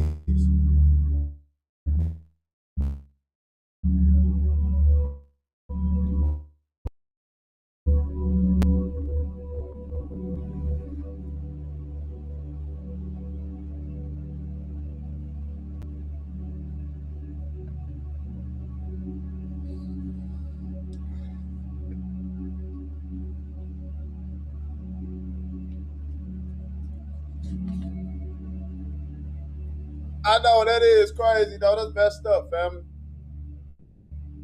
That's crazy. But I gotta make it, we're gonna laugh through it. We're gonna laugh through it, because fuck them, period. They did you like that? Fuck it, shit. Let's move on. Let's enjoy. It's your time now. It's your time now, period. How about that? Remember, anything you spend, you get it back. ASAP. There's no waiting. See, you on that frequency, baby.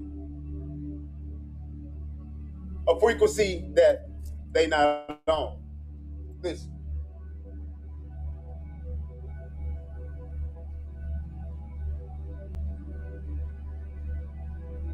You on the frequency they wish they was on.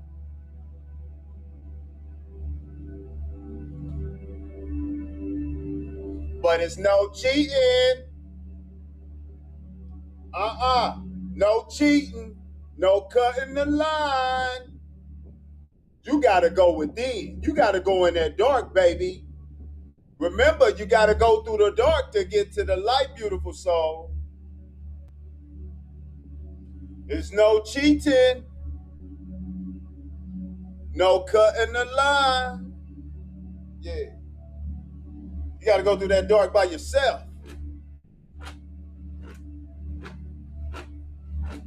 Nobody holding your hand, baby. Life, how you doing, life? Peace. Yeah, you gotta go through that dark by yourself. Huh? You gotta go alone, baby. Yeah.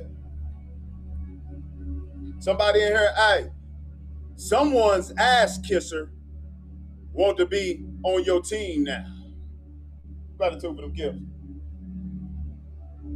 You get it? Y'all get it? Somebody's ass kisser want to be on your team now.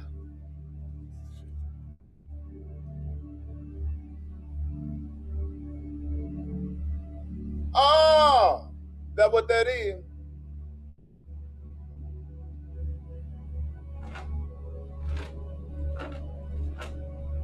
See, they sent them over there to watch you. Because, you know, they talking about you.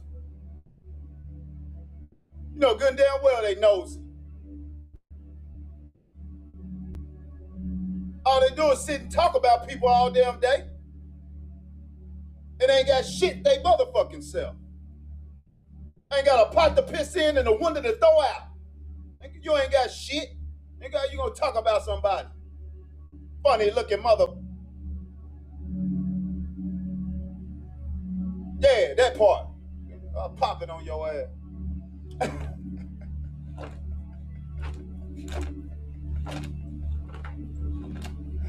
I'm gonna keep it real over here, family. That's what I do. Follow me over here, family. Follow me over here. That's what I do over here. Yeah.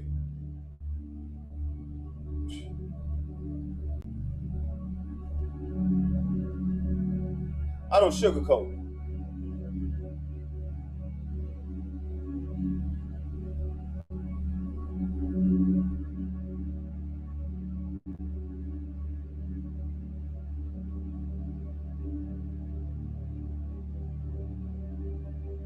I'm keeping it 100, family. That's exactly what they doing. You know, they gotta have that validation. When you validate yourself, you don't need a crowd. You got an army, an unseen army that's around you daily, every moment. When you walk, when you think you alone, no, you've never been alone. Now that you know that you're not alone, well, your ancestors is turning up so tough with you.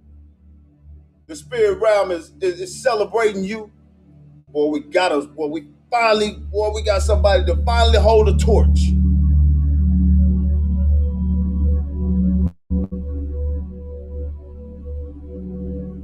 You.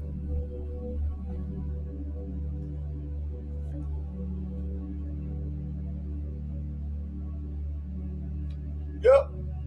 Look. That's why the ass kisser want to come and, team up with you now, because why? The group that tried to sabotage you just self-destruct.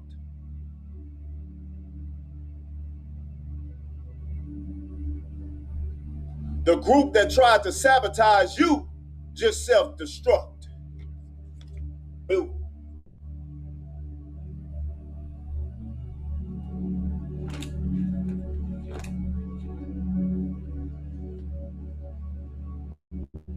And spirit say, baby, it's payback season. Come and get your bag, Chosen. All right, come and get your bag. Come and get your bag. Come and get your bag. Remember, love been waiting on you. Love been waiting on us. It's payback season, baby.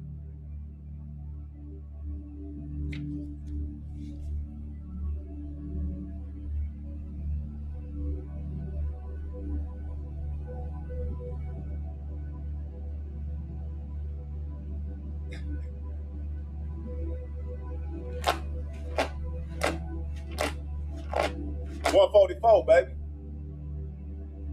It's your time, 144. You on that frequency, baby. 144 frequency, baby. That's what you on, 144,000. It's been you, old soul.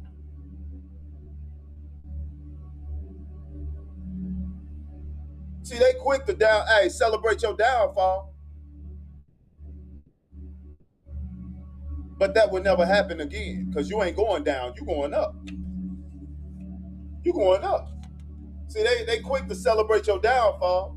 See, you ain't going down no more, you going up. It's payback season. Let's go.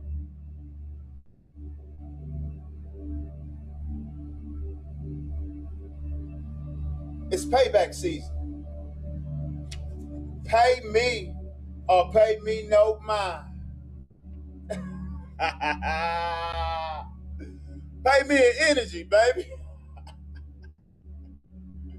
You feel me? Yeah.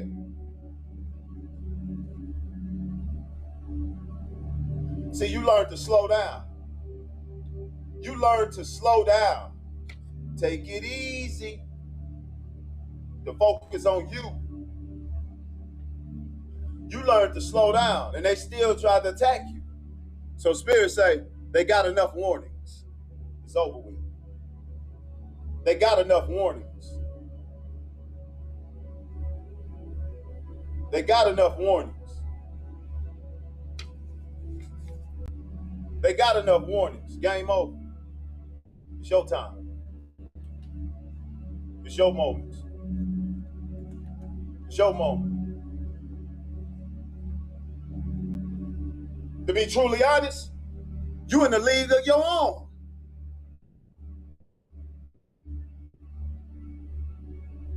You in the league of your own, family. Come on. It's all about you. This is your journey.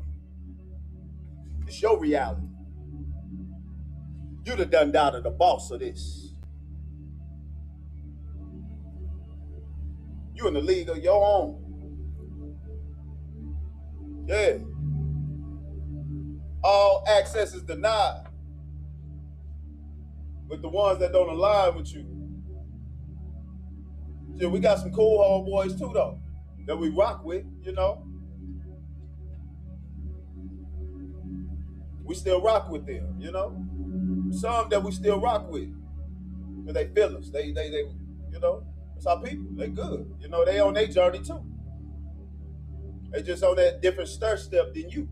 But y'all all gonna meet at the top together, baby. Now you done made room for all the greatness to come in, to align with the ones that you're supposed to align with and rise with. I shake.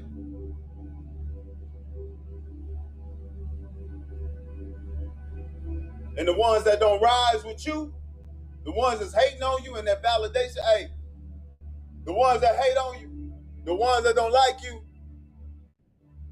you became their worst nightmare.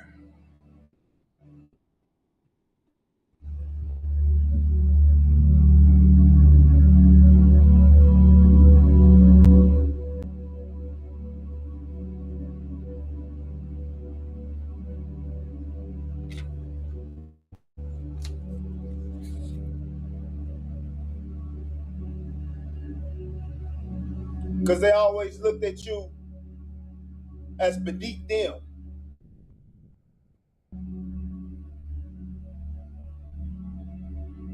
They always thought you were beneath them.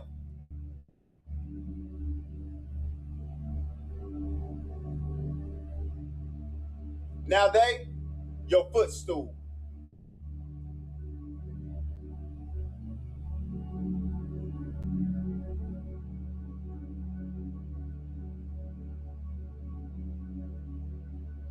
The first shall be last, the last shall be first. I shake.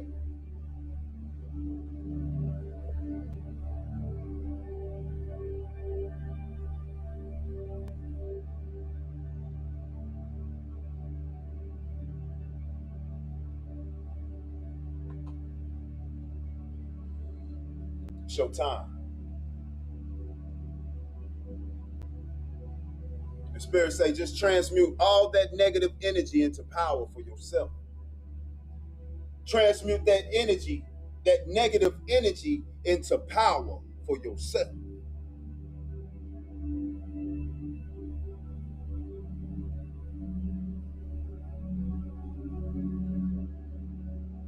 Transmute that negative energy into power for yourself.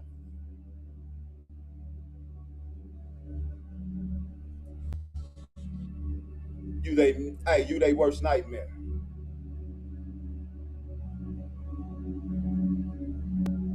You out here making people feel small. You're making these people feel small than a motherfucker. You're making them feel itty bitty ass.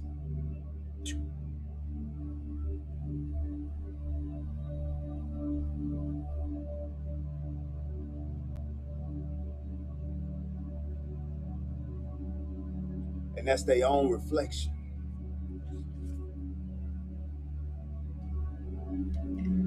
Because truth be told, only thing you left them with is what?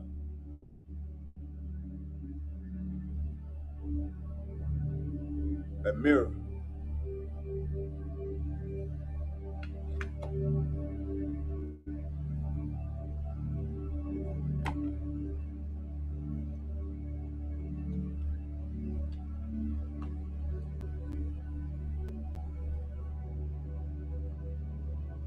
Yeah, you got to look at that. Yeah, you got to look in that. Yeah, you got to look in that mirror. You can't avoid that. You gotta do your hair. You gotta brush your teeth. Or you don't do that.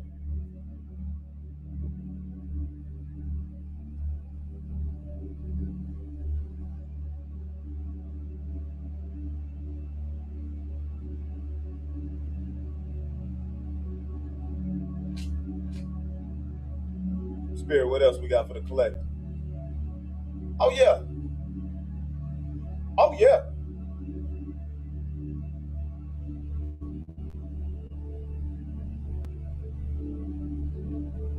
Hey, you made a believer out of somebody you know, though. You made a believer.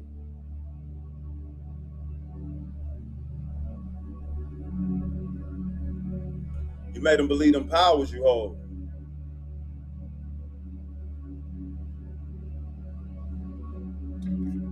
You made a believer out of them. You stood in your power and stood ground. You stood your ground, family. Enough is enough. It's over. I ain't calling you. Nope. I ain't doing none of that. See, you used to call them back in the days. And, hey, man. Yeah, man, you know,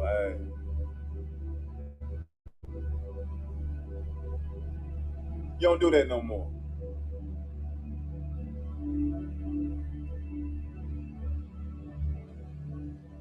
So they puzzled. They like, what is truly going on?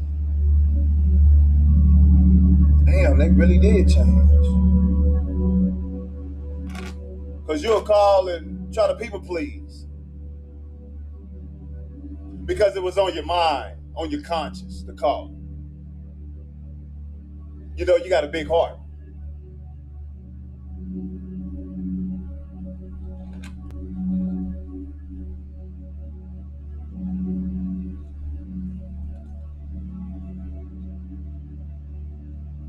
But no, nah, family.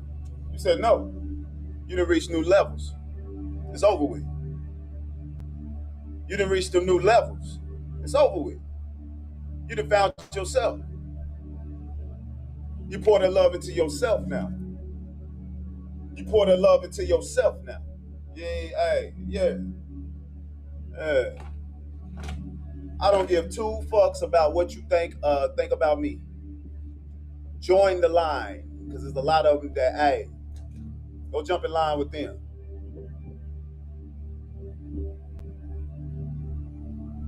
Well, fuck what you think about me and what you say about me. I don't give a shit. You helping me level up.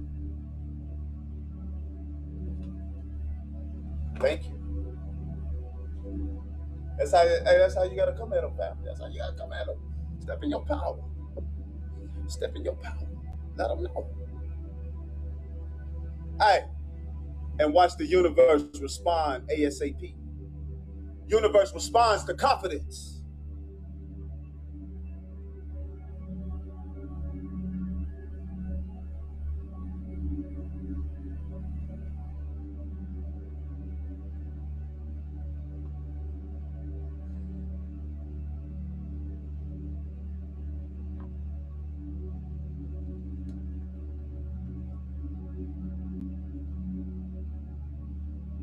Your ancestors see it all, so don't trip.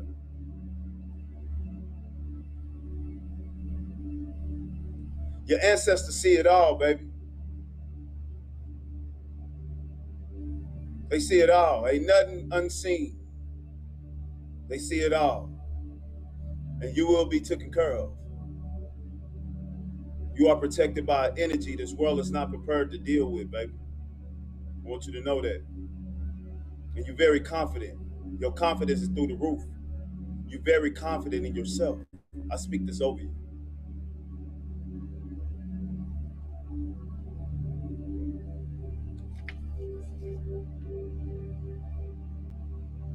Ain't nothing hidden.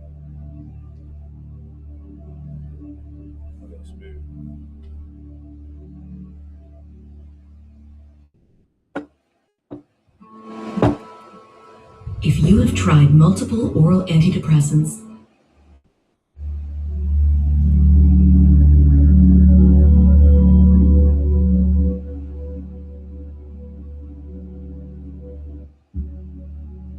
See what it is? They didn't expect you to be successful and attractive. They didn't expect this. They didn't expect this new version of you. See, they didn't expect this glow up.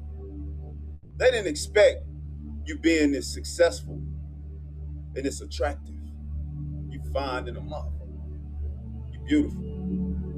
Hey, fellas, we handsome.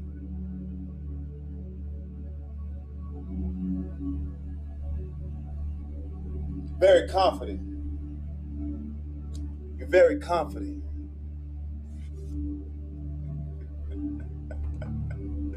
You know?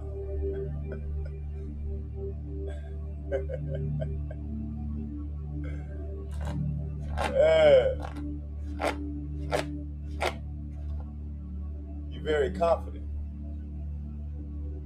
Somebody in here you want to know? Yeah, they lying to you. Spirit say somebody in here wanted to know this. They lying to you. This your confirmation. They lying to you.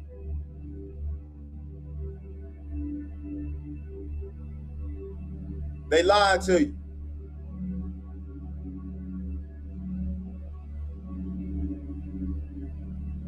Confirmation. Yeah, they lying to you, family. Spirit say, hold on, pull this card out real quick. Let me show. Yeah, because they were just asking this to themselves. Man, these motherfuckers lying to me, man. Yeah, they lying like a mother.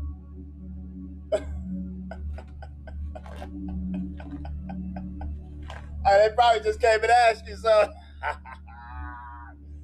Got him. Got him. See, hey, you really about, you really about that action, family. Yeah. They not even good at it. Salt water, salt water. You really about that action. You see what I'm saying? You really about that action. You ain't playing no games.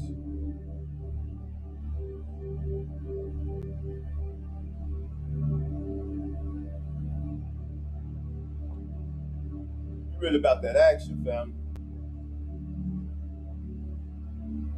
Yup. The Spirit say, protect your energy. Everyone isn't for you. They ain't your friend. Everyone ain't your friend, family. Protect your energy. Everyone isn't your friend. Another confirmation for you. They playing like they want to be your friend, but hey, really they not. Energy vampires. Disguise. Remember, this is just an illusion. The mind is all it is. It's a big video game. This is Earth is a big school. Huh? Come on now. Come on now. You awaken now, family. You're in your powers now. Use your discernment. You tapped in. Your intuition is never wrong.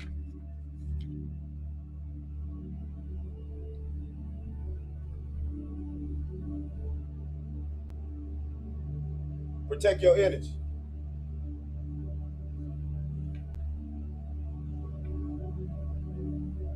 Protect your energy. They have been found guilty by spirit. It's a wrap. Spiritual court. Spiritual court. The spiritual judge has found them guilty.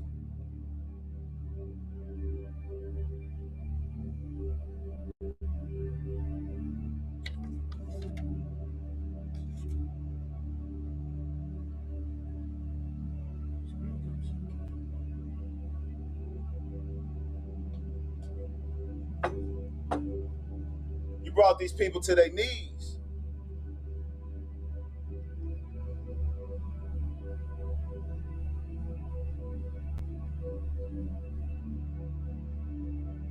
You brought these people to their knees.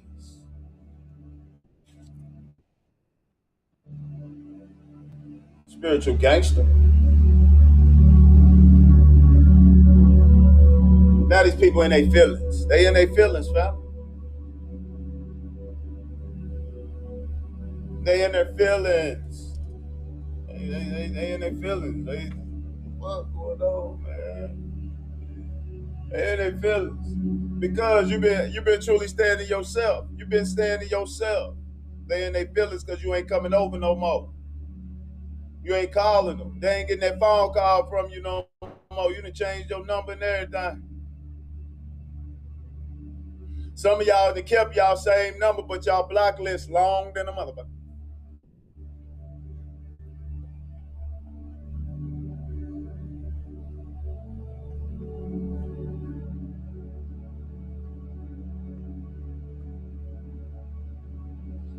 Boy, y'all blacklist long than a motherfucker. Hey. Boy, y'all blacklist long than a motherfucker. So many people on that bar, you're like, damn, boy, I done blocked the world damn near. I done damn near blocked the world.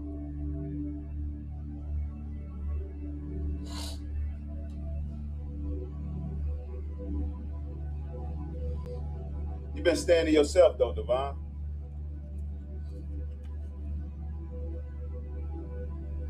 And when you stand to yourself, your breakthrough is here.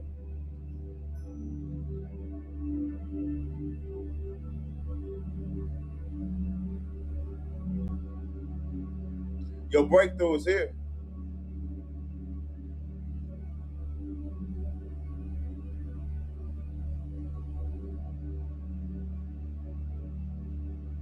Breakthrough is here. To the top, baby. To the top, baby. Breakthrough is here. Let's go.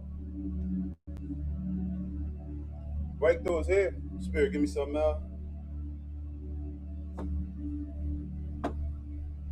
Boy, this card here. Boy, this a lot of sneaky mother. Hey, when we say the veil is lifted, when you say the veil is lifted, the veil is lifted, family.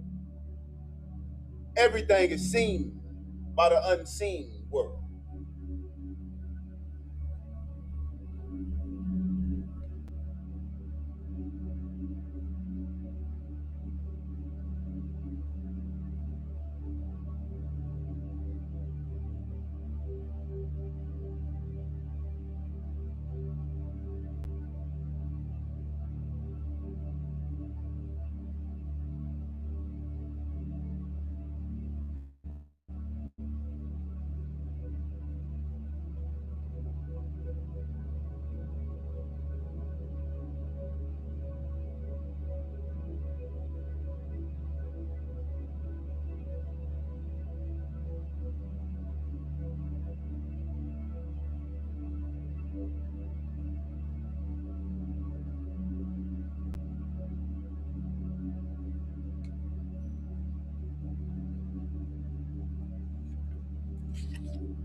Everything shall be revealed.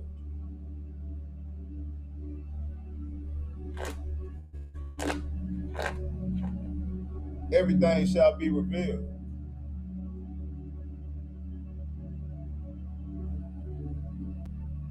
Everything shall be revealed.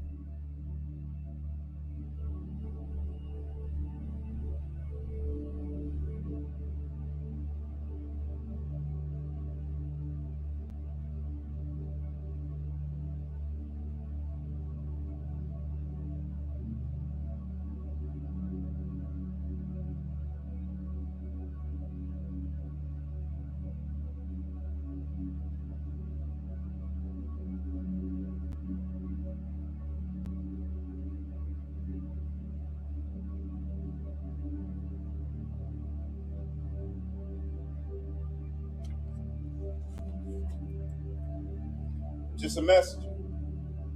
I let spirit lead. You know? You're in the right place, the right moment, the right now. That we are connected. We are cosmic family. So everything shall be revealed, no matter what's going on. Gratitude to the cards. Deep. Wow. You got a lot of competition out here too, family. Someone competing with you.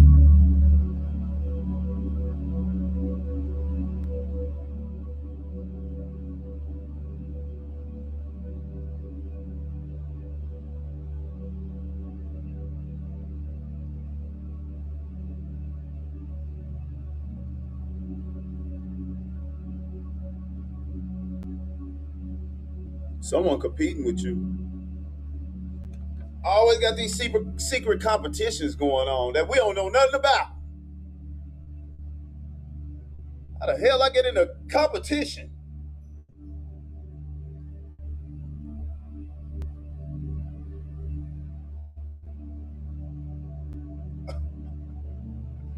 We didn't sign up for none of that. We just being ourselves.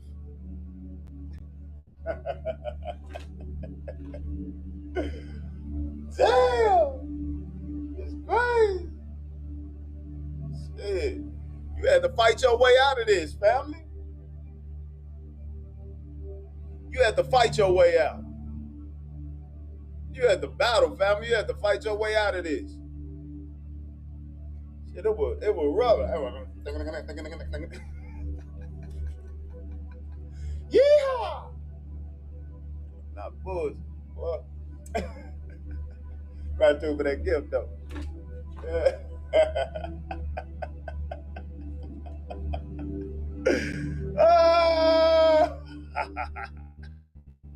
G-Buddy, what's up, G-Buddy? G-Buddy, I started riding on him, G-Buddy. I'm trying to tell you.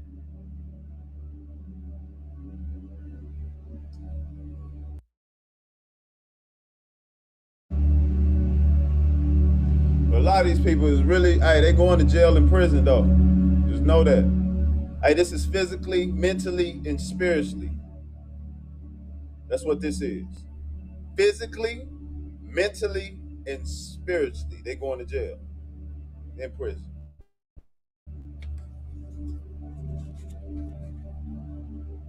It's a lockdown. It's a lockdown. It's a lockdown. Hey, as you watch it unfold, you're going to sit back and watch it unfold.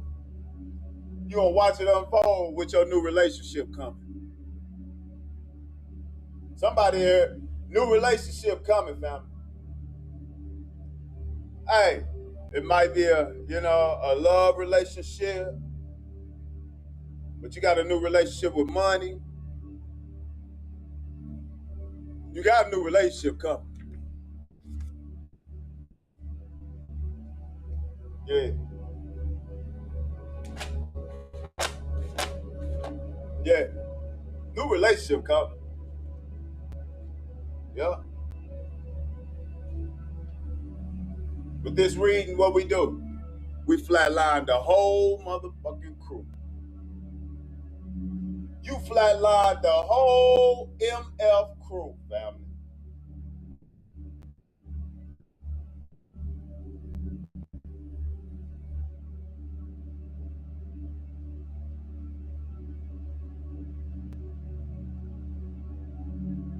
Gratitude for the gifts, family.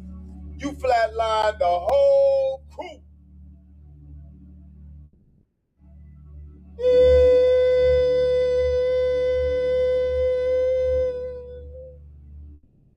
That's why it's so quiet around you. That's why it's so quiet. You don't hear nothing no more. Man, hey, you can drop a pin and hear that motherfucker now. I'm trying to tell you, it's quiet around you now. Phone don't be ringing or nothing no more, boy. You get a few calls, but hey, it's quiet. You can hear the crickets. Cricket, cricket, cricket, cricket.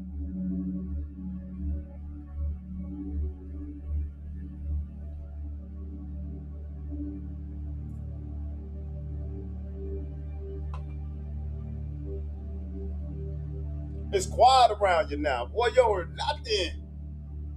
You be quiet, boy. You can meditate now, boy, and everything. Boy, you ain't got no word, no nothing. Everything in the flow state. You in the flow state. Everything come to you freely, joyously, endlessly, and ceaselessly. Money come to you ASAP because you don't chase money. Money chases you. You attract this money now. You know how to attract this energy. Money is an energy. So, hey, you done mastered this game. Master alchemists. Ascended masters. Huh? Huh? Money loves you. Yeah. Let me speak to you, huh? Yeah. You caught them all what? Red-handed. That's why it's quiet and you can hear the crickets. That's why you can hear the birds chirping.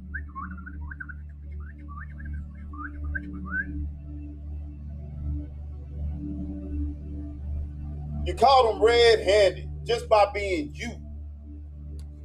You got that big energy. Your aura is super humongous. You done glowed up, fam. You're turning into a big ball of light. That's the plan.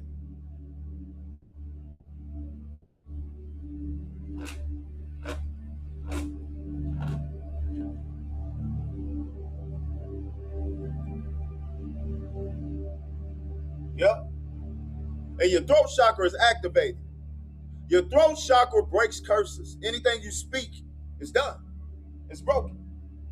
Anything you speak is done. It's broken. You activated, baby. All your chakras are aligned, family. You keep them aligned. You keep them polished. They be shining bright, family. You tap into yourself. You balance out. You take your breathers. You go outside and ground with no shoes on, no socks on. Sometimes you'll go out there and just vibe. You tapped in with your inner child. You're loving your inner child. Now you're doing things that make you excited. It be exciting now. You tap in with you now.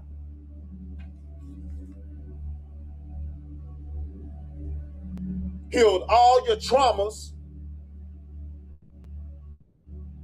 All past life traumas, you healed them.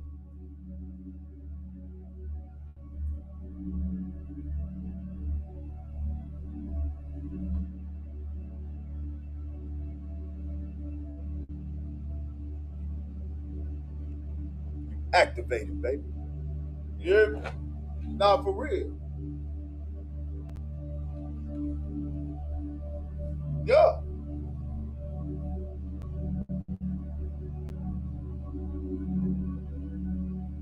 And Spirit say the ones that have been coming against you, family, you ain't got to lift a finger. You don't have to lift a finger. Keep enjoying yourself. Keep tapping in with you. Keep loving yourself. Don't give it no energy. Don't give it no energy. They will face a lifetime of bad luck for coming for you.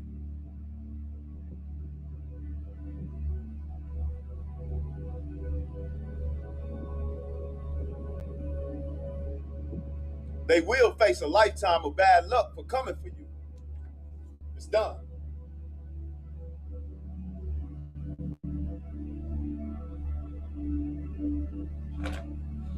They unhealed. I feel that. Spirit putting that on me. They unhealed. They still unhealed. They ain't healing. They ain't healing. This is a healing journey. But they avoided the healing. See, when that phone rung within you, when you got that call from Spirit, you picked up on the first ring. Hello, let's go. Spirit, like, you ready? Let's go. I'm ready. Let's get it. Boom. Boom. We up. Rising. Boom. But when the phone rang within them, they just let it ring. So Spirit stopped calling.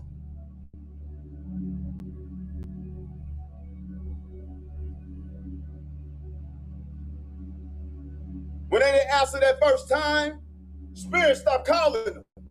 It was over. It was done. It was a wrap. Okay, let me back up.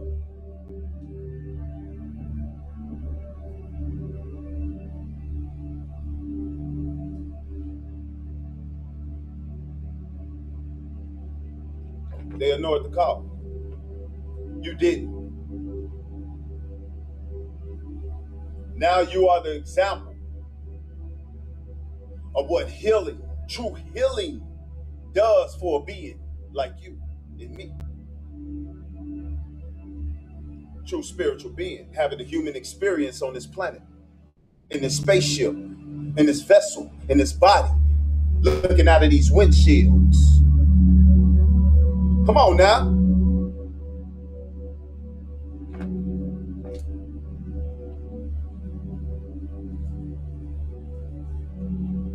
Glowing.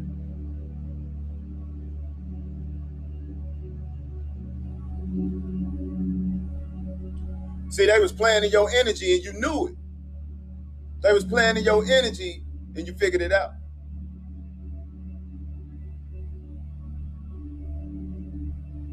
They was playing in your energy and you figured it out. You're like, oh, okay, they playing with me now.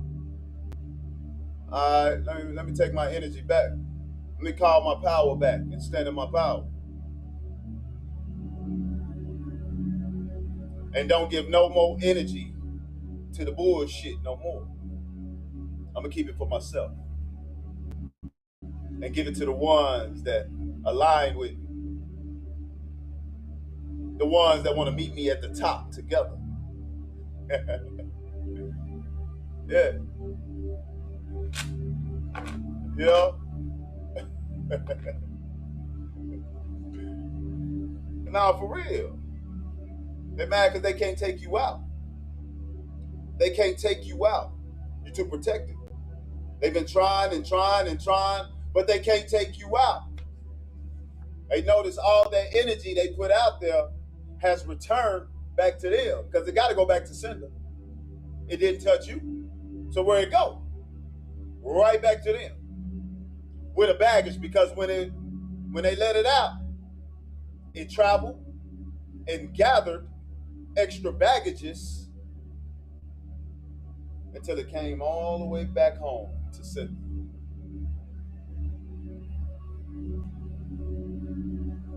So you got some extra. Reverse uno. Reverse uno.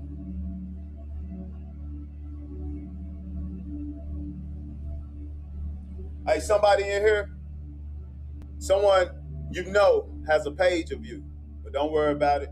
That's karma. Don't even worry about it. Someone you know has a page of you, but don't worry about it. It's karma. Yeah. They ain't play with your energy. I'm just keep it real. I don't think they want that page. They might want to, delete it, like ASAP.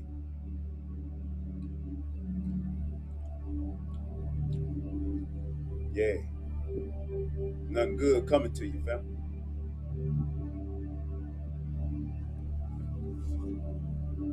You might want to delete it. Because that come with karma. You fucking up your own life. Messing with the collective. That's a divine being that you're going up against. You know that, right? You know they not of this world, right? You know that, right?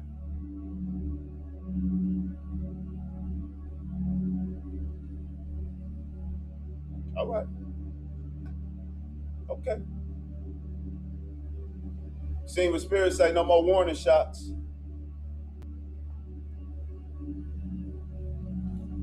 No more warning shots.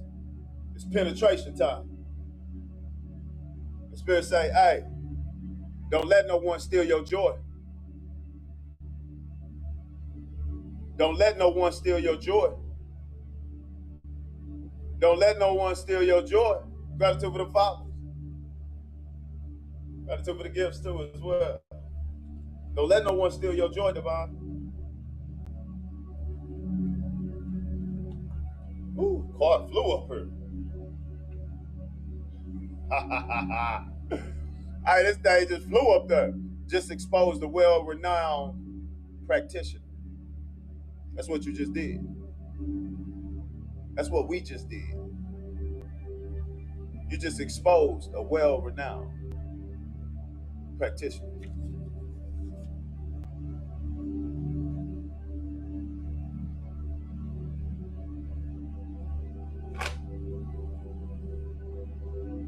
Exposed. Hey, you been seeing this number 313? Have you seen this number today? Yesterday? If you seen this number today, come to the comments. I got a message for you. Woo! I hear you, Spirit. Woo! I hear you, Spirit. You have?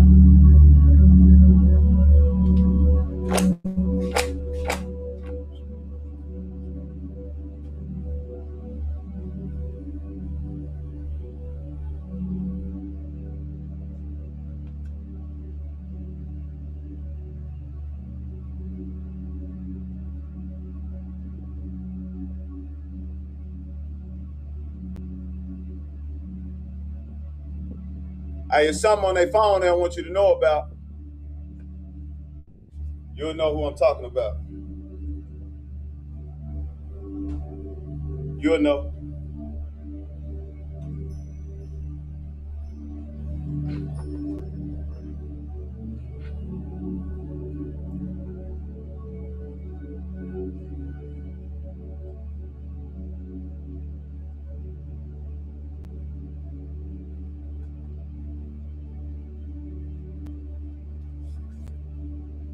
Got you, family.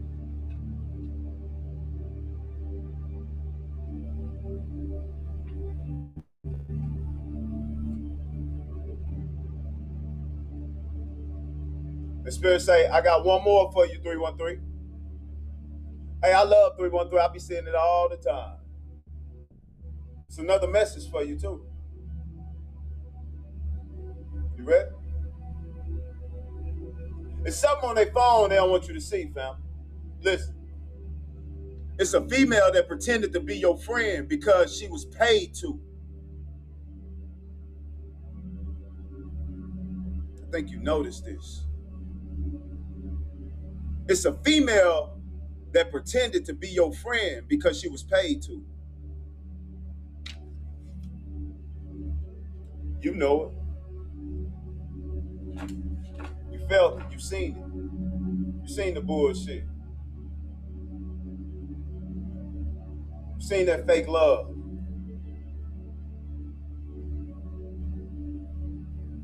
You seen that fake. Hey, you seen that fake love. Like, this motherfucker playing with me. Cut them off ASAP. For real.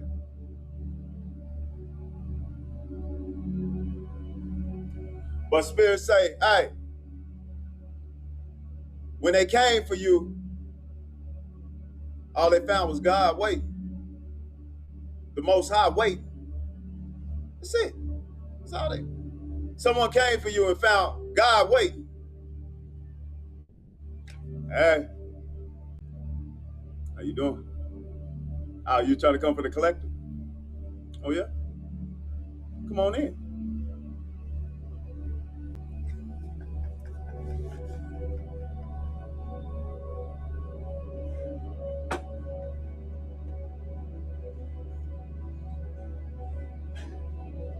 Hey, they thought they was come in and be slick. You're like, hey, how you doing, baby? Where you been?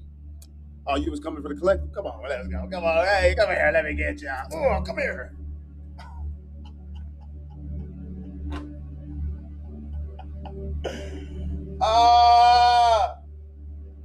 Yeah.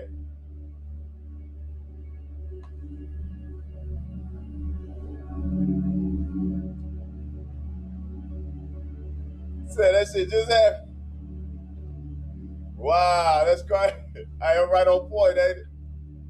Yeah, you think you was slick, huh? Right there waiting on him. Oh, hey, how you doing, brother? What you doing? What you been up to? Oh, you trying to cover my baby? Nah, that ain't gonna happen today, baby.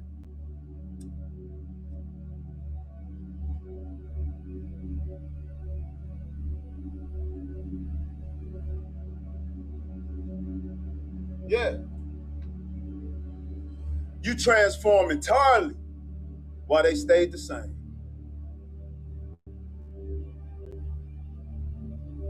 Yep.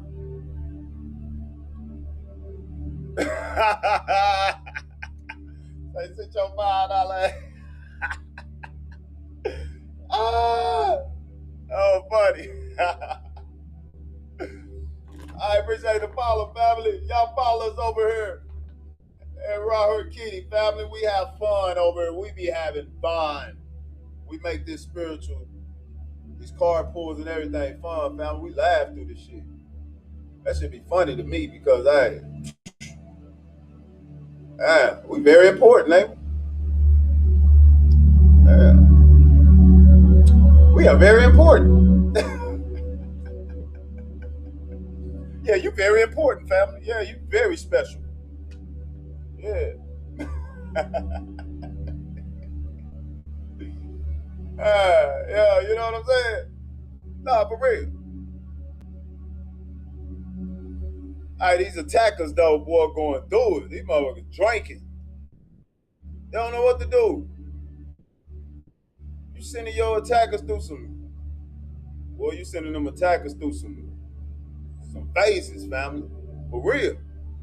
Drinking has caused a bad liver in your attackers. They drinking themselves to death around that motherfucker. Boy, they going straight, going to get them some McCormick. No chaser, they just dropping the bottle dead in their mouth. Boy, they're going to buy that $2 bottle is up. I'm not bullshit, boy.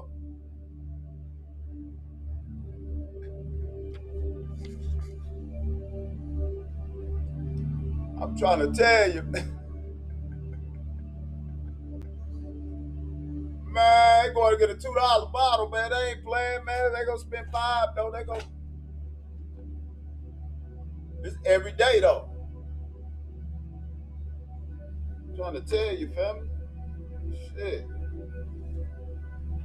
They need to get the good stuff. Damn, if they're going to drink, get the good stuff. Shit. You know what I'm saying?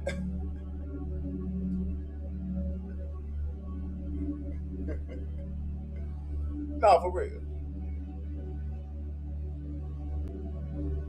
But to be true, hey, Buzzball. Damn. Well, that's right there. Buzzball life. Hey, people thought you were a demon incarnated. People thought you were a demon incarnated. $2, I'm in. Oh, man. Iris Rose, man. Hey, Mad Dog 2020. I'm not bull. Thunderbird with some Kool-Aid.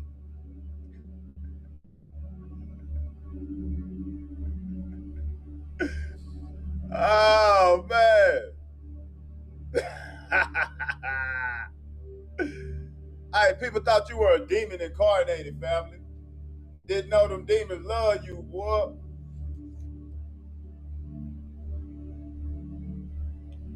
No, man, I'm just, hey. I just love my demons too, because my demons love me. I had to put them demons in check. We had to put them hands on them demons.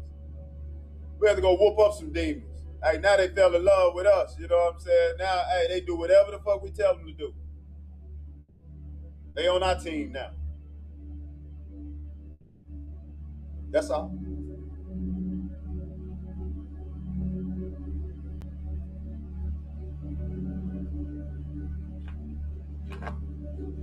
Yeah.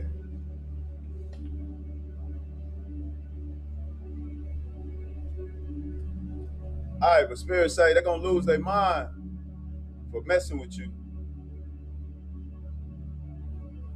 They gonna lose their mind for messing with you, family. They need to leave you alone. Michael Jackson said it the best. Leave me alone.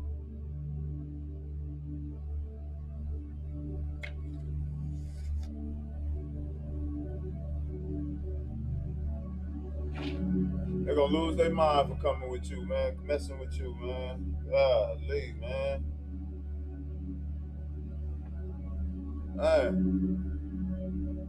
Hey, I got something to tell you though, Collective. Come to the front. Come to the front. Y'all come to the front. Everybody come to the front real quick. Come to the front real quick. Y'all want to know what they said? Y'all want to know what they said out there about you? You want to know what they said about you? Look. They think you so fine now.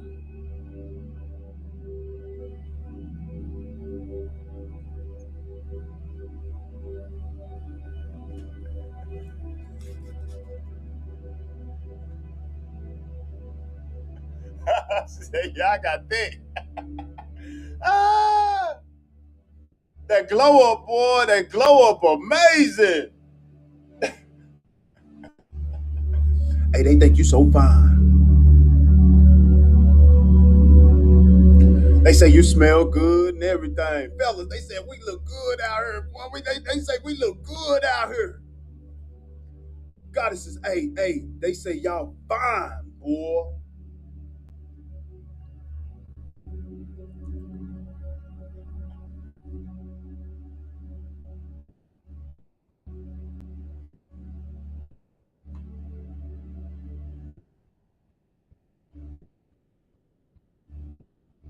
Yeah.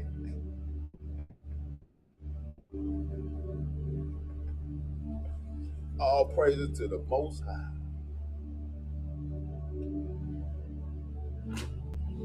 Y'all done glowed up out here, boy. Y'all looking amazing. When y'all smile, y'all cheeks glowing.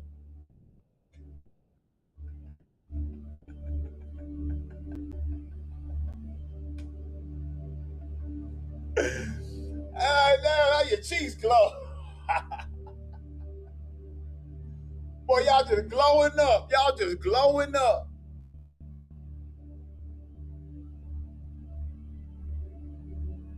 Hey, you so fine out here. Boy, you got them going crazy. They like, hey, they wish they never with this. Damn. They just so fine. Damn. Messed up with them. Yeah.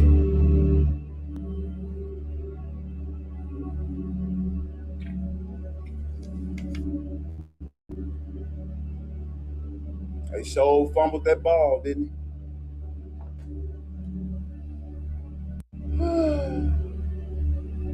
Now you getting money. Your bag is big. Oh, you getting that money, boy. You getting money. Hey, you be fresh. Hey, you getting your things together. You getting things together. You eating good.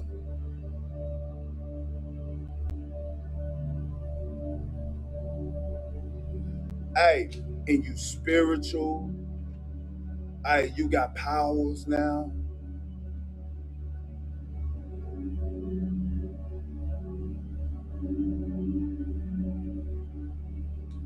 Woo! Hey, you a whole package out here. Tell you, boy. Damn. They put in all that work just to let somebody else get you.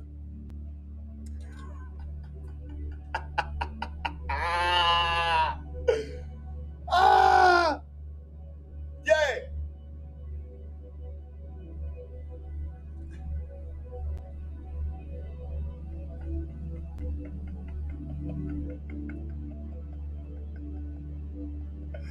Yeah.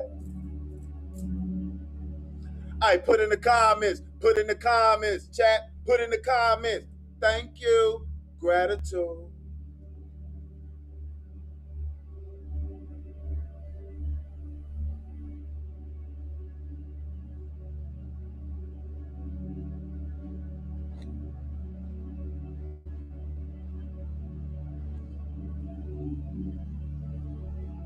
Hey, they help you level up, though.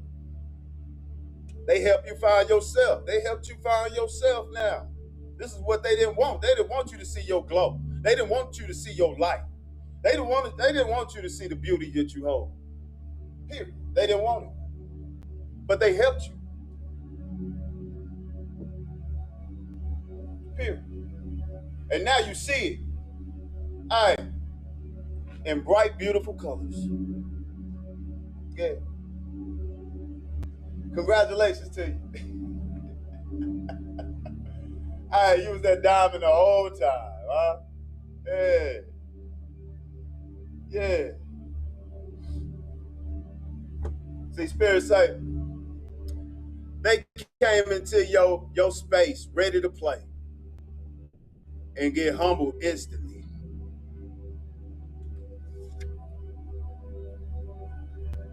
They came in your space ready to play already and get humbled instantly.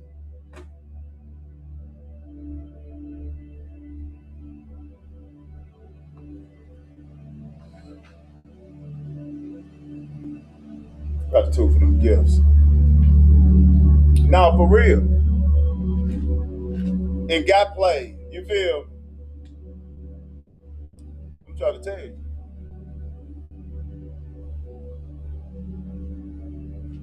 Yep. Spirit saying, and they got humble instantly. And look, they tried and got their ass folded quickly. Yeah, baby, I'm playing chess now. Hey, y'all out here playing chess. They thought it was a checker game, but hey, you came and played chess. Hey, you know, strategize.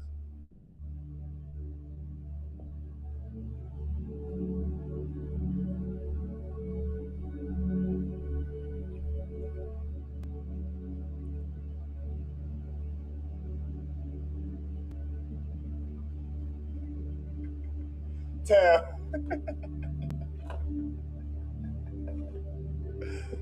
you know how we do over here. We be having fun over here, family. All right, we're going to make this fun. Yeah, boy, my inner child is excited right now. I just want to scream. Woo!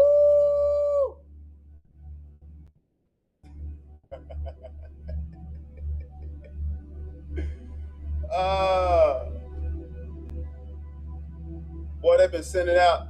Say, they sent Death Magic and now Return to Sender. Po thing. Golly. They know not what they do. Why did they come for you? Why? They sent Death Magic and now it has Returned to Sender. It didn't come to you. It ricocheted off your spiritual gate. You know, you protected, family. It is what it is. It's not hitting you. It's not penetrating you at all. So I don't even know why you're sending it out. You putting death on yourself. I'm gonna just be honest. And when it come back to you, it's coming back with what? Baggages. With extra. With some sauce on it. Some hot sauce, Louisiana on that mama.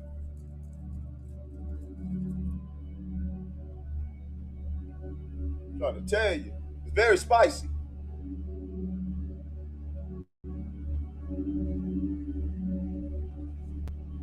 Big sauce. For real. Big sauce. It's crazy.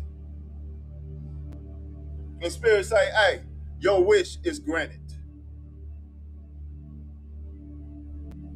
Your wish is granted.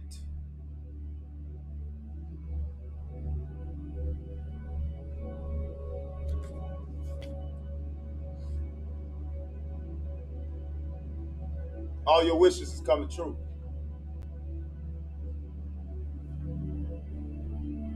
All your wishes is coming true.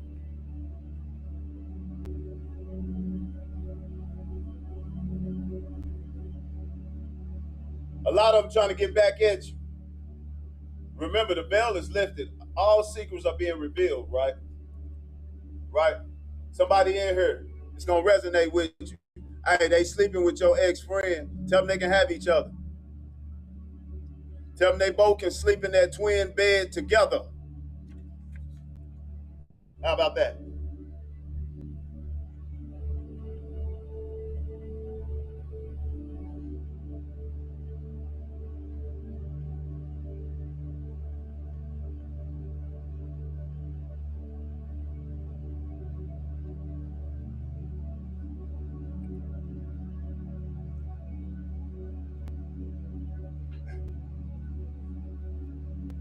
Feet hanging off the end and all. They can sleep together.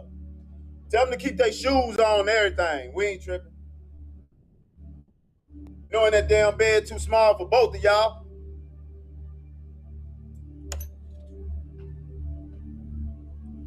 Feet all dangling off that mama.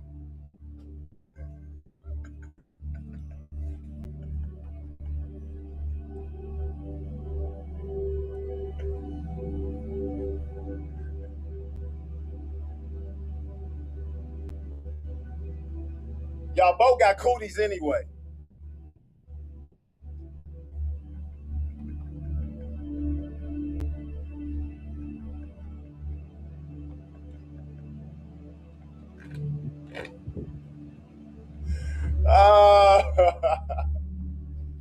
Hey, y'all follow me over here, family. Y'all gonna have fun over here. I'm telling you. We make it fun. You know what I'm saying? We gonna laugh over here, family. We gonna laugh at these cootie carriers. You know, they carrying cooties. Remember you say that when you was a kid? Ooh, she got cooties. Yeah.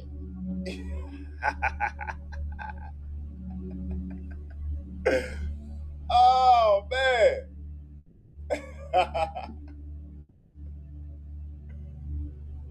It's good to stay in this happy energy, family. To make everything, you make it happy, make it fun. Keep that positive energy going. You know?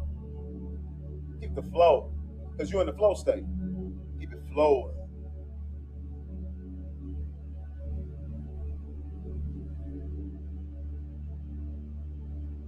Because the universe is about to reward you for all you've been through.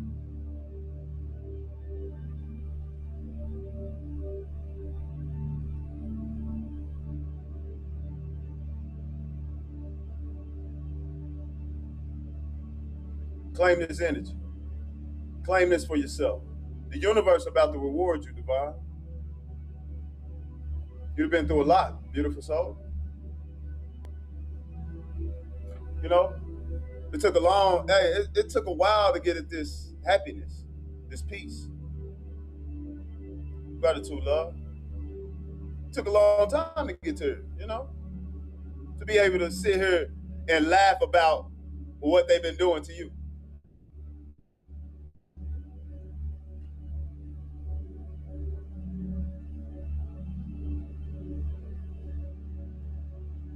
When back in the days you heard this, it would have made you sad. It would have made you feel some type of way, want to fight somebody or something, you know? Now we can laugh about it and push on and still be blissed and blessed with everything we desire, you know? Now we can laugh and enjoy these blessings, these blisses from the universe, because you align, family. The universe about to reward you, beautiful soul, about to reward us with everything you desire, everything you've been waiting on, everything you've been manifesting. Listen, everything you've been manifesting since a kid is coming to you now in this moment, in this present moment. Look in the mirror. Look in the mirror. Look at yourself. You healthy? You blessed? You blessed? Your youth is returning. It has returned. You know you're looking younger out here, family. That's a promise from the Most High, from God, from universe. How do you see it? That's a promise to you that you receive everything you've been waiting on, everything you wish you had. Everything you've been manifesting is unfolding. It's a part of your blessings, fam.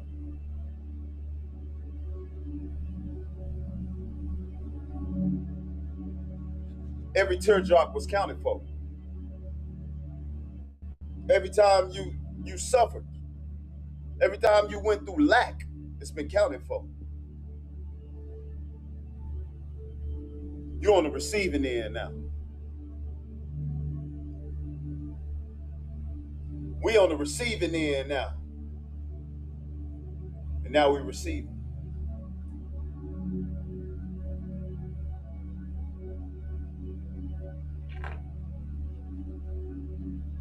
Enjoy.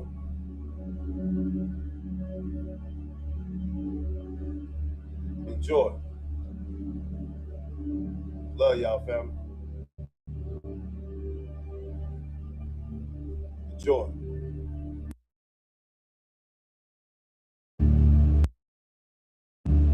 Gratitude, love.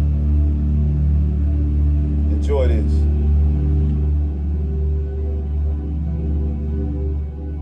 You notice that boost of energy? It's this, that youth returning. Gratitude. This was a promise to you and me.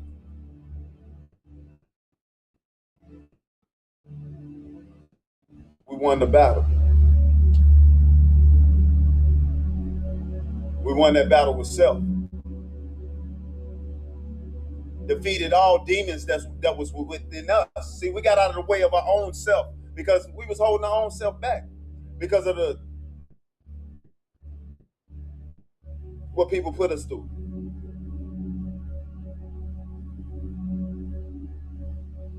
Because of our mind of what we was thinking.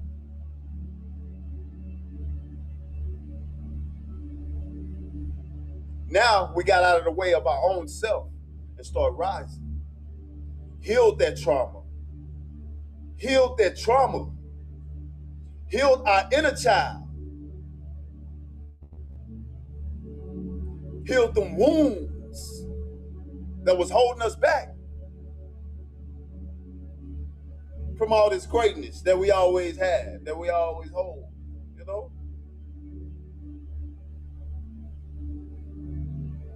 Now we rise.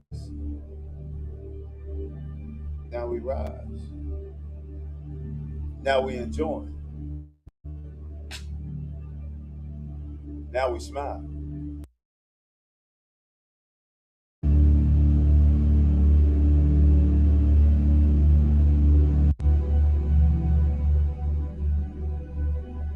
They trying to hold it together, but things is falling apart for them, family.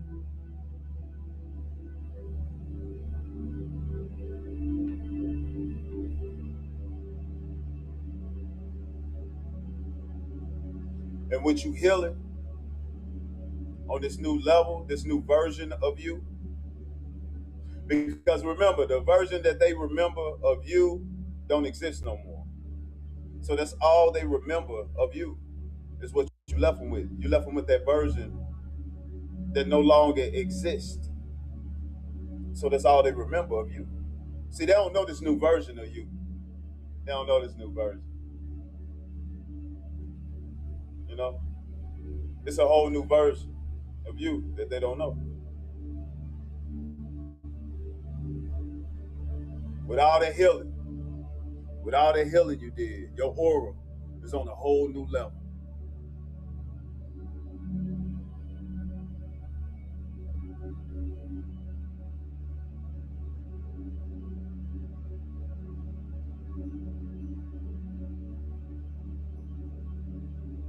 Shine bright. Shine bright. Shine bright. Gratitude, family.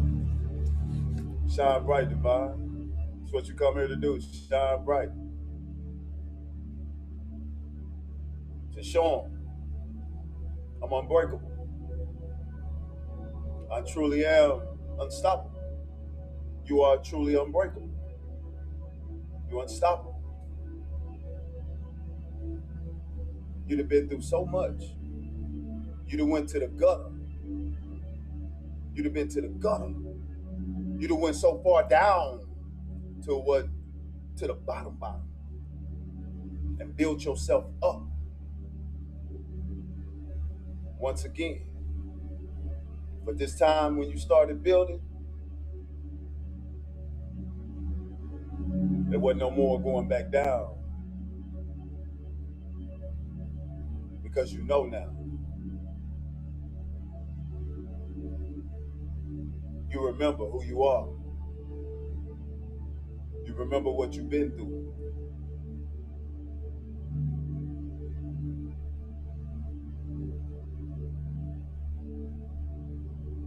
Now you know.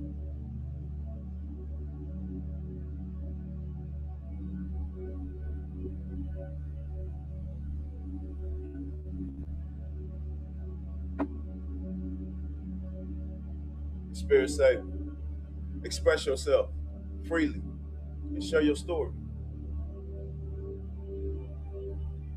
Share your story.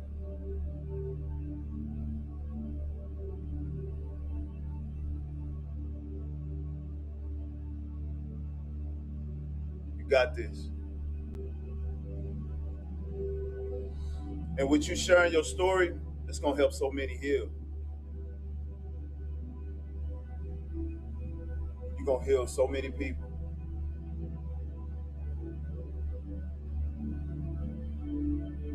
Because there's so many that's going through what you went through right now. They need some direction. And you got the map. You hold the map.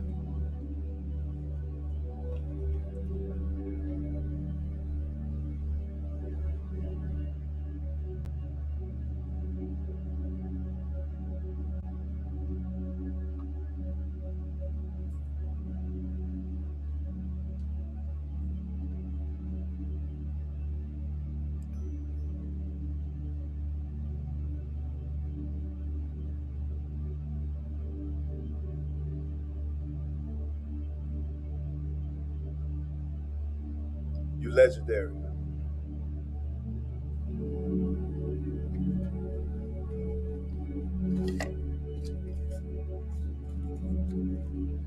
Gratitude, y'all. Gratitude for you. That's a beautiful read. Gratitude for you and us for making it. You know. Hey, thank you for gratitude for really allowing me into your energy too, Divine. I was greatly appreciative. Gratitude for the gifts too as well. Gratitude for you, for being you, family. Because nobody can be you but you. All of our missions here is different. It's just the same agenda. But you got a story to tell, baby. And you're gonna tell it. And you're gonna help so many. You're gonna help so many. And it's gonna be people coming to you, letting you know how much you help them heal.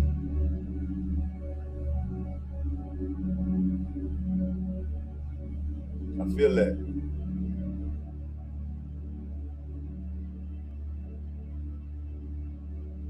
Period. And I love you, family. I'm grateful for you. You know, I like having fun in here, laughing, kikiing and all that, yeah, but hey, I gotta, keep it real, family. Hey, we won. We done all been through something.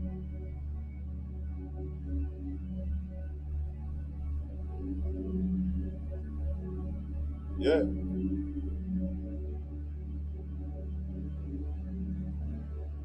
That's what make it so, that's what make it a great journey though, because there's so many different paths and different journeys going on at one time, one moment out here, as we co-create this beautiful reality of ours. And I'm grateful for y'all just coming in here, just being in here with y'all energy, family, because it helps me, you help me, and we helping each other, just being connected as one. As we rise together and heal together. So it is. We made it, family. And I love you, family. We send it. Gratitude for allowing me into your energy. That was a great read, y'all. That was great. That was great. Y'all follow me over here if you ain't following me. Follow me, family. This is what we do on a daily basis. We be over here pulling cards, having fun. Frequency healings. Be doing quite a bit over here, family. I ain't gonna lie. I do a lot over here. Like, you know, 1 month you might see me doing card reads. Another month you might see me doing frequency healings. Another month you might see me doing it. It just be whatever I'm called to do, you know. Whatever I can help with the collective, hey, here, I'm ready. You know. Here. I'm grateful, family, just to be, you know. Just grateful just to be. Period. I'm here to help. That's how I feel. You know, so gratitude for y'all, family. I want to hand your energy back. Gratitude for allowing me into your energy, divine. It was greatly appreciated, love. We'll close this out.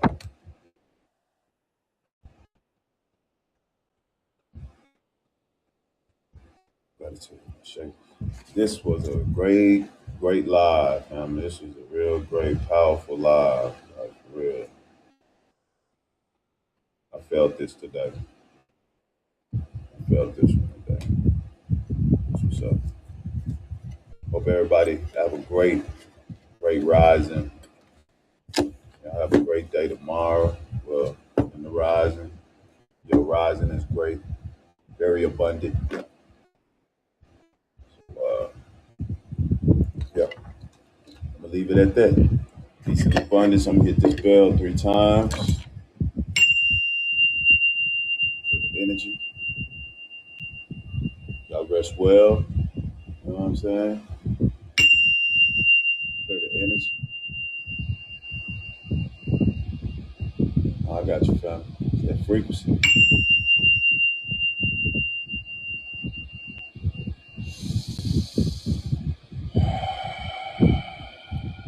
Same to you. Safe travels. Y'all lay down, dream. You know, safe travels. We travel through the astros. You know. Hey, safe travels to you, family. Peace and love and abundance to all of y'all, family. Y'all follow us. Hey, I'll holler at me. I'll be on here the rising too as well.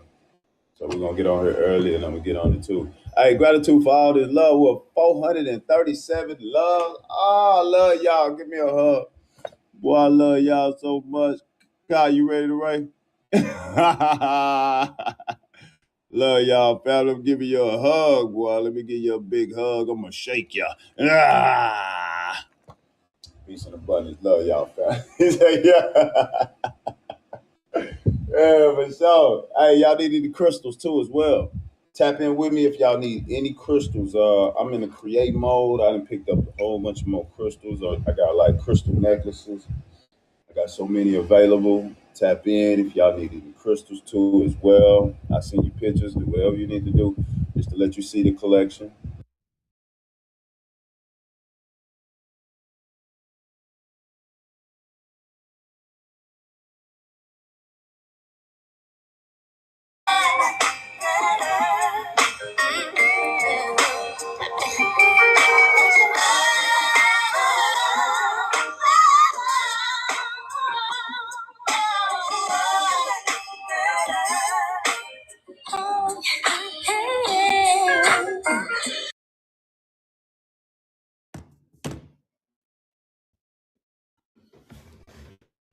Let it go, let it go, let it go, let it go. It's cracking me up.